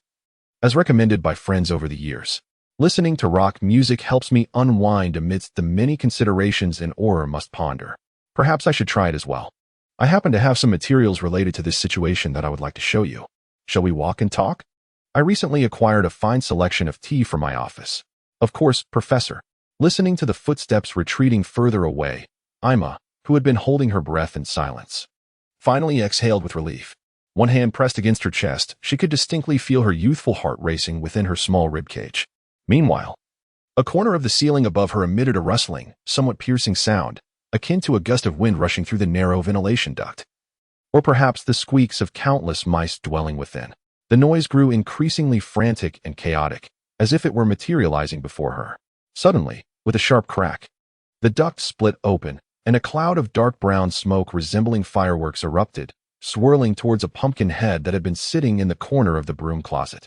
The interior of the pumpkin quickly filled with black smoke, transforming its once vibrant orange flesh into an abyssal darkness, as if all light had been devoured by an unfathomable void. Then, the pumpkin head began to levitate, with a plume of smoke billowing out from the hollowed base. And as the interior emitted sounds, fine sparks of light flickered within the haze. For a novice carving a pumpkin for the first time, your skills are commendable, little girl. The pumpkin head floated in midair, gradually forming black, twig-like arms that appeared excessively long and slender for human standards. The fingers moved through the air like spider legs before gently adjusting the pumpkin atop its head. Upon hearing a familiar voice from within the pumpkin, Ima cautiously spoke, "Mr. Ghost." Evidently, Ima's address did not please the pumpkin-headed creature. It swatted away her hand, which had reached curiously towards the black mist, while performing exaggerated gestures reminiscent of a theatrical actor. "I told you not to call me Mr. Ghost, you silly little sparrow. I am the greatest Jack of Halloween, Jack himself. Although I now have many colleagues, most of whom met their end proudly at the gambling tables. And we have been confined and given the foolish name of Jack-o'-lantern spirits, it does not diminish my status as the greatest Jack of Halloween. The greatest ghost, but you just referred to yourself as a ghost, Mr. Jack," Ima interjected, rubbing her reddened hand and lowering her voice. "And speaking so loudly might attract attention from outside. I am not concerned about a few witches finding us here," Jack retorted, and upon hearing Ima's offhand remark, the light within the pumpkin seemed to burst forth, followed by a plume of acrid smoke billowing from its carved features. He leaned in close to Ima's face, allowing her to feel the cool, rough texture of the pumpkin-esque skin in the air. "Not at all, little girl. And there's more to it. The greatest ghostly monster. That is the full phrase. God does not welcome me. Hence I have transformed into a monster, understand? Kind of like a frizzy-haired kitten." I'm amused, not flinching in fear at Jack's sudden proximity. Instead, she tilted her head, gazing innocently with her purple eyes at the floating figure. She gently pushed Jack away and asked nonchalantly, "All right, I understand now. So what is the greatest Mr. Jack planning to do this time? Am I allowed to leave?" Upon hearing Ima's words, Jack's earlier fury dissipated. Despite the fixed expression carved into the pumpkin, the flickering light within conveyed his excitement. He extended a hand towards Ima and performed a deep bow. "Preparations are complete, little girl. We must proceed to our new stronghold." Sigmund arrived while we were dining. Before he came, we were discussing an old portrait of Arthur's family estate. Arthur delightedly recounted how Habari used to believe that the strange sounds emanating from the painting were spirits, causing her to avoid passing by it at night. Ultimately, Arthur moved the portrait and discovered that the so-called eerie noises were merely a raccoon from the nearby forest nesting behind it. As Arthur recounted these tales with great enthusiasm, there was no hint of mockery towards Habari, yet her face flushed slightly. She shot a glance at me, feigning anger as she playfully tapped her brother's shoulder. "But those sounds truly frightened me. If it weren't for me, old Chestnut would have probably dug through an entire floor." "Indeed, my lady. Roland even sent you a thank-you note, stating that it was his oversight as a steward not to have discovered this matter sooner." Arthur chuckled, refilling his sister's glass with orange juice before turning to me with a smile. "Old Chestnut is the name little Habari gave it, as she initially thought raccoons only ate chestnuts." As Arthur continued, his cheerful demeanor suddenly shifted to seriousness as he glanced past me at the other end of the hall. Habari followed her brother's gaze, her expression shifting to one of surprise and slight unease. She took a deep breath, covered her mouth, and whispered tremulously, "Russell, what happened to him?" I was momentarily taken aback, but upon hearing Sigmund's name, I swiftly turned to look in that direction. Sigmund was making his way through the rows of tables, his pace hurried and his demeanor fraught with anxiety and exhaustion. The heavy dark circles under his eyes suggested he had not slept in quite some time. The last time I had seen such severe fatigue was on Eden's face. If Eden's state was any indication, Sigmund's condition was likely no better. As Sigmund approached, I could distinctly smell an acrid odor emanating from him, reminiscent of burnt herbs. He nearly collapsed into the chair beside me, and I quickly supported him, placing a glass of orange juice on the table before him. However, Sigmund did not touch the juice. His lips trembled as he stared at the glass for a moment, shaking his head as if to dispel a troubling thought before meeting Arthur's gaze. Despite the determination in his expression, I felt a profound sense of guilt within me. My friend had evidently been grappling with intense anxiety, yet I had done nothing to assist him, not even noticing his plight. Arthur regarded Sigmund with a calm yet gentle demeanor, seemingly infusing him with a silent strength. He spoke softly. "What has happened, Sig?" Upon hearing those words, Sigmund swallowed hard, as if it took a monumental effort for him to articulate his thoughts. His tone was erratic, fluctuating in pace, raising concerns that he might collapse under the strain of physical and mental exhaustion at any moment. "Have you been back to the Sigmund Valley recently? Or have you been in touch with my family?" Sigmund trembled as he spoke. "No, I haven't. I've been on a mission for the past 2 weeks and haven't had time to return home." Arthur's brow furrowed deeply upon hearing Sigmund's words, his expression growing more severe.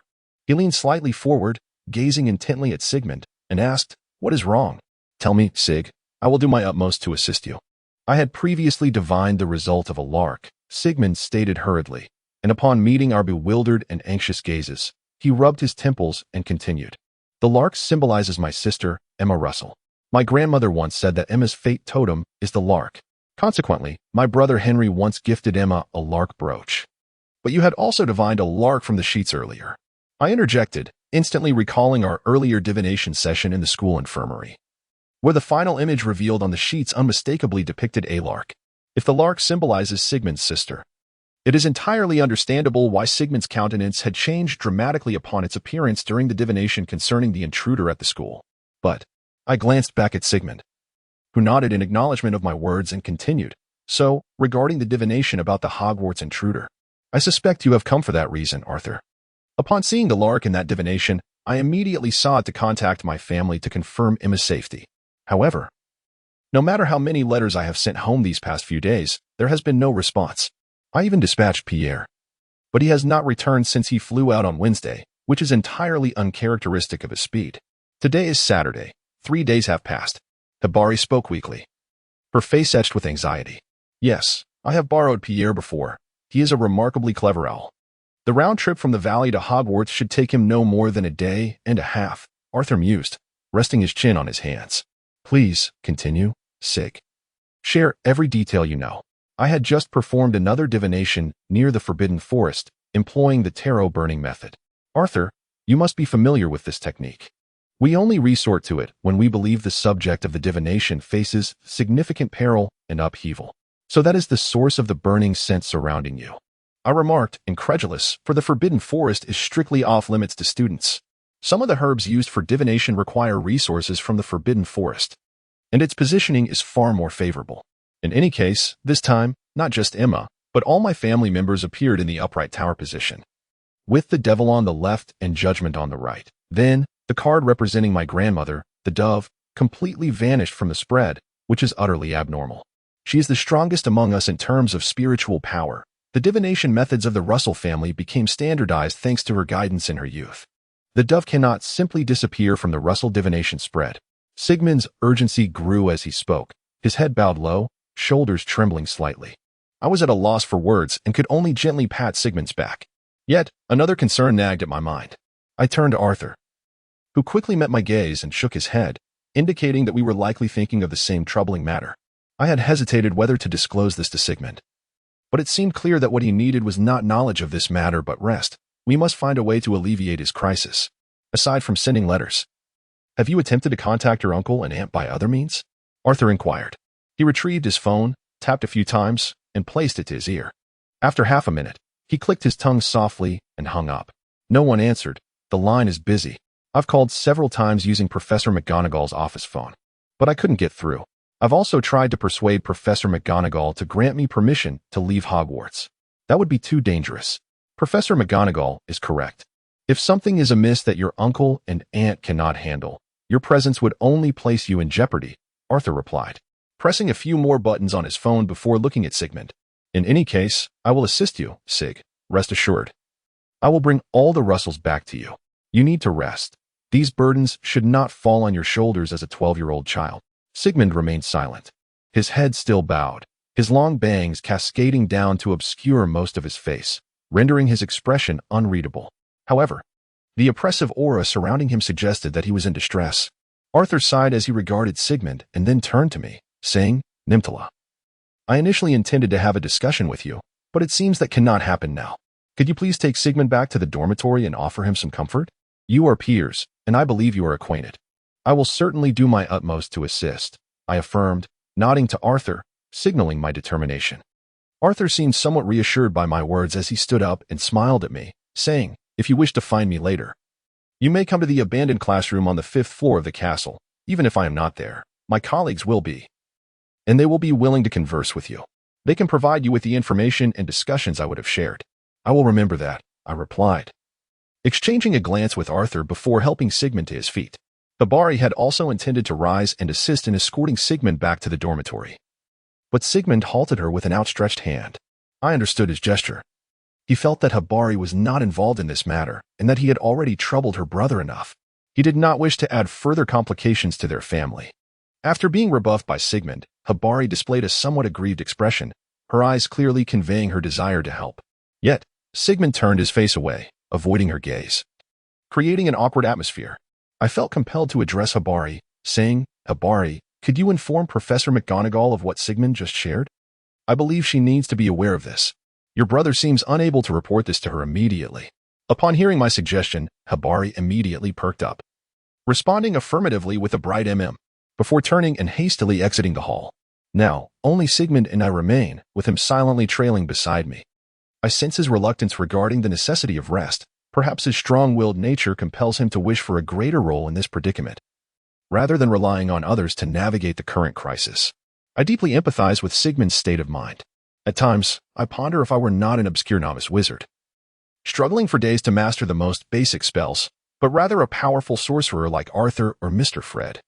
Perhaps I could locate my family or apprehend the mysterious intruder at Hogwarts, thereby resolving all crises. How regrettable, I mused, leading Sigmund towards the Ravenclaw Tower. The weather today is splendid, with the sky a pristine blue, devoid of even the softest white clouds. As we stroll across the corridor, a gentle, warm breeze caresses us.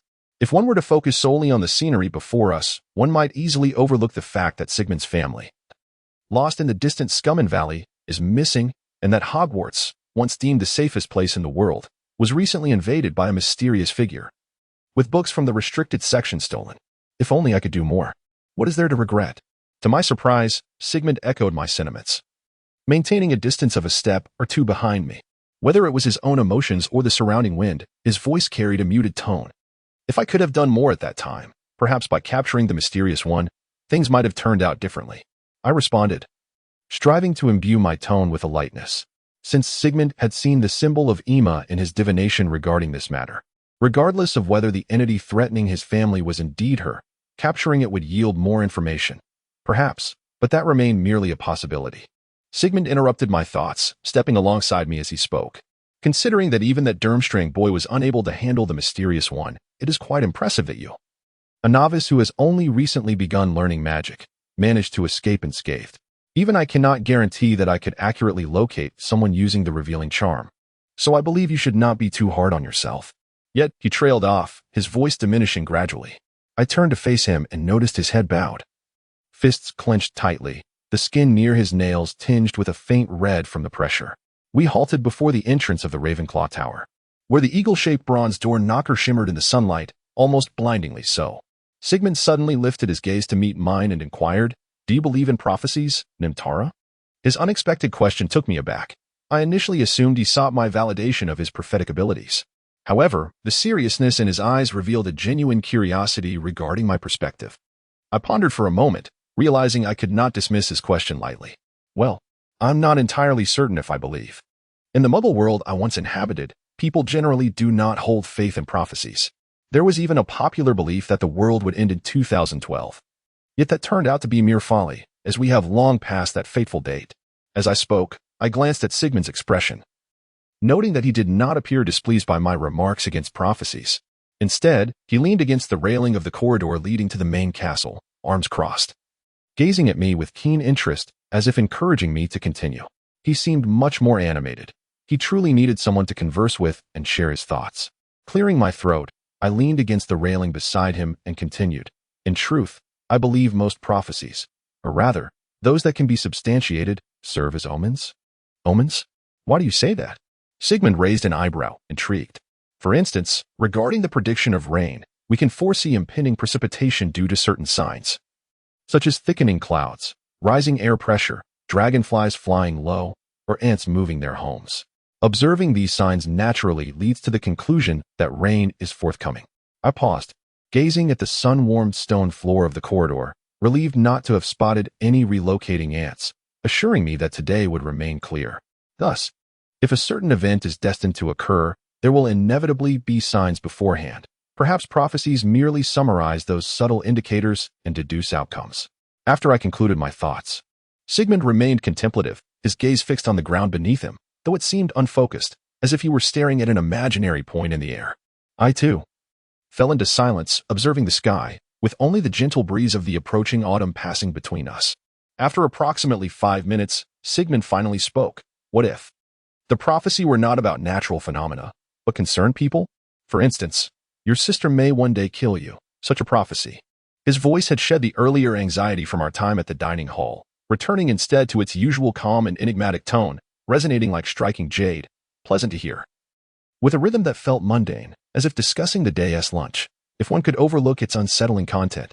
An involuntary shiver coursed through me, and I turned to look at Sigmund, who was also gazing at me, his olive-green eyes partially obscured by his long, deep purple bangs, filled with an emotion akin to a quaking abyss, threatening to draw one in. He seemed to sense my discomfort from his intense gaze and quickly diverted his eyes, saying, Emma was adopted in the autumn of the year I turned one. That morning, my mother had a dream in which the ghost of our ancestor inscribed the number 5 on our family portrait. She interpreted it as a sign that our family would soon welcome another member. So, she took my brother, Brullo, for a stroll into town. And when they returned, she was cradling a baby. This was Emma. Emma had been abandoned by her parents on a small path outside of town, a path that only my family traversed when heading to the suburbs. Thus, if not for my mother's desire to walk into town spurred by that dream, Emma might have perished from the cold on that autumn night along the suburban path. I am terribly sorry. I did not intend to speak so thoughtlessly. Upon hearing Sigmund's account, I was overwhelmed by an indescribable sense of guilt, prompting me to bow my head and apologize. If his sister's survival and their familial bond were indeed the result of prophecy, then my previous words must have seemed utterly insensitive to him. No, my intention in sharing this is not to suggest that prophecies are inherently reliable. Rather, the crux of the matter lies in the fact that after we adopted Emma, my grandmother unexpectedly made a prophecy. At that time, she was quite advanced in age, at least 80 years old, with very limited energy. So she typically would not make more than 4 prophecies in a month. However, in the autumn of the 6th year following Emma's adoption, my grandmother astonishingly delivered her 5th prophecy. I was well aware that my grandmother's prophecies were often remarkably accurate, yet this particular one was one I could not accept under any circumstances. As Sigmund spoke, his brow furrowed and his features betrayed a hint of resentment. He bit his lip, then reluctantly released it, and, with a voice tinged with a sigh, recounted, My grandmother, Agnete Russell, foretold that Emma would bring forth the arch-nemesis of those to whom I am loyal on my 12th birthday, and subsequently choose to end my life. It was utterly preposterous. Upon hearing Sigmund's words, I gasped, She is your sister, whom you grew up with, and Emma is even a year younger than you. How could she possibly? Right? You find it absurd as well. The original text reads, Blood shall spill among kin, and the darkest demise shall arrive. Sigmund mocked with a hint of derision. Leaning against the railing, his posture appearing sturdy, yet the expression hidden beneath his long bangs was one of deep sorrow. I had always thought that perhaps this prophecy was merely a manifestation of my grandmother's senility, mistaking a bizarre dream for reality, but my family did not share this sentiment. Due to this ambiguous prophecy, they relocated our family to the distant Sigman Valley, far removed from both the magical and Muggle worlds, once the home of the Russell family, prohibiting Emma from learning any magic or spells, denying her even the chance to read related books. This was profoundly unfair to Emma. Even this year, they rejected the acceptance letter from Hogwarts that was sent to her. Yet now, everything has changed. Initially, I felt sympathy and sorrow for Ima due to Sigmund's account of her plight, but upon hearing his final statement, something clicked in my mind. I quickly stepped forward, grasped Sigmund's shoulders, and interrupted him with urgency, asking, "Wait, you said your family rejected Ima's acceptance letter?" Sigmund, taken aback by my sudden boldness, widened his eyes and stammered, "Yes. They claimed that Ima will learn independently at home. The inquiry I made to Senior Gloria was about whether Ima could still enroll. What is on your mind, Nimtara? Perhaps this is the sign." Sigmund. I shook his shoulders, my voice involuntarily rising. "Maybe it is because you were so wary of that prophecy that Ima has developed an overwhelming sense of imbalance, which has intensified since you came to Hogwarts. I believe she may have done something. Although I am unsure of the specifics, I too was once forbidden by my foster family from attending Hogwarts to study magic, so I can somewhat understand Ima's feelings. However, Ima has never studied magic. She struggles even to open a tin can. My brother, Brullo, is exceptionally skilled in magic. He is a master duelist, and Ima alone could not possibly subdue all of my family members." Sigmund shook his head, his brow furrowing deeply, and I could see his extreme disagreement with my conclusion. "What I mean, Sigmund, is that someone has assisted Ima in achieving her desires. Or at the very least, that person has taken Ima away from Scugman Valley." I shook his shoulders again, striving to meet his gaze to convey my conviction. At that moment, I resolved to reveal everything I knew to Sigmund. After the mysterious attack on Seaf, Professor Flitwick had shown me a lark brooch he found at a breach in Hogwarts wall, which had been blown open by an explosion spell. "The brooch you gifted to Ima is of a bronze hue, without any other embedded symbols, correct?" My hypothesis was confirmed the moment I described the brooch's design. Sigmund's expression softened, and he stared at me in disbelief, grasping my hand that rested on his shoulder with such force that I feared my wrist might dislocate. "So, you mean to say that Ima is very likely at Hogwarts now?" His voice trembled, and as he looked at me, his eyes oscillated between hope and apprehension, rendering his already pale complexion even paler. I nodded at Sigmund, saying it is highly probable. "Perhaps we should seek out Professor Flitwick once more and ask him to show us that brooch. Let us go now. I must find Ima." Sigmund interrupted me, nearly shouting. He violently shook off my grasp on his shoulder and swiftly turned to run towards the castle. But after only a few steps, his legs suddenly buckled, and he collapsed to the ground, emitting a pained groan. I rushed over to assist Sigmund, but at that moment, I suddenly heard a series of sharp, piercing laughter that seemed capable of penetrating the eardrums. My previous experience in rescuing Seaf made me instinctively wary of the surrounding situation, and I halted abruptly. I swiftly drew my wand and scanned the vicinity. It was still a bright, clear day, and aside from Sigmund and myself on the bridge, there was no one else around. Yet that cacophonous laughter persisted, ringing in my ears. "Who is there? Show yourself. I have already discovered your presence." I called out dramatically to the air while cautiously approaching the spot where Sigmund had fallen. As soon as I uttered those words, the laughter abruptly ceased, and the unseen entity made no further move. It was only when I reached Sigmund's side and lifted him into my arms that I noticed his pallor. His lips had lost all color, and he was nearly unconscious. A fine layer of frost was beginning to crystallize around his cheeks, spreading rapidly until it almost covered half of his face. Panic set in as I reached out to brush away the frost, but no matter how much I removed, new frost would immediately take its place, as if it sought to engulf him entirely. Realizing that I could not resolve this alone, I gritted my teeth and hoisted Sigmund up by one arm, intending to carry him towards the hospital wing. However, just as I took a step, a thick, choking fog erupted beneath my feet, swiftly enveloping us in an impenetrable sphere, imprisoning us within. The fog, seemingly intangible and ever-shifting, repelled my attempts to break free. My body struck against it like a solid wall, and exerting too much force could even result in injury. Caught in this peculiar encirclement, it was nearly impossible to transport Sigmund to the hospital wing. I instinctively sensed that if I allowed the frost to consume Sigmund entirely, it would undoubtedly lead to irreversible consequences. Cursed, is there any incantation that could break this? I clenched my wand tightly, my mind racing while I remained vigilant against any sudden attacks that might emerge from the encroaching fog, threatening both me and Sigmund. If there was no way to break free, at the very least, I needed to ensure that others would know our whereabouts. As this thought crossed my mind, I recalled the fire spell that Sigmund had cast earlier. Not far from us stood the wooden door of the Ravenclaw Tower. Although it would undoubtedly damage the school's property, this was indeed a moment of dire urgency. Taking a deep breath, I pointed my wand towards the door and began to utter the incantation, Scorch. My spell never reached completion. As I pronounced the first syllable, a hand, dark as night and skeletal in appearance, suddenly emerged from behind me, covering my mouth. The icy fingers felt as if several serpentine shadows were writhing across my lips. A voice resonated from behind. You should have employed a more cunning method of escape. This desperate gambit hardly befits your stature, Nimtara. Or should I call you Jormungand? Rucky felt his fingers, gripping the pen, falter, likely due to the dwindling fire in front of him. He set the pen down and reached for a log from a nearby woodpile, hefting it into the fireplace.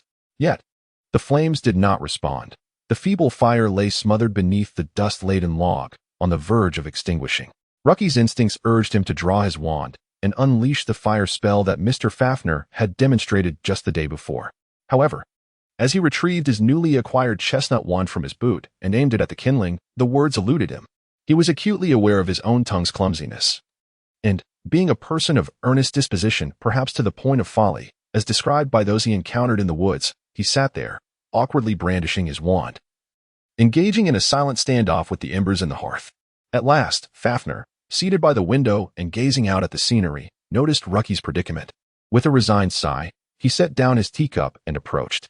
He gently took hold of Rucky's wand-bearing hand, guiding it with a tender motion. Together, they pronounced the incantation, flames ablaze. A torrent of fiery orange light erupted from the tip of the wand, striking the kindling with precision. The previously timid flicker transformed into a raging blaze, akin to a creature newly sated, eager to unleash its fury.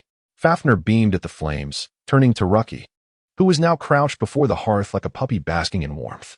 It seems you have indeed remembered that incantation. I am quite pleased, he remarked. A wave of guilt washed over Rucky, causing him to lower his gaze. He scratched his head and confessed, but I still cannot articulate it. Speaking is too difficult for me. Do not fret, dear child. At the very least, you have begun to express your thoughts, have you not? Fafner smiled, reaching out to fondle Rucky's fluffy, ash-gray hair. Due to their proximity, Fafner noticed the telephone directory resting on Rucky's lap. Originally placed at the entrance of the house, Rucky cherished it for its genuine leather cover, claiming it bore the scent of the forest. After sorting everything out, Fafner had casually gifted it to Rucky, who promptly expressed a desire to inscribe his name within it. However, as Rucky could not write, Fafner took it upon himself to inscribe Rucky Solray. Fafner's own name was Fafner Solray, a surname that held little significance for him, yet one he had labored to create for himself. Fafner had assumed Rucky's continued presence by the fireplace was merely out of curiosity for the peculiar characters within the directory. However, upon closer inspection, he discovered the blank pages were now densely populated with crooked, vermicular script, an array of letters, some distorted, revealing the earnestness of the writer despite their inexperience. Feeling Fafner's gaze upon the directory, Rucky's cheeks flushed, his golden eyes momentarily drifting. Nevertheless, he presented the directory to Fafner and stammered, I am practicing writing my name. I wish to be impressive, like Mr. Fafner. Heaven knows how deeply Fafner was touched by Rucky's words. He dramatically tilted his head back, covering his eyes with a hand as he choked back emotion, the sound of his sniffles echoing through the woodland villa. He swiftly pulled Rucky into an embrace, ruffling his hair affectionately. Good boy, Fafner murmured, nearly enveloping Rucky entirely in his warmth. Just then, a muffled thud echoed from a nearby room, interrupting their tender moment. Fafner, exasperated, clicked his tongue and rose to investigate the source of the noise, casually adjusting his tousled chestnut hair. Rucky lifted his head, brow furrowed. Has Mr. Jack returned? No, Jack has gone to Hogwarts. I suspect the eccentric seers are engaged in yet another futile struggle. I must go and check, Fafner replied, turning to head towards the room from whence the sound came. Rucky stood, seemingly intent on following, but Fafner gently blocked his path with an arm, saying, No, you need not accompany me. Stay here, I can manage on my own. But Mr. Fafner, you wield magic but cannot tie knots. Perhaps they have come undone. Those people are bad. They do not heed your words. Rucky gazed at Fafner's obstructive hand, his brow knitting tighter, his nose wrinkling as a growl escaped his throat.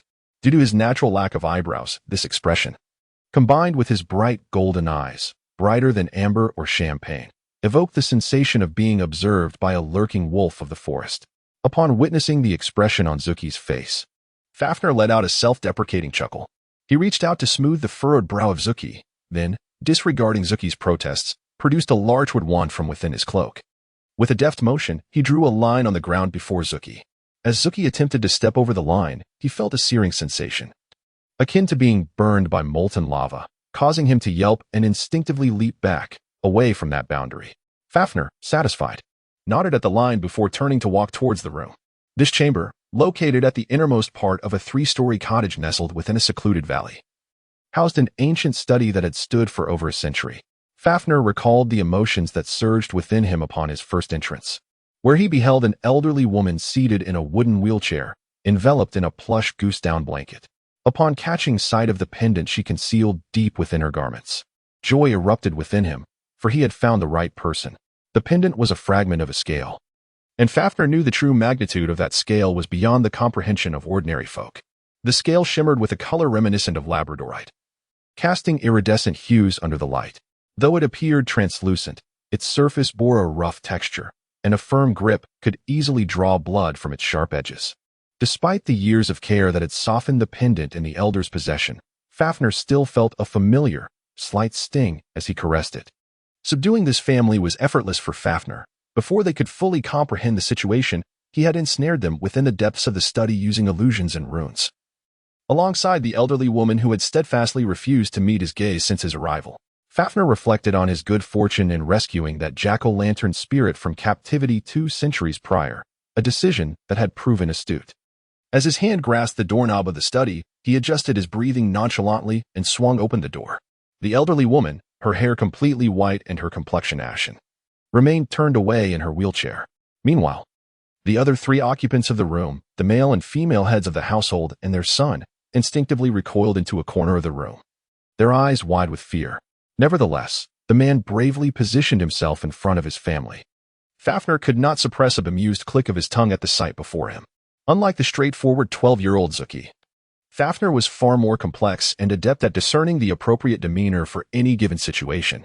With a playful intent, he sauntered towards the family, his wand poised, each step inciting a tremor of fear among them. As he drew closer, he observed that the bonds binding the woman had inexplicably loosened. The previous dull thud had evidently been her attempt to rise and inadvertently collide with the furniture. Noticing Fafnir's gaze linger on her ankles, the woman offered a smile that was both apologetic and awkward, as if to placate him. In return, Fafnir responded with a disingenuous smile of his own before casting a leg-locking curse, startling the family. How unreasonable! We have told you countless times that what you seek is not here. We do not know the individuals you mention, nor do we have any connections to the matters you speak of, the man exclaimed, his eyes, framed by gold-rimmed glasses, blazing with indignation as he glared at Fafnir. Whether there is a connection is not for you to determine, and look what I have found, Fafnir replied with a sly tone. Opening his palm to reveal the necklace he had forcibly removed from the elder's neck, the snake scale.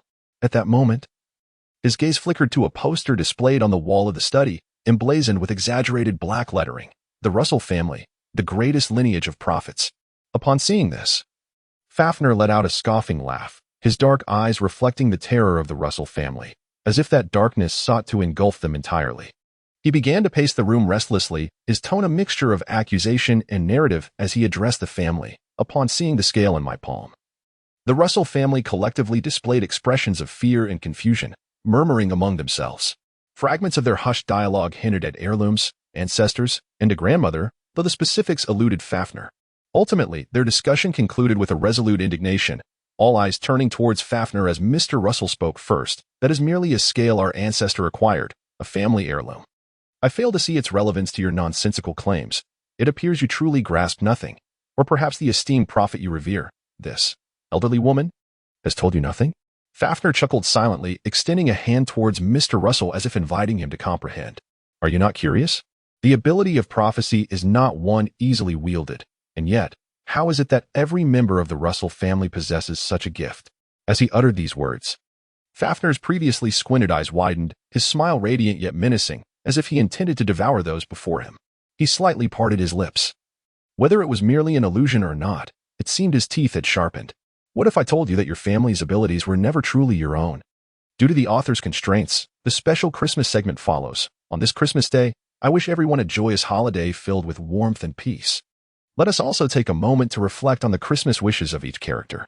Nimtara, I don't usually make Christmas wishes, but if I must, I hope for a more peaceful year ahead, better grades, a bit more trust from Sigmund, and that Shafe stops startling me. Oh. And if Henry could come home more often. Also, I hope the Hogwarts dining hall updates its menu. I'm getting a bit tired of the current offerings. And perhaps a bit more scholarship for next year. But with Sigmund and Shafe around, my grades will probably only rank third. Wait, am I saying too much? Is there a word limit? Wait, let me finish. Sigmund, I hope to become a stronger and more trustworthy person in the coming year, someone capable of protecting everyone. Well, I also wish to improve my relationships with friends. I want to express my feelings more openly. I will do my best. Seaf. Oh. Finally you asked me? I was really expecting you to ask about my Christmas wishes, since I treat every day as if it were Christmas. If you were to give me a gift, I would love all the new products from Duke Honey Candy Shop, Sinna Durmstrang. Just kidding. Anyway, I hope everyone stays safe next year, and it would be wonderful if Swindle's condition improves a bit. Kabari, I hope that in the new year, everyone can be well and happy. As for my personal wish, actually, I'll only share this with you. I want to attend a Silverhorn concert. I wonder if my brother will agree. Eden, do I, a mere background character, also have to answer? You all really have too much time on your hands. My wish is to do absolutely nothing and sleep through the entire year. Also, as for that guy Chudis. Never mind, it's nothing. Rucky, in the new year. I want to learn to write and master my wand. Also, Mr. Fafner, we should get out more. Exercise. Debbie, the Christmas Special Report Debbie and Friends Christmas Wishes collection will be available for sale on December 33rd, so stay tuned. Everyone, so it's you doing the interview? Emer? Upon hearing that name, I felt a peculiar familiarity wash over me.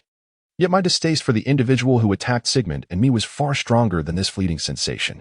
I shouted, I have absolutely no idea what you're talking about. As I kicked backward with all my might, leaning forward.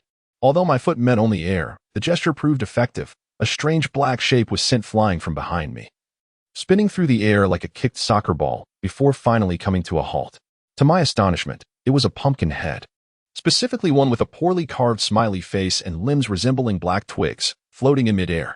The pumpkin head hovered for a moment before its 4 black twig-like fingers, which could be interpreted as eyes, moved slightly, adjusting its position to face me. If the yellow glowing points hidden beneath the black smoke within could be considered its eyes, then it seemed to be gazing at me. I heard a few sinister chuckles emanate from within its head, and it slowly floated closer to me, circling around like a specter. Perhaps it truly was some kind of peculiar ghost, given that this entity was clearly the one who cursed Sigmund and trapped us here. I dared not act recklessly, yet thankfully it showed no inclination to confiscate my wand. Thus, I held onto it tightly, searching for an opportunity to escape. The pumpkin head seemed unconcerned with the tip of my wand aimed at it, casually circling me while speaking in a distorted adult male voice. How amusing. As a descendant of that kind, specifically a serpent, you remain utterly ignorant of your lineage and power, with no sign of having utilized them. Have you never been curious about your origins, your surname, and your family? As it spoke, the pumpkin head suddenly poked the back of my neck. It's icy. Rough fingers sent a shiver down my spine, and I instinctively recoiled, covering my neck. The spot it touched felt warm. While the pumpkin head looked at its finger with discontent, the very finger that had just brushed my neck was now emitting smoke and burning, having lost nearly half its length. Yet, the pumpkin head remained unfazed, blowing out the flames, and, to my surprise, its finger restored itself as if it had never been scorched at all. With a mocking yet cruel tone, it crossed its non-existent arms and gazed at me, commenting, "It seems that although you have yet to awaken, you still bear a hint of your bloodline's brilliance. I find myself somewhat eager to see how you will awaken in full. If I could, I would suggest my master eliminate you now. It would facilitate our goals. Surrender your wand. Ordinary magic cannot touch Jack. Feel free to test it, if you wish." After hearing the pumpkin head's remarks, I furrowed my brow, lifting my wand defensively to point directly at its eye sockets. I racked my mind for all the offensive spells I had encountered previously and incanted, frost and chill. To my relief, I successfully cast the spell on my first attempt. A beam of icy white light shot forth from my wand.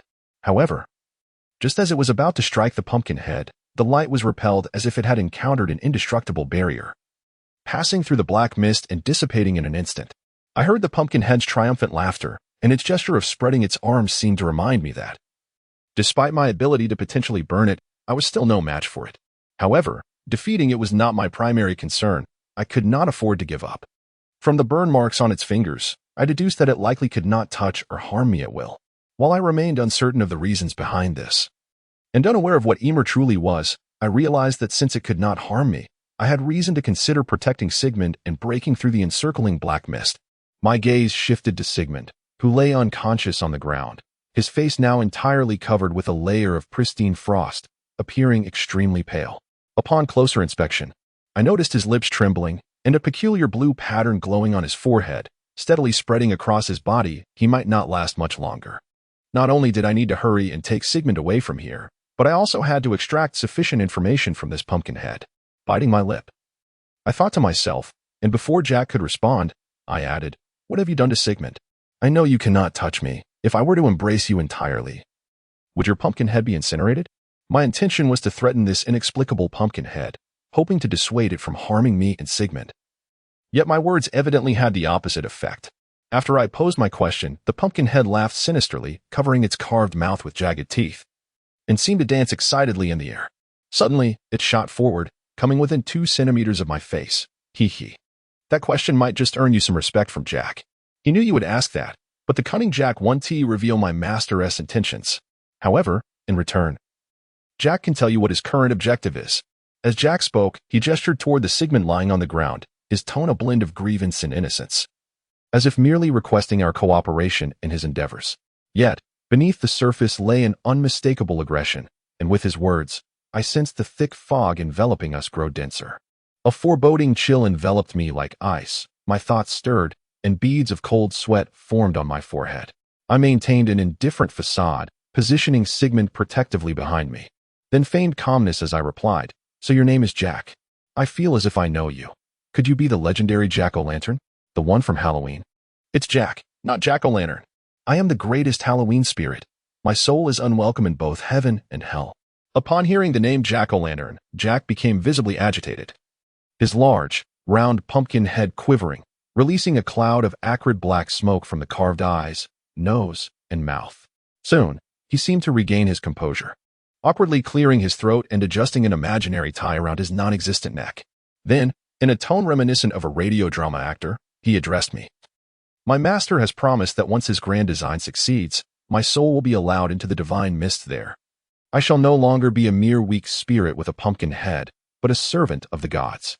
"Ah, so that is your aim. It does sound enticing. But what concern is it of mine? I cannot recall having provoked such a grand figure."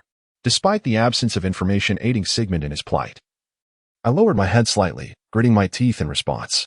Suddenly, an icy sensation crept down my spine, prompting me to glance towards the direction Jack had just occupied. I saw him flicker and dissolve into the air, only to reappear behind me, leaning close to my ear with a sinister chuckle, his hands resting on my shoulders. His fingers twitched as if scorched, yet his voice dripped with malice. "Why the anxious expression? Is the companion you cherish about to meet his end? Oh, what a pity. Seems I struck a nerve, but I am not a heartless demon. How about a little game? If dear Nimtara wins, Jack will reveal the method to save Sigmund Russell. No, even his entire family. What say you? The notion of rescuing Sigmund and his family?" Jack's words struck my heart like a bolt of lightning, sending chills coursing through my veins. If I interpreted Jack correctly, Sigmund's current predicament and the disappearance of his family were intricately linked to me. In other words, I had indirectly caused their suffering. I raised my gaze to meet Jack's face, and at that moment, he floated directly in front of me. Perhaps it was an illusion, but his carved smile seemed to widen unnaturally, instilling a sense of dread within me. Yet, I could not tear my eyes away from him as he leaned closer. A finger resting on his chin, head tilted, and continued, still hesitating. "For you, time is of the essence, is it not?" Jack was right. Any further hesitation could lead to irreversible consequences. However, making a bargain with such a creature could hardly be prudent. Clearing my throat, I fixed my gaze on Jack and replied, "Very well, I accept your terms. But I must know what happens if I lose." "Ah, how cautious. If only your father had been as prudent. No, perhaps that would not have served my interests or my master's. He has been cautious enough." Jack rambled on, seemingly in a split personality, before finally responding, "In truth, should you lose, there would be little consequence. My master is not yet inclined to take your life. The price, however, would be a drop of your blood. No, perhaps a bit more, about this much." He gestured to indicate a rough quantity, approximately 5 milliliters. Although I was uncertain of his intentions regarding my blood, and despite the mention of my father weighing heavily on my mind, I nodded in agreement. As soon as I did, Jack erupted in exuberant cheers, swirling through the air like fireworks before conjuring a tree hollow in the fog-enshrouded space. To be precise, it was a towering tree with a pitch-black trunk, so immense that only its trunk was visible within this realm.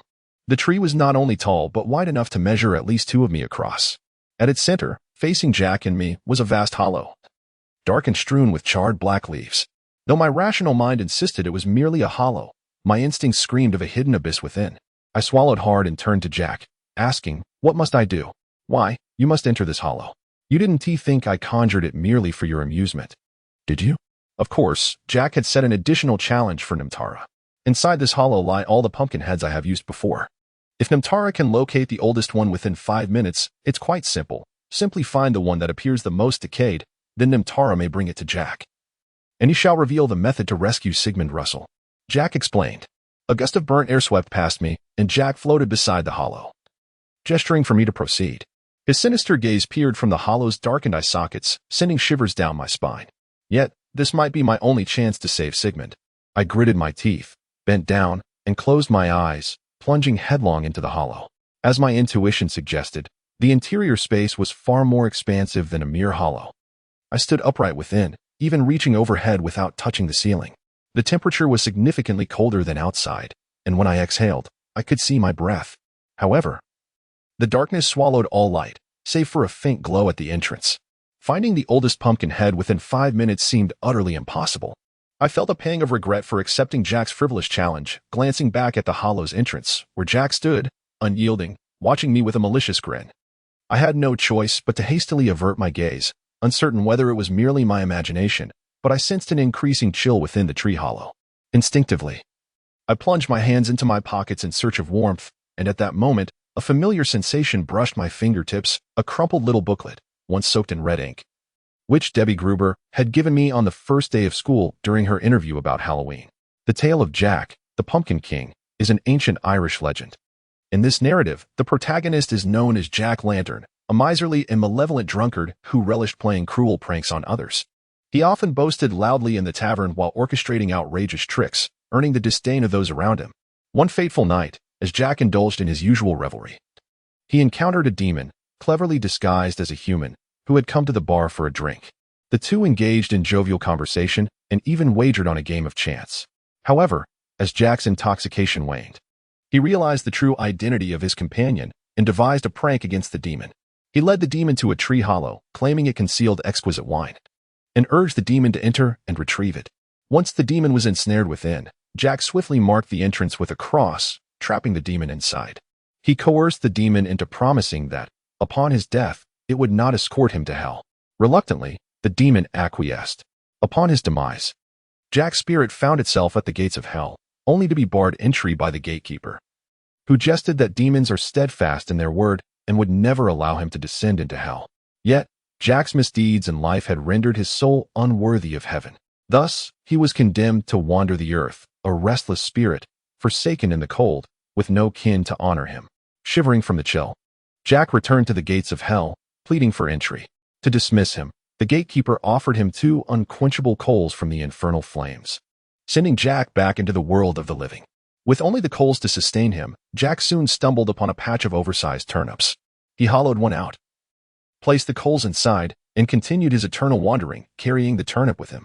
In time, the tradition emerged of commemorating Jack the Trickster by replacing turnips with pumpkins, giving rise to the iconic Halloween jack-o'-lantern.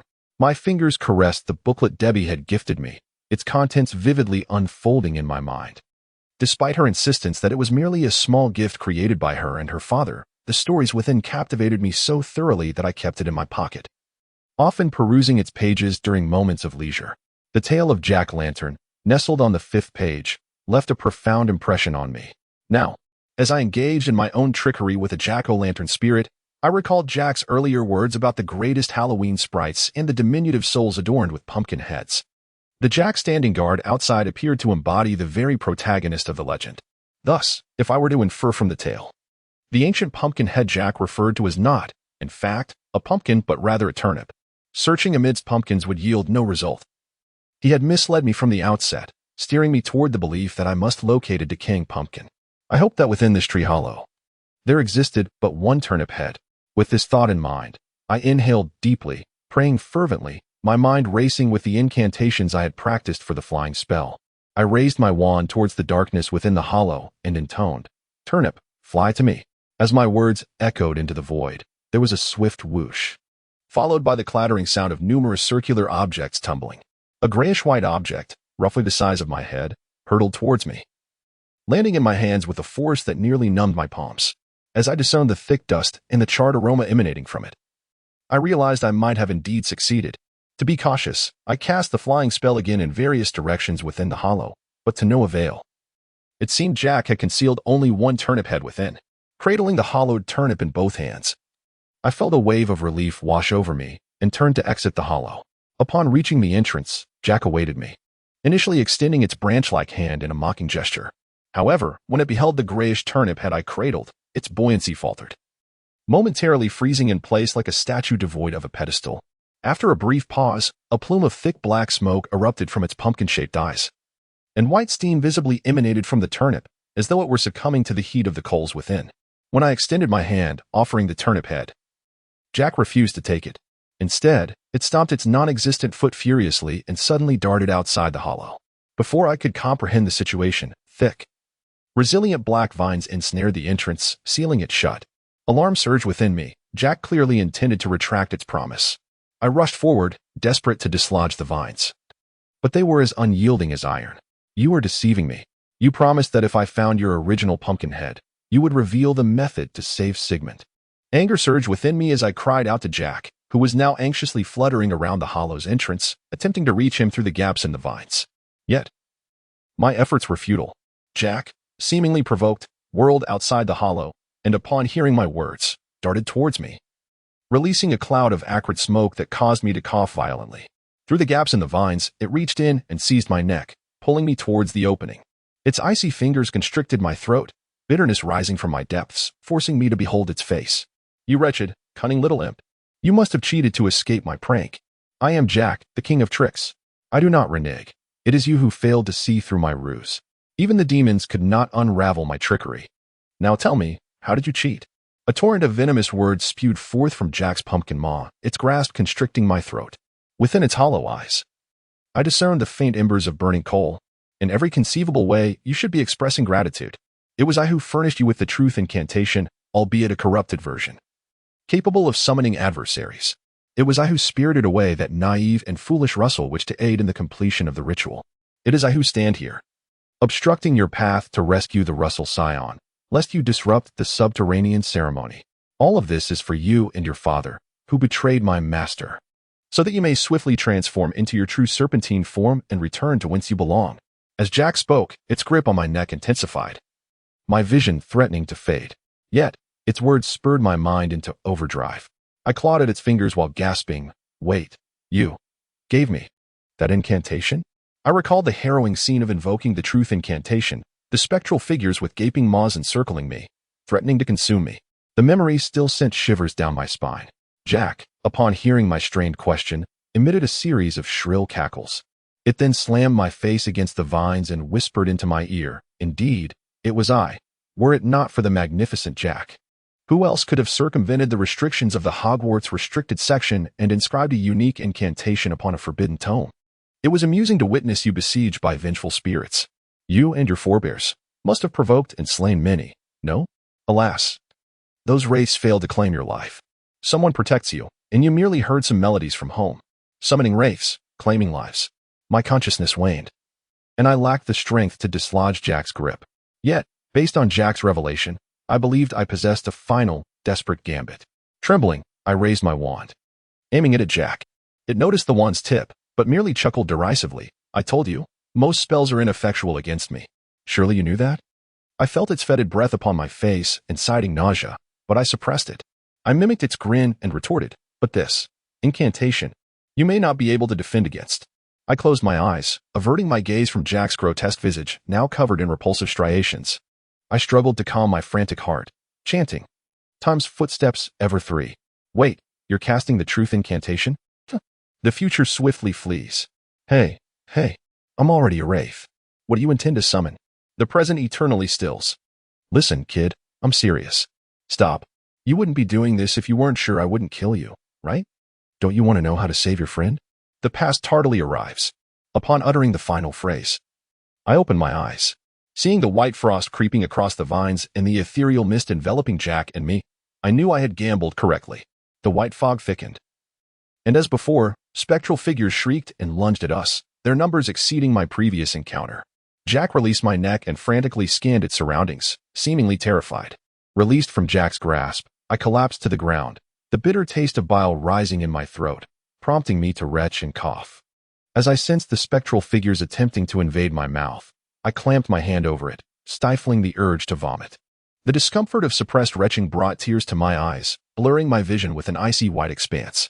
Then, a crimson hue emerged from the boundless white, locking onto Jack and hurtling toward it like a scarlet ribbon. Jack's pumpkin head trembled violently upon seeing the crimson hue. The interior seethed with fiery light, and scorch marks appeared on the pumpkin's surface. It turned its head to me, its voice distorted and venomous. "Look what you've done." As Jack spoke, the crimson mist swelled, and a pair of robust, blood-red hands with sharpened claws emerged. They writhed eagerly over Jack, as if welcoming it, before crushing Jack's pumpkin head. The scalding pumpkin exploded, scattering charred fragments everywhere. Clinging to the remaining embers were two shadowy figures, trembling as the crimson hands tightened, reluctant to abandon the coals that had accompanied them through their long, wandering years. A chilling laughter echoed, distinct from Jack's shrill cackles. This laughter was more malevolent, defying description. Any brave soul would recoil in terror upon hearing it. I watched the crimson hands, scarcely breathing, relieved that the malevolent presence was not directed at me. After seizing the embers, the hand shrank, receding into the crimson mist, vanishing as if erased from the swirling white. "Farewell, mischief maker." The phrase echoed in my mind. Sensing that an ancient legend had reached its absurd, darkly humorous conclusion in this farce. As the crimson mist dissipated, the surrounding spectral souls began to fade. The vines obstructing my exit from the hollow receded, and the black mist prison dissipated, allowing sunlight to penetrate. I rushed to Sigmund, lifting him into my arms. His face was pallid, and frost coated his fingertips, thickening with each passing moment. I find myself suddenly regretting the impulsive release of the truth spell earlier, aimed at countering Jack. Now, Jack has been taken away, vanished without a trace. Who, then, will rescue Sigmund? Moreover, he has endured this ordeal because of me. The tears, which I had managed to contain, now threatened to spill forth uncontrollably. As the black mist dissipates, the clarity of my vision begins to blur once more. I notice several familiar figures standing around me. I see Professor McGonagall's deep green robes and Professor Flitwick's impeccably polished shoes, along with Seaf's sturdy, somewhat military-style leather boots. Then, Flitwick's familiar voice reaches me. What a monumental crisis. "You two still? Wait, Mr. Gnarl. What are you doing?" Seaf suddenly steps closer to me, forcefully pressing a cold object into my hand. I realize it is a sharp little knife, about the size of my palm, with a wooden handle and a blade the length of my pinky finger. Just as I am about to voice my confusion, Seaf firmly grips my shoulder and, with an undeniable tone, instructs me, "Drop your blood onto the mark on his forehead, and then you need do nothing more than think I bless you. Do you understand?" Upon hearing Seaf's words, I lift my gaze to meet his. His steadfast gaze seems to convey that I should not think or question anything, but simply trust him. Under ordinary circumstances, I might not easily choose to believe Seaf, but his resolute eyes grant me immense strength, prompting an overwhelming urge to weep. I sniffle, nodding in agreement. And then I slice my finger with the small knife, pressing it against Sigmund's forehead. As I draw the blade across my finger, both Professor McGonagall and Professor Flitwick gasp, stepping forward as if to stop me, only to be halted by Seaf's outstretched hand, which keeps them at bay, about a meter away from me and Sigmund. I offer a reassuring expression to the two concerned professors, silently communicating that I am fine and to trust me. McGonagall seems poised to say something further, but Flitwick pulls her back, and after a resigned sigh, she mutters something about how children nowadays are so unaccustomed to relying on adults before retreating. I am immensely grateful for the trust the professors have placed in me at this moment, as well as for Seaf's unwavering support beside me. One hand clutches Sigmund's icy, lifeless hand, while the other rests upon his forehead. To be frank, I feel somewhat uncertain about my actions. Instinctively, I sense that, despite its absurdity, this is crucial for both Sigmund and me, perhaps even determining the course of our lives. He needs the warmth of fire to thaw his frostbitten limbs. Having traversed a long journey through the cold winds, unprepared, without food or warm clothing, The ancient song I heard while casting the truth spell echoes in my mind, intertwining with the grand melody that entwines my heart and the peculiar premonition that tightens my throat. When I attempt to speak, my vocal cords itch, as if a myriad of tiny feet were scuttling about, and my voice trembles uncontrollably. Yet, thankfully, I manage to utter, I bless you, Sigmund Russell. I bless you to be freed from the prison of ice and snow before you, to find a glimmer of life amidst death, and to stand once again beside your family. I bless you with my blood, so awaken. I close my eyes, silently repeating this in my heart. I have never engaged in any form of prayer before, having believed that one should rely on one's own strength to achieve their goals rather than beseeching the divine. Yet now, though I pray for my blood and blessing to have an effect on the one before me, allowing him to survive the icy grip that envelopes him, I feel a sense of piety, devotion directed towards my own power, fervently believing in my capacity to protect another, perhaps out of a desire to evade the truth. I hesitate to witness what changes may occur after I complete this silent prayer. Should this method prove futile and result in Sigmund's demise, I fear I would never dare return to Hogwarts or confront his family. Time passes, seconds stretching into what feels like an eternity or perhaps merely a minute. I notice Seaf's hand resting on my shoulder, and then I hear Professor McGonagall exclaim, "The snow upon him is beginning to melt." At her words, I shiver as if doused with cold water, and then, with a sigh of relief, I open my eyes. The snow on Sigmund is indeed beginning to dissolve, forming a sizable puddle beneath him, while he himself is soaked. The peculiar blue mark on his forehead bears a trace of my blood. And when he suddenly awakens with a gasp, as if surfacing from drowning, that blue mark, and my blood, seems to evaporate into the air, after expelling a thick, transparent liquid. Sigmund's complexion gradually regains color, though his lips remain pale. His dark hair clings to his cheeks, dampened by the melting frost. He sits up abruptly, his shoulders trembling slightly. And his gaze upon me is peculiar, as if he were looking at a stranger. I surmise he may have sensed something during his recent unconsciousness. As we lock eyes for a brief moment, he suddenly lowers his gaze, and I realize my hand is still tightly clasping his. At the same time, I feel the weight of his grip, almost painfully tight. Embarrassed, I quickly release his hand, stammering an apology. "I'm sorry. I was just so worried about you." Upon hearing my words, Sigmund's lips quiver slightly as he glances down at his own hands, droplets of water clinging to his eyelashes. He seems poised to say something. But at that moment, Professors McGonagall and Flitwick have approached us, helping Sigmund to his feet. McGonagall casts a drying charm on him, while Flitwick adjusts his round glasses and addresses Seaf and me. "Well, whatever method you employed, it is a good thing that Mr. Russell is now awake. Just to be safe, we should take him to the hospital wing for a checkup. He may need to stay there for a few days. Do you both have any objections?" I shake my head in agreement. Meeting Flitwick's probing gaze, I quickly nod to express my consent, and upon seeing my affirmation, she follows suit, nodding vigorously. "And you, Mr. Nimtara? Are you feeling unwell?" "No. Aside from feeling a bit fatigued, I am fine." That sudden situation did not harm me. As Professor Flitwick escorted Sigmund to the infirmary, Sigmund suddenly turned back and cast a glance at me, his eyes filled with concern and a plea. I immediately realized he was hinting at something, and I nodded in acknowledgement, signaling him to entrust the remaining matters to me. I couldn't discern whether he felt relieved or had no choice but to comply, but upon receiving my response, he obediently followed Professor Flitwick, leaving only Shibli, Professor McGonagall, and me behind. It was evident that Professor McGonagall was eager to comprehend what had transpired moments ago, and I too was desperate to inquire how Shibli knew that method could save Sigmund. However, we had more pressing concerns to address, namely Sigmund's sister, Emma, and the possibility that his family had been abducted by the master Jack had mentioned. The words Jack had uttered in frustration after I uncovered his schemes echoed in my mind. "You are obstructing me from rescuing the Russell boy to avoid disrupting the ritual underground." Given Jack's emotional state at that moment, I believed he had no reason to lie. Thus, if Sigmund's condition was indeed linked to the underground ritual, and Emma's abduction was intended to compel her assistance in it, then Emma's current whereabouts. I could sense your eagerness to ask what had just transpired here. But we have more urgent matters at hand. The assailant who ambushed me in the Black Mist has kidnapped Sigmund's family, including his sister Emma, who is likely hidden somewhere in the depths of Hogwarts. Therefore, I believe it is imperative that we act swiftly to rescue them. Before Professor McGonagall could speak, I interjected, hastening my words, pulling gently at her sleeve while locking my gaze with hers, fervently hoping she would believe me. I could see her hesitation and concern reflected in her beautiful eyes, but ultimately, she sighed and said, "Very well, I believe you, Mr. Nimtara, just as the portrait of Dumbledore seems willing to trust you. He always appears to be right. However, the depths of Hogwarts, especially those beneath the castle, are vast. Apart from a few classrooms and empty rooms, we may need to search all the Slytherin and Hufflepuff dormitories. In short, do you possess any further information? The more, the better. As she spoke, Professor McGonagall grasped my shoulders, her expression imbued with encouragement. I pondered for a moment, and then a thought struck me. The ritual.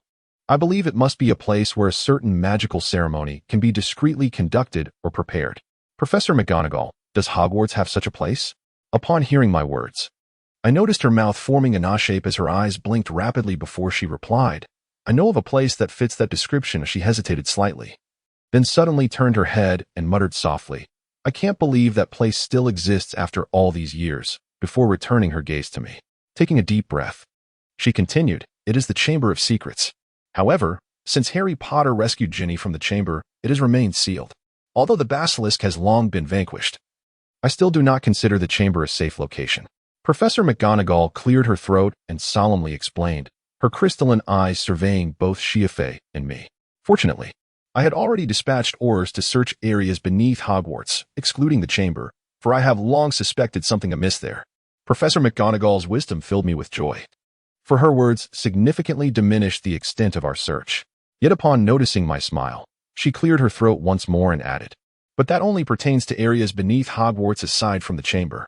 After all, the chamber, as its name implies, is exceedingly secretive, and accessing it is quite troublesome. We shall discuss this matter later. I will immediately organize the Aurors to search the chamber. However, you too.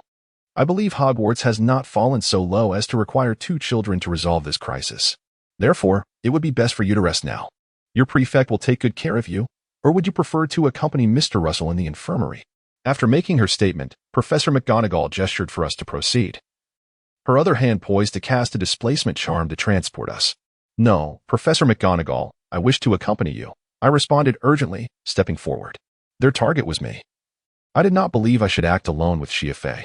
As I hesitated, contemplating whether to continue, Seaf lightly kicked my foot, seemingly reminding me of the urgency. Finally, I cleared my throat, placing a hand over my heart, and spoke with as much conviction as I could muster. Moreover, if Emma or anyone searching the chamber has been afflicted by a curse similar to the one Sigman bore, it seems that only my blood can break such a spell. If we wait until Emma is harmed to seek me out, it may already be too late. My words evidently swayed Professor McGonagall. I saw her lips move slightly, and her eyebrows raised in acknowledgement. Ultimately, she sighed, lowering her wand, and addressed us with a tone of resignation. Very well. I fear I must concede that you make a valid point, Mr. Nimtara. However, I must insist that you remain closely behind me and the Aurors. If any situation arises, prioritize your own safety. Can you manage that? As she spoke, Professor McGonagall placed a hand on my shoulder, her sharp gaze fixed intently on me, as though she would not relent unless I agreed. I nodded vigorously in affirmation, expressing my determination. I will, Professor McGonagall. I shall not be a burden to you. Upon hearing my words, her expression relaxed slightly, and she turned to Seaf, who promptly removed his hands from his robe pockets and raised them in a gesture of surrender. I will also accompany you, and I assure you that I will not report a single word of what transpires to Durmstrang. I am merely here in a personal capacity to accompany my friend, Carlos Nimtara. You wouldn't want to assign someone specifically to protect this lad, would you? Moreover, this lad has many things he remains unaware of that require my guidance. Then you best uphold your end of the bargain, Mr. Nal. Though in our eyes, you two are but a child in need of protection, Professor McGonagall replied, nodding, swiftly adjusting her attire before leading us towards the direction of Hogwarts Castle. I had initially assumed that Professor McGonagall would summon all the Aurors at Hogwarts, yet as she stood at the entrance of the Great Hall, waving her wand to conjure 2 spells of which I was unaware, only Arthur and his peculiar partner, Elliot, clad in a helmet, appeared before us. Although the existence of the Chamber of Secrets had ceased to be a secret or a myth since Harry Potter had last opened it, the specific methods of accessing it were known only to a select few individuals trusted by both Hogwarts and the Ministry of Magic, and these 2 were among the Aurors permitted to investigate this matter. As I observed Arthur and Elliot approaching, Professor McGonagall explained to us, expressing her reluctance to lead a large contingent of Aurors into the chamber, as students' emotions had been stirred multiple times throughout the week. Upon seeing Professor McGonagall, Arthur swiftly greeted her, and after exchanging a knowing glance, reported in a crisp tone, "We have searched many areas of the castle, including the underground as you mentioned, Professor McGonagall, but have found no suspicious traces or individuals. However, just to be cautious, my colleagues are continuing their investigations. Now, if Nimtara has indeed appeared here, does that mean the situation outside Ravenclaw Tower has been resolved?" Receiving a subtle cue from Professor McGonagall, I quickly responded to Arthur, "The assailant has been defeated. But the girl, Ima, remains hidden within the depths of Hogwarts.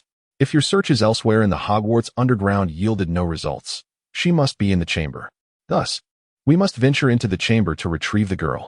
Your work hours have commenced, Ors." After I spoke, Seaf crossed his arms, fixing his gaze on Arthur, seemingly conveying some unspoken signal. Despite Seaf's tone being lighthearted, almost jovial, the atmosphere around us remained tense. Arthur appeared momentarily taken aback upon seeing Seaf, his expression revealing a hint of shock. I could almost see him swallow hard. Yet, in less than a second, he regained his composure, nodding gravely to Professor McGonagall to indicate his understanding. He then pointed at me and Seaf, who stood next to her, inquiring, "Do these two children also need to accompany us?" Before Professor McGonagall could respond, I interjected, fixing Arthur with a determined gaze and asserting, "I must go, Arthur. I have my own reasons for needing to be there." After I stated my resolve, Seaf lazily raised a hand, adding, "If you prefer not to divulge the entrance to the chamber, you may feel free to use a memory charm on me afterward." "That assessment will have to wait until after this operation, Mr. Gnarl," Professor McGonagall replied gently, stepping forward to explain to Arthur and Elliot. "They indeed have compelling reasons to be present. Some situations can only be addressed by specific individuals, much like in the case of Harry Potter. Our role is merely to safeguard these children. I shall accompany them into the chamber, and I am willing to vouch for them. You must trust me, Wadsworth, Kohler." "We certainly wish to trust you, Professor McGonagall, but—" Arthur's expression turned somewhat troubled, his slender brows furrowing tightly. He scratched his head and glanced back at his partner, who was already watching him intently. When Arthur turned to look at Elliot, the latter nodded encouragingly. Elliot's affirmation seemed to bolster Arthur's resolve. He lowered his head and exhaled deeply. When he raised his gaze again, his demeanor had lightened considerably, a gentle yet confident smile gracing his face. "Very well, let us proceed with this team." Thus, I, Seaf, Professor McGonagall, Arthur, and Elliot made our way toward the second-floor lavatory of Hogwarts Castle, during which Arthur shared insights regarding the Slytherin chamber. He informed us that this chamber was constructed by Salazar Slytherin, one of the 4 founders of Hogwarts, during the Middle Ages, situated directly beneath the dungeons of the castle. Its original purpose was to purify the school, releasing a monstrous entity to eliminate all students deemed unworthy of practicing magic. However, the creature, a colossal serpent, had been vanquished over a decade ago by Harry Potter and his companions. Purging blood traitors? It seems the Salazar has much in common with our headmaster. Seaf interjected with a hint of sarcasm upon hearing of the chamber's intent. "Did you truly study the dark arts?" Arthur quipped back with a smile. "I hear Durmstrang does not shy away from such practices, and I suspect you are not a so-called pureblood wizard." "Not at all. I have no interest in dark magic. In fact, if it weren't for my obligation to attend Durmstrang, I would prefer to avoid magic altogether," Seaf replied, his tone shifting to one of exasperation and irritation. "So, where exactly is the entrance to the chamber?" I asked weakly, forcing a smile, only to realize my voice sounded faint and fragile. Despite Arthur's enthralling tale about the Slytherin chamber, an unsettling restlessness had been gnawing at my insides since earlier. A tumult of thoughts surged within me, compelling me to grip the handle of my wand tightly in my pocket. I had intended to inquire about the earlier incident with Seaf, but something deep within me cautioned that the matter was both secretive and significant. While I yearned to trust Arthur and Elliot, perhaps there were things they ought not to know. Seaf, always so enigmatic, seemed to possess far more understanding than I did. In that moment, he had immediately suggested a solution, as if he were already aware of my capabilities and experiences. Meanwhile, I couldn't shake the worry of what had become of Sigmund. If something had indeed transpired with Ima, what stance would I take beside him? If my suspicions were unfounded, and Ima was not hidden within the depths of Hogwarts but elsewhere entirely? Such thoughts churned incessantly in my mind, akin to a tempestuous sea that refused to settle, the restless waves leaving me in a daze. No, I must focus on the task at hand, rescuing Ima and locating the chamber. I slapped my cheeks to regain my concentration, only to realize my face had been flushed and my hands trembled slightly. As we entered the abandoned lavatory on the second floor of the castle, a A sensation akin to flames coursed through my feet, racing up to my heart, igniting the very veins within me. This searing heat compelled a shiver to escape me, nearly causing me to lose my balance and tumble to the ground. Seaf and Arthur had long sensed my unusual state. Just as I felt myself on the brink of collapsing, they swiftly caught me, with Seaf allowing me to lean against his arm. He then calmly inquired in my ear, "Do you feel it?" "Yes, it's right beneath us," I replied, sensing an inexplicable heat. As I attempted to brush my bangs aside to cool myself, I realized my forehead was slick with cold sweat. As I fumbled for my handkerchief from my pocket, I remarked, "This is wonderful. Feeling this way means I haven't come to the wrong place, correct?" At my words, I felt Seaf's body stiffen, and then he exaggeratedly grasped my shoulders, urging me to stand upright. "You're quite peculiar, you know." Completely oblivious to the nature of the ritual, he teased. Meanwhile, Arthur reached out to touch my forehead, then his own, his tone shifting to a serious one, shedding the earlier lightheartedness. "Are you still holding up?" Arthur asked. "I'm fine. Let us keep moving," I replied. I merely wished to avoid causing any trouble for them, especially since I had promised Sigman that I would find his sister and family. I offered them a calm smile, which prompted Seaf to suddenly smack my arm and turn his face away. Arthur sighed, cautioning me to inform him immediately if I felt I could no longer continue. Before resuming the previous topic, the entrance to the Slytherin chamber is currently located in the abandoned girls' lavatory on the second floor of Hogwarts Castle. As he spoke, Arthur raised his gaze toward the front of our group. Following his line of sight, I saw an old, slightly dilapidated door at the end of the corridor, marked as the girls' lavatory, awaiting our arrival. Just as I squinted to discern what lay within, a gray, translucent shadow suddenly darted past. How many people have come to see Moaning Myrtle? She thought she had done something wrong. A sharp, high-pitched voice echoed from within the lavatory. In an instant, a grayish figure floated from one of the stalls to the door. It was a ghostly apparition of a student, adorned in Hogwarts robes. Her pockmarked face obscured behind thick round glasses. Her long, straight hair was fashioned into two medium-height pigtails. When she noticed our silence, her expression morphed into one of distress. Grasping her pigtails, she shrieked, "In your eyes, everything Moaning Myrtle does is wrong. You enjoy watching her make mistakes. Just like that Olive Hornby. Why have you come to my lavatory, and with so many people?" As she spoke, the ghost known as Moaning Myrtle broke into sobs, drifting like a deflated balloon from one side of the lavatory to the other. Accompanied by her weeping, the faucets suddenly turned on by themselves, splashing water everywhere, some even hitting my boots. The situation became rather awkward, prompting Professor McGonagall to discreetly cast a waterproof charm over us all. After clearing her throat, she stated, "Elizabeth, we are here for an important matter." Evidently, Professor McGonagall's words were effective, as Myrtle immediately ceased her wailing, becoming bashful and bowing slightly to express her apology. She then drifted into a closed stall, murmuring to herself in a language we could not comprehend. The torrents from the faucets halted. McGonagall and Myrtle exchanged glances before swiftly entering the lavatory, followed closely by the rest of us. We approached the central hexagonal stone pillar surrounded by mirrors, faucets, and ceramic sinks. Arthur and Elliot quickly examined the area surrounding the pillar, indicating that the chamber's entrance was likely nearby. This was my first time in a girls' lavatory, and I felt somewhat uneasy, especially as Myrtle's sobs occasionally echoed from the stall beside me, creating an eerie atmosphere. As I hesitantly leaned closer to observe the pillar, Myrtle suddenly emerged from the adjacent stall, her pale face startlingly close, exuding an icy breath. Her wide eyes, magnified by her thick glasses, appeared somewhat menacing. Yet when both Seaf and I turned toward her, her demeanor softened. Floating around us like a curious creature, she remarked, "Upon closer inspection, you both are rather handsome. The type who receives numerous invites to the annual Christmas ball. Poor Moaning Myrtle has never received a Christmas invitation. With the holiday approaching." "Oh, are you two brothers?" "Myrtle has never had two brothers vying for her attention, you know, like in one of those dark fairy tales." As Myrtle continued, she became lost in her own world, her high-pitched laughter sending a chill down my spine. I glanced at Seaf, who had somehow moved beside Arthur and Elliot to assist with the examination, clearly intending for me to manage Myrtle alone. When he caught my frustrated gaze, he gave me a thumbs up and silently mouthed, "Ask her for information." With no other choice, I nodded at Seaf and turned to face the floating Myrtle with an awkward yet polite smile. Unfortunately, Seaf and I are not brothers. We share no blood relation, but our bond is indeed strong, I replied delicately. Immediately, I noticed Myrtle's expression shift to one of disappointment and anxiety. She grasped her pigtails, partially concealing her face, and scrutinized me with her mischievous eyes. Myrtle thought you two resembled each other quite a bit. She was certain she wouldn't be mistaken this time.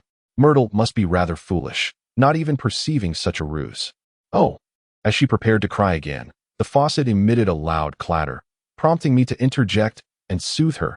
No, no, no, this is not your fault. In fact, many people confuse Seaf and me for brothers, even the top students. Really? Myrtle raised an eyebrow in curiosity. Of course, it's not your fault. I nodded, noticing her mood stabilizing. In a gentle tone, I continued, May I call you Elizabeth? I actually have some questions I would like to ask you. The demeanor of moaning Myrtle evidently became shy due to my words. Alas, her ghostly, translucent visage betrayed no blush. She spoke. Most of those close to me call me Lisa. So, do you have any questions? Thank you very much. Lisa, I would like to inquire if you have recently seen any peculiar individuals around here? Or perhaps noteworthy ones, like the floating pumpkin head or the seemingly very young girl. I ventured to ask. Just as I anticipated, upon hearing my descriptors, Myrtle reacted. Are you referring to that poor Slytherin girl and her talking pet? Myrtle had remained here. Aside from the handsome, poker-faced Ravenclaw potion master, who would look better with a smile, and the red-haired, fortune-telling enthusiast, as well as the occasional first-year who mistakenly wandered in. These two left the most vivid impression on Myrtle. The Slytherin girl? Myrtle's words puzzled me. According to the information I had about Emma, she had never attended Hogwarts, let alone been a student of Slytherin. Yes, she was wearing a green scarf, the Slytherin scarf, which Myrtle could never mistake. Does my current time count as part of my life? In any case, Myrtle had seen a girl even more pitiable than herself for the first time. She was entirely at the mercy of her pumpkin-headed pet, trembling as she approached this place, much like Myrtle had in her earlier days. As she spoke, Myrtle began to weep again, her tone reminiscent of a tragic tale from a book. That pumpkin head, while gripping her shoulder, urged her forward, muttering words like ritual master. The young girl was reluctant to enter the chamber, and then the pumpkin head, Myrtle exclaimed suddenly, as all ghosts do, rushing towards me, her hand mimicking a forceful push. Although her hands passed through my shoulders, her expression conveyed a far greater terror than before. With a poof, the girl was thrust inside. I hope she had not been harmed. Emma.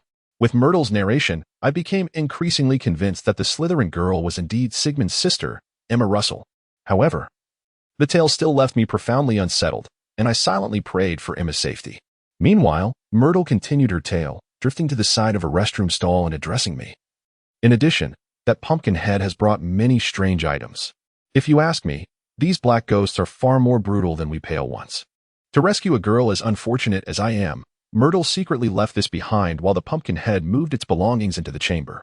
As she spoke, Myrtle dashed into the stall where she had been weeping, and a small glass vial, no larger than my palm, rolled out. I bent down to retrieve it, discovering that it contained a dark red, viscous liquid. When I shook the vial, the liquid left grainy remnants clinging to the glass, hinting at a sinister essence. My intuition suggested it contained some form of blood.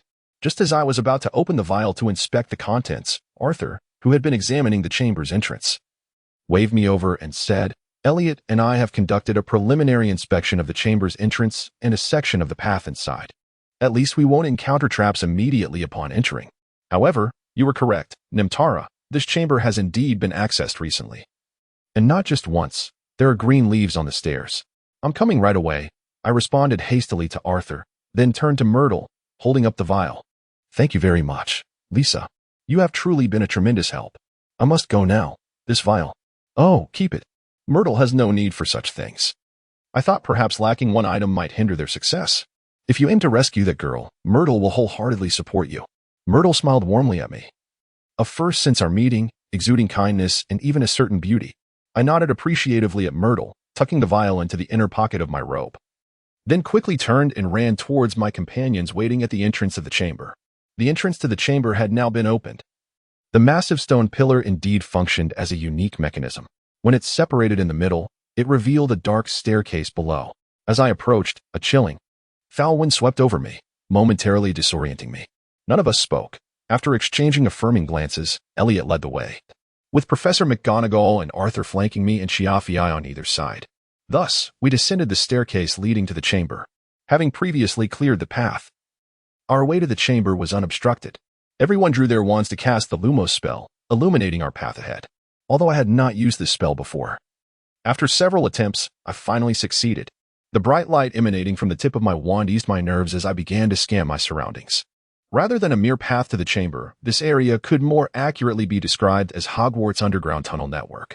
I surmised that due to Snake's affinity for slithering through pipes and narrow spaces, Salazar Slytherin had designed the passage to the chamber within the pipes. Undoubtedly.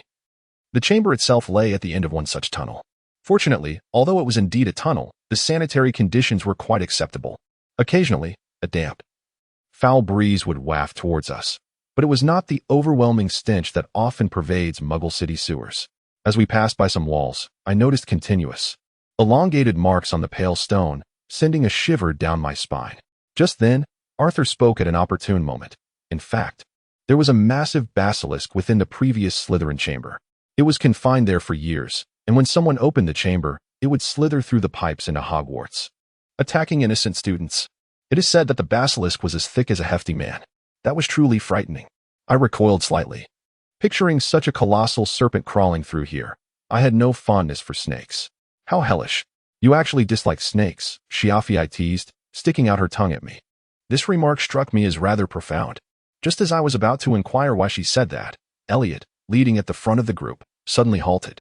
His voice, distorted and deep beneath the heavy knight's helmet, announced, "We have arrived." I could discern no emotion in Elliot's tone, yet the atmosphere surrounding him hinted at a grave seriousness. He turned to look at Arthur, who had evidently noticed his partner's solemn gaze. Arthur prevented me and Shiafi from stepping forward and took the lead, peering into the chamber beyond. I heard Arthur take a deep breath, and then his words, laden with restraint, flowed from his lips. This truly is.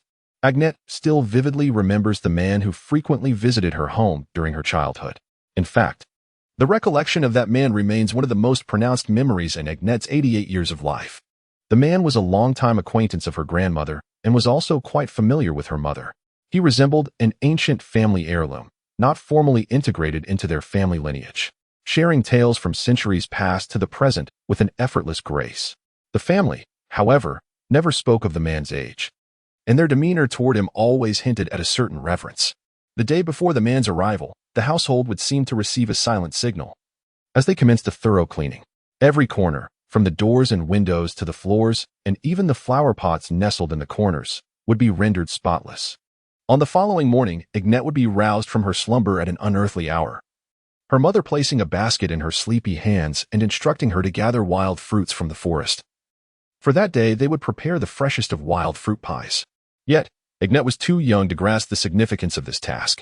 At the tender age of 7, when she was first entrusted with this responsibility, she was oblivious to the importance of the man's identity to herself and her family. As she wandered into the forest, her mind was more preoccupied with the babbling brooks, the gentle deer, the fluttering butterflies, and the wildflowers, rather than the peculiar guest or the pie. Children easily become enchanted by the wonders of nature, and it was only after rolling in the grass for the 13th time that a pure white dove perched beside her, gently tapping her fingers with its soft, yellow beak, that she recalled her purpose. Her mother must have been waiting for quite some time, and the guest was surely already present. After tidying her disheveled hair and brushing off the leaves and grass from her dress, she hurried home, her basket containing only a meager collection of wild fruits. As she pushed open the door with a flurry of apologetic panic, her gaze met her mother's displeased expression and her father's tightly pressed lips, along with the guest's bemused eyes. The guest was strikingly unique, with silver-gray hair tied back in a low ponytail, reminiscent of winter moonlight, making him a conspicuous figure no matter where he roamed. When his deep blue eyes, resembling tumultuous waves, fixed upon Agnete, she felt as though she was not merely being observed by a man who appeared to be in his 20s, but rather by a living statue from an ancient era, entrapped within eyes of gemstones.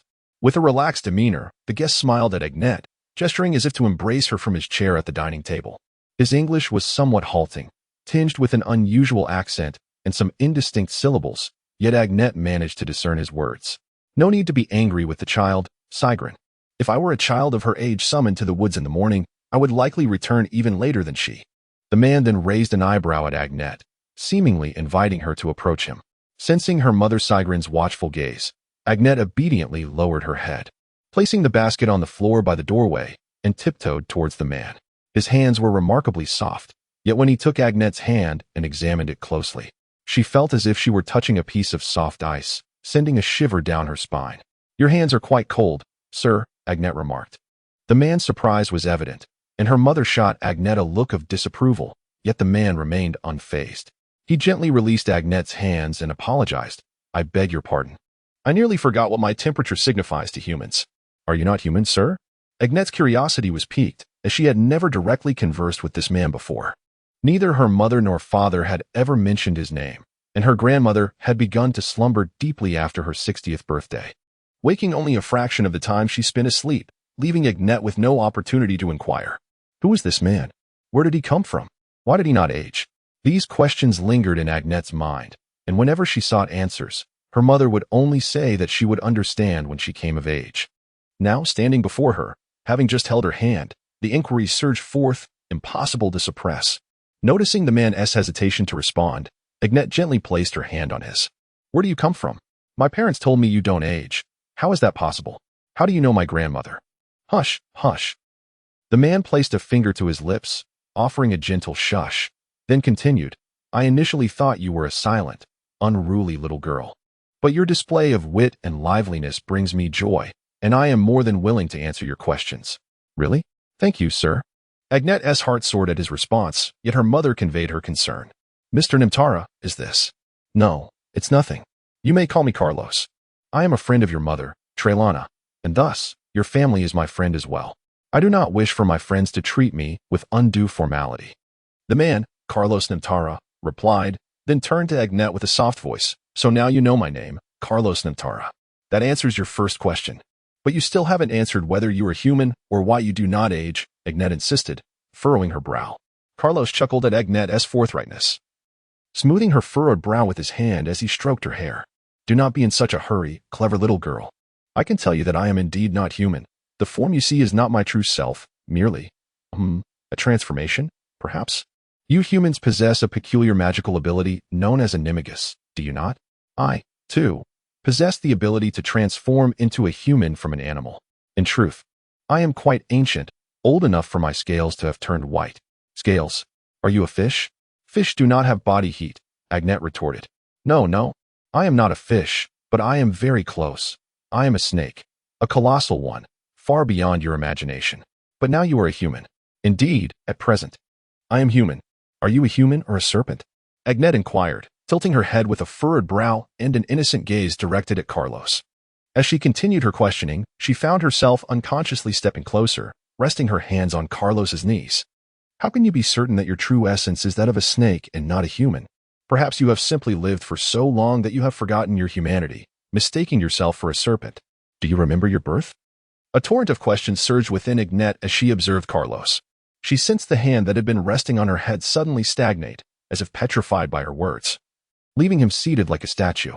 His blue eyes remained fixed in her direction, yet they seemed unfocused, suggesting his thoughts had drifted to an unseen realm beyond comprehension. In a moment of responsibility towards the one she questioned, Agnette bravely met Carlos's gaze. Noting how the color of his eyes deepened and the once circular pupils morphed into a slender, abyss-like void amidst a vast expanse of deep blue waves. This minuscule yet profound darkness seemed to possess a peculiar allure, drawing Agnette closer, as though her very soul were at risk of being consumed by the abyss. Carlos's eyes transformed into a tangible illusion, surrounded by an endless ocean of deep blue, with a vast and elongated black chasm at its center. Every inch of this illusion exuded a chilling atmosphere and a sense of malevolence.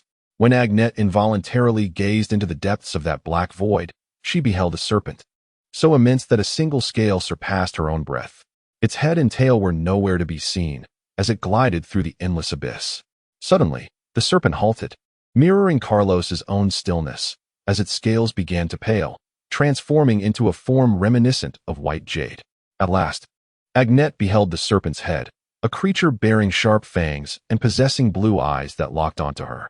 Agnette was awakened by a pair of icy hands, accompanied by her mother's tears. Upon rousing from her small bed draped in a thick brown blanket, the first visage she encountered was that of Carlos Nimtara, who gently squatted at her bedside, his right hand resting on her forehead. Though his touch remained cold, Agnette felt no discomfort. Rather, for a fleeting moment, it felt akin to her mother's caress. She gazed at Carlos's face, identical to the one she had seen before, complete with the same relaxed and gentle demeanor. However, his eyes had transformed, the blue serpentine gaze now imbued with greater depth, as if both Agnete and the serpent had gained some profound insight during the vision. Carlos's presence suggested that the serpent was now destined to act upon its newfound understanding, and perhaps Agnete would become its guardian. She instinctively thought this, oblivious to the fact that this seemingly instinctive notion was, in truth, the first prophecy of her life. Upon seeing her awaken, her mother immediately ceased her tears. Rushing to Agnete's side, her face brushing against Agnete's, their tears intertwining. "I thought you might never wake," her mother murmured with a trembling voice. "If that were the case, I could never forgive myself, nor could your grandmother." Agnete opened her mouth to speak, but found herself unable to utter a sound, her throat parched and dry. In an effort to comfort her mother, she gently wrapped her arms around her. When she raised her hand, she discovered she was tightly gripping a small, somewhat cold object that resembled a pendant. Having realized its significance, Agnete refrained from lifting her hand to inspect it, instead delicately tracing the rough texture with her fingers. Feeling its weight in her palm. "That is my scale, a symbol of my blessing for your family," Carlos Nimtara finally spoke after a long pause. His arms resting gracefully at his sides. Agnete sensed his body lean forward, as if he were anchored to the ground, gazing down at her. The muted daylight filtering through the window cast mottled shadows on his pale skin, while his enormous silhouette loomed against the wall, resembling a serpent flicking its tongue. He regarded Agnete with eyes that spoke prophecies and narratives alike.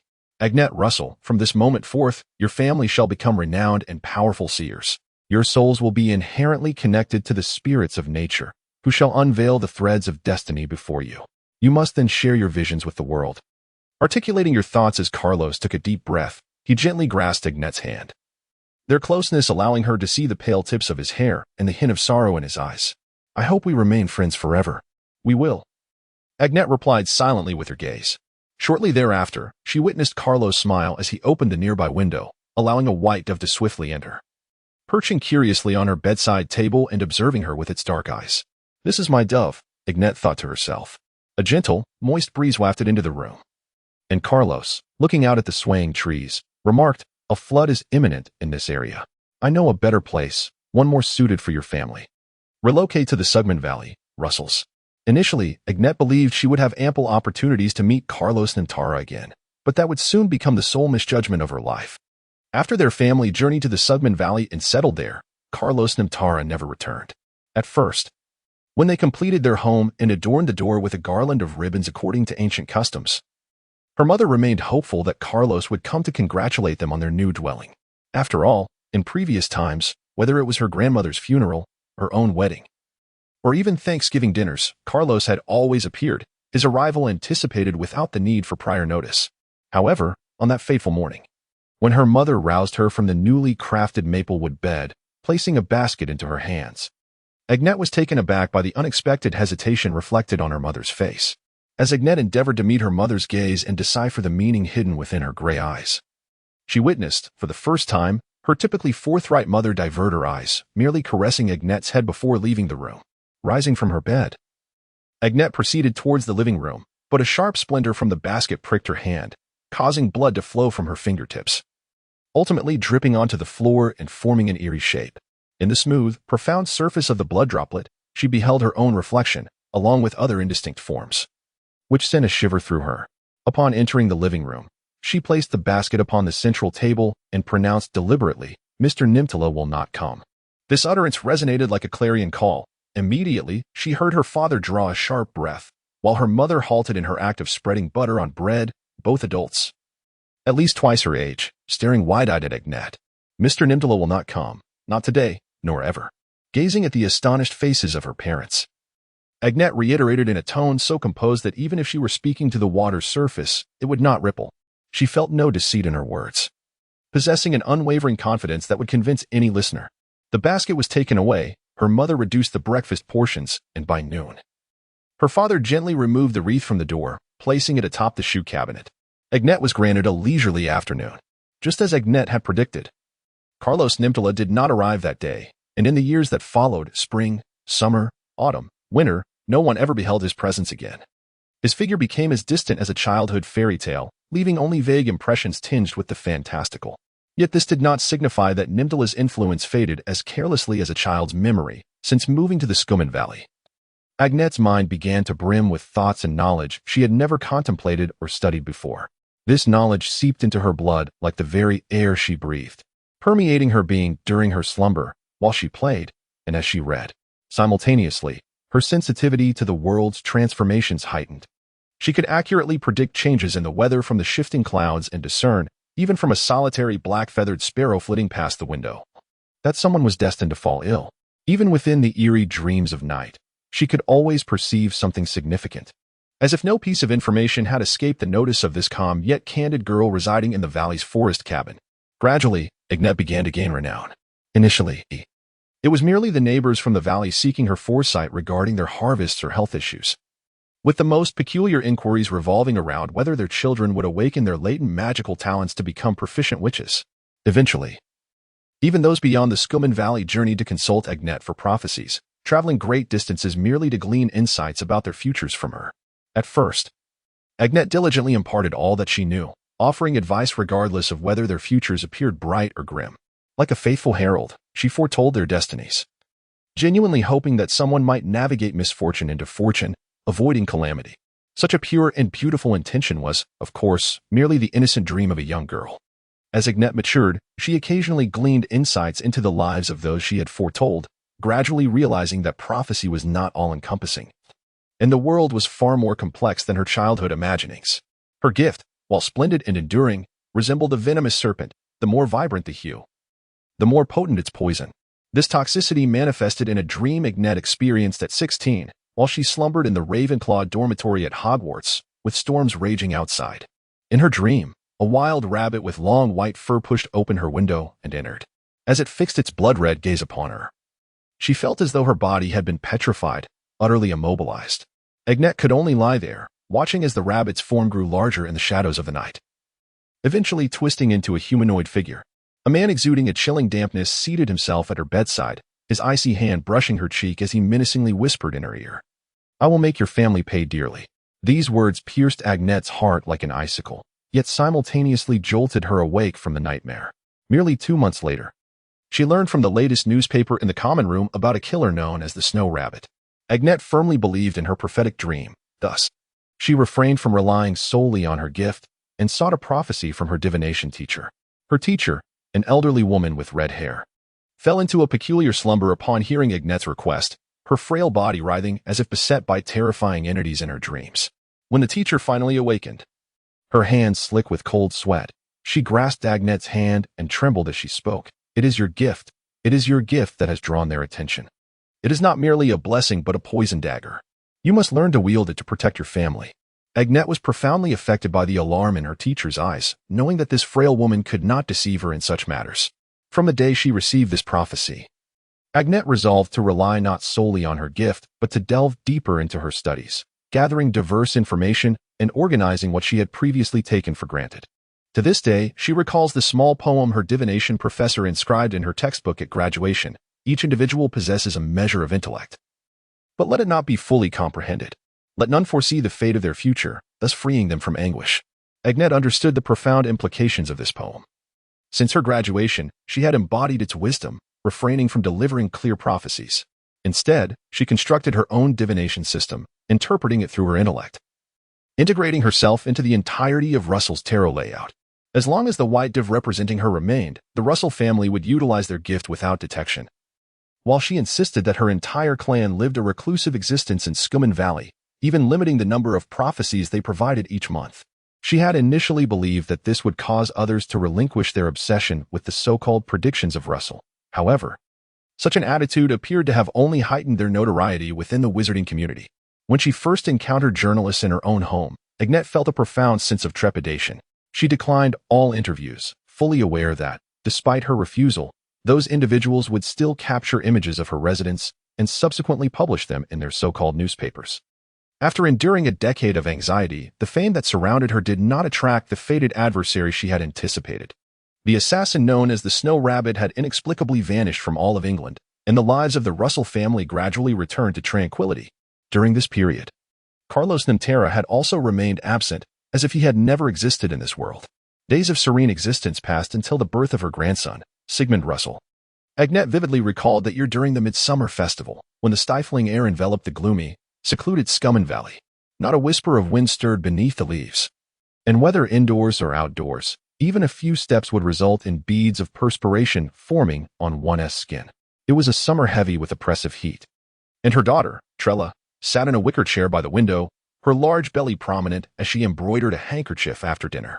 Not long before, she had confided in Agnete her desire to stitch a handkerchief adorned with the pattern of a bay horse, as she found the creature to be gentle and noble, a fitting guardian for the child she carried. Now, she had reached the horse's neck, the fine silver thread weaving in and out of the fabric. Suddenly, upon the 38th stitch, Trella emitted a sound akin to a collision, collapsing back in her chair. The handkerchief was first twisted painfully in her grasp before slipping from her fingers to the hemp carpet below. Trella's cries intensified after the handkerchief fell, her slender hands clutching her belly, while beneath her silk nightgown, her skin was taut, revealing the pulsing veins beneath. Her poor daughter, once a delicate and slender girl, now bore a belly as large as an egg, confined to wearing oversized maternity clothes. Agnete felt a wave of compassion and sorrow wash over her as she approached and grasped her daughter's hand, simultaneously pressing something she had clutched tightly into Trella's palm. Miraculously, as the serpent scale pendant met Trella's fingertips, her expression softened considerably, and her cries gradually subsided, though her breaths remained quickened. She cast a pleading glance at Agnete, signaling that she was about to give birth, mouthing the words, "handkerchief." Agnete interpreted the message calmly and swiftly. In truth, when Trella had discarded the handkerchief, the family had quickly grasped the gravity of the situation. Rather, they had spent the entire day anxiously awaiting this moment. From the berry pie in the morning to the fireflies flitting outside by nightfall, Trella's husband, with his striking olive green eyes, lifted her from the chair and placed her into the car that had been prepared outside the old house. As he carried her out, he glanced back at Agnete, who merely nodded, echoing the solemnity she had once conveyed to her parents when delivering her first prophecy. "I will watch over the house. I believe Trella will be fine." The roar of the car soon faded into the dark forest, leaving Agnete with a hollow sensation inside. Her gaze fell upon the wrinkled, cream-colored handkerchief with brown lace that lay on the carpet, still holding the needle entwined with silver thread. In one corner, the name Sigmund was embroidered in black thread. It was a melodious name, distinctly European in origin, devoid of prophetic connotations or ties to ancient deities. As Agnete bent to retrieve the unfinished handkerchief from the carpet, an impulse surged within her to cast it away immediately, for what Trella had been embroidering was not the mane of a horse, but rather a series of disjointed yet ominous words: the chosen, loyalty, sinner. The memories preceding her awakening had grown increasingly murky, when struck by the sudden blue light that burst forth from the center of the magical array. Irma felt as though she were being thrust into icy waters by invisible hands. Upon regaining consciousness from the nearly suffocating chill, she found herself in an extraordinary realm. All around her was a blank void. Neither the sky nor the ground was visible.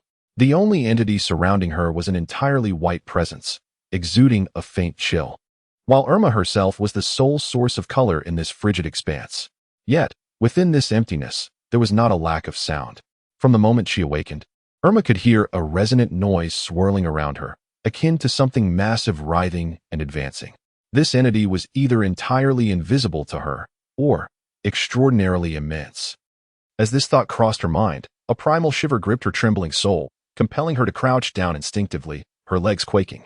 She felt as if her veins were turning cold and itching, urging her to scratch and claw, as though such actions might allow her to escape this dire predicament. However, it proved futile. The moment her nails grazed the surface beneath her, she realized that this was not a place from which she could escape by mere force. On the contrary, her inappropriate movements seemed to elicit a reaction from the ground, which began to writhe beneath her. She wished to close her eyes and avert her gaze, but it was in vain. She could no longer even control her eyelids. The void-like white space before her unfurled like scales, revealing an abyssal darkness within. This space was alive. Rather, it was as if she had descended into a realm encircled by this colossal creature. Everything she could touch was merely a fragment of this colossal living entity. A piercing shriek erupted from deep within Irma, yet her physical throat could not produce a sound. She could only remain frozen in place, allowing fear to consume her. Just as she was on the verge of becoming an icy statue, another rumbling sound broke the silence, this time imbued with a sticky quality. Despite her terror, Irma felt a compulsion drawing her in, and she pressed her hands against her heated stomach, slowly raising her head. In that moment, she recognized the source of the sound. It was the sound of soft scales, covered in eyes, being parted. A gargantuan blue eye, as immense as a planet, opened before her. The eye resembled a deep blue, ominous sea during a tempest, its waves swirling within the orb. Upon noticing Irma, the abyss at its center transformed into a sharp, vertical line, like a frigid needle poised to pierce her soul. But the instant it made contact, Irma heard the frantic flutter of birds' wings, and a familiar figure interposed himself. "You're about to frighten my granddaughter," Mr. Nimtara said. "What's happening?" I asked Arthur, perplexed. As I attempted to approach the chamber, despite Arthur's attempt to restrain me, I slipped past him, catching sight of Irma in the center of Slytherin's chamber. Amidst a water-encircled plaza, I gasped. Irma was enveloped in a grayish-white, translucent substance. It clung to her like shed snake skin. The material shimmered and pulsed with her breath, as if she were molting. Her skin, visible beneath the translucent layer, was pallid, causing me concern. The substance spread across the plaza floor, resembling a coarse, grayish-white carpet. I couldn't discern Irma's features from afar, only the green scarf around her neck. It confirmed that Myrtle had indeed witnessed Irma, the student with the Slytherin scarf. I couldn't stand idly by. I reached for the knife Shibli had given me, hoping my blessing and blood might aid Irma, as they had Sigmund. Before I could move, Elliot seized my collar. His eyes, visible through his helmet slit, warned me. I realized my recklessness, nodded apologetically to the Aurors, and retreated to Professor McGonagall. Arthur and Elliot exchanged glances, cast Protego on everyone, and cautiously entered the chamber. They cast Revelio, ensuring no traps lay hidden. Reaching the white carpet, they signaled us to proceed. Ignoring McGonagall, I rushed towards Irma. Kneeling, I placed my hand on her forehead and drew the knife, intending to offer my blood. But the knife was abruptly kicked from my hand. The silver flash of the blade as it spun through the air before clattering on the ground. "Your blood is useless," Shibli said coldly. "It will only hasten her demise." He retrieved the knife and wiped it with his robe. Arthur interjected, regardless of its connection to little Nimtara's blood. "Why assume Oma's beyond help? We must get her out of here. Even if Madame Pomfrey can't cure her, the Ministry can find someone who can." He added, "Tell us what you know, Shibli. Lives are at stake." Elliot stepped forward, wand raised. "Shibli, this is Sigmund's sister, Irma. We must save her," I pleaded, still considering Shibli a friend. Shibli, ignoring the Aurors, sauntered towards us. He approached Irma, or rather, the carpet's edge, visibly disgusted. As the tendrils neared him, he crushed them underfoot. "I understand the Aurors' confusion, but your obtuseness is remarkable. Aren't you supposed to be intelligent?" Shibli's condescending gaze and my anxiety about Irma overwhelmed me. A chilling realization began to form. "What do you mean, Shibli?" I asked, forcing the words out. "I believe you now possess a nascent understanding of your abilities. Your recent rescue of young Master Russell was facilitated by your benediction, coupled with the fact that he was afflicted by the ground formation's curse, whether by choice or circumstance. Sigmund Russell is now inextricably linked to your fate." Seaf punctuated his statement with a stomp of his foot, drawing my attention to a distinct circular symbol rendered in blood beneath the translucent, grayish-white substance. Upon confirming my observation, Seaf cleared his throat and elaborated. "Therefore, assuming the young lady is the Dispeller, you cannot simultaneously save both the cursed and the Dispeller with your blessing magic. These are mutually exclusive." "Indeed. Miss Yima's current state is a consequence of your intervention on Sigmund's behalf. Your blessing is exacting retribution upon the Dispeller. Because I saved Sigmund, I am now incapable of saving Yima?" The realization struck me with such force that my mind momentarily went blank. I glanced down at the healing incision on my right index finger, a memento of my efforts to save Sigmund. Despite the passage of time, the wound remained starkly crimson under the chamber's cold light. Driven by an inexplicable impulse, I pressed my thumb forcefully against the wound, reopening the nascent closure. A few droplets of vivid red liquid welled forth, yet I felt no pain. The blood of a loved one spills, the darkest demise arrives.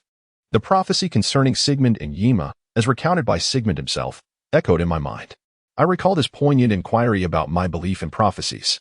His expression was so filled with sorrow that, even then, he seemed unable to convince himself of their fallibility. Hence, he posed the question to me in such a state. I, in my presumed cleverness, offered some inconsequential observations about omens, overlooking Sigmund's underlying plea. Can prophecies truly be defied? The present circumstances were eerily congruent with the prophecy's content.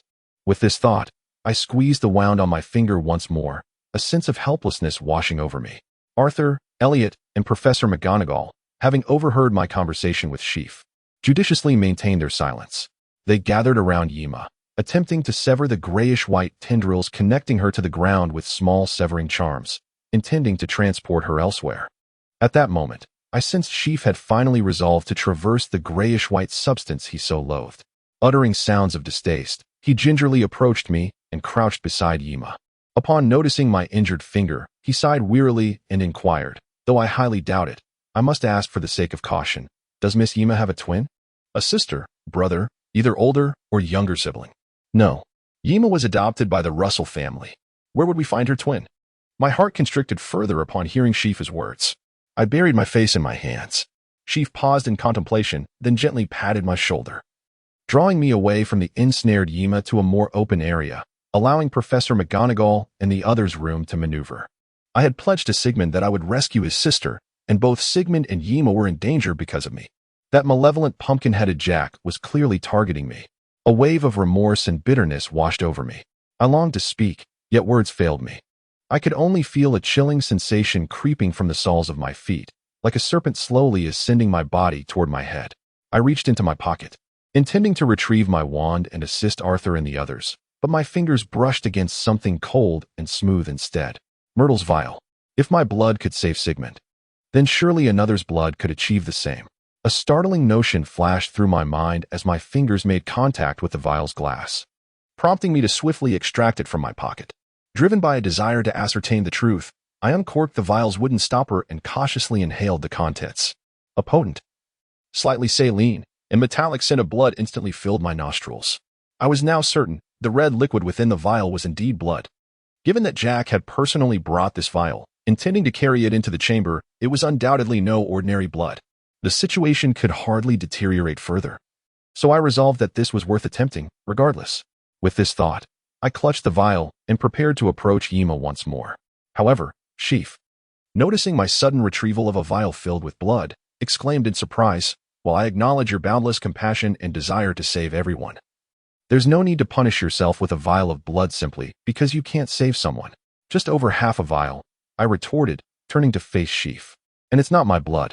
It's from Moaning Myrtle in the lavatory, and it fell from Jack-o'-lantern, who brought Yima here." Upon hearing my words, Seaf's mouth formed an exaggerated O shape. Then, observing my unwavering resolve, he slowly closed his mouth, swallowing the air within. He waved his hand dismissively and said, "All right. I concede you may be right. I'll join you in trying." I nodded my thanks to Seaf, and together we hastily returned to Yima's side. I addressed Professor McGonagall, who had by then used severing charms to separate half of Yima's body from the ground. "I have a method I wish to attempt, Professor McGonagall." Professor McGonagall turned to face me, her brow furrowing upon noticing the vial of blood clutched in my hand. She said with a touch of severity, "While I commend your determination to save her, Mr. Nimtara, you must recognize that Miss Yima Russell is in grave danger. If you're blood-related, magic cannot save Miss Yima. You are merely wasting her life. If you have promised Mr. Russell to save his sister, your priority must be Miss Yima's well-being. Do you understand?" Despite my inner reluctance, Professor McGonagall's stern yet valid words caused me to lower my head in shame. Professor McGonagall was correct. If I could not guarantee the efficacy of my actions, I was simply squandering Miss Yima's time. I lowered my head despondently, my grip on the vial tightening involuntarily, as I contemplated withdrawing to avoid hindering Professor McGonagall's efforts to save a life. I was suddenly startled by the rapid flapping of wings emanating from the nearby pipe connected to the chamber. Before anyone could react, a sharp-beaked bird, adorned with mottled gray-brown feathers, burst forth from the entrance of the Slytherin chamber, seemingly fixated on a target, me, or more precisely, the glass vial clutched in my hand. Its size was akin to that of Uncle Sam's head, and when it abruptly landed on my hand holding the vial, I felt the force of its swift impact, which sent a tingle through my arm. Its sharp yellow talons pierced the back of my hand, and just as I prepared to cast a spell to drive it away, it snatched the glass vial with brute force before I could utter the incantation. It then soared above the chamber, spinning in circles at a speed nearly imperceptible to the naked eye. Spells cast by myself, the Aurors, and Professor McGonagall failed to connect with it. When it hovered directly above Emma, the bird released the vial, which plummeted and shattered upon impact, spilling a vivid, salty blood that spread across the grayish-white substance enveloping Emma. as if the two were engaged in a tumultuous dance of conflict and unity, accompanied by a piercing shriek. The bird opened its beak wide and expelled a mass of flesh-colored, viscous matter that writhed with life, landing squarely upon Emma. The moment it touched her, a golden barrier seemed to materialize around her, isolating us from her presence. Before our eyes, the writhing mass expanded, sprouting 2 rows of life-size teeth. A vivid crimson tongue appearing within, and it began to open and close in the air, uttering a peculiar language that was not English. Regrettably, while the others were baffled, I comprehended every word spoken by that mouth. In the name of my golden snow rabbit Fafnir, I bless you, shield you from my enemies, and under my radiance. May you be impervious to 1,000 curses, becoming my kin, endowed with Fafnir's agility. Upon hearing the name Golden Snow Rabbit Fafnir, my mind trembled, as if I had encountered this name before or had knowledge intertwined with it. As I strained to recall where I had encountered similar information, the grotesque mass, after reciting its incantation, disintegrated into a small heap of ash, just as the grayish-white serpentine substance on the ground began to dissipate, revealing Emma's form. When her nose brushed against the external air, she emitted a faint, weak groan. The bird, having circled above us, let out a triumphant cry. Having evaded the pursuit of Elliot and Professor McGonagall with an agility that suggested an intelligence rivaling that of humans.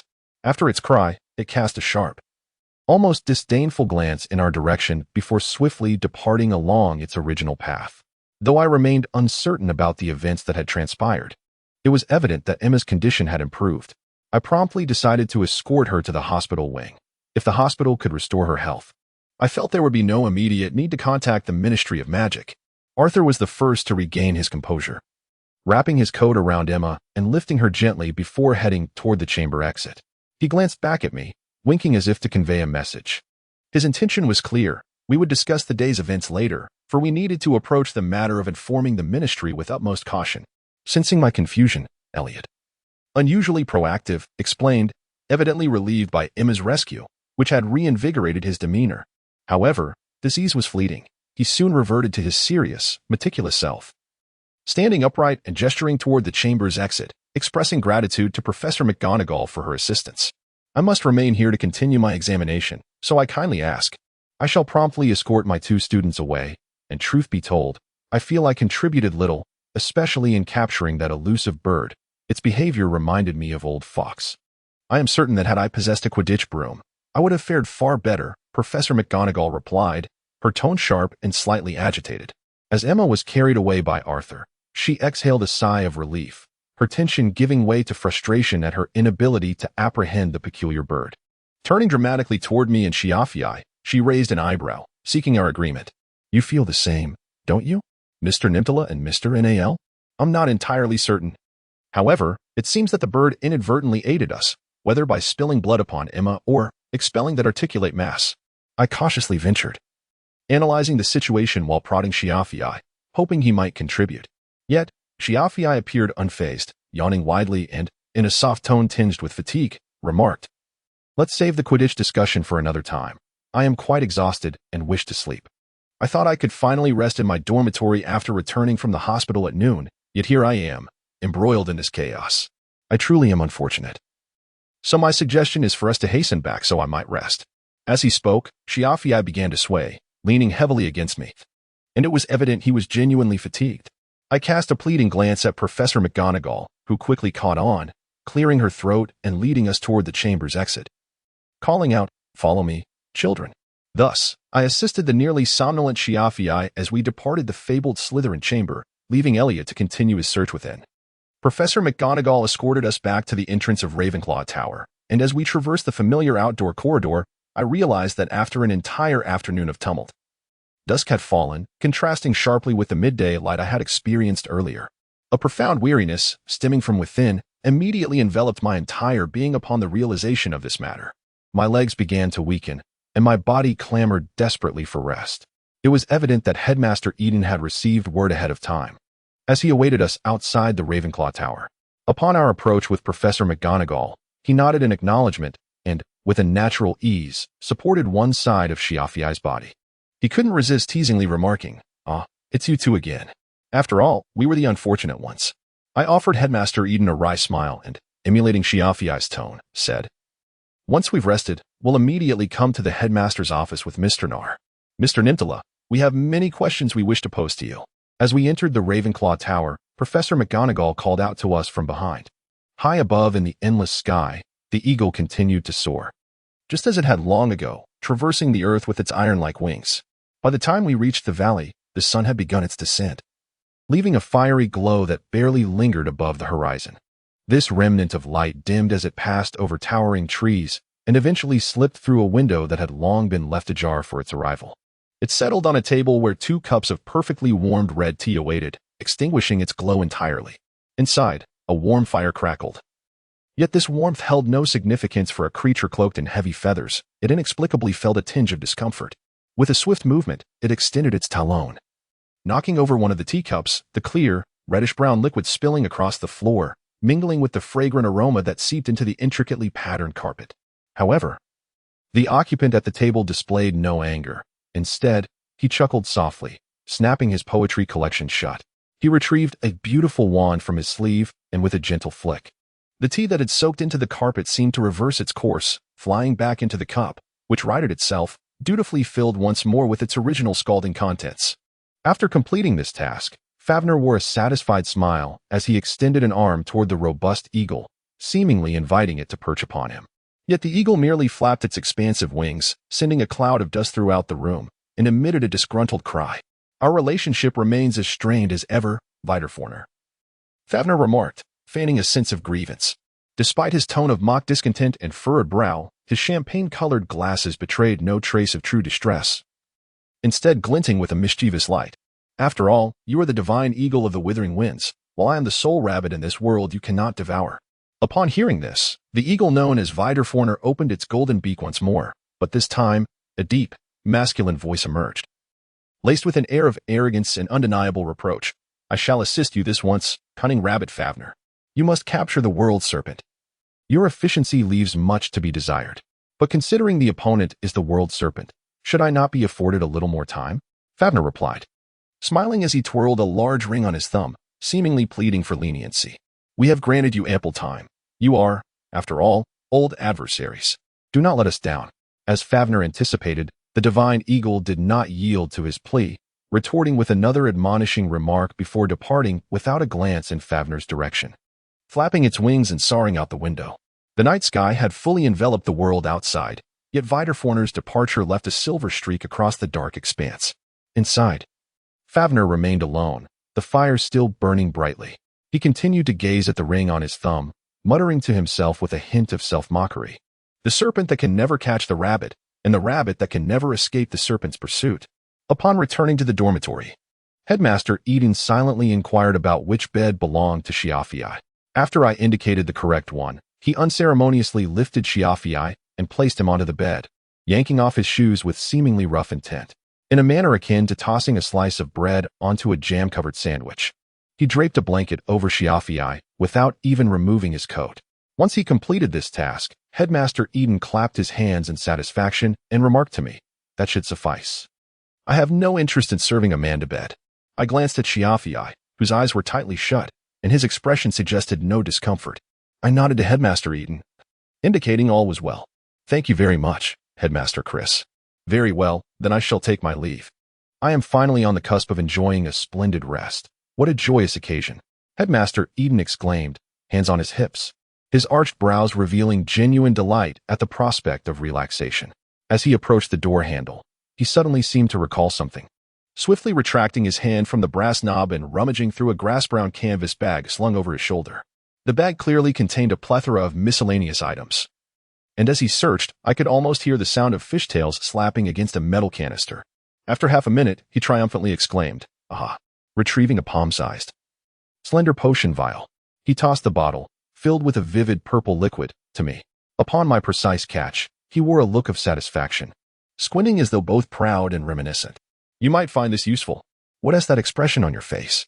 "It's merely a small vial of dreamless sleep potion, brewed by myself. After an encounter with fright or some inexplicable ordeal, one often craves a bit. I consume it frequently, though it no longer affects me. This should suffice for a delightful 2 or 3 hours of slumber. As for the fellow beside you, I believe he has no need for it." "Thank you immensely." I felt as though I had expressed this sentiment already, yet my gratitude for his concern was sincere. As I held the potion vial, I suddenly noticed the bag slung over Headmaster Eden's shoulder had a small tag affixed to its strap, inscribed in a peculiar brown ink with his name, Eden Chris. The well-worn appearance of the bag suggested it was indeed his constant companion. Given this context, I find myself pondering the identity of the exquisite briefcase that once contained my work permit and documents, which I glimpsed in the lounge on the day I went to collect my credentials. Although I am aware that my curiosity may appear rather intrusive, the recent series of peculiar and even perilous events have rendered me somewhat sensitive to the anomalies before me. I harbor no suspicion that Eden, the ranking officer, is indeed a figure of danger. However, I feel compelled to seek clarification. Tentatively, I remarked to Eden, "The bag you carry today differs significantly from the one I noticed in the lounge. Is this due to today being a day of rest?" Upon hearing my inquiry, Eden momentarily froze and then, in an awkward gesture, licked his lips. His eyes, obscured behind thick glasses, darted around the room, as if in search of an escape. He then propped his chin on one hand while the other rested on his waist, lost in thought as if the question had turned inward upon himself. Puzzled by his demeanor, I chose to remain silent, awaiting his response. We lingered in silence for what felt like an eternity, perhaps 2 minutes, before he stammered. With an air of indecision and a tone somewhat diminished, I gave it considerable thought. "And I simply cannot admit to carrying a briefcase that resembles something a societal outcast would own. So, I shall tell you plainly, that bag is not mine. It belongs to someone else. I merely placed your work permit and documents inside it when I received them." What? My bewilderment escaped as a spontaneous utterance, and I tilted my head, casting Eden a look imbued with skepticism and confusion. Most individuals would exhibit a hint of guilt under such scrutiny. Yet Eden's audacity seemed to transcend ordinary bounds. After delivering his earlier statement, he crossed his arms and furrowed his brow at me with an air reminiscent of royalty, exclaiming, "Hey now, what sort of gaze is that? Is it appropriate to treat someone who just expressed concern for your well-being, who provided you with a restful sleep aid, in such a manner? Are you aware of the psychological scars I carry from childhood, or that I had to endure the misfortune of consuming raw potatoes during lunch?" Why so many supplementary adjectives? And why mention raw potatoes? I had no idea he was referring to my lunch mishap.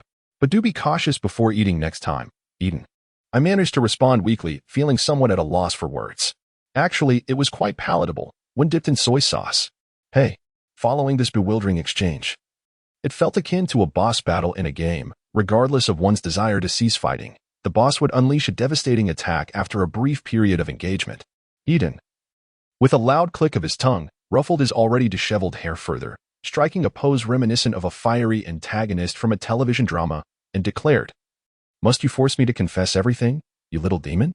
I am but a worker, burdened with a plethora of reference documents from my demanding client. I have an entire briefcase full of them. Is this what I desired? Have some sympathy for a mere worker, you insolent little brat."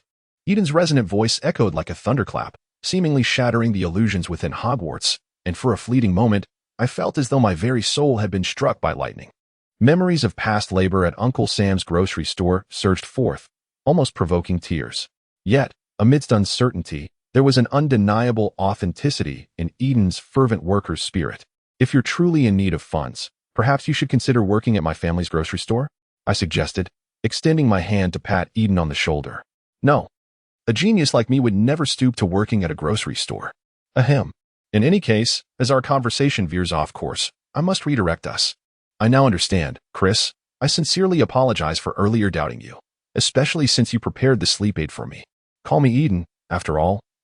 You did invite me to your grocery store." He resumed his composure, smoothing his tousled hair, and placed his hand on the dormitory door handle. "I shall take my leave for now. When you and Mr. Nalter awaken, I will return to escort you to the principal's office." I nodded in acknowledgement as I watched Eden depart. Once he was gone, I exhaled a long breath of relief, finally feeling at ease. Meanwhile, Shia on the other bed had already succumbed to soft snores, seemingly unaffected by Eden's boisterous voice. Indeed, he appeared to have no need for a sleep aid. Perhaps I, too, did not require such assistance. It might be prudent to save it for another occasion. As these thoughts crossed my mind, I removed my coat and draped it over a chair, then climbed into bed. The enveloping softness of the mattress, blankets, and pillows soon ushered me into the depths of slumber, where an overwhelming tide of drowsiness swept over me, gently pulling me into the dark abyss of sleep. I lost track of time, but when a series of urgent knocks jolted me awake, the night had fully descended outside. Fortunately, it was not yet curfew. I could still see the other towers of Hogwarts illuminated through the window. Responding to the knocks, I donned my coat and opened the dormitory door, revealing Sigmund's face. He appeared much improved, color restored to his cheeks, though his brow remained tightly furrowed, his expression as serious as ever. Upon seeing me, his demeanor softened. After a brief cough, he succinctly informed me Amara has awakened. Her health is fine. Madame Pomfrey has stated that she merely needs to rest after her fright. Is that so? That is wonderful news. Would you like to come in for a moment? My spirits lifted upon hearing Sigmund's words, and I stepped aside to allow him entry. However, he merely shook his head, saying, "No, I did not come merely to inform you, Nimtara. After we informed Amara of her rescue, she insisted on meeting you upon hearing your name. She wishes to see me. However, I am not acquainted with your sister, Sigmund." I opened my mouth in astonishment, firmly believing that aside from the previous incident where I went to rescue her, I held no other connection to Sigmund's sister, Emma. It was indeed peculiar that she insisted on meeting me upon awakening.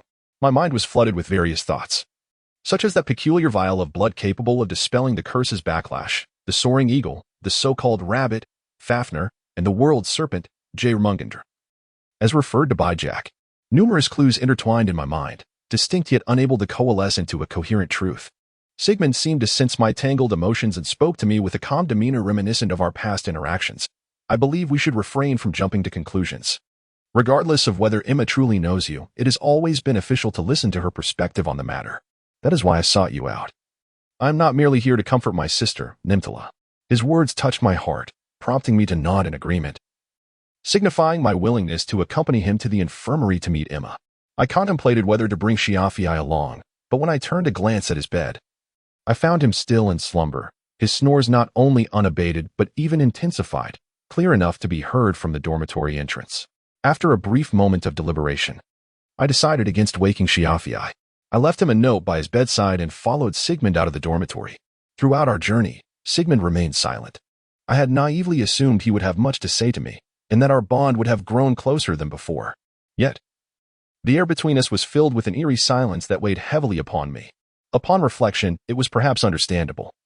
His family had likely endured this calamity because of me. Even though I had redeemed myself by rescuing him and his sister, it merely rectified a prior misstep. Despite having saved Emma, his other family members remained unaccounted for and possibly in peril. I sincerely hoped Arthur and the others would locate your families soon. With that thought, I tentatively inquired, "They must have sent someone to look for them at your home, right? After all, didn't T. Arthur mention he would go rescue them?" Sigmund, walking ahead of me, did not turn back upon hearing my question. As if he had anticipated my inquiry, he replied in a sparse, commonplace tone, "I instructed Arthur not to send any orders." His statement momentarily rendered my mind blank, and I swiftly grasped the implications of his words, prompting me to question him anxiously. "But then, doesn't T that put your family in danger? Those people have already harmed Emma. They may not hesitate to target your other family members as well." "No, he will not do so, because the dove has informed me," Sigmund replied, stopping in his tracks and slowly turning to face me. He spoke deliberately, standing on a step above me, his gaze looking down upon me. Behind him, the vast and luminous moon was clearly visible over the Scottish Highlands that Hogwarts occupied, its silvery light casting an ethereal glow upon him, rendering his emerald eyes akin to flickering fireflies. He extended a hand towards me. Resembling a profound invitation, the dove told me a story, so I know the Aurors cannot capture him. If they were to approach, he would simply escape, even using my family's lives as leverage. However, if you were to go, no, more precisely, if we were to go, Nimtara, I have a plan. Though Sigmund's words appeared to lack rational foundation, as he had yet to disclose the specifics of his plan, I found myself inexplicably drawn to the conviction in his gaze. His eyes conveyed an unwavering confidence in the plan he intended to execute, and instinctively, I felt I could trust him. I wished him well. He was my kin, and I had a duty to assist him in his time of need. Thus, I nodded and extended my hand, grasping the one Sigmund had offered me. The time I spent conversing with Sigmund regarding his plans was rather brief, yet by the time we stood before the entrance of the school infirmary, I had gleaned a general understanding of the nature of his intentions. After exchanging knowing glances to confirm our decision to remain discreet, Sigmund and I stood at the threshold of the infirmary. Just before we stepped inside, Sigmund gave me a solemn look once again, and together we entered. Reflecting on my previous visit to the infirmary to see Shia, it was a swirl of emotions to find myself returning for a similar reason so soon after. Upon entering, I noticed the infirmary was populated primarily by individuals connected to this incident. Professor McGonagall, Arthur, and Elliot were quietly conversing in a corner of the ward, unexpectedly accompanied by Professor Lydia. As I entered, all four of them turned to regard me, with the exception of Professor Lydia. Arthur's expression was one of surprise tinged with doubt, while Professor McGonagall appeared quite composed, even puffing out her chest slightly. Elliot remained clad in his Iron Knight helmet, regrettably. I could only see him turn towards me, unable to discern his expression beneath the helmet. It seemed as though they had made a prior arrangement. For as Sigmund and I approached Ima's bedside, the four of them departed through another exit of the infirmary. The focal point of this incident, Ima Russell, occupied the bed closest to the center of the room.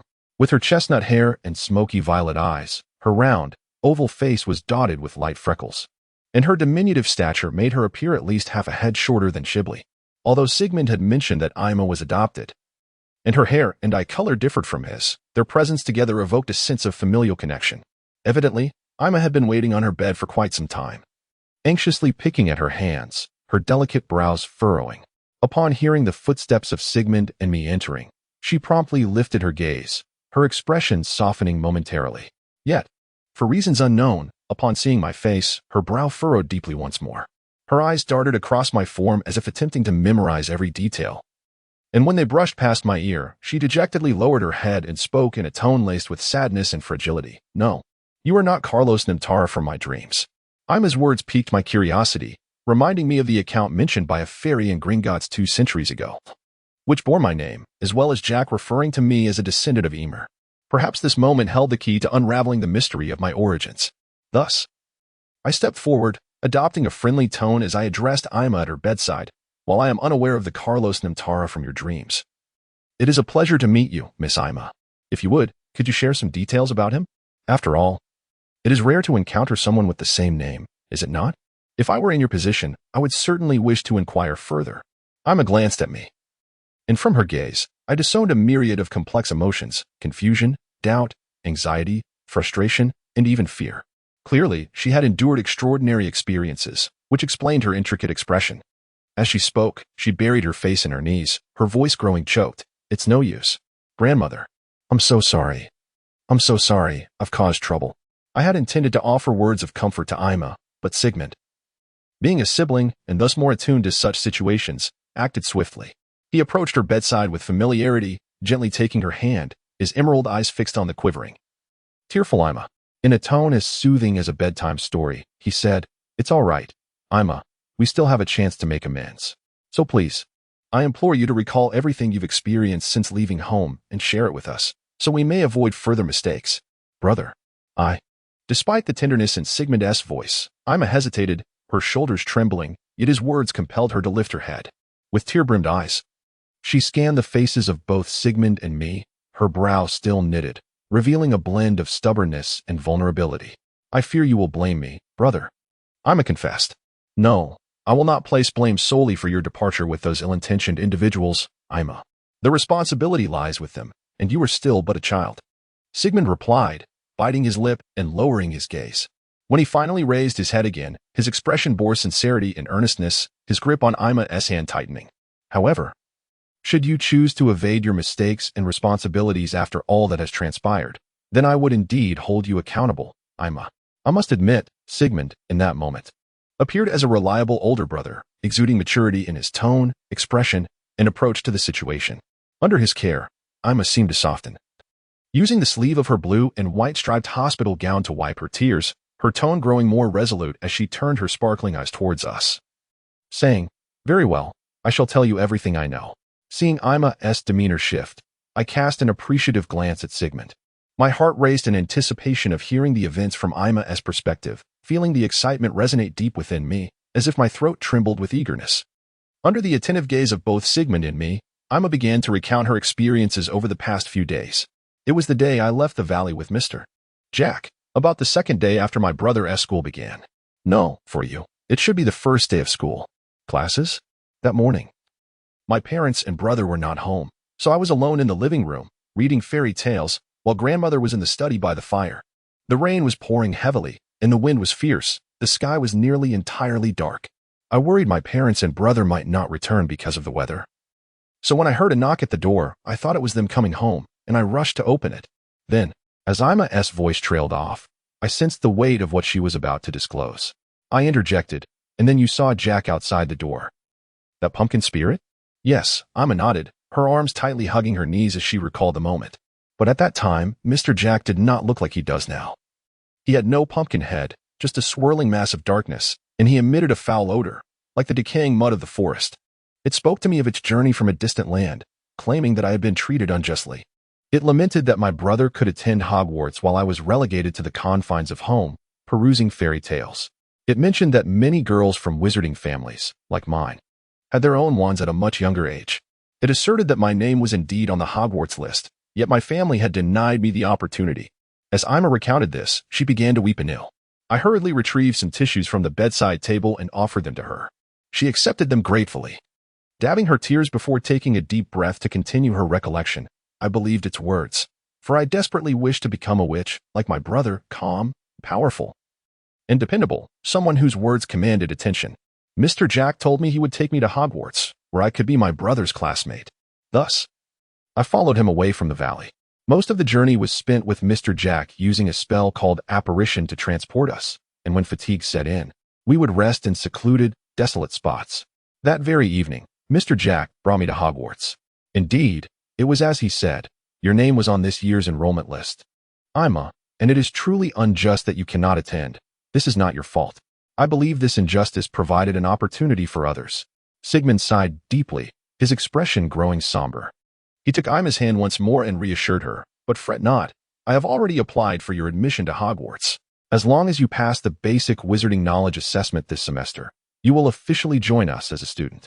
Your brother is very concerned about you. On the first night of school, he even consulted a senior about this matter. I chimed in, offering Ima an encouraging smile, while my mind continued to race. I supported my chin with one hand, pondering aloud, so, does this mean that the marks left on the castle walls that night were caused by you and Jack? I recall finding a lark brooch near that opening. Upon mentioning the lark brooch, I noticed Ima's demeanor shift dramatically. Her eyes widened, and she turned to me rapidly, asking, "Did you find my brooch?" I thought I had lost it on my way or that it had been destroyed when Jack blasted open that hole. "Is there a chance I could get it back?" I replied, "I apologize. I did not anticipate that my departure from home would attract the attention of an Auror. That brooch is now likely being held as evidence by Professor Flitwick or the Aurors, and whether it can be retrieved will depend on their discretion." Suddenly, I sensed something amiss in Ima's narrative, prompting me to ask, "Wait, do you think the Aurors were alerted because of your leaving home? Are you unaware that on the very night you entered Hogwarts, a cloaked figure attacked the Sheaf? He is not Jack's accomplice?" "Cloaked figure? What cloaked figure?" "I apologize, but the only person I encountered during those days was Mr. Jack. Unless ghosts count as people. I had no idea there was an attack at Hogwarts." In response to my inquiry, Ima appeared utterly bewildered. From her sincere, puzzled expression, I could tell she was not deceiving me. I continued questioning her, striving to untangle the threads of confusion. "Did Jack mention having any other accomplices?" "Yes," Ima replied, her brow furrowing tightly, revealing her discomfort at recalling these events. "He said that after the task was completed, his master would come to Hogwarts. Could it be that his master arrived that very night?" "No. We cannot ascertain that the cloaked figure is indeed his master.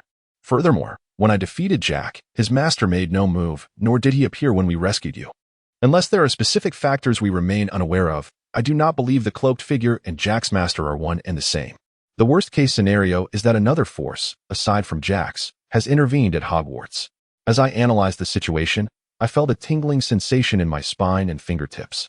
I had initially thought that finding Ima would clarify at least 80% of the truth, but it now seemed that the cloaked figure and Jack were not allies, complicating matters further. Oh, how I wish the truth would simply reveal itself. But for now, I resolved to listen to Ima's account.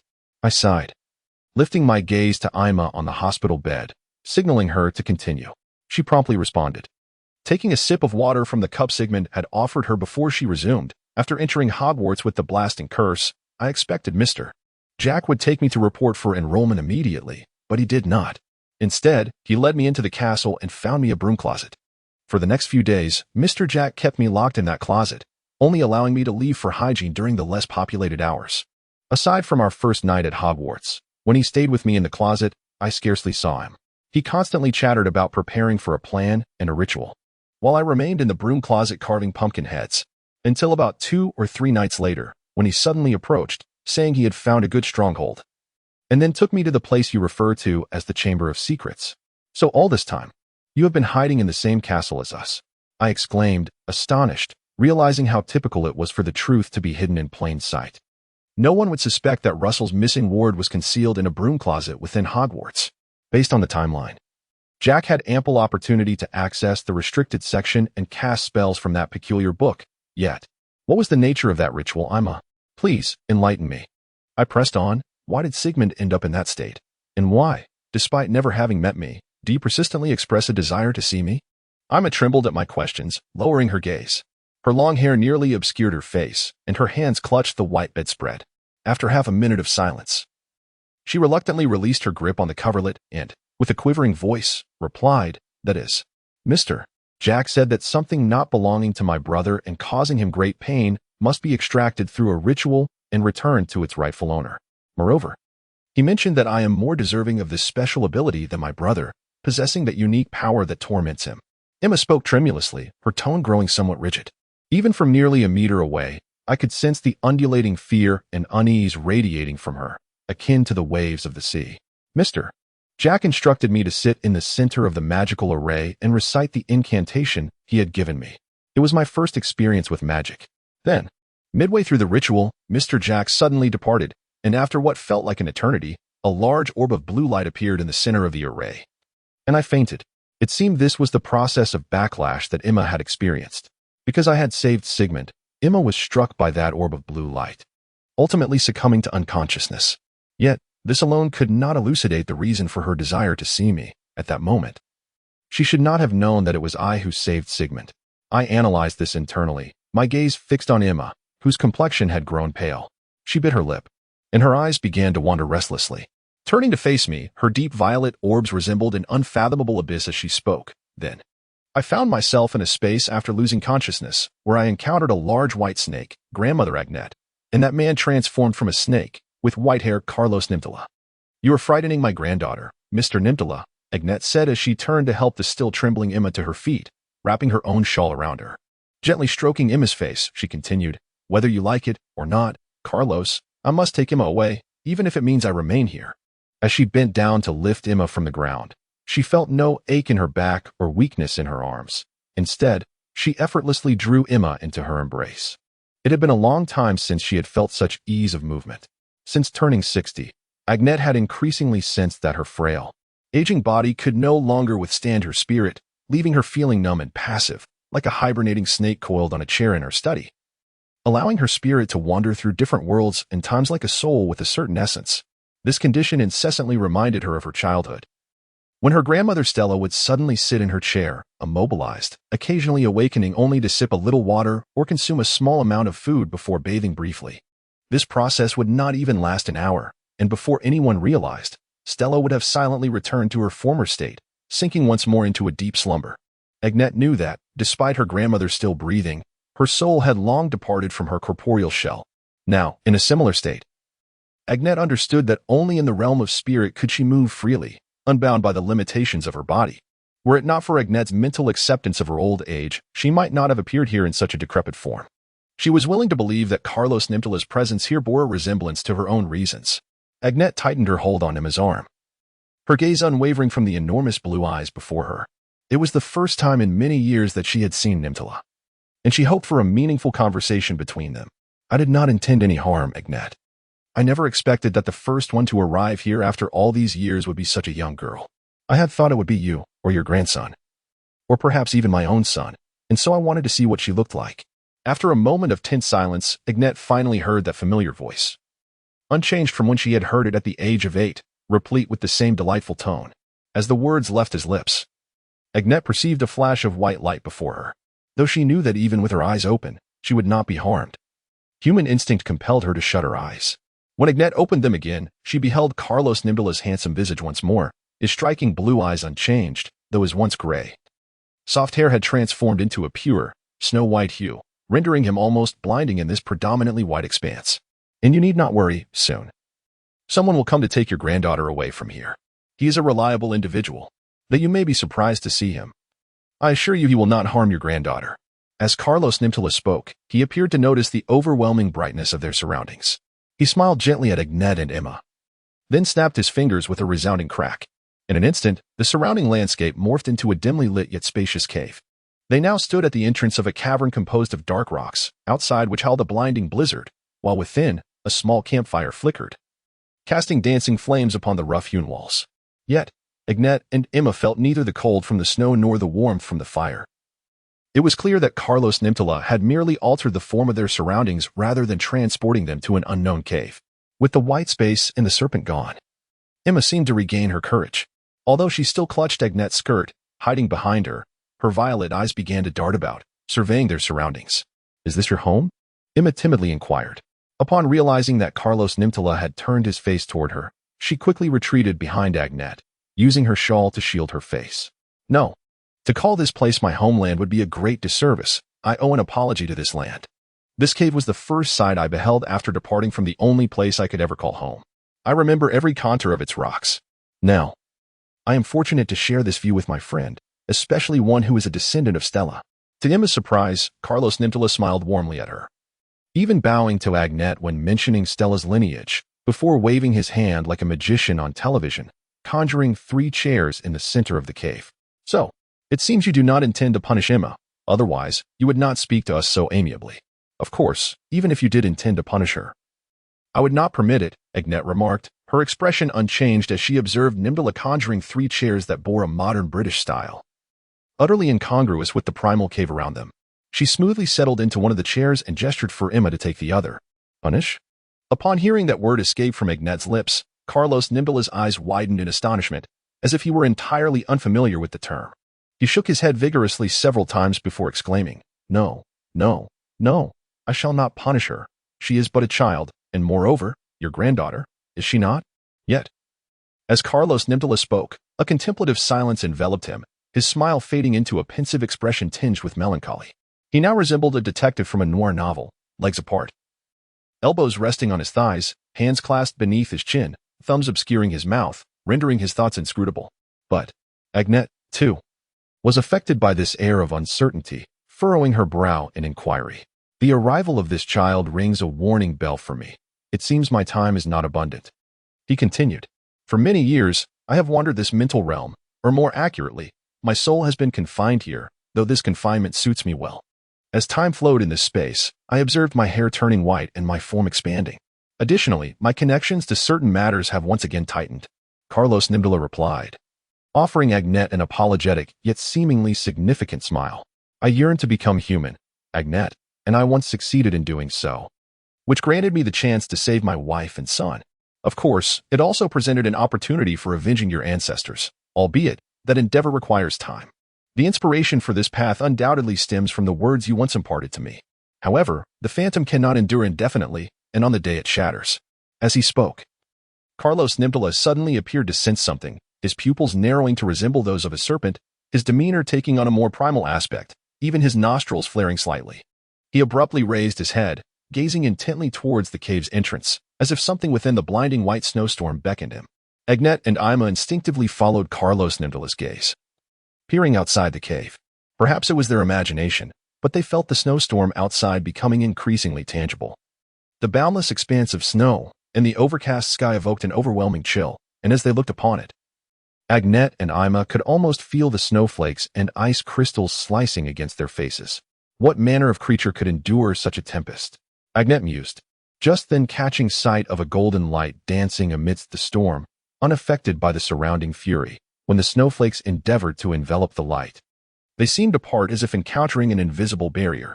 The radiant entity drew closer, leaping to the cave's mouth in less than 3 minutes, revealing 2 glossy, round eyes peering inward. The flickering firelight cast a deceptive glow upon its dark eyes, lending it an air of menace. It was a snow hare, adorned with a coat of pale golden fur, appearing both agile and astute, its sleek pelt glistening as if spun from gold, undoubtedly a prized quarry for any hunter. "It seems to have arrived rather swiftly. Though I know you are not the true one, seeing you stirs a sense of nostalgia within me, yet I shall avert my gaze." Once the snow hare bounded into the cave, Carlos Nimtala instantly diverted his attention and addressed the still-sitting Emma. "Go now, child, follow this hare, and it shall lead you away from here."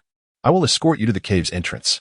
Ima had intended to voice her thoughts, but before she could utter a word, Carlos Nimtara rose from his seat and firmly took her hand, guiding her toward the cave's mouth, with the rabbit following closely behind.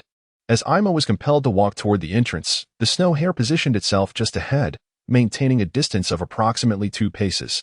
Carlos Nimtara's hands rested on her shoulders, and she heard his deliberately lowered voice whispering in her ear, "Should you truly escape, do not forget to tell your brother that sometimes one must embody a cunning fox to catch an equally sly rabbit. And inform my son not to forget to seek me at Asgard Mountain, while also being wary of the ice abyss. Now, go swiftly, as your grandmother advised." Lingering too long outside the soul is detrimental for one so young. What? Before Ima could process his words, she felt a sudden push on her shoulder, causing her to stumble out of the cave. In a bewildering twist, though she had only taken a single step, upon glancing back, she discovered the cave's dark entrance had receded at least 100 meters, the ebony rocks submerged in snow, gradually turning pale in the frigid air. "Tell Sigmund not to fret over the white dove's disappearance. The array shall choose for itself." Agnette's voice echoed faintly from within the cave, penetrating the storm to reach Ima's ears. Then, I followed the golden hair, walking onward until the surroundings turned white, and I awoke. Ima exhaled deeply, her expression relaxing as she glanced at Sigmund, who sat beside her bed. Upon awakening, I saw my brother. He recounted the events that had transpired. "The moment I heard your name, I realized it was the same as in my dream." "Very well. I believe I comprehend." I stroked my chin thoughtfully. Given the repetition of this information, if I were to claim I had not yet grasped who this Carlos Nimtara, the world's serpent J. truly was, I would struggle to convince myself otherwise.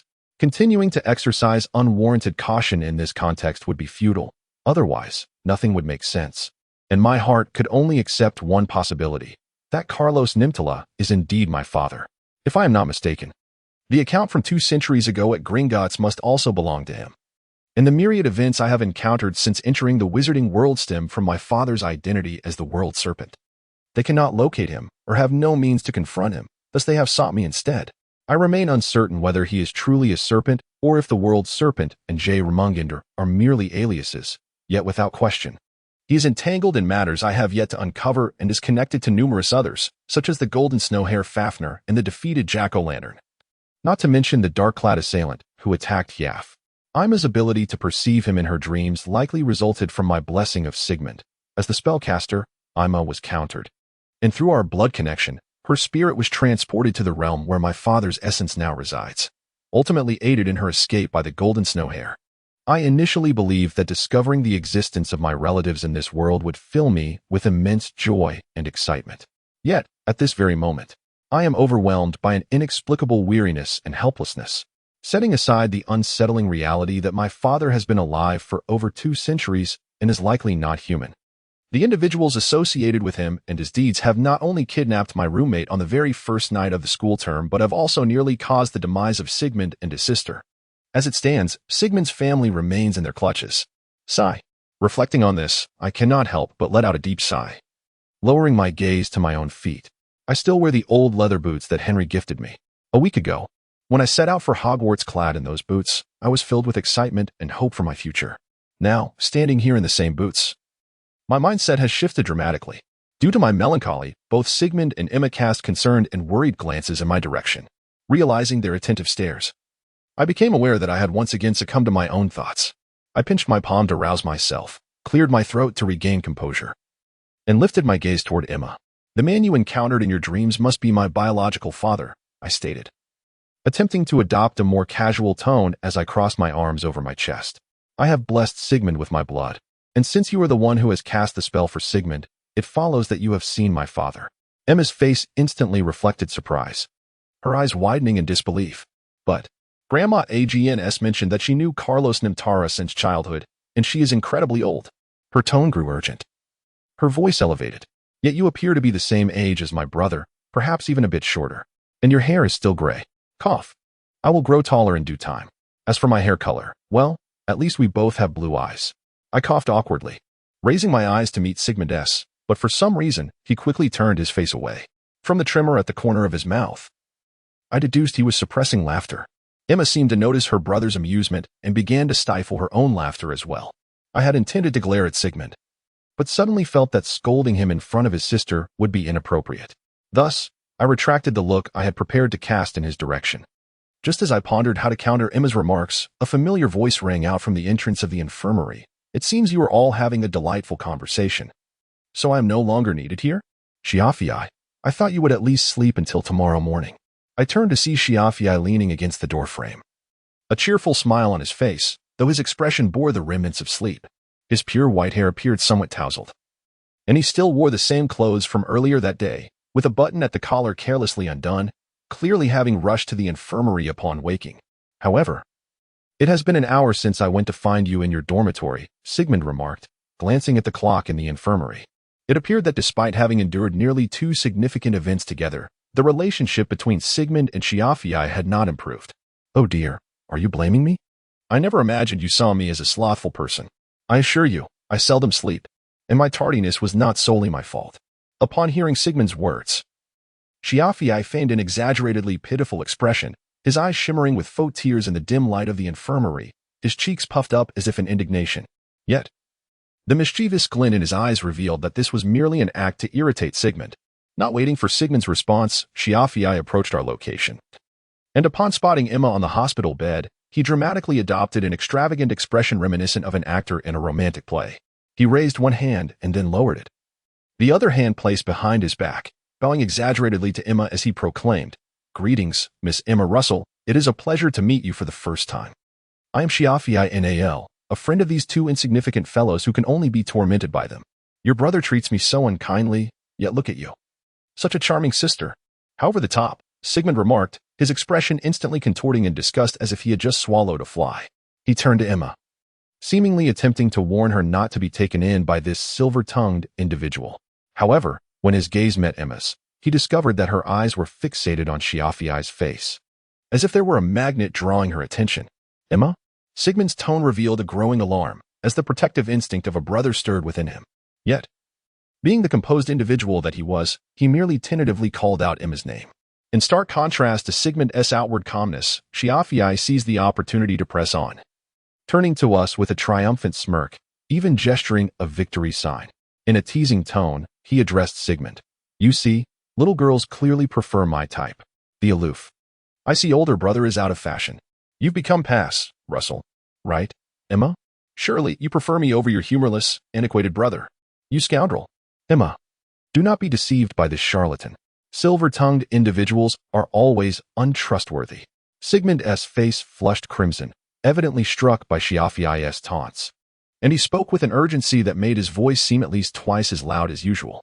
Both turned their gazes toward Emma, seemingly awaiting her verdict in this unexpected contest, while Emma, caught in the crossfire of their rivalry, scrutinized Shiafii with a serious expression for a full minute. Suddenly, she turned to me, pointing with great conviction as she exclaimed, "Indeed, Shiafii Nal resembles Carlos Nimtara more than anything.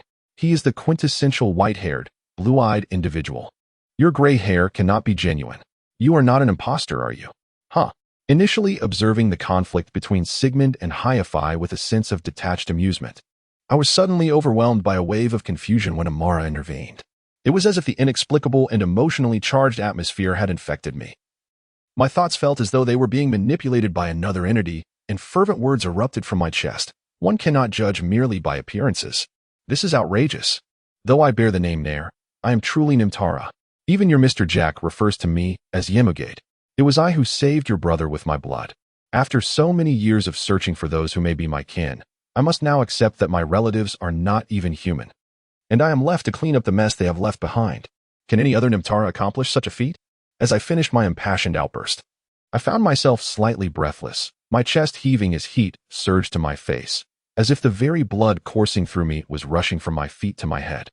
I must have appeared quite peculiar in the eyes of Sigmund and the others, for after my fervent declaration, the 3 of them stared at me in astonishment, their expressions frozen in a bizarre silence. In that moment, I was at a loss for words to alleviate the tension, and so we stood there, locked in mutual bewilderment. Who would have thought you possessed such lung capacity to articulate so many words in one breath? Shiafii remarked with a smirk, only to be silenced by a glare from Sigmund, who then awkwardly attempted to soothe the situation. "I apologize. We were unaware of the pressure you are under. We took too much for granted, Carlos. You have been quite diligent. I apologize on behalf of Amara. I shall have a serious talk with her later. Would you like a glass of water?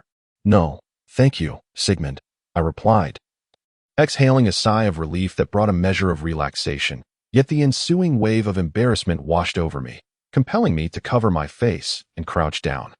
My voice trembled as I confessed. I should apologize as well. I was too agitated just now. How did it come to this? I feel like I want to sink into the ground.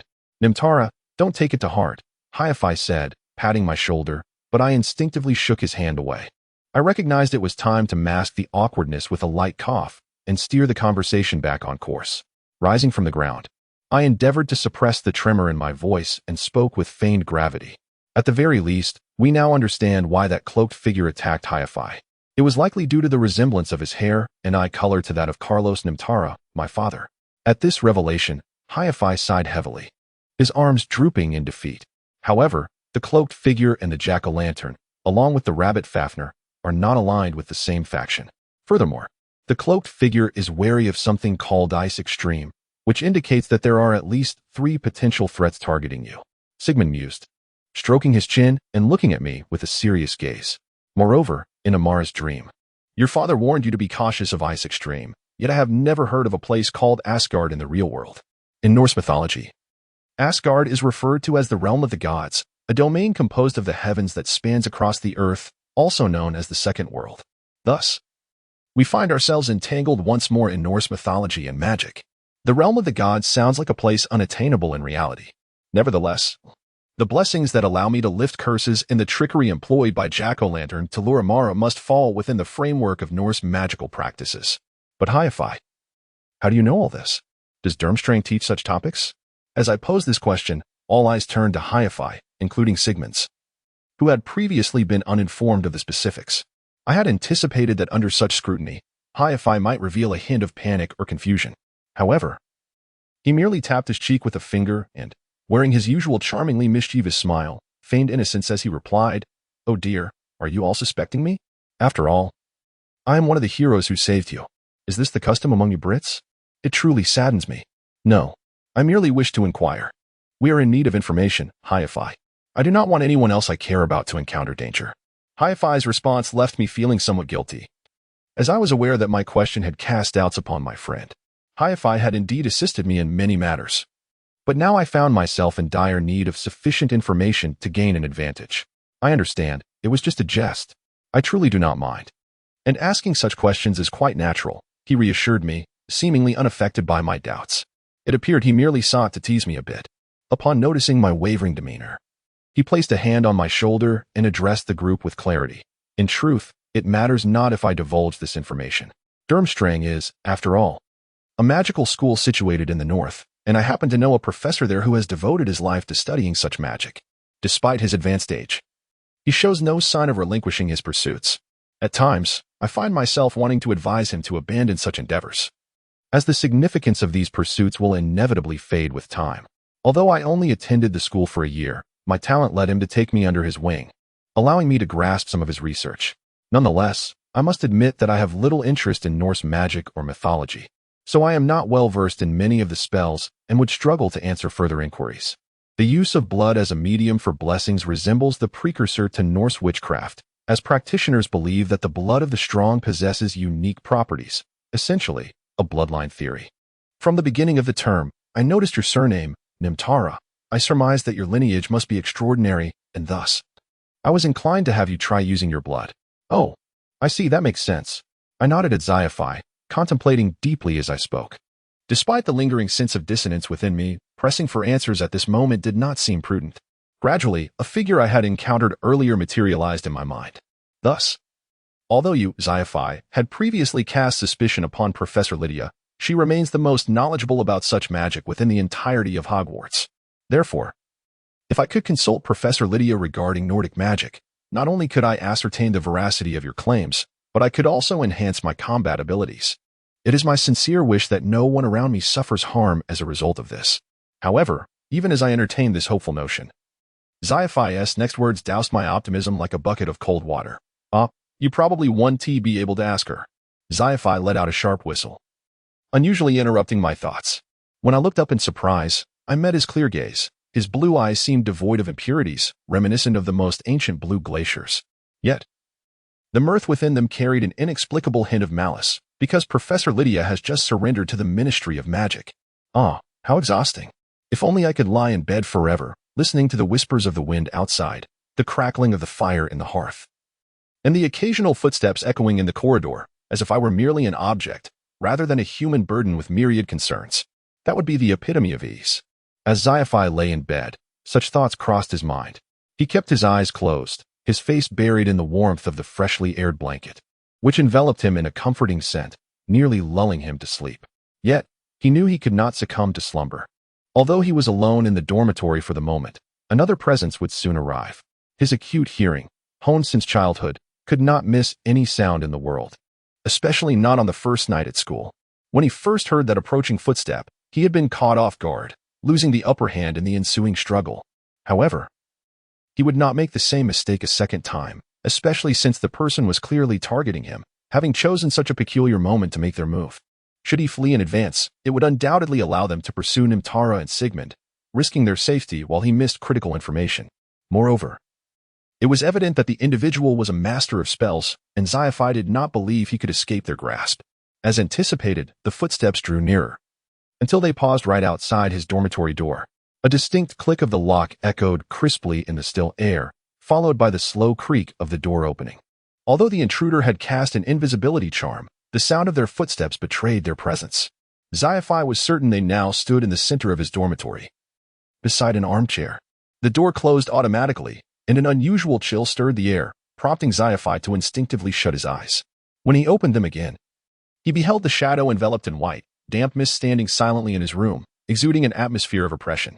Had the figure not retracted their wand, Xiphi might have feared being dragged off to some strange location in the school to face bizarre inquiries once more. At the very least, he needed to ascertain their intentions. Xiphi's gaze fell upon the note Nimtara had left for him, which indicated they had gone to the hospital wing. This note was now fortuitously useful, at least it could provide valuable information. For instance, that a mysterious individual had sought him, perhaps Lydia herself. As the enigmatic figure approached the door, Xiphi swiftly tucked his feather quill beneath his pillow, adopting a demeanor of calm anticipation. To claim he was unaware of their identity would be disingenuous. He had a firm conviction in his mind, and he was willing to wager upon it. Thus, upon seeing the figure, he feigned confidence and declared, "You do not even bother to silence your footsteps, brazenly entering and revealing yourself. Do you deem me so unworthy of your attention? It is only natural for adults to underestimate children." After uttering this, Xiphi pressed his lips tightly together. Though his tone remained somewhat theatrical, his expression lacked the usual mirth, his blue eyes narrowing as they fixed intently upon the visitor. The flickering light from the fireplace allowed him to glimpse the reflection of the figure in his pupils, an image of someone he had once vehemently doubted but was now entirely convinced about. Confirming that the person before him displayed no signs of aggression, Xiphi fully embraced his thoughts. He decided to take a gamble. Gently clearing his throat and allowing a smile to play at the corners of his mouth, he leapt from the bed with feline grace. Approaching the silent figure cloaked in black, and provocatively stated, "I presume your true appearance signifies you have a request of me. Am I correct, Professor Lydia?" Silence enveloped the air, thick with tension and coldness. The figure stood like a marble statue shrouded in mist.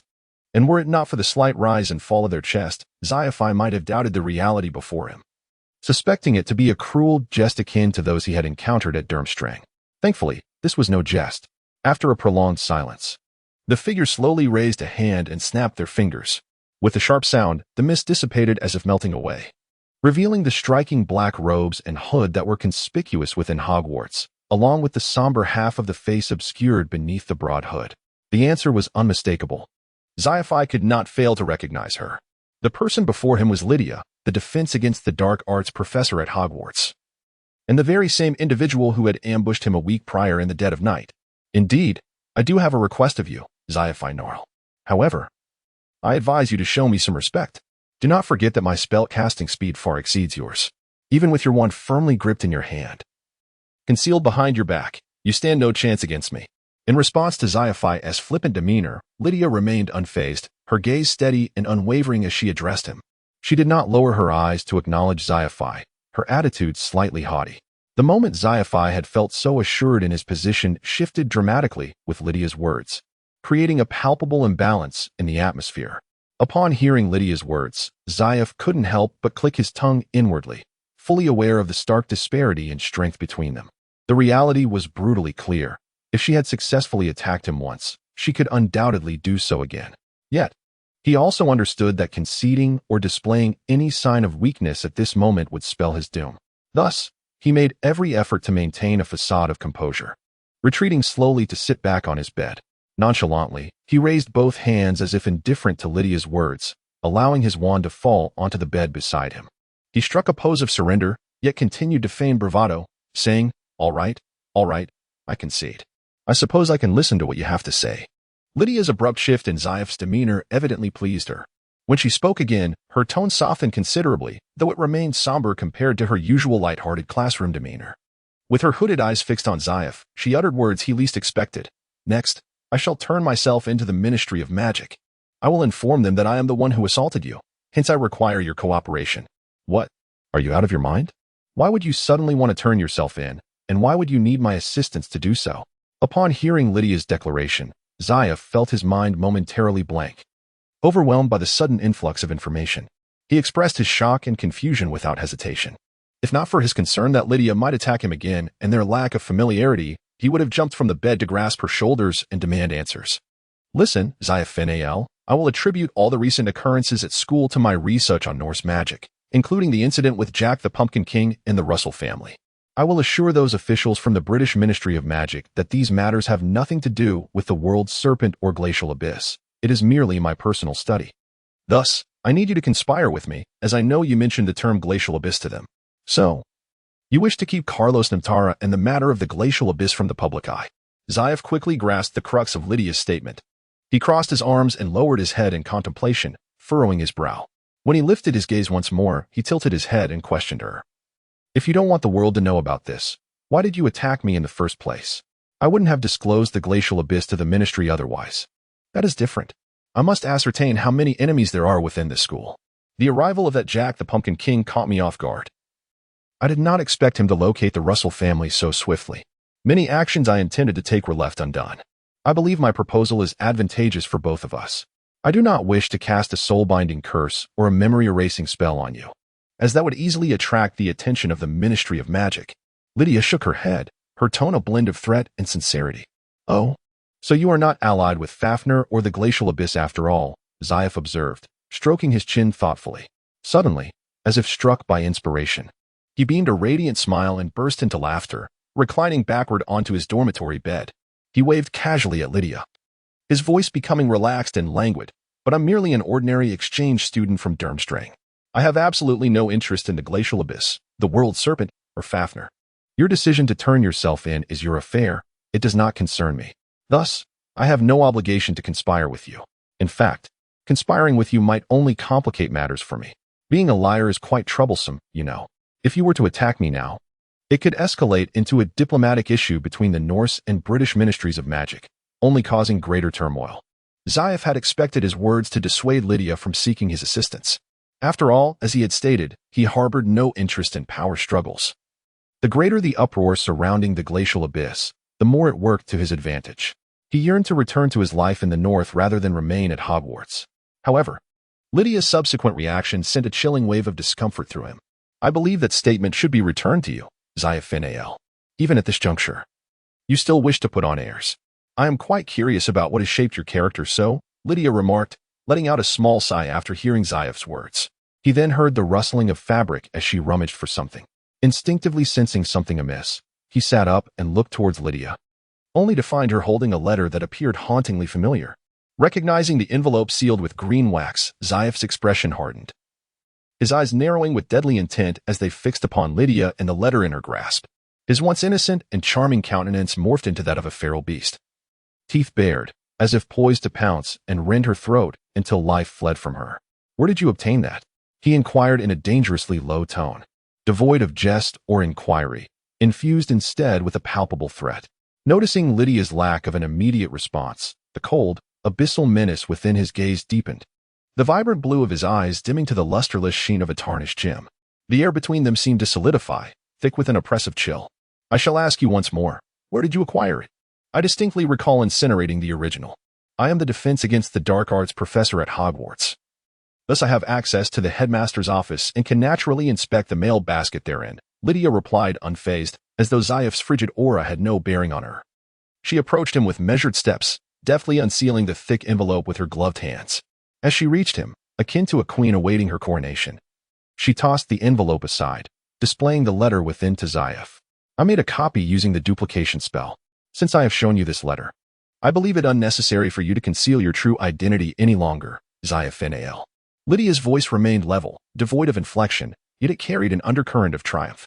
Zayaf, upon seeing the letter, appeared ready to snatch it from her grasp when she nimbly evaded him like a woodland creature, maintaining a distance of approximately 2 meters between them. Return it to me, or I swear I shall kill you. I will undoubtedly kill you. As he realized he could not forcibly seize the situation, Zayaf found himself unable to recall any strategies or weigh the pros and cons. This matter was his sole forbidden zone, one he would not permit any transgressions upon. He was indifferent to the contents of the preceding letters. Whether his identity had been compromised was of no consequence to him.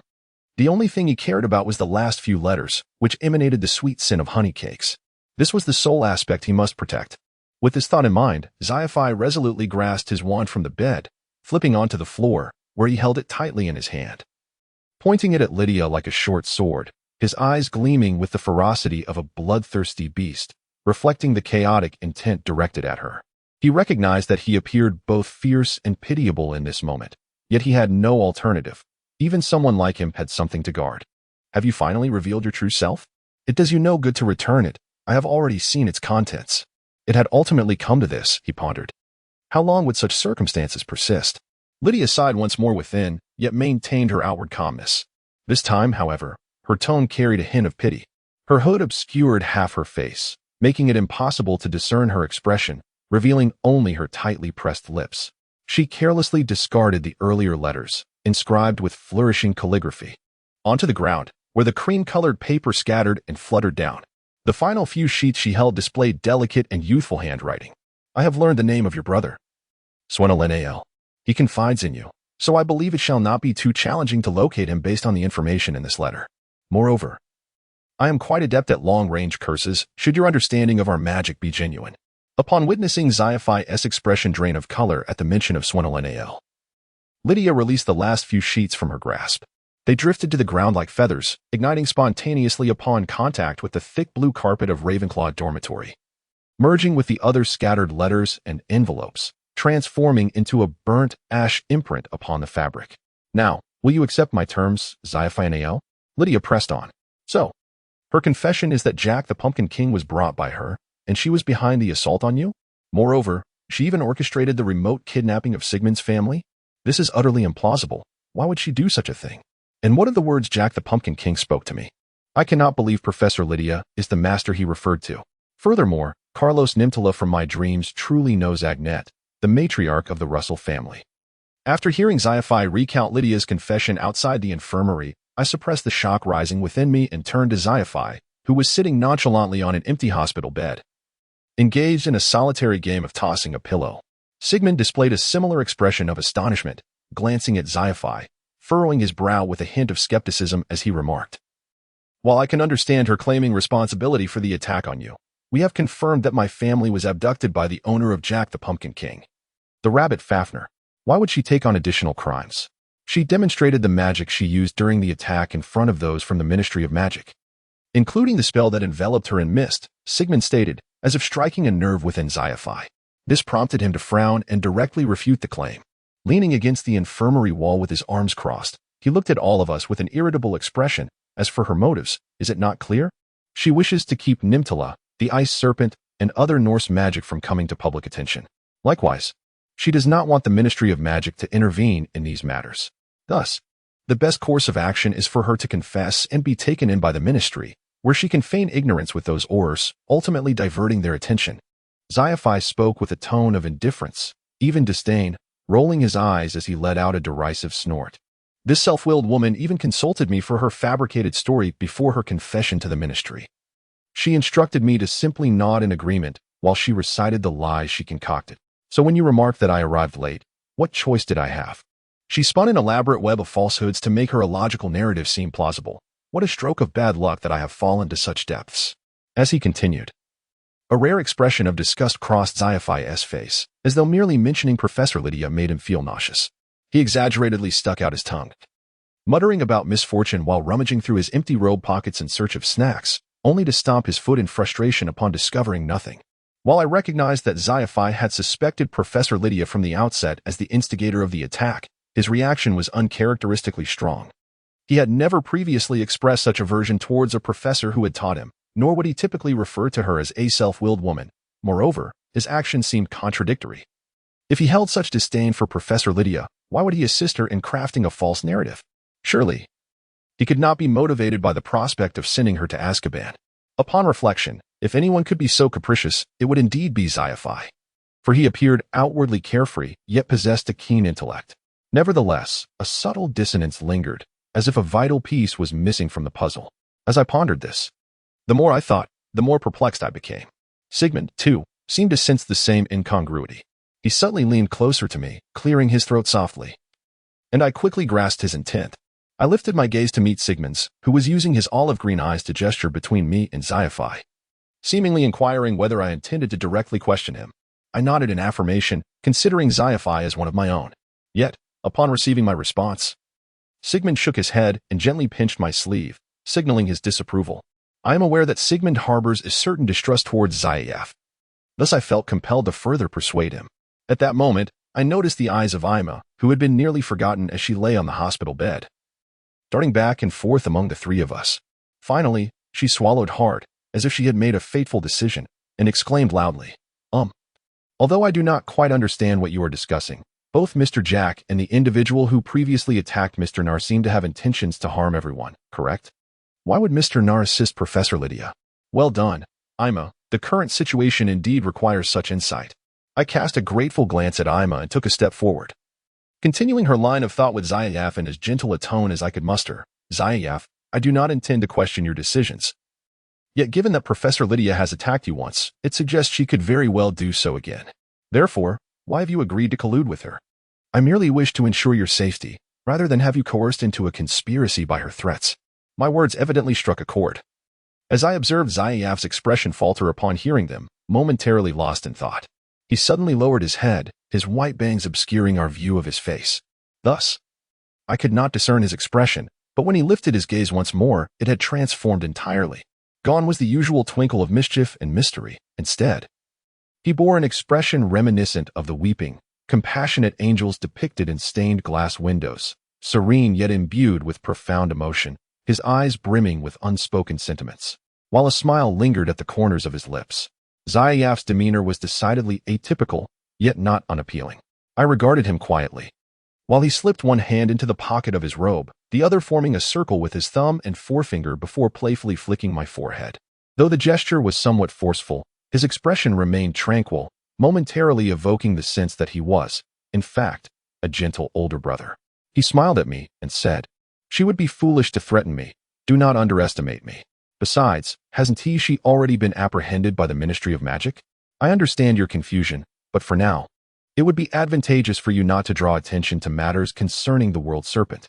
Nimtara, you wouldn't wish to be interrogated or imprisoned at the Ministry as some peculiar experimental subject, would you? Oh, indeed? I replied, somewhat dazed, nodding absent-mindedly, unable to tear my gaze away from Xaiaphi's face. A sensation akin to a jumbled memory, interlaced with myriad emotions, enveloped me. I recognized that Xaiaphi's current demeanor was peculiar. Yet I found myself inexplicably inclined to believe this was his true self. What are you staring at on my face? Is there something amiss? You aren't some sort of creep, are you? I have high standards for my companions, he remarked, clearly unsettled by my unwavering gaze. His expression shifted back to its previous playful demeanor as he mockingly pressed down on my shoulder, nearly causing me discomfort. He then turned away, speaking in a rather capricious tone. In any case, I have shared all I needed to. I shall take my leave to rest, unless there's a feast featuring roasted beef, honey cake, and creamy mashed potatoes. Do not disturb me. As a token of gratitude for the forthcoming banquet, here's this, my last lemon drop. As he turned to leave, he tossed a lemon drop from his left robe pocket over his shoulder towards me, without consideration as to whether I could catch it. I fumbled to grasp the lemon drop, still warm from his hand, and unexpectedly felt a wave of relief wash over me. However, as I gazed at Zayaev's retreating figure, an inexplicable sense of concern lingered in my heart, prompting me to call after him. "So, you can assure me that you are truly safe, correct?" Evidently. Zayaev's footsteps hesitated for a moment upon hearing my words, but ultimately he chose to dismissively wave his hand behind him and call out, "Of course. Besides, even if there were danger, I have you all, right?" Upon hearing Zayaev's reassurance, a sense of calm enveloped me, eliciting a smile. I intended to say more. Yet he simply waved goodbye and left the hospital without looking back. Now, only I, Sigmund, and Ima remained in the hospital. Recognizing that the clock was nearing Hogwarts curfew, we decided not to disturb Ima further and planned to exit the hospital and return to our dormitory. I had assumed Sigmund would stay in the hospital. Considering the precarious situation he had faced earlier that afternoon, and given that Madame Pomfrey was not one to easily release a patient. However, after bidding farewell to Ima, I found Sigmund standing at the hospital entrance waiting for me, while Madame Pomfrey seemed oblivious to him, engrossed in the latest edition of the Daily Prophet at the nearby table. This was rather unusual, so as I approached Sigmund, I inquired, "How did you manage to persuade Madame Pomfrey to let you leave the hospital?" It took Zayav 3 days to convince her to allow him to return to the dormitory to recuperate. At my question, Sigmund's face flushed, as if it were a sensitive topic.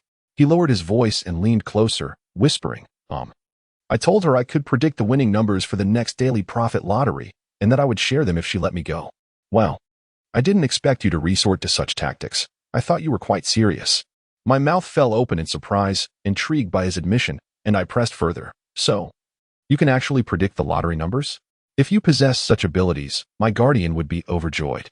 "No, I cannot. The Russell family never engages in such predictions. It goes against our fundamental principles of divination.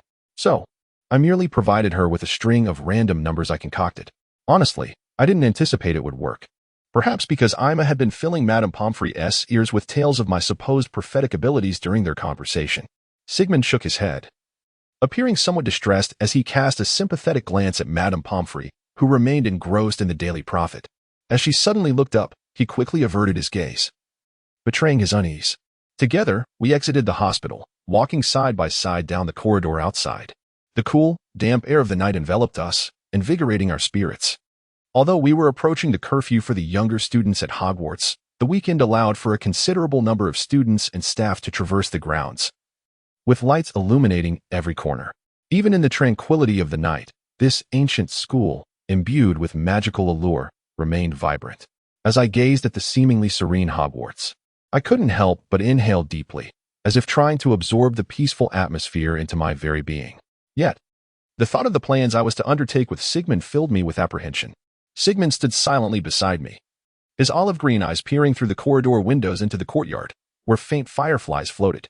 The cool night cast a slight shadow over his features, and it was evident we both understood the perilous path ahead, with many tasks awaiting our attention. Suddenly, an unexpected wave of radical thoughts surged through my mind. Thoughts I would typically dismiss. I clenched my fists and raised them high, rallying myself with an enthusiastic cheer. There is much to accomplish. Now is not the time for despondency. Nimtara shall triumph, and Russell shall prevail too. "You seem to remain perpetually optimistic," Sigmund chuckled, amused by my antics. He shifted his gaze to me and remarked with a calm tone, "I simply prefer to act promptly when matters arise," I replied with a smile, stretching my arms overhead. I took a moment to loosen my joints, while Sigmund turned to face the Ravenclaw tower and softly urged me, "Let us proceed. We must return to the dormitory." Just as I was about to respond, a figure with golden hair emerged from around a corner, initially appearing anxious as he scanned the area. Upon spotting us, a smile broke across his face, and he waved enthusiastically. "I'm glad I found you both. Arthur, have you finished your business?" Surprised, Sigmund addressed Arthur. "I thought you would need more time." "Time is of the essence for those in danger," Arthur replied, scratching his head.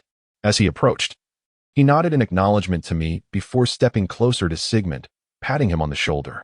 Adopting a serious demeanor, he explained, "Thanks to Professor Lydia's candidness, we were able to gather crucial information. It was almost unbelievable how cooperative she was, and Mr. Null corroborated her claims. So, at least in the eyes of my colleagues, the incident at Hogwarts has reached a conclusion. We will be bringing Professor Lydia back to the Ministry for a thorough interrogation. I believe there should be no interference from the Ministry regarding your forthcoming actions. Even if there is, Elliot and I will do our utmost to assist you. Thank you. Arthur, I appreciate your trust in me, Sigmund replied, nodding earnestly and placing a fist over his heart, expressing his gratitude. No need for thanks, Arthur continued. After witnessing the events in the Chamber of Secrets, I too felt it prudent to keep this from the Ministry for the time being. A large-scale investigation would ensnare not just you, but also Ema and, of course, Nimtara, into the Ministry's grasp. Perhaps it is a bit selfish of me. But you have grown up before my eyes, like a younger brother. As Arthur pondered, he spoke with a bright laugh, playfully poking Sigmund's cheek, which caused Sigmund to blush and swat Arthur's hand away with a frown. However, Arthur's expression shifted to one of concern as he solemnly asked, So, can you truly guarantee the efficacy of your plan? Even for the sake of your family. I would prefer you not to fall into another crisis while attempting to resolve this one. Arthur's words rendered Sigmund silent. He withdrew his wand, gripping the silver handle and gazing down at it as though it were a key unlocking the door to his current predicament.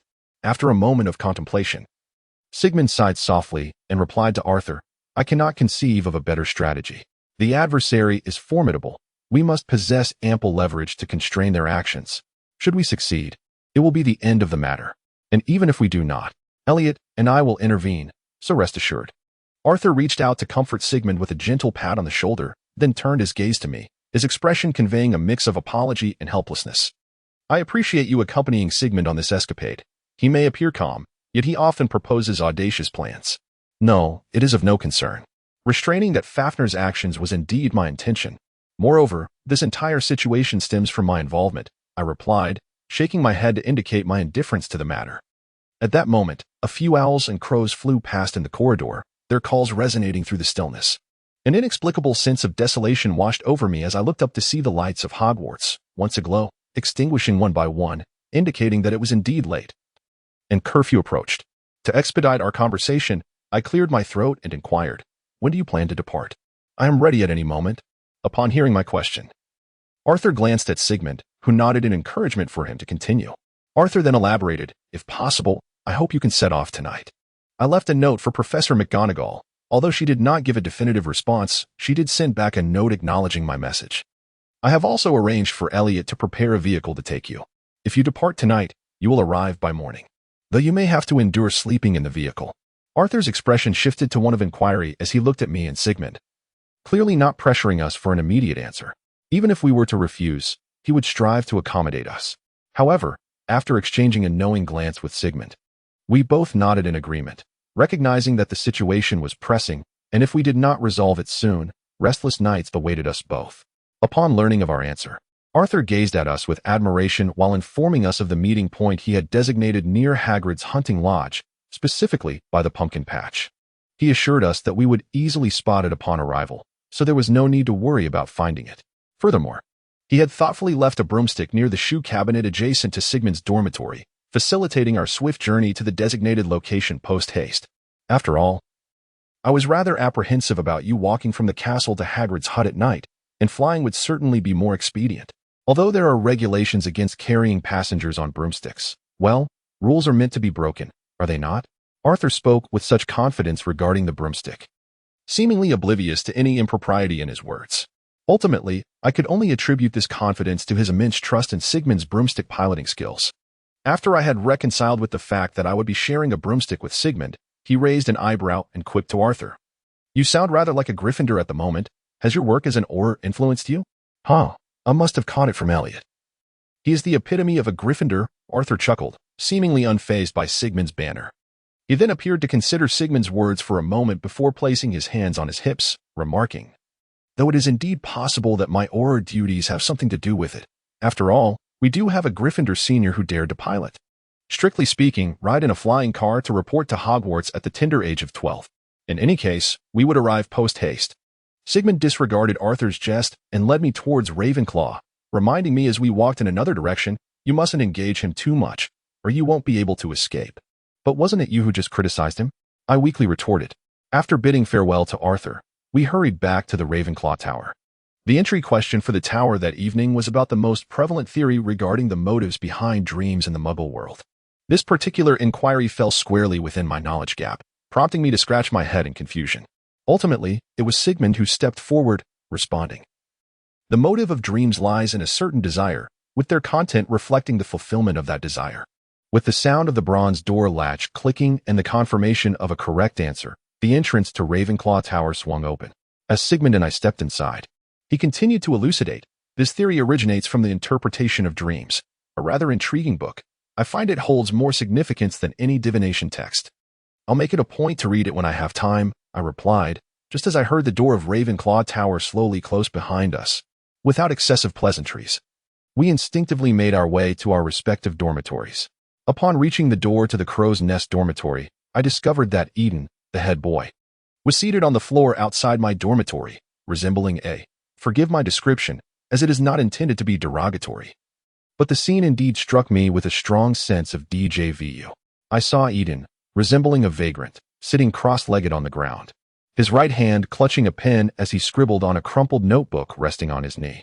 Surrounding him were an array of books sprawled across the floor, 6 or 7 in total, whose contents appeared to be quite obscure and were written in various languages, not solely English. Before I arrived, Eden's expression was one of intense focus and immersion, as if he were both writing and drifting into slumber, encapsulated in a world entirely his own. Had he not been awake, I might have mistaken him for a somnambulist. It was evident that Eden noticed my presence as he caught sight of my feet. Rousing him from his reverie, he lifted his head, his face returning to its habitual lazy demeanor, and stated abruptly, I am here to escort you to the hospital wing. It is a task assigned to me by the professor, but I just returned from there? I replied, a hint of exasperation creeping into my voice. Feeling a twinge of guilt for his diligence and waiting at the dormitory door for my return to escort me. Yes, I am aware. I observed that Russell lad escorting you away. I did it deliberately. If I remain here writing, no one can disturb me with various matters that require my attention. I can simply assert that I am executing the professor's orders, allowing me to ignore curfew. Now that you have returned, your utility to me has diminished. Oh. By the way, your roommate accidentally kicked one of my books as he returned to the dormitory. It is a rather valuable rare edition, and I shall seek compensation from him later. I am off to my room now. Farewell. Eden's next statement shattered the last remnants of my lingering guilt and idealization of him as a responsible senior, as he dismissed my apologetic expression, adjusted his glasses, and swiftly gathered his belongings with a speed that belied his usual demeanor, departing without a backward glance. It was the same old story. His self-indulgence was unchanging. Was this truly acceptable for the head of Ravenclaw? Watching Eden's retreating figure, I sighed in resignation. However, his mention of Sharafa having returned to the dormitory was indeed a positive development, as it meant I could directly inform him of my impending departure from Hogwarts. It is always better to bid farewell face to face. With this thought in mind, I patted my cheeks and retrieved my keys to unlock the dormitory door. As anticipated, Sharafa was inside, clad in pajamas and seated on his bed, arms wrapped around his knees, engrossed in the black and white comic book I had previously noticed, which was filled with annotations. A lollipop dangled from his mouth, and he appeared to be lost in thought, failing to raise his gaze as I entered. As I approached his bedside, he slowly looked up at me, wearing an expression that seemed to say, I know what you're about to say. Hurry up and deliver your lines so I can get back to what I was doing. I understood Shiafa's sentiment all too well, and taking a deep breath, I began. I am heading to the Skugman Valley tonight with Sigmund. You sound as if you're going to marry him back in his hometown, Sharafa remarked, raising an eyebrow as he pulled the lollipop from his mouth. No, certainly not. We are going to. My voice faltered as I felt my cheeks flush, anxiety creeping in, and I hastily attempted to clarify.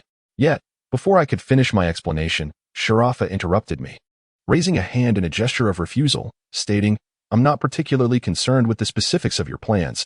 I already know what you intend to do. There's no need for a grand farewell, as it sounds rather like a flag. I shall pray for your safe journey and successful endeavors here at Hogwarts. Is that acceptable? All right then. Thank you for your understanding, Sharafa.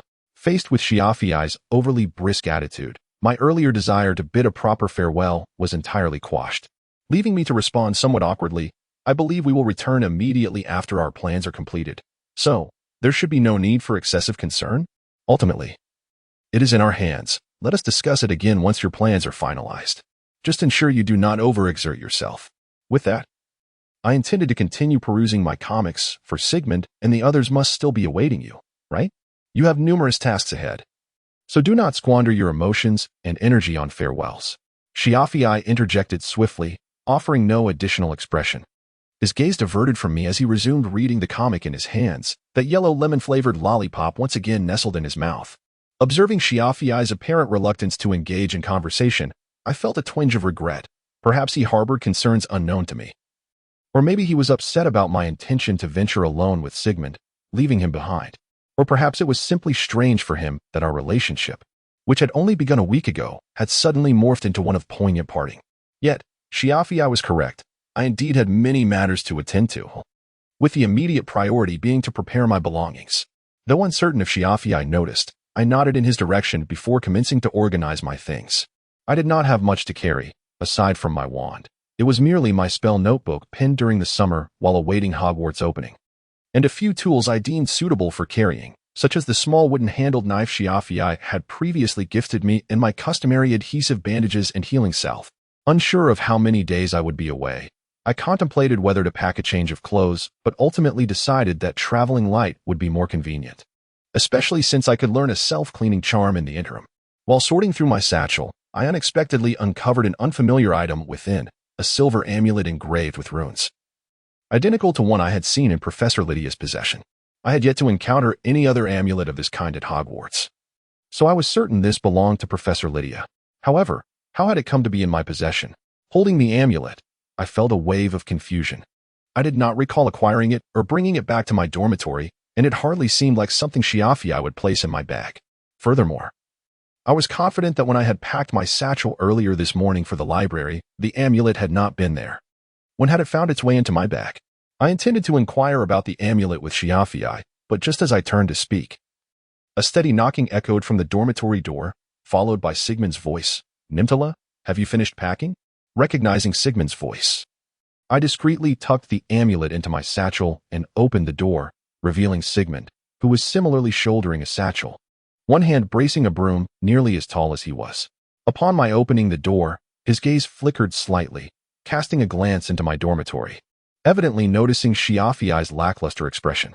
He then quietly, and with concern asked, "Have you said your goodbyes?" "Yes, he mentioned he would pray for our plans to succeed at Hogwarts," I replied, nodding while glancing back at Xiaofiai, who still seemed disinclined to converse, engrossed in his comic book.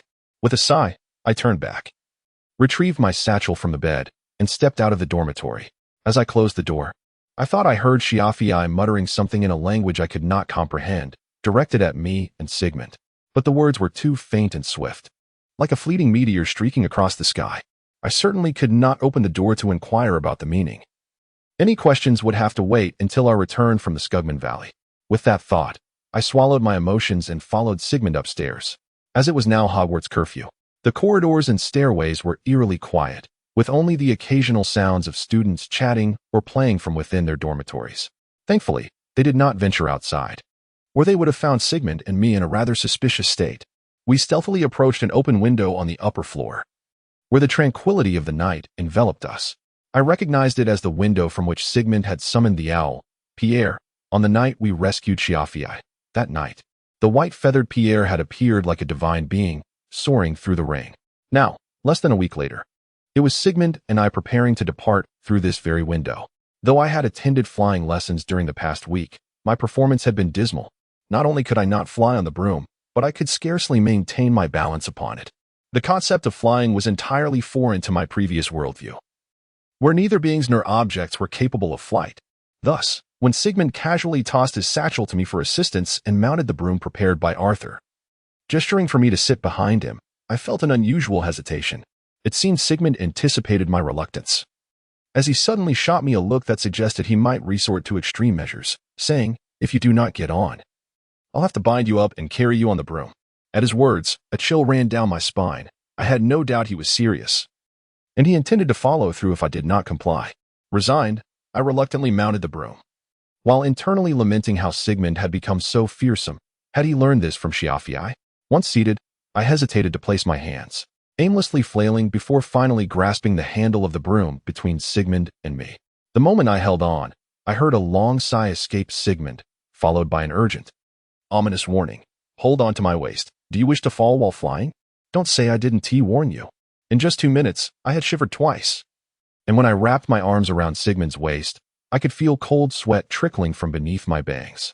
Just as I debated whether to free a hand to wipe my brow, Sigmund took off at breakneck speed, leaving me no time to contemplate. At his velocity, not only would my sweat be no concern, but I feared even a wig would be whisked away, leaving me bald.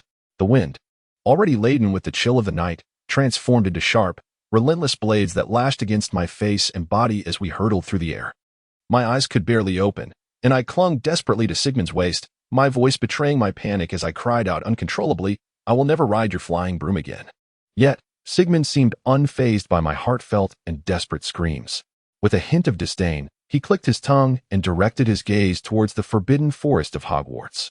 Then, with a dizzying plunge reminiscent of the most perilous roller coasters, our broomstick plummeted toward the ground like a shooting star, only to veer upwards at the last second, landing with precision on the clearing in front of Hagrid's hut, so exact that we positioned ourselves right beside Arthur and Elliot, who awaited us.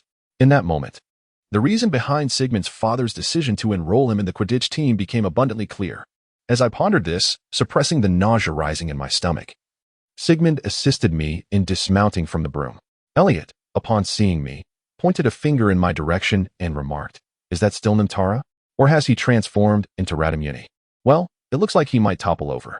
Enough with the bad jokes, Elliot, Arthur interjected, casting a serious glance at Elliot.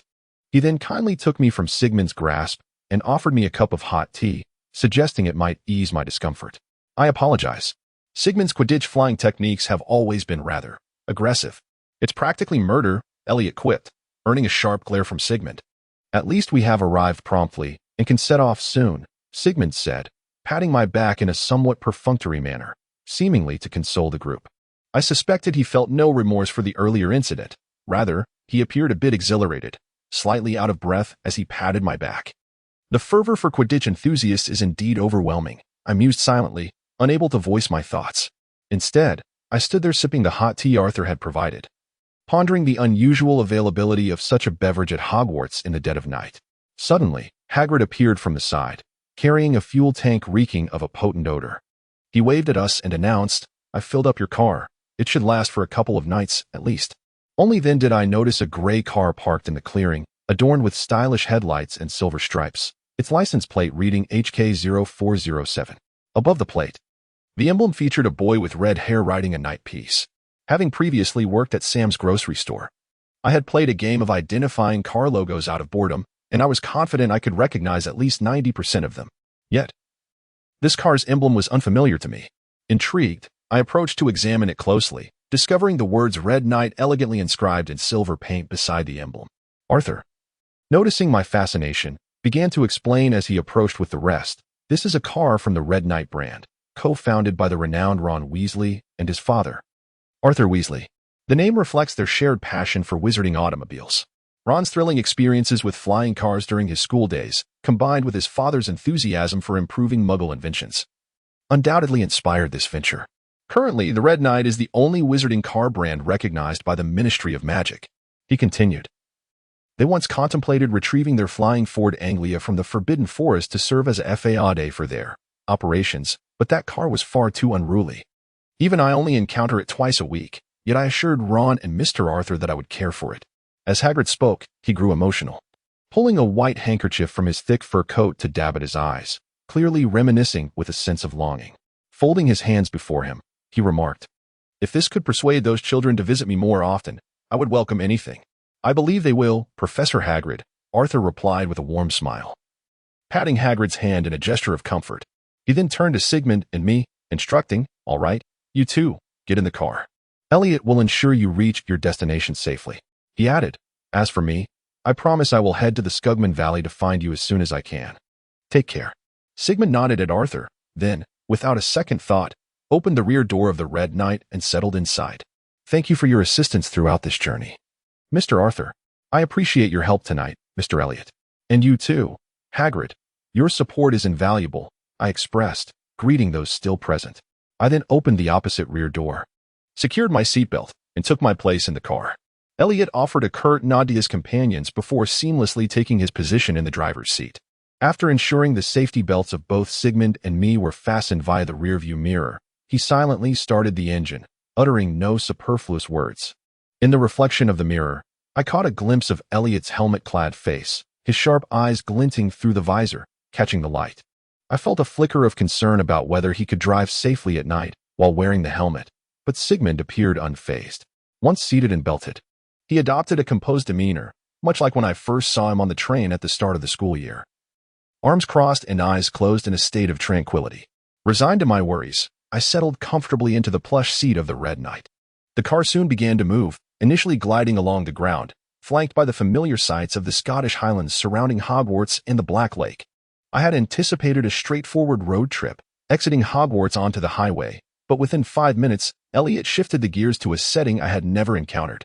Suddenly, I experienced a sensation akin to weightlessness, realizing the car was ascending into the sky, soaring upward. I should have anticipated this. After all, it was a wizarding vehicle. And Hagrid had mentioned the flying fort earlier. It was entirely expected that the Red Knight could fly. I sighed, softly voicing my realization. No one responded. Sigmund remained in his seat, seemingly asleep, while Elliot drove in silence, his expression hidden behind the visor of his helmet. Fortunately, the car proved far more stable than a broomstick. Although Elliot drove at a brisk pace, the ride was smooth and devoid of discomfort. I turned my gaze towards the night outside the car window and was unexpectedly captivated by the countless shimmering stars scattered across the deep blue sky, reminiscent of diamond fragments strewn upon a vast canvas. Below, the forest lay dark and dense, the distance to the illuminated realm of the Muggles uncertain. Yet, accompanied by the gentle sway of the vehicle, I found myself enveloped in the illusion of gliding through the night on a boat, my heart gradually mirroring the tranquil serenity of the night beyond the window. Leaning against the glass, I felt the subtle jolts of the flying car, and at some point, Elliot had turned on the radio, filling the air with the soothing strains of midnight blues, a melody flowing like a gentle stream, nurturing my spirit and transforming it into a placid expanse of deep blue water. Not only that, but I also perceived the calm rhythm of Sigmund's breathing beside me and Elliot's occasional throat-clearing cough, which instilled a profound sense of reassurance within me. At least I was advancing, progressing alongside my companions. I focused my gaze on Elliot's hands gripping the steering wheel, and as the wheel turned, my consciousness began to blur, eventually sinking into a deep blue dreamscape.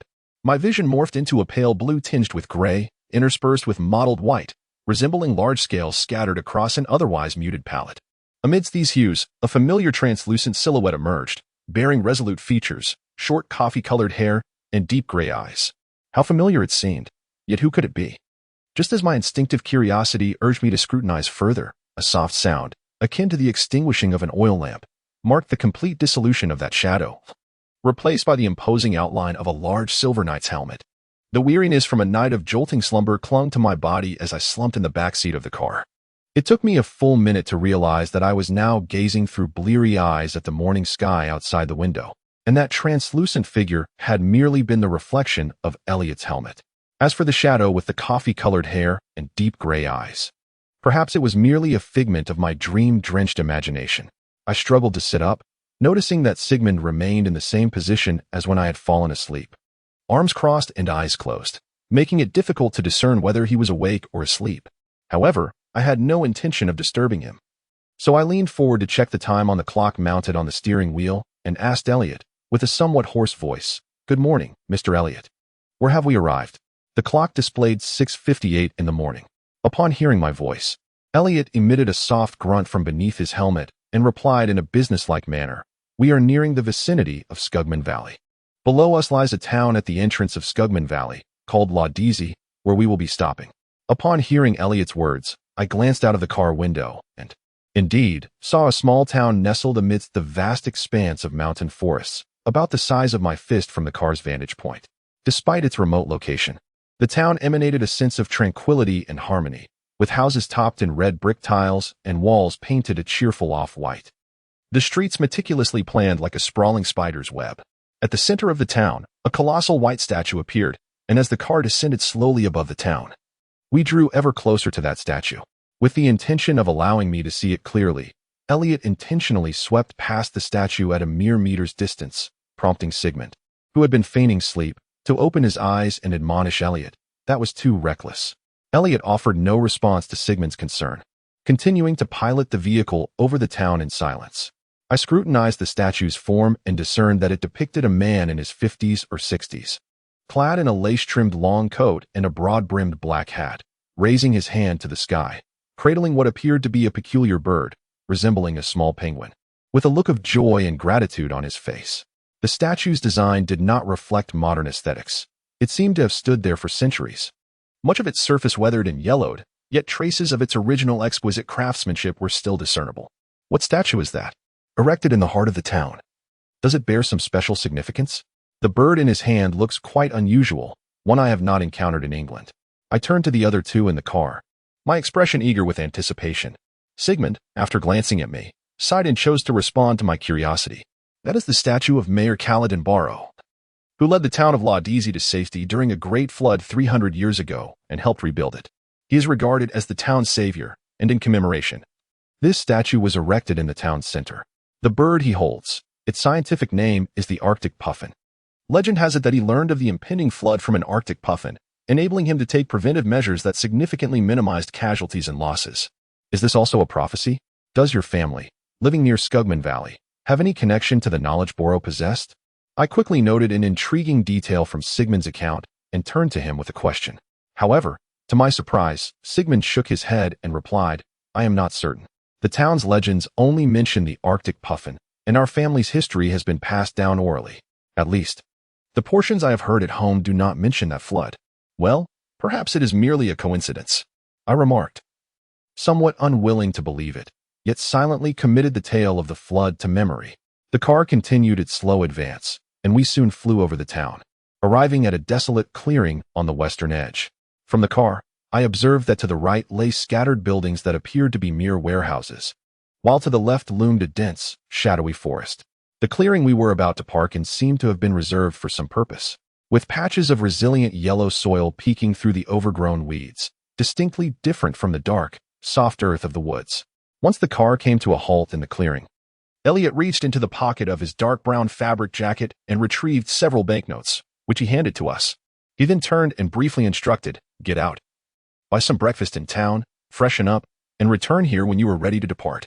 I glanced at the notes Elliot had handed over, discovering two 20-pound bills, more than sufficient for 3 of us to enjoy breakfast. After a night spent in transit, we certainly needed time to recuperate, especially Elliot, the driver. After confirming his opinion through a glance exchanged with Sigmund, I took the banknotes offered by Elliot and inquired, would you like me to bring you something to eat, Mr. Elliot? After a moment of silence, Elliot responded with an urgency in his voice, a cup of iced black coffee, and a sandwich. Any filling will do. Having noted Elliot's breakfast preferences, Sigmund and I alighted from the vehicle. Even after closing the door, we could still see Elliot's shadow in the driver's seat, his head resting against the backrest, presumably in a moment of repose. We had departed around 11 the previous night, and now it was just past 7 in the morning. Having been suspended at least 700 feet above the ground throughout our journey, stepping onto solid ground induced a dizzying sense of unreality. Fortunately, the brisk and refreshing morning air quickly revitalized me. I inhaled deeply and, alongside Sigmund, began walking towards the town, observing our surroundings. As I had noticed from above, the streets in the early morning were not bustling with people, yet a few shops had opened their doors, and some pedestrians were beginning to emerge. Laudesi was a picturesque town, exuding a natural charm and a tranquil atmosphere. The buildings rarely exceeded 4 stories, with the tallest structures being the church and its adjacent bell tower to the south. The rest of the houses radiated a warm and inviting aura, characterized by their charming brick red roofs and the small, half-hanging window boxes brimming with vibrant flora. Some climbing plants had even enveloped entire walls, and whimsical garden gnomes adorned the windowsills, adding to the delightful scenery. The town streets were paved with light gray concrete, featuring a single-lane roadway, while the sidewalks were constructed with elegant light gray bricks.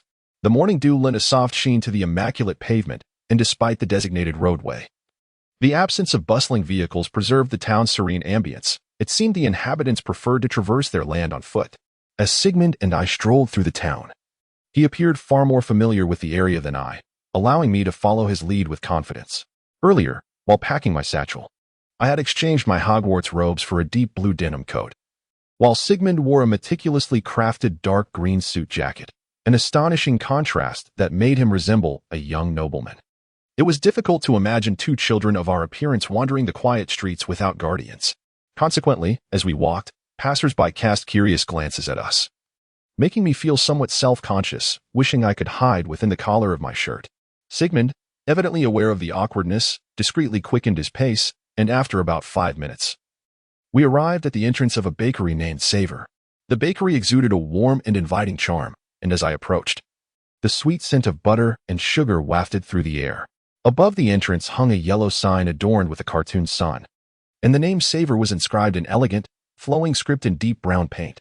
My mother often visited this bakery for bread.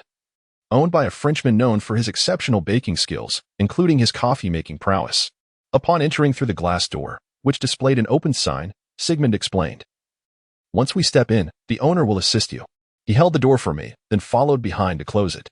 As I entered, I spotted the owner, a slender man with a distinctive handlebar mustache, dressed in a white chef's coat, standing behind the counter, wrapping a large bag of assorted breads for a child who appeared to be of our age, with soft, deep gray hair.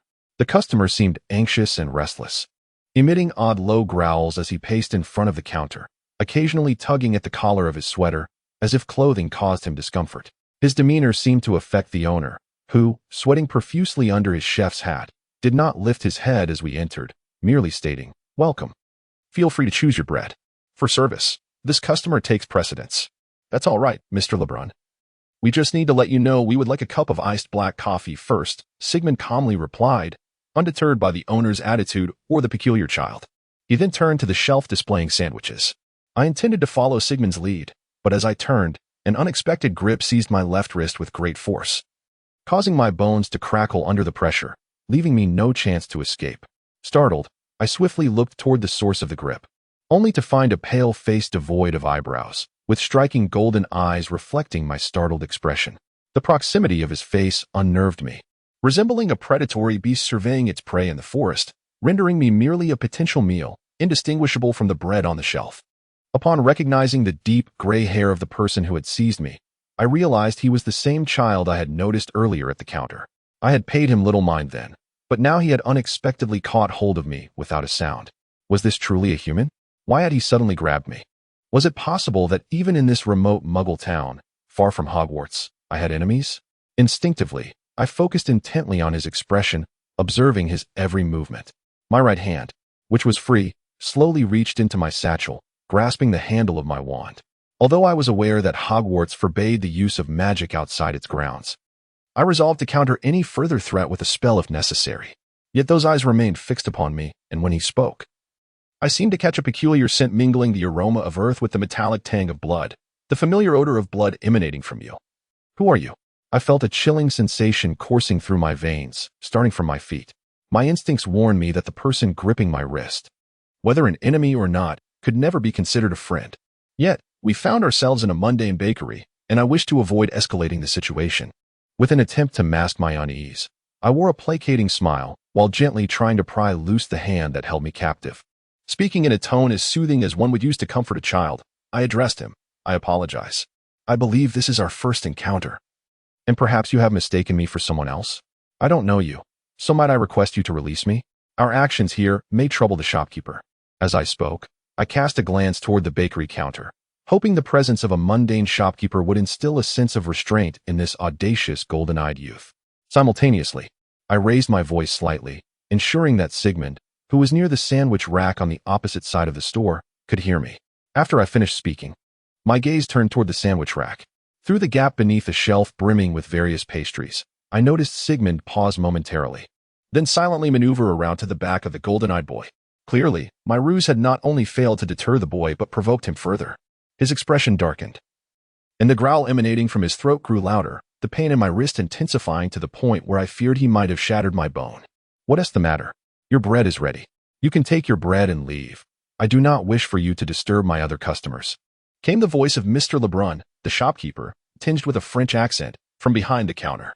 Both the golden-eyed boy and I turned to face him, and we saw Mr. Lebrun had finished wrapping a large batch of bread. He approached us with a look of complex bewilderment and seriousness, setting down a bag of pale yellow paper-wrapped loaves before stepping out from behind the counter. As he drew nearer, a sense of foreboding washed over me. Just as I had feared, when the shopkeeper was less than a meter away, the golden-eyed boy exaggeratedly turned his face toward him. Before I could react, an agonizing pain surged through my abdomen as if I had been struck by cannon fire. My body propelled backward until I collided with the bakery door. The boy had delivered a brutal kick to my stomach, emitting a shriek that was anything but human, and then, propelled by the force of that kick, he lunged toward Mr. Lebrun like a hungry tiger. My back hit the bakery door, halting my momentum, and I felt as if a pair of scissors were incessantly snipping at my insides, the pain radiating through every nerve ending. Yet, I had no time to dwell on my physical suffering. I dropped to the floor, clutching my abdomen, while my other hand swiftly retrieved my wand from my bag, aiming it at the golden-eyed boy and the shopkeeper. As I shouted for Sigmund, my voice came out choked and strained, as if gripped by an unseen force. Sigmund, stop him. We cannot allow him to harm the shopkeeper. You need not say it. Sigmund's response was as swift as his emergence from behind the bread rack. He positioned himself behind the shopkeeper like a leopard, his wand aimed precisely at the howling golden-eyed boy. With a firm incantation, a violet light erupted from the tip of Sigmund's wand, transforming into a bolt of light that shot toward the boy with blinding speed. At that moment, the boy, exhibiting unnatural agility, leapt into the air, the light only 2 meters from him, just as Sigmund and I believed the spell would find its mark. The boy twisted in midair, grasping the chandelier that hung from the bakery ceiling, swinging himself to another corner of the shop. The abrupt tug extinguished the light, and sparks flew from the exposed wires, casting the bakery into a dim ambience. Yet, the boy's golden eyes glimmered with an eerie luminescence as he vanished into the shadows like 2 parallel fireflies. A surge of peril enveloped me, and I signaled to Sigmund, struggling to steady my labored breathing caused by the pain in my abdomen. Leaning against the glass door of the bakery, I glanced outside to confirm the absence of passers-by. Then, raising my wand, I chanted, Mist of Illusion. This spell, learned during my rescue of Shia, worked wonders, and soon a thick fog enveloped the bakery, obscuring everything within its confines. The shopkeeper's voice trembled with irritation and fear. What is happening? Who are you? Unfortunately, Mr. Lebrun did not finish his anxious query. As he began to articulate his confusion, I heard Sigmund's low incantation of sleep, followed by the sound of clothes dragging, indicating that he was pulling the innocent Mr. Lebrun away from the chaos. In this fog, there were 3 of us. I stood at the entrance, Sigmund and Mr. Lebrun near the counter, and the golden-eyed boy somewhere to my right. The mist concealed our forms, granting us temporary anonymity, yet it also rendered it impossible to pinpoint the boy's location. This was a contest of reflexes and strategy, and it was evident that my opponent was no novice. With the pain in my abdomen hindering my movements, I realized that if he intended to kill me, it would be an effortless task. The fear of death and danger caused my limbs to tremble, and the stiffness from the pain only exacerbated my turmoil. To regain my composure, I bit down hard on the base of my right thumb, the self-inflicted pain jolting me to a more alert state. I then lowered my body, crawling slowly toward the left side of the bakery. Whether by divine fortune or the boy's failure to locate me amidst the fog, I successfully reached the left side of the store, next to the sandwich rack where Sigmund had previously stood. Perhaps due to the adrenaline surging through me, the pain in my abdomen lessened, allowing me to lean against the shelf and attempt to sit upright. Though every significant movement sent sharp pangs through my stomach, I managed to awkwardly prop myself up. Finding Sigmund now seemed an ill-advised choice. Our opponent was skilled, and we would be ill-equipped to subdue him together.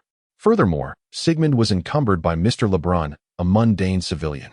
Gathering in one place would only lead to our collective capture.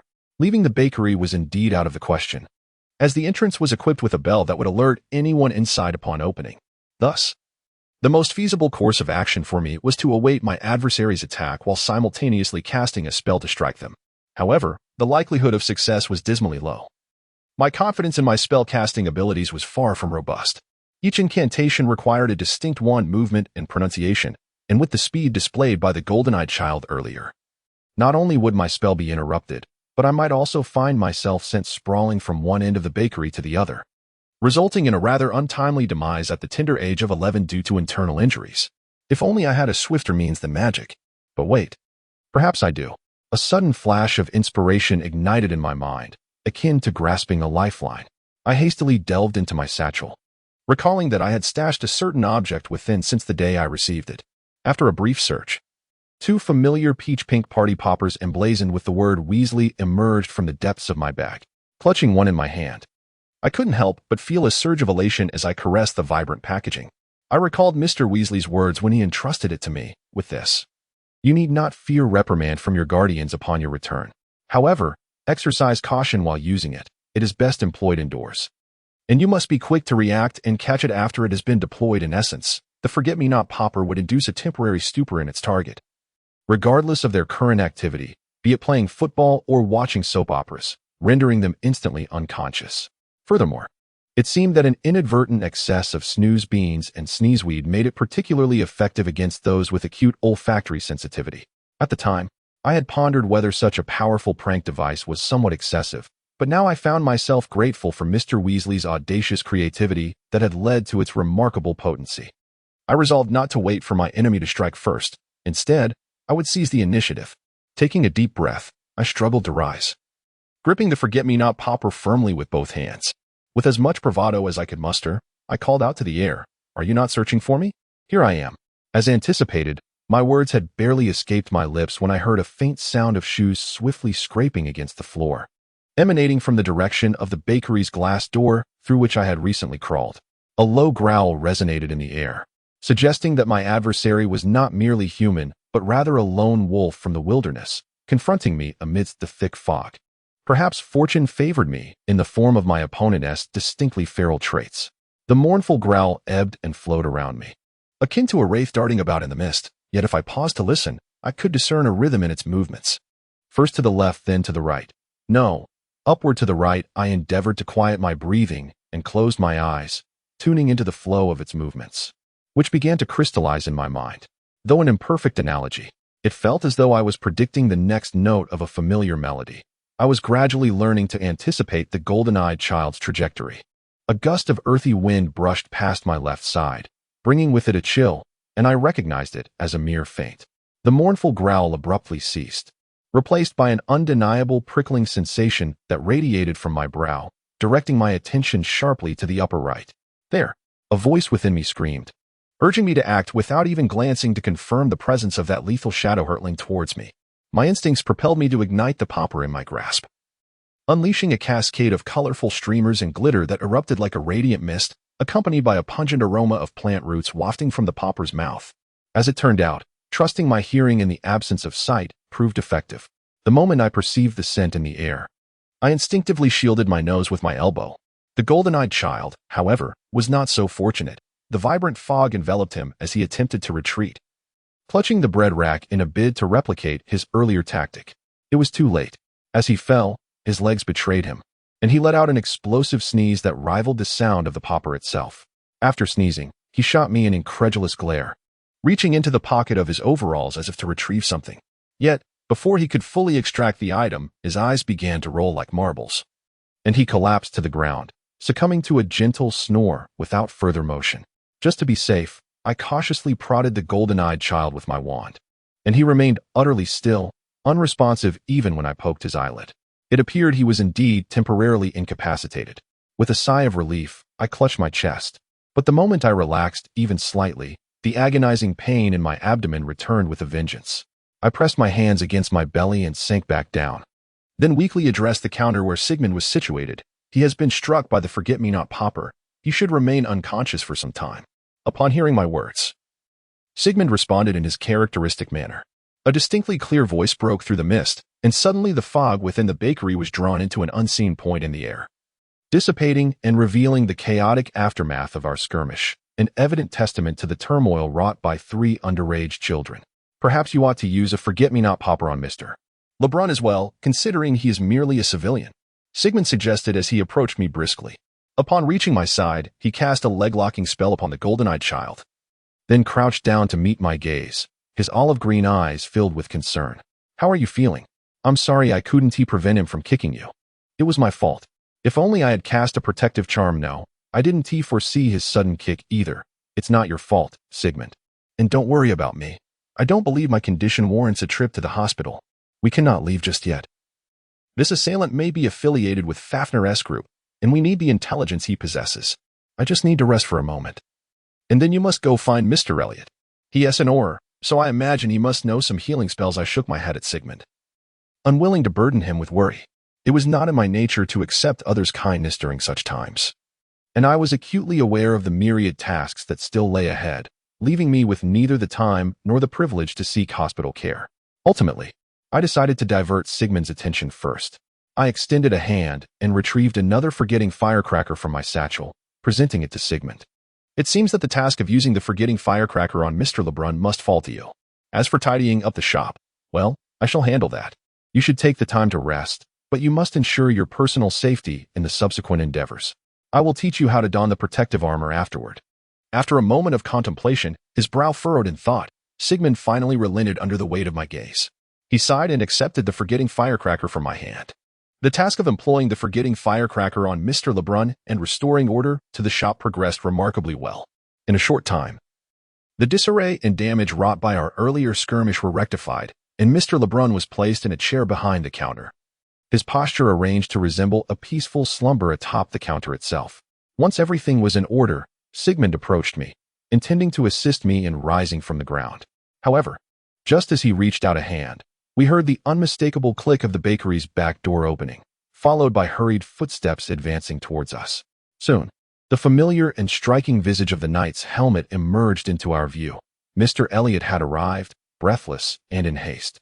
As I gazed at Mr. Elliot entering through the back door, an overwhelming sense of astonishment washed over me. On one hand, I was taken aback by how swiftly he had located us, and on the other hand, he had indeed appeared in a knight's helmet within the Muggle bakery. Although I could not discern Mr. Elliot's features, I could sense him swiftly scanning the bakery, his gaze ultimately settling on me, seated on the floor, and the child with golden eyes, who lay beside me still unconscious. His movement momentarily faltered, and then he strode purposefully towards my direction. We had been attacked, and this child remarked that my blood bore a familiar scent before launching an assault on me. But fret not, he had just eaten a dose of Mr. Weasley's forget-me-not potion at close range and would remain unconscious for some time. I explained as Mr. Elliot approached. Then Nimtara was injured. His abdomen had received a kick. After I spoke, Sigmund shot me a disapproving glance, as if I had failed him, and crossed his arms to add his commentary. By the time Sigmund finished speaking, Mr. Elliot was already beside me. With an unexpectedly concerned demeanor, he crouched down and placed a hand on my abdomen, inquiring how I felt. He insisted on checking for injuries, expressing the gravity of a possible internal wound, an oversight on my part for allowing two children to venture out alone for breakfast. I detected a fervent urgency in Mr. Elliot's tone, a stark contrast to his usual stern disposition, which even caught Sigmund's attention. In light of the situation, I offered Mr. Elliot an awkward smile, but complied by lifting my shirt to reveal my abdomen. To my astonishment, I was met with a vast array of bruises, resembling a map of the world. I inhaled sharply, and even Sigmund turned away, unable to bear the sight. I heard a sniffle emanate from within Mr. Elliot's helmet as he rummaged through his pockets, finally producing a vial containing a translucent, pale red liquid, approximately the size of my palm. As he handed it to me, he explained that it was a dragon skin healing potion, capable of accelerating recovery and alleviating pain, while also safeguarding existing wounds. Thank you, Mr. Elliot. Given the circumstances, I had no reason to refuse. After expressing my gratitude, I accepted the potion from his hands. Upon uncorking it, a sweet and syrupy aroma wafted up, with hints of pepper and nutmeg. The scent was peculiar, yet it was undoubtedly preferable to the potion Madame Pomfrey had once forced upon Zaya. I closed my eyes and tilted my head back, downing the potion in one swift motion.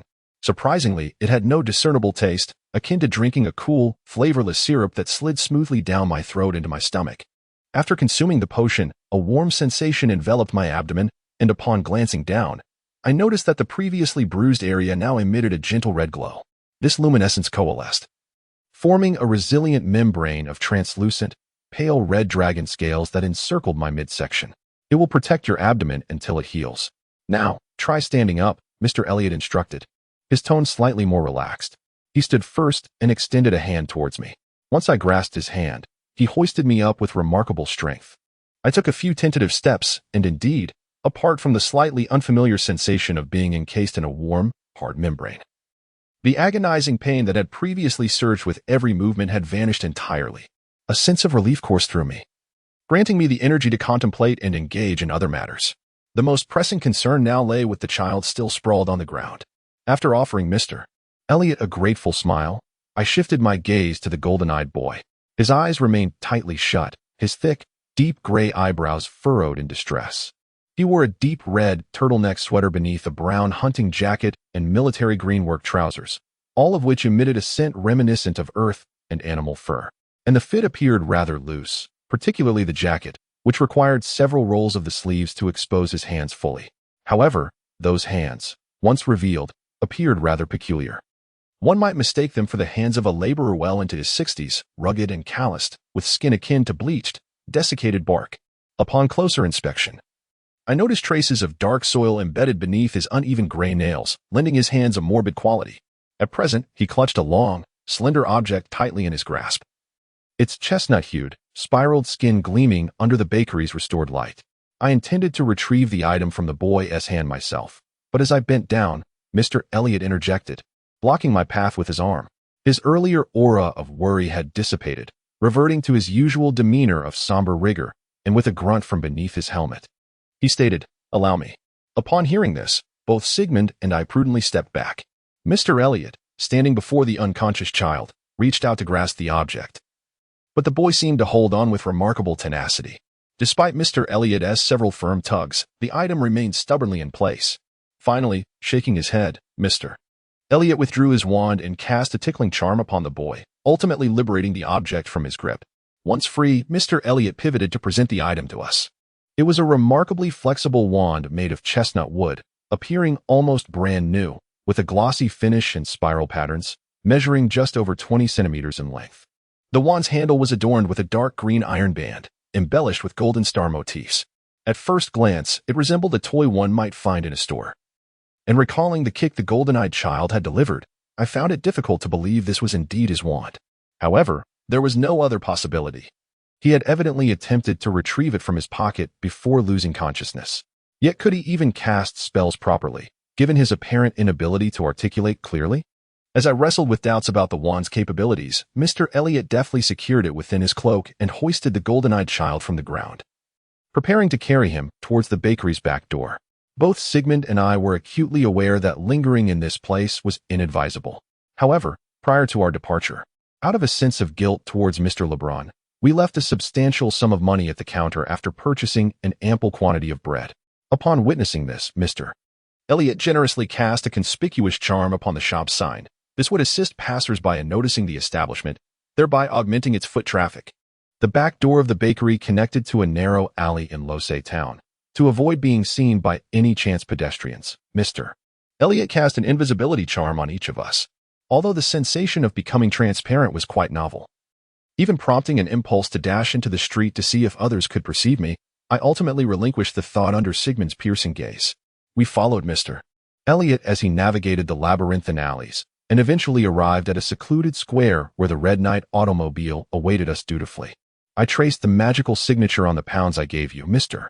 Elliot explained as he opened the rear door to toss the golden-eyed boy into the back seat before swiftly taking his place in the driver's seat. Given Mr. Elliot's directive, Sigmund and I wasted no time. With a silent agreement, we decided who would occupy the front and back seats through a game of rock, paper, scissors. Unfortunately, my luck had run dry, compelling me to open the other rear door. As soon as I settled into the vehicle, I scarcely had time to fasten my seatbelt before Mr. Elliot started the engine. He unwrapped a sandwich from our earlier purchase while scanning the vicinity to ensure no muggles were in sight. With a bite of his sandwich, he activated the car's invisibility mode, and we swiftly ascended into the sky, soaring above the vast, verdant forest encircling Lose Town. Once the car was in motion, Sigmund's gaze was fixed intently on the window. As we flew over the forest, he began to offer directions, indicating that if we crossed the waterfall and proceeded slightly west, we would see his home, characterized by its black exterior and gray roof, though it was protected by a privacy charm. I surmised that such magic would pose little challenge to an Auror. However, we cannot stop directly at your doorstep unless we wish to walk into a trap. Mr. Elliot succinctly interjected, not even glancing at Sigmund. Is there a discreet place nearby where we can park? Not too close, yet not too far. After a moment of contemplation, Sigmund lowered his head before raising it again to point southwest out of the window. At that moment, we were nearly positioned above the waterfall he had mentioned. It was not a grand cascade, but rather a modest one, typically found in rural areas, complete with a small pool and likely difficult to spot from the ground. Nevertheless, it was sufficient as a landmark from above. The area Sigmund indicated was southwest of the waterfall, so we needed only to head in that direction. As we approached our destination, Sigmund's brow furrowed deeper in the rearview mirror, and his instructions to Mr. Elliot grew increasingly terse, as if uttering another word might betray his emotions. The golden-eyed boy, having been thrown into the back seat by Mr. Elliot, remained in slumber, his seatbelt still fastened by me. Despite this, the jolting of the car caused his head to rest heavily against my shoulder. If one were to judge solely by his peaceful visage, one might perceive him as a person of remarkable innocence. However, recalling earlier encounters, I deemed it prudent to reserve judgment. Simultaneously, my mind was occupied with how to elucidate the current circumstances to the golden-eyed boy upon his awakening, ensuring his cooperation. I was uncertain how much he would remember after being subjected to a forgetting charm, if he had no recollection of Sigmund or me. I could hardly claim that he had fainted in the street and we fortuitously found him. Such an explanation would hardly convince even a child. Furthermore, given his previous attack on me, prompted by the scent of my blood, it was conceivable that he might strike again. This peculiar aggression reminded me of the earlier encounter with Jack the Pumpkin King. Now, nearing the Russell estate in the Sigman Valley, I pondered if this child was indeed one of Fafnir's minions. Was he dispatched to the bakery with the intent of purchasing bread? Had we inadvertently left the bread behind? Regardless, I sincerely hoped that this variable would not disrupt the plan Sigmund and I had meticulously devised. As I lowered my head, contemplating these matters, and gently nudged the golden-eyed boy's head away from my shoulder for the third time due to the car's bumps, I heard a clattering sound from the vehicle. Outside, the once familiar howling wind fell silent. Peering out the window, I discovered that we had come to a halt in a clearing within the woods, surrounded by dense trees, with only a few small stumps and bushes dotting the area. In the center stood a stone nearly as large as the Red Knight automobile and half its height, adorned with delicate white wildflowers. In contrast to the dimness cast by the towering trees, this clearing possessed its own sliver of sky, the bright light illuminating the gray-white stone, imparting an almost sacred aura to the otherwise ordinary boulder. I used to frequent this clearing often, a location only I and Ima are aware of. I trust it will suffice for our concealment and parking, Sigmund said to Mr. Elliot after the vehicle came to a stop. Mr. Elliot merely grunted in acknowledgement then. Under Sigmund's unwavering gaze, he tapped the steering wheel and added, "It indeed serves well as a hiding spot." I heard a fleeting chuckle escape from Sigmund before he turned and opened the car door, stepping out first. As he slammed the door behind him, his expression transformed into one of utmost seriousness, his eyes ablaze with indignation as they fixed upon the direction of the Russell estate. The golden-eyed boy remained in slumber, confirming Mr. Weasley's assertion that the current version of the forgetting charm was indeed rather potent. However, if he continued to remain unconscious, it would be advantageous for both Sigmund and me. With this thought in mind, I exited the vehicle, positioning myself beside Sigmund. Mr. Elliot was the last to alight, first scrutinizing Sigmund and me before wandering around the small clearing to cast privacy and intrusion charms. I had assumed that he would refrain from further comments before we proceeded to the Russell estate, given the considerable trouble we had already caused him. Yet just as Sigmund and I prepared to venture towards the estate, he suddenly called out, "Hey, hold on, take this with you." As Sigmund and I turned around simultaneously, we saw Mr. Elliot, one hand resting on the car, while the other tossed an exquisitely crafted bronze circular object towards us. I reached out and grasped it, discovering it to be a heavy pocket watch adorned with intricate engravings, roughly the size of my palm, and cool to the touch. The cover featured a three-dimensional design of an albatross soaring through thorns, with a button depicting a three-masted ship etched into the gap of the cover. Upon pressing the button, the cover sprang open with a crisp click, revealing a richly detailed dial divided into 6 sections, each showcasing a distinct colored motif: a red peanut, a teal guitar, a yellow bookshelf, a deep blue wand, a purple fish skeleton, and a black eye icon. Much like most timepieces, this pocket watch possessed its own hands, fashioned in the shape of a golden quill, currently pointing between 2 segments. Clearly, this object was not intended for telling time. Rather, it resembled a tool equipped with a clandestine signaling system. I scrutinized the dial for a moment before raising my gaze to Mr. Elliot, inquiring, "Is this a communication device among your Aurors?" In truth, it serves solely as a means of communication between Arthur and myself, Mr. Elliot replied briefly, his tone tinged with hesitation. As he approached me, he pointed at the dial and explained to both Sigmund and me, "The symbols here convey different meanings. For now, you need only understand 2 signals. The red one signifies a call for help. If you find yourselves in peril and require assistance, direct the hands here, and I shall discern your location and arrive promptly. The black one functions similarly to the telephones utilized by Muggles, allowing for brief conversations when pointed here. Understood, I replied, my voice slightly wooden as I nodded at Mr. Elliot, cautiously tucking the pocket watch into my pocket. I heard a faint chuckle emanating from beneath Mr. Elliot's sturdy knight's helmet as he patted my shoulder firmly and said, while I am unaware of your precise plans, Arthur has assured me that I can trust you. Nevertheless, whether I trust you or not, your choices are unlikely to change. Therefore, I can only wish you success. Take care. We will return safely, Sigmund responded, his arms crossed, a glimmer of light flickering in his swampy green eyes. Following Mr. Elliot's farewell, he waved and swiftly returned to the side of the car. Observing Mr. Elliot's sturdy helmet, I felt a peculiar dissonance in his words. Just as I was about to inquire further, a thunderclap echoed in the sky, interrupting my thoughts. Looking up, I realized that dark clouds had amassed overhead, forming an ominous barrier that shrouded the surrounding forest and cast a sinister hue over the daylight. Despite the foreboding sky, the air pressure on the ground was alarmingly high, as if a potent heat vapor had suddenly arisen, making it difficult to breathe, as though urging us onward. I glanced towards the Russell ancestral home and saw its grayish-black, old brick conical roof towering amidst the tall trees, resembling a slender creature lurking between the woods. Realizing time was of the essence, we needed to reach the Russell estate before our presence was detected. With that thought, I steadied my resolve and walked alongside Sigmund towards our destination. Sigmund instinctively chose to lead the way, navigating the untamed forest with remarkable agility, occasionally warning me of mud puddles or stones underfoot. After approximately 15 minutes, I found it increasingly difficult to distinguish the scenery around me, no matter where I turned. I was surrounded by tree trunks, weeds, shrubs, and various stones. Not a single living creature, be it a squirrel or a snake, was in sight. The environment was monotonous.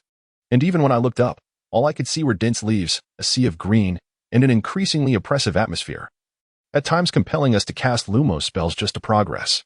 Fortunately, as Sigmund called out, I finally glimpsed a glimmer of hope.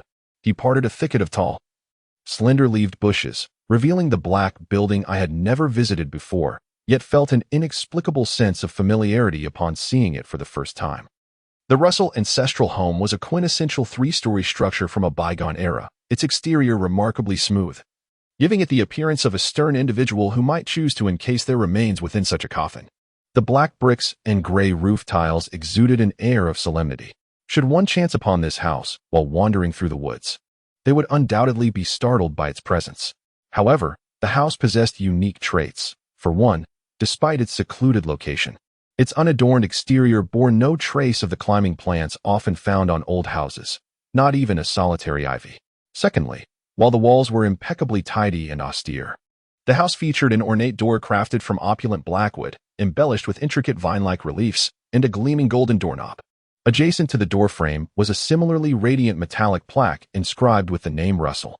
The most striking feature was the large, opaque stained glass window set between the two black doors, adorned with a kaleidoscope of vibrant colors, arranged in a peculiar fashion that resembled a scene from a kaleidoscope, thereby granting it an enchanting allure. My gaze was irresistibly drawn to the splendid stained glass, rendering me momentarily breathless, until Sigmund abruptly slapped my back, jolting me back to reality. And I realized I had forgotten to breathe.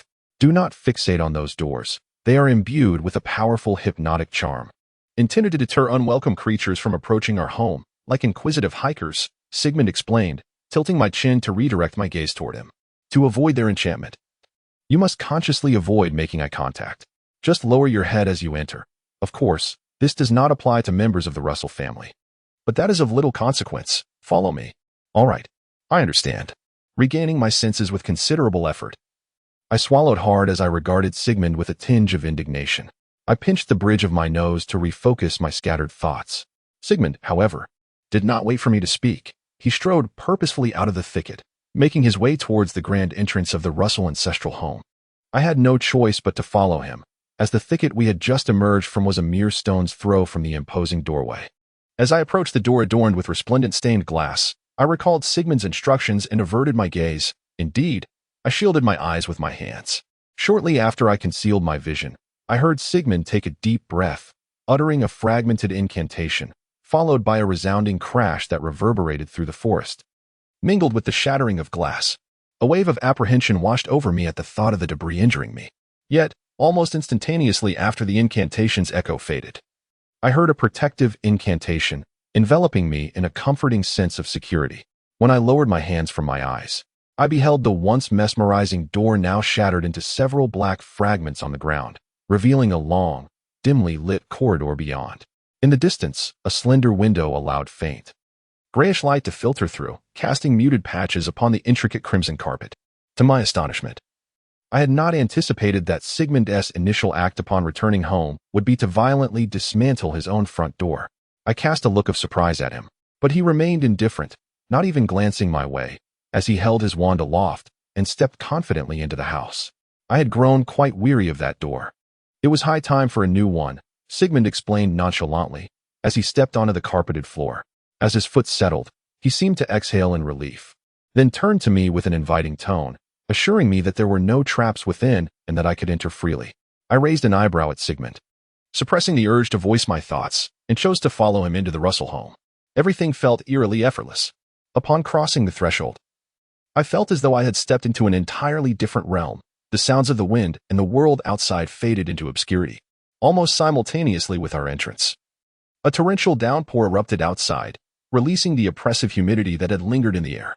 A chill swept through the house, enveloping both Sigmund and me, while the view beyond the now non-existent doorway was obscured by a heavy curtain of rain, rendering the outside world indistinct. "This cannot be one of your family's magical traits, can it?" I murmured, gazing at the rain-soaked scene, my hand instinctively grasping the handle of my wand within my pocket. "No.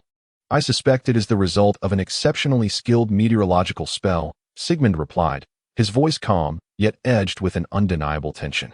When I turned to face him, I found him not gazing at the rain, but intently studying me, his expression enigmatic in the dim corridor, hinting at something sinister.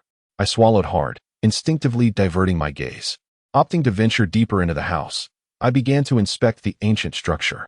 Truthfully, I felt no presence of life within these walls, at least. It seemed to me that no one had inhabited this house for days. The sconces adorning the beige wallpaper, embellished with colorful vine patterns, had gathered a fine layer of dust, while the corners of the floor harbored leaves that had evidently drifted in from outside, following the gaps in the floorboards. I soon encountered the source of the faint light that had cast shadows upon the carpet. A slender window, slightly wider than a person, draped with dark red curtains adorned with golden tassels. The window stood ajar, allowing raindrops to cascade onto the wooden sill, forming a small puddle on the floor. As I approached to close the window, I feigned nonchalance and queried Sigmund, who lingered near the entrance. "Where do you think your family might be? We can't search every room individually. Your house has 3 entire floors." Turning to face him, I noticed the corridor walls were decorated with numerous vintage paintings and decorative plates. The largest painting, framed in dark gold, depicted a meandering river and its newly constructed dam, where figures clad in antiquated attire picnicked beside it. The brushwork exuded a romantic aura, reminiscent of impressionist art I had encountered in magazines, while 2 lines of light blue text beneath caught my attention. Though they were inscribed upon the hem of a lady's blue gown in the painting, I noted them nonetheless. At first glance, the letters appeared distorted, but from my peripheral view, thanks to my frequent observations of glass storefronts at Sam's grocery, I discerned they were mirrored English letters. After mentally transcribing them, I deciphered the message: "To the savior from across the ocean, Caledon Burrow, gifted by Caledon Burrow." Was this not the name of the mayor from Laudersay centuries past? Thus, it seemed the Russell family was indeed connected to that great flood from long ago. But why had Sigmund concealed this information from Mr. Elliot and me? As I pondered this, Sigmund's voice drifted to me from 5 paces away, tinged with an unmistakable worry. "I don't know. I flipped the light switch, but nothing happened. This house must have lost power. We should use the Lumos spell for illumination." "What are you looking at?" I inhaled sharply, spinning towards the sound, only to find Sigmund with his hands on his hips, standing before the window I had just closed, his expression one of confusion. "Very well. The matters regarding Caledon Burrow and Laudersay are not the focus of our current endeavor," I mused internally, quickly offering a light-hearted laugh to Sigmund as I scratched my head, saying, "Ha ha ha, nothing much, just admiring your family's artwork and checking for dust on the frames. Isn't it common in detective novels to gauge how long a place has been uninhabited by the dust accumulation? Ha ha ha, your home is quite tidy." Upon hearing my words, Sigmund displayed an expression reminiscent of bewilderment, his throat moving as if he were suppressing an impulse to retort. I noted a distinct quiver in his brow before he inhaled deeply, Finally articulating, "I truly envy your ability to remain so optimistic in such circumstances. Stability. Are you not aware that my family is likely still under the control of that Fafnir? I am deeply concerned, Nimtara." Sigmund's statement instilled a pang of guilt within me, prompting me to retract my smile and lower my gaze. "I apologize. It was not my intention," I said, mustering some resolve. "Let us hasten our actions, so we may find your family sooner and attain some peace of mind. Shall we split up? You search downstairs while I investigate upstairs." "No, I must apologize as well. I did not mean to place blame upon you. Perhaps I am simply too anxious. I will check upstairs. I am more familiar with this place and can swiftly search the 2 floors. Besides, I would prefer not to make the injured climb stairs." Sigmund shook his head, gesturing towards the staircase at the end of the corridor, and without further ado, he proceeded past me towards the stairs. As he brushed by, I patted his shoulder and said, "If you encounter any trouble, knock 3 times on the wall. I will come to you immediately. Of course, should I find myself in a predicament, I will do the same." After establishing this signal, I watched Sigmund ascend the stairs. As the sound of his footsteps gradually faded, I patted my own cheeks and took a deep breath, commencing my exploration of the Russell ancestral home. To call it a journey might be a misnomer, as the current situation was indeed dire. I was not here for leisure. Yet, for reasons unbeknownst to me, I found myself somewhat unable to feel anxious. At that moment, I stood alone in the corridor, the sounds emanating from above blending with the persistent patter of rain, while the atmosphere around me remained eerily tranquil. I gazed at the various furnishings within the ancient residence, the decor exuding a vintage elegance, despite the torrential downpour outside. When my gaze shifted to the shimmering reflections on the wallpapered walls, I felt a profound weariness rising from the depths of my being, a desire for rest. Were it not for my purpose in rescuing Sigmund's family, I would have relished spending a peaceful weekend in this abode. No, I must not let my guard down now. With a firm slap to my cheeks, I jolted myself back to focus, shaking off the drowsiness that threatened to envelop me. I turned my attention to the large door leading into the living room closest to the entrance, resolving to begin my exploration there, compelling myself to remain alert through action. Strictly speaking, the living room did not possess a conventional door. Rather, it featured an oversized, uniquely shaped frame that evidently bore influence from Chinese design. With intricate carvings and delicate cutouts that lent an air of exquisite beauty. Peering through the frame, I beheld the interior, a tall bookshelf, a white antique fireplace, and a small sofa adorned with floral fabric, reminiscent of those found in English country homes. The fireplace was filled with a significant amount of ash, and as I passed, I could discern faint embers, indicating it had recently been in use. My attention was drawn to an open telephone directory resting beside the fireplace. Its red leather cover housed crumpled pages that suggested it had not been casually abandoned by the Russell family. Bending down, I retrieved the directory. The pages bore haphazard handwriting, as if a multitude of tiny creatures had scrawled upon them. Initially chaotic, the characters gradually became more legible. Flipping through a few more pages, I discovered that the final entries, though still rather clumsy, were comprehensible. They bore the name of a stranger, Rucky Soul. It was evident that this directory had served as a practice book for penmanship, likely belonging to this Rucky Soul, whose surname indicated he was not part of the Russell family. This led me to recall the golden-eyed child who had attacked me in the bakery. He too had possessed a childlike manner and an otherworldly aura, and he had clearly harbored animosity towards me. If this were the case, well, at the very least, the disarray of the telephone directory and the name inscribed within suggested that the Russell ancestral home had indeed been invaded. I mentally noted this information before returning the directory to its place. There were still many areas to investigate. Lingering here in contemplation would not do. Having departed the living room, I proceeded to inspect the dining room, kitchen, small storage room, and entertainment room on the first floor. Though evidence of life was present in each space, I could not ascertain whether these traces belonged to Sigmund's family or the intruders. The only concrete evidence I had was the telephone directory I found in the living room.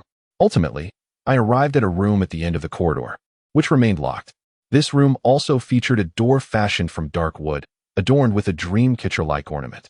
The wooden circle was entwined with braided hemp cord, from which dangled small teeth the size of pinky fingers, accompanied by 3 feathers marked with fine black spots. The dream catcher appeared quite ancient, the teeth having yellowed with age, and the feathers were tattered. Yet, despite its worn condition, it emanated a peculiar aura, as if safeguarding the entire residence. As I approached the door, the dream catcher emitted a faint crackling sound, and sparks danced between the knots, followed by a sudden snap of the string securing it to the door. The dream catcher fell to the floor, collapsing into a disordered heap. At that instant, I felt the temperature within the house plummet. So much so that I could almost see my breath in the chill. Gritting my teeth, I tore my gaze away from the fallen dream catcher and grasped the doorknob. Twisting it with force, yet it would not budge. It was locked from within. Realization struck me, and I retreated a few steps back towards the living room, knocking 3 times on the doorframe. The sound reverberated throughout the abode. Shortly thereafter, I heard the hurried footsteps of Sigmund descending the staircase, evidently having rushed down upon hearing my knocks.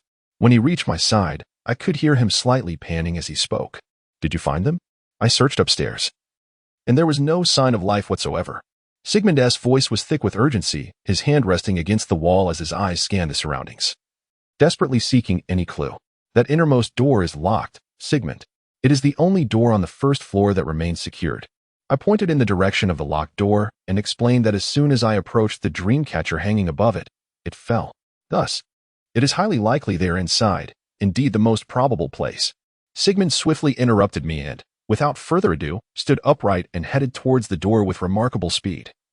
His footsteps almost a light jog, yet barely making a sound upon landing. Perhaps he had conducted his inspection upstairs with the same nimble and silent strides, for I hardly heard anything at all.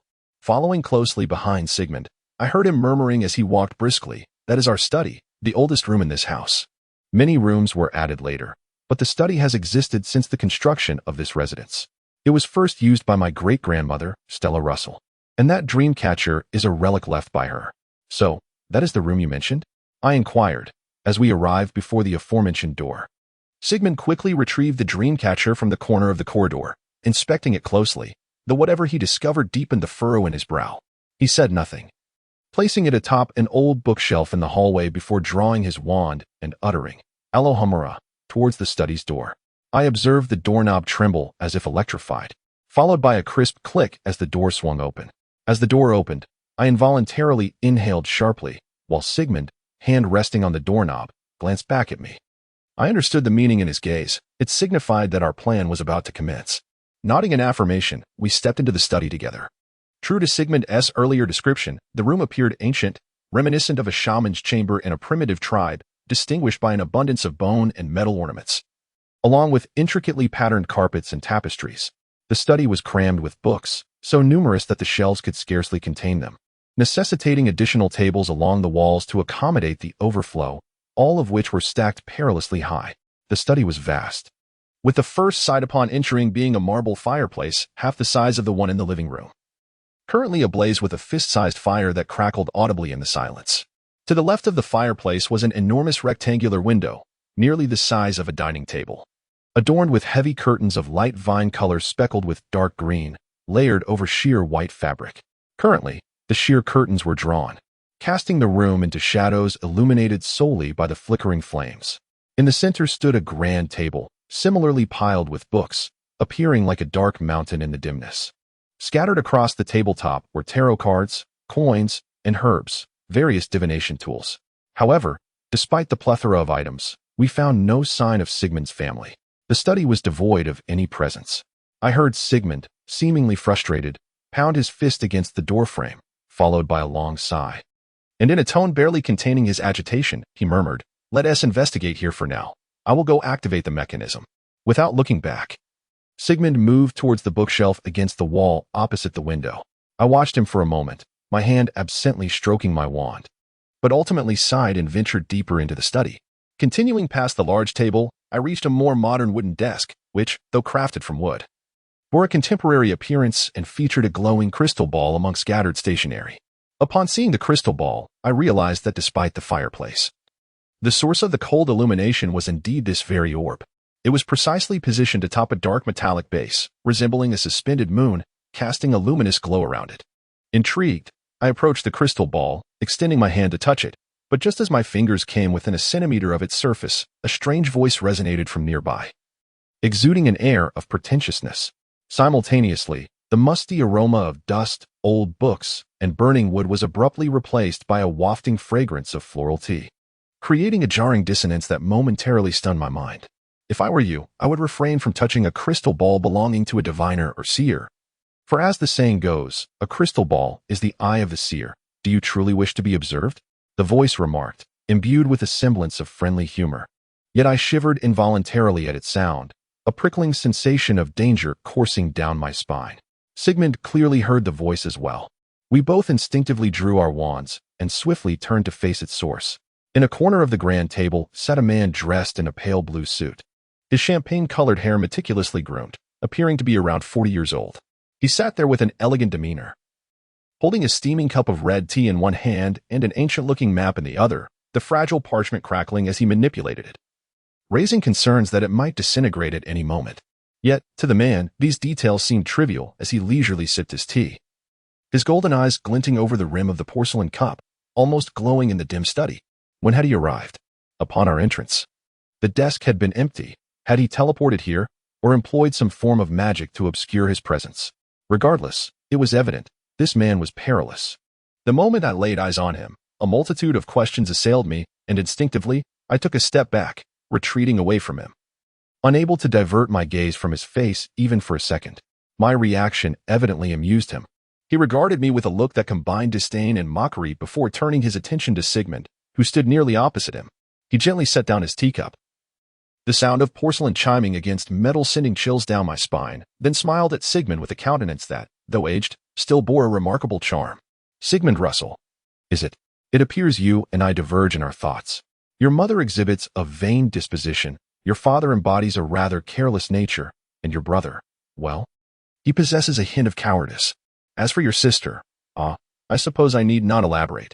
I had presumed that a person hailing from such a family would be somewhat inept, yet upon closer inspection, you seem to possess a greater intellect and a commendable sense of reason than they do, which is truly unfortunate. I do not require your praise, nor do I need your pity. Please be aware that you are insulting my family. Faced with the man's nearly provocative words, I could sense Sigmund's palpable anger. His grip tightened around his wand, and he lowered his head, emitting a soft click of annoyance. However, he quickly raised his gaze to meet the man's, this time without a furrow in his brow. His eyes, sharp as a sword, pierced through the wand's tip and aimed directly at the man's face as he demanded, "Where is my family? Where have you hidden them? And if I refuse to tell you, what will you do?" The man retorted, "I hardly think you could best two 12-year-olds. In fact, I doubt you could even contend with my jack-o'-lantern. Furthermore, how can you be certain that after you assault me, I won't take action against your family? Understand this, young man. If we were to liken this to a card game, then I am holding a far superior hand." Before Sigmund could finish his statement, the man's expression abruptly transformed, his demeanor growing cold and unyielding. His pale golden eyes regarded both me and Sigmund with an unsettling detachment devoid of warmth. He retrieved a pristine white handkerchief from his suit pocket, elegantly wiped his mouth, then rose from his chair. An overwhelming sense of pressure enveloped Sigmund and me as he approached, his pace leisurely. Yet I barely registered the motion of his hand before I felt his icy grip clasping my neck, propelling me towards Sigmund's location. I struggled to break free, but it felt as though my skin was glued to his frigid palm, rendering me immobile. Moreover, a sharp sensation akin to an icy dagger piercing my spine coursed through me, leaving me weak. My mind grew hazy, and I could only muster a faint apologetic glance towards Sigmund as I was led closer to him. When we were merely half a meter apart, the man halted. His towering stature left both Sigmund and me at waist height as he looked down upon Sigmund with a chilling smile, with one hand casually resting in his suit pocket. He regarded Sigmund with a mixture of amusement and menace, saying, "Now, reveal the hidden chamber of your home, and perhaps I shall consider granting you what you desire." This morning, which ought to have been serene and beautiful, had been utterly marred. Avery Burrow pondered this thought, his gaze inadvertently drifting to Arthur Wadsworth, who lounged against the wall in his room, engrossed in his phone. Arthur chewed on bubblegum, a smirk playing at the corners of his mouth. Upon noticing Avery's complex expression, he raised his head, offering a cat-like grin. Yet, the tranquility was completely shattered. The now middle-aged Avery sighed as he adjusted his tie, ruminating on where he might have offended the Wadsworths. Was it his proposal last week to increase next year's investment in the town's tourism? Or was it the previous year's intervention in the Wadsworth family dispute, where he chose to side with the elder Wadsworth? Yes, if it were regarding that matter. It would make sense if the young Wadsworth, who had opposed him vehemently, sought revenge. Avery had always prided himself on his remarkable memory. He could even recall the age of Mrs. Brown's cat next door. Thus, He remembered that it was 2 years prior when the young Wadsworth began donning the outlandish attire he now wore, which was deemed fashionable by the youth. He had even heard that the young Wadsworth had run away from home over this issue and was now residing in some unknown rental in London. However, he was now of age and ought to be self-sufficient. Avery felt he had merely fulfilled his duties as the town mayor. He swallowed hard, his thoughts drifting. Children often fail to grasp the benevolent intentions of adults and tend to hold grudges. So, it was at 6 in the morning. While still clad in his beloved burgundy velvet pajamas, that Avery lay in bed, lost in a deep slumber, only to be jolted awake by a resounding crash at his window, followed by a hand striking his cheek. Initially, he believed it was merely a figment of his dream. But when the hand grew impatient and delivered a swift slap, he awoke. As he blinked into the dimness of his room, he found Arthur Wadsworth's face looming over him. One hand still raised near Avery's ear. He could even discern the patterns on Arthur's denim jacket. Had it not been for the absence of a weapon in Arthur's hand, he might have thought he was being held hostage. "I have come to discuss a matter of great importance to you, to me, and to the entire town," Arthur stated as Avery finally regained consciousness.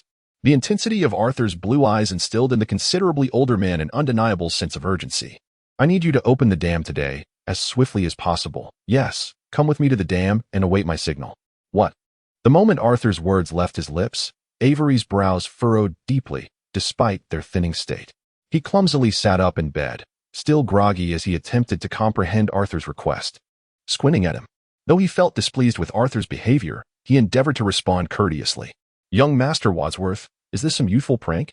Have you and your friends indulged in drinking games and lost? I am certain that the elder Wadsworth would be profoundly disappointed to hear of your morning intrusion into my room with the intent of a prank. If this is about the summer of 2 years ago, no, it has nothing to do with that summer." Upon hearing Avery mention the summer of 2 years ago, Arthur's previously relaxed smile froze, as if time had been halted. He quickly interrupted Avery, extending a hand to pat Avery's soft, plump cheek, his eyes fixed intently on him. Avery inexplicably felt a strong, piercing sense of intimidation from the young man's eyes. Even though the other party was unarmed and Avery was certain that if he were to shout, someone would immediately come to his aid. Nevertheless, he felt fear, and his gaze toward Arthur was tinged with pleading and apprehension. As if realizing the effect of his gaze, Arthur abruptly covered the upper half of his face, then turned away and paced around the room like a perplexed feline. When he turned back to Avery, his face had regained its former composure. He was once again the amiable, approachable Arthur Wadsworth. "If you agree to my terms, I can persuade my father to increase your investment by 5% next year.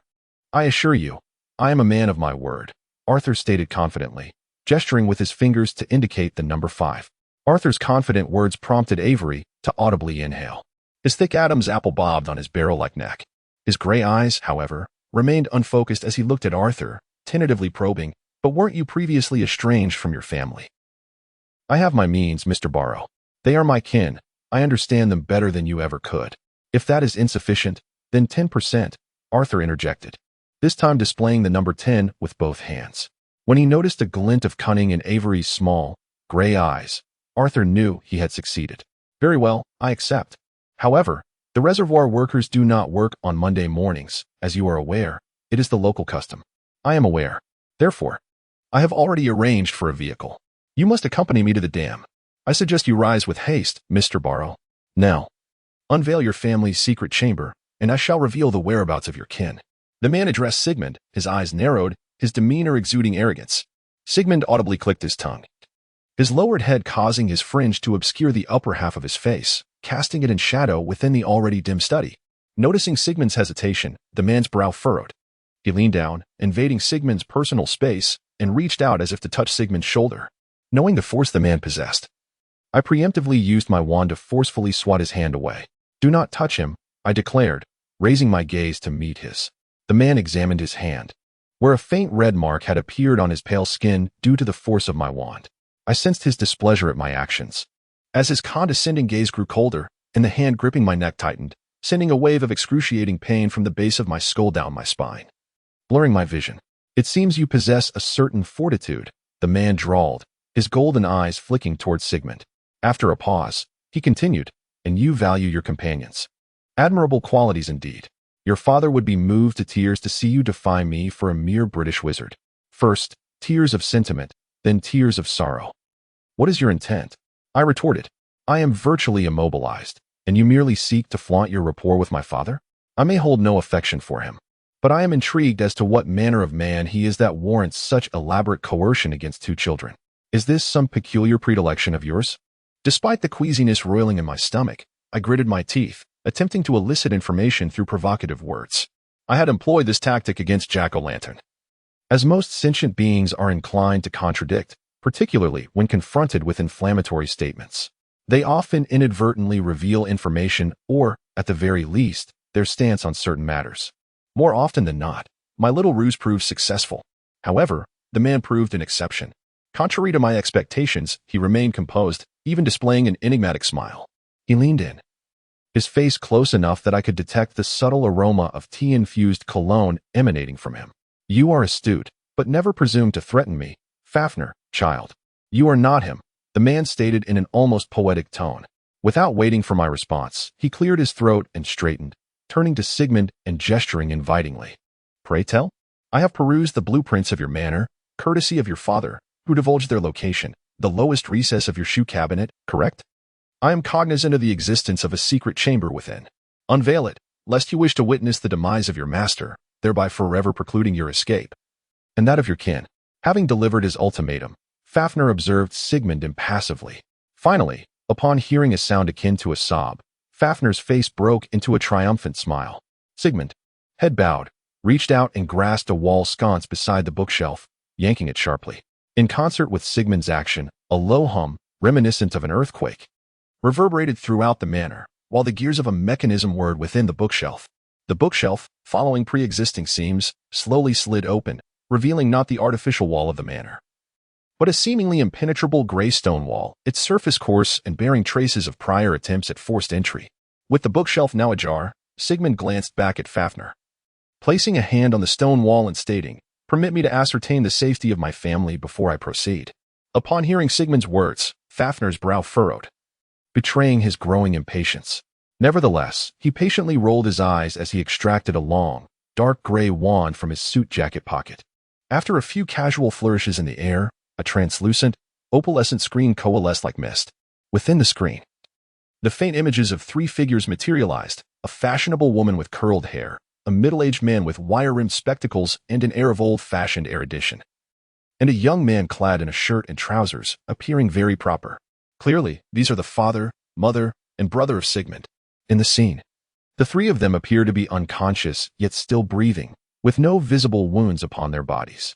They lie huddled together in an exceedingly narrow space, devoid of any background scenery, and the semi-transparent light that envelopes them is somewhat indistinct, rendering it impossible for me to ascertain their location from this simple image. Upon seeing that the individuals in the image are alive, Sigmund visibly exhaled a sigh of relief. As if to calm his emotions, he stood still and turned around once. But soon he regained his focus, pressing his back against the stone wall at the door of the secret chamber, and inquired, "How can I be certain that this image you provided is genuine? What if it is a forgery?" I heard Fafnir let out a deep sigh, a clear indication of his dwindling patience. This time, he was too weary to explain, merely waving his wand through the air to inscribe the words. "I am currently holding your Nimtara by the neck," which abruptly appeared on the hem of Sigmund's mother's dress, as if branded by a flame. The woman in the image was startled awake by this sudden turn of events, sitting up and frantically clutching her skirt, shouting at the two beside her. They seemed to be speaking, but just as I attempted to observe their lip movements further, Fafnir waved his wand again, and the image vanished. Fafnir silently regarded Sigmund, and after a few moments of intense scrutiny, Sigmund finally turned away, placing one hand against the rough stone wall behind him. After taking a deep breath, he bit into his thumb, using the blood to draw symbols on the stone while reciting, "One must not linger as a guest, but rather advance. New life is always worth it, even if born late.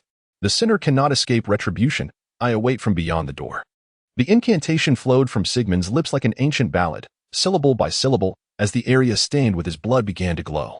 By the time he uttered the final word of the spell, a luminous pattern of a magpie had emerged upon the wall, and in a mere second or two, that radiant blood-formed image, along with the stone bearing it, abruptly vanished as though it had never existed. In its place was a deep, dim tunnel, seemingly hewn from the earth beneath the valley, descending into darkness. The uneven rock walls occasionally bore pale candles, their wax long forgotten. But as the stone wall blocking the entrance disappeared, they ignited simultaneously, casting an eerie green luminescence that provided scant illumination to the subterranean passage. With blood as the key and faith as the password. I had almost forgotten that you belong to a relatively ancient lineage, Fafnir remarked, smiling at the revealed tunnel. He then struck Sigmund's back firmly with his wand, saying, "Let us proceed. I trust you are curious about what your ancestors have concealed below." Having once had the fortune of becoming a divine offering, being the closest to the realm of the gods, there was no doubt about it. He still vividly recalled the sky of that time, gloomy, arid, oppressive, yet resembling a vast sea churned by countless storm clouds. The clouds obscured everything, leaving only meager and feeble rays of light filtering through the gaps. It was as if the gods were jesting. Despite the daily presence of overcast skies and the occasional rumble of thunder, for over 4 months, their land had yet to receive even a single drop of rain. People began to murmur their discontent, livestock grew restless within their pens, and the earth they trod upon, once firm and reliable, began to crack. Wells dwindled to emptiness, and every ritual beseeching the gods for rain proved futile. Neither flowers, grains, nor bloody livestock could sway the hearts of the divine. Finally, when the last cowhide water pouch had been emptied, one among them proposed the suggestion that had been brewing in the hearts of all, a notion nearly fetid with desperation. He sat amid the crowd, gazing at the peeling white skin on his hands, and addressed them, "Let us offer a blood sacrifice, to cleanse the gods of their displeasure and beseech them to send down the life-giving rains we so desperately need." As he spoke, silence enveloped the crowd. Several black crows flew overhead, unnoticed by anyone. They exchanged glances, and from the depths of each other's pitch-black eyes, they discerned a singular sentiment. Silence equated to agreement. The selection of the sacrificial victim took less than half a day, for they had resolved to offer the purest boy, destined to become the mightiest warrior and the priest most adept at communicating with the divine. They were willing to trade one person's boundless potential and life for the rain essential to the survival of their village. When they arrived at his home to convey the weight of his impending duty, he was surprisingly devoid of fear or sorrow. Instead, a tingling excitement surged within his veins, crashing against his sensitive and obsessive spirit. To become a divine offering meant a proximity to the realm of the gods. The boy thought to himself, for 17 years, he had stood in the wilderness, listening and calling out, hoping to discern the traces of gods and divine beasts through the cracks in the rocks, the arrangement of wild grasses, and the shapes of clouds above, though he had yet to find them. He fervently believed that the mighty gods had seen him from the farthest reaches. Thus, when the day of the sacrifice arrived, the sun timidly revealed a sliver of itself on the horizon. Clad in white garments, the people found him within his home, having bathed and dressed with profound reverence. Donning a crown woven from the fresh black thorns of the wilderness, he gazed at them willingly, much like a wife looking at her husband. The people lifted him onto a litter crafted from 2 towering trees, encircled by torchbearers singing joyous songs, led by a rider on a tall, albeit ailing, steed. This grand procession departed from the village, traversed the wilderness, passed the stone fields, and finally halted before the forest. The priest had predetermined the method of sacrifice the day prior. People were always eager to mimic nature's ways to pilfer its power, thus to summon a torrential downpour. He too must shed a continuous stream of blood. This blood would drip upon the thorns known as life, awakening the god's compassion through pain. Accompanied by his mother's sobs, he ascended the elevated platform constructed of thorns, where 2 beautiful maidens awaited, each holding an iron nail. The golden-haired girl, sorrowful, gazed at him, and he recalled gifting her a flower during the previous summer festival. As he approached her, he heard her softly utter, "I am sorry." He indeed heard the maiden's words and sensed the remorse and regret embedded within them, yet he merely replied, "It is truly my honor." After that, their conversation ceased. For the resounding and tumultuous beat of drums and the blaring of horns sufficed to drown out all speech. Under the watchful gaze of the priest, he knelt at the center of the altar, his eyes fixed upon the distant horizon. Perhaps it was but an illusion, yet he felt as though the clouds in the sky were swirling above him, resembling the undulating waves of the sea. In their ephemeral shapes, he perceived flashes of lightning drawing nearer. This was the divine coming to claim his offering. He mused inwardly, a wave of exhilaration swelling within his broad chest. So much so that when countless nails pierced his body, he scarcely felt a modicum of pain. First, they pierced his shoulder blades, then his arms, followed by his ribs, and then his thighs. He resembled a punctured water sack, blood gushing forth from the wounds. As his own blood coursed over his skin, he experienced an unprecedented warmth. The crimson liquid streamed down his body, seeping into the thorns beneath him, before cascading over them like raindrops onto the ground below. Where beneath him, he had conjured a miniature rain of his own blood. Simultaneously, he prayed fervently, beseeching the gods for acceptance into their embrace. Or to be transformed into a rabbit, a dove, a solitary wolf of the wilderness, or perhaps a dragon, a phoenix, a divine eagle. Amidst his prayers, he felt a wind howling around him, seemingly carrying some hidden voice within its gusts, but he had no time to discern. For the tempestuous wind had already torn his floral crown from atop his head. The crown fell upon his bleeding, convulsing thigh, and he could not help but glance down. As he did, he felt blood trickling from his eye sockets, dripping upon the spiked crown. A miracle unfolded as his blood fell upon the crown. The blood-soaked areas suddenly erupted with exquisite white flowers, and simultaneously, the people below began to cheer, embracing one another, feeling the sudden gust of wind. It is the wind. We have not felt the wind for over 4 months. Does the wind not herald the coming of rain? May the gods bless us with both wind and rain once more. The jubilant voices of the crowd echoed from below the thorny altar, their faces alight with elation as they hugged, kissed, and congratulated one another, while he alone grasped the now blooming floral crown, gazing upward at the darkening sky. The thunder grew ever closer, and the air became increasingly humid, as if someone were riding the lightning towards them. When the storm approached, he seemed to glimpse countless ethereal faces, some aged, others youthful, some grotesque, yet all exuding an air of authority, accompanied by imperious words nurturing the wild beast within his heart. With this crown of pure white poppies, I bestow upon you a token, become our servant. I have come from the cold winds, thick mists, and the depths of the earth, to grant you ancient secrets and nourish you with the blood of the land. Should you pledge your loyalty to us, you shall endure as the land endures, as the rocks remain eternal, paving the way for humanity to our abode. Humanity deserves this right. A torrential downpour commenced, the drums never ceased, yet the sounds and images remained strikingly vivid. The colossal serpent transformed into a man. Fafnir unceremoniously pushed Sigmund into the deep tunnel. I witnessed Sigmund stagger from the force, and had he not swiftly grasped the nearby stone wall, he would have tumbled down the steep steps. After catching Sigmund's furious glare, Fafnir feigned innocence, shrugging his shoulders as if utterly perplexed by Sigmund's anger. Do not wear such a look. I merely wish to make our journey through the tunnel a tad more interesting, child. After all, if I had a choice, I would not wish to descend. Fafnir's words struck me as remarkably irresponsible, and his nonchalant demeanor unexpectedly reminded me of the whimsical Seaf back at Hogwarts. Regardless of age, Sigmund seemed exceedingly ill-equipped to handle such a capricious, jesting character. Furthermore, Fafnir's previous statements piqued my curiosity.